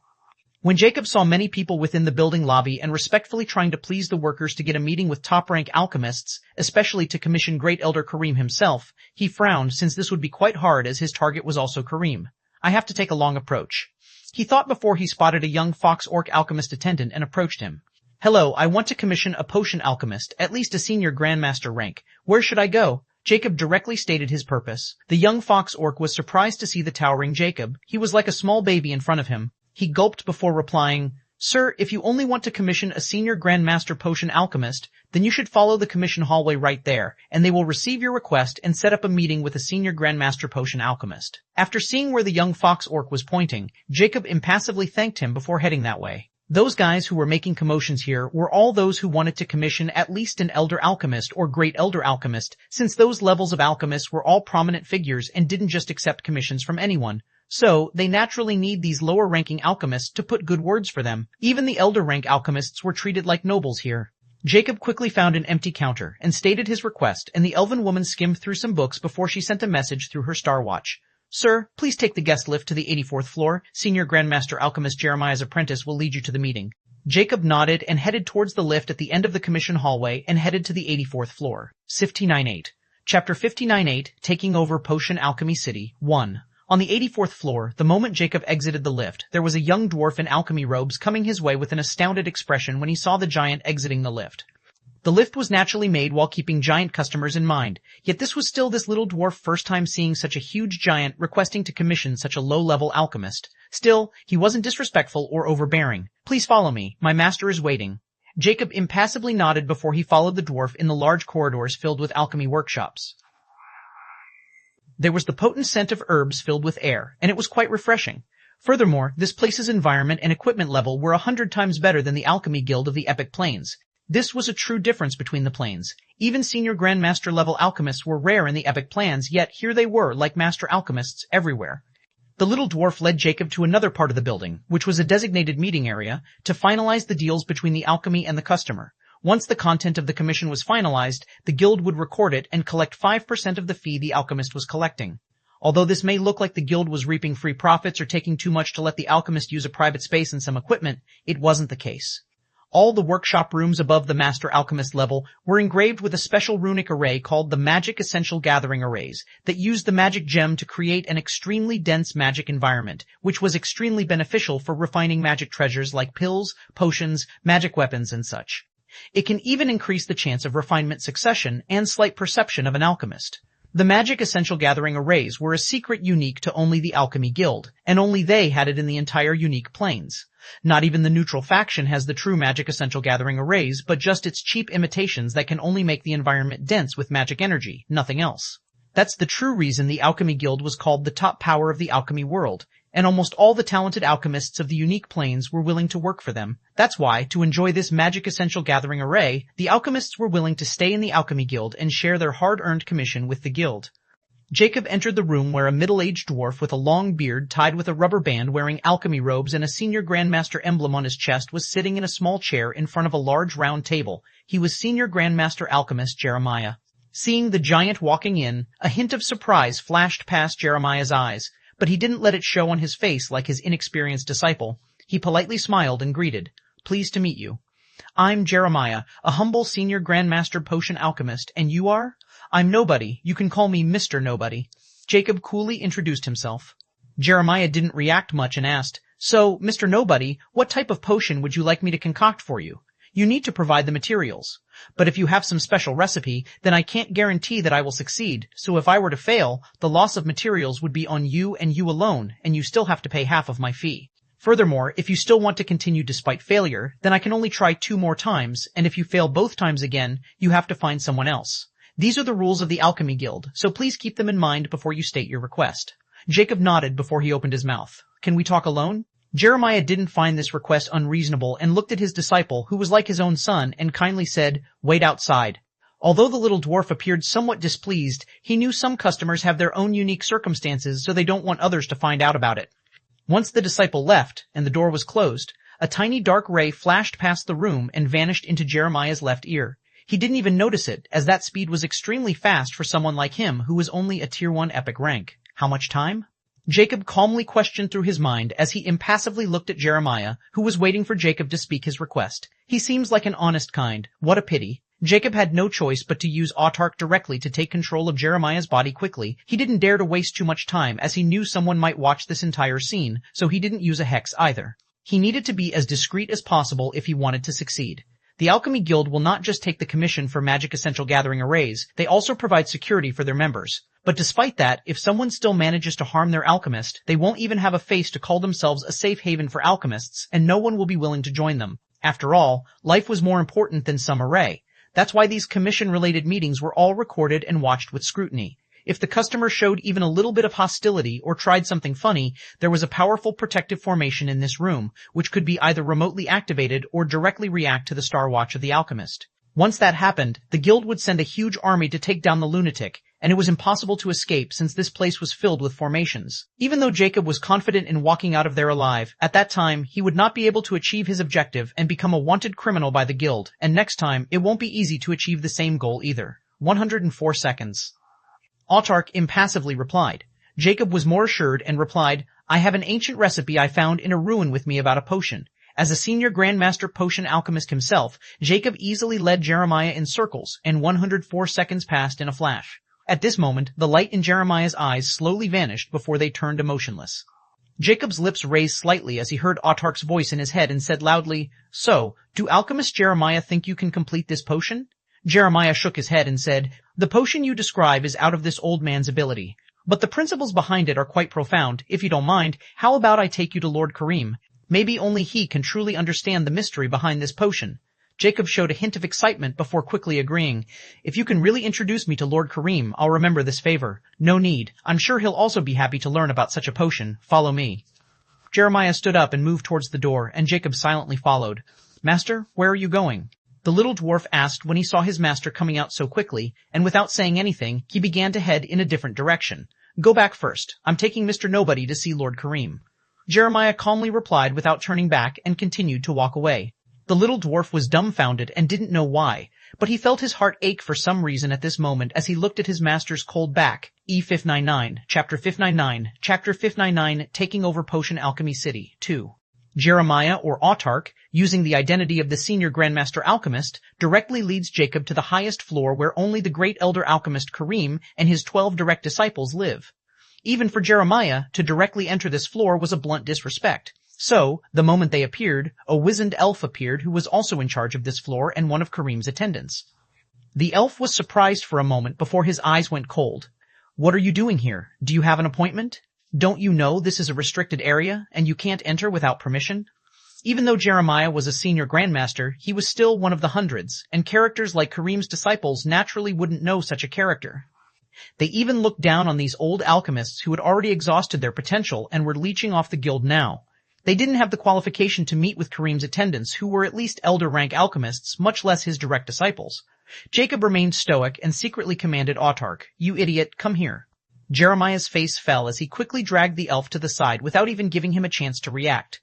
Jeremiah's boldness gobsmacked the elf, and in his dazed, he couldn't react despite being more powerful than Jeremiah by many tiers. He reacted only when they were in a corner. You dare. His face ignited with anger. "Shut up, you fool, and listen. That guy there is holding an ancient potion recipe. If you let it slide, the Lord will definitely blame you if he finds out. You should know better than anyone how the Lord likes to collect ancient recipes, and that guy definitely had a very high-level one. Now, stop being a fool and report it to the Lord. I'm sure you'll be rewarded instead of punished." Jeremiah angrily whispered as if he was very disappointed in the elf. The old elf was again dumbfounded because of Jeremiah's blunt disdain, and the way he was talking to him was like a superior talking to his worker. But because of this exact tone, the elf believed him, as he knew no one would dare to talk to him this way if there wasn't something very high at stake.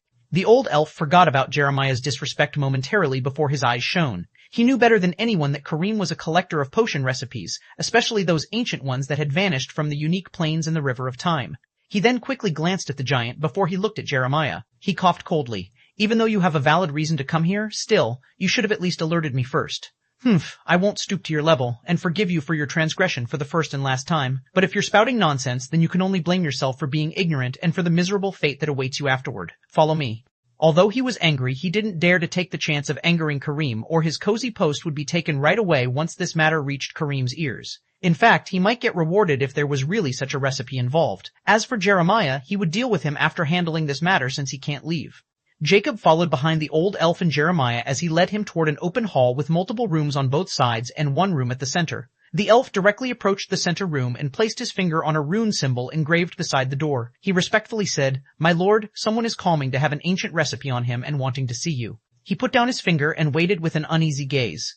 After a little while, a raspy voice rang, "Sent the guest in, you may leave." The door slides open, revealing a vast space and thick magic energy mixed with the potent scent of herbs released in the air. "Please."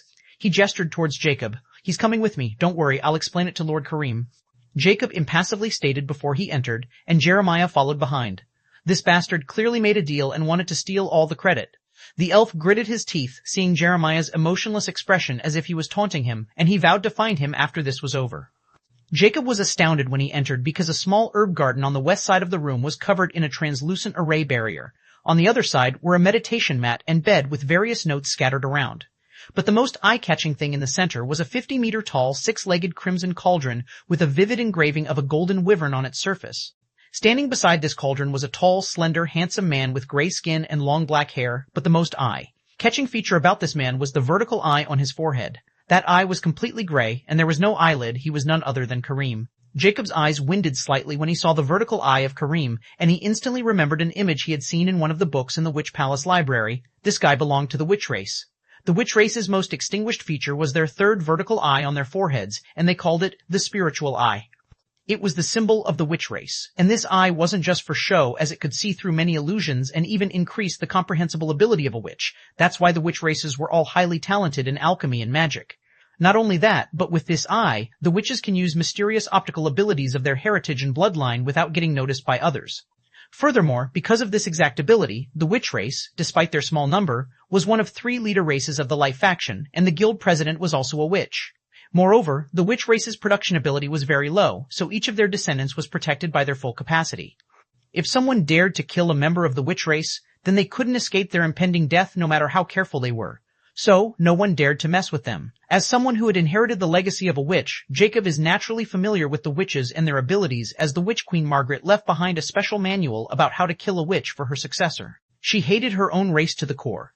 Jacob never had expected that he would bump into a member of the witch race right off the bat. Now, it was somewhat difficult to realize his plan because, according to Margaret's witch-killing manual, if someone killed a witch, they would be instantly affected by a special curse planted in the children of the witch race on their birth, a tracking curse.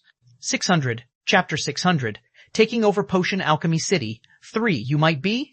Kareem impassively questioned while secretly gauging the giant before him as his third eye flashed momentarily. He's wearing a disguise mask? Kareem was secretly surprised. His spiritual eye prowess was higher than Jacob's epic mask, so he saw through it.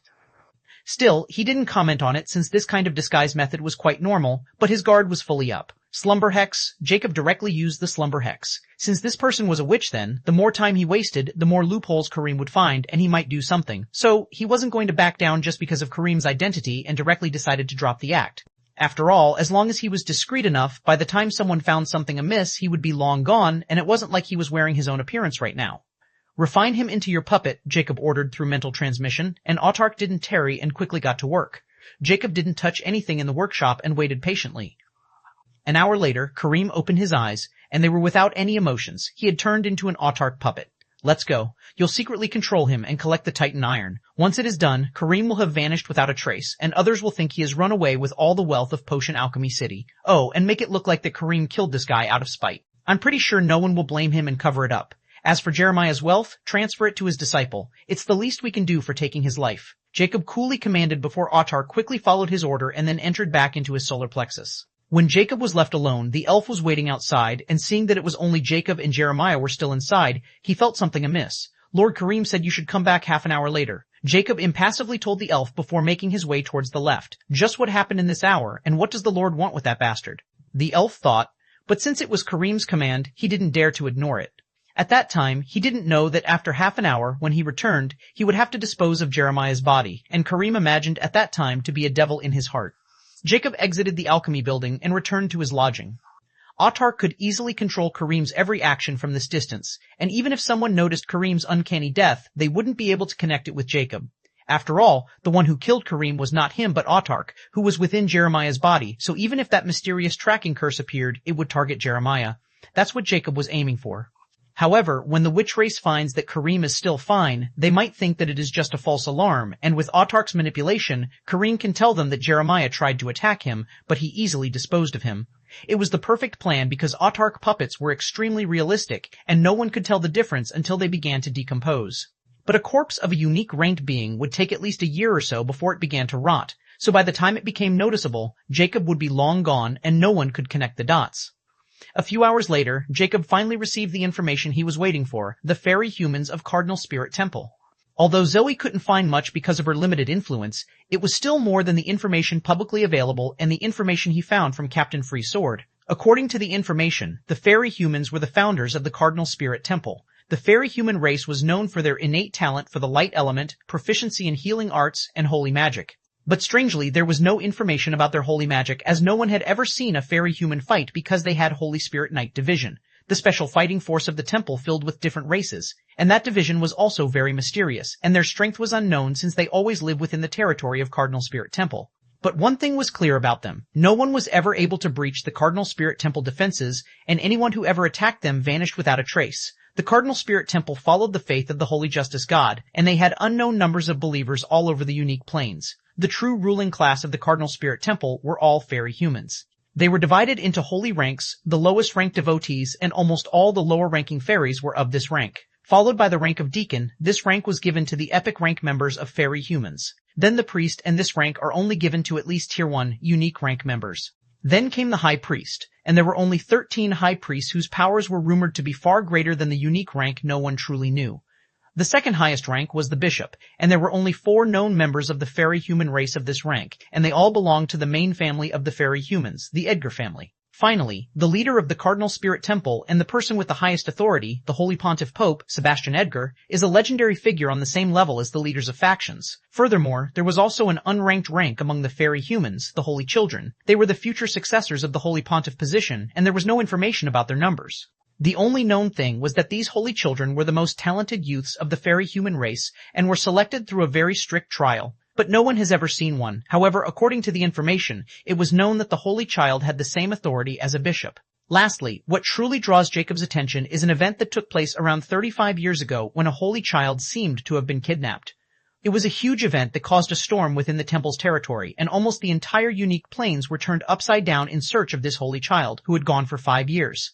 But in the end, that holy child was proclaimed dead, and the search finally stopped. This was the only major event that happened within the history of the Cardinal Spirit Temple, while others were not as grand as this. 35 years ago?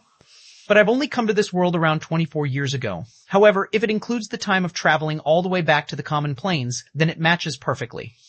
I need more investigation in this matter of missing Holy Child before I reach the conclusion. But there is a 50% chance that this body was the Holy Child's. But what is more important is there is no information about the fairy using any optical skills or having any traits matching with the eyes of Judge. What a fucking mess, Jacob sighed as he got closer to his body's origin, knowing this would not be a pretty story.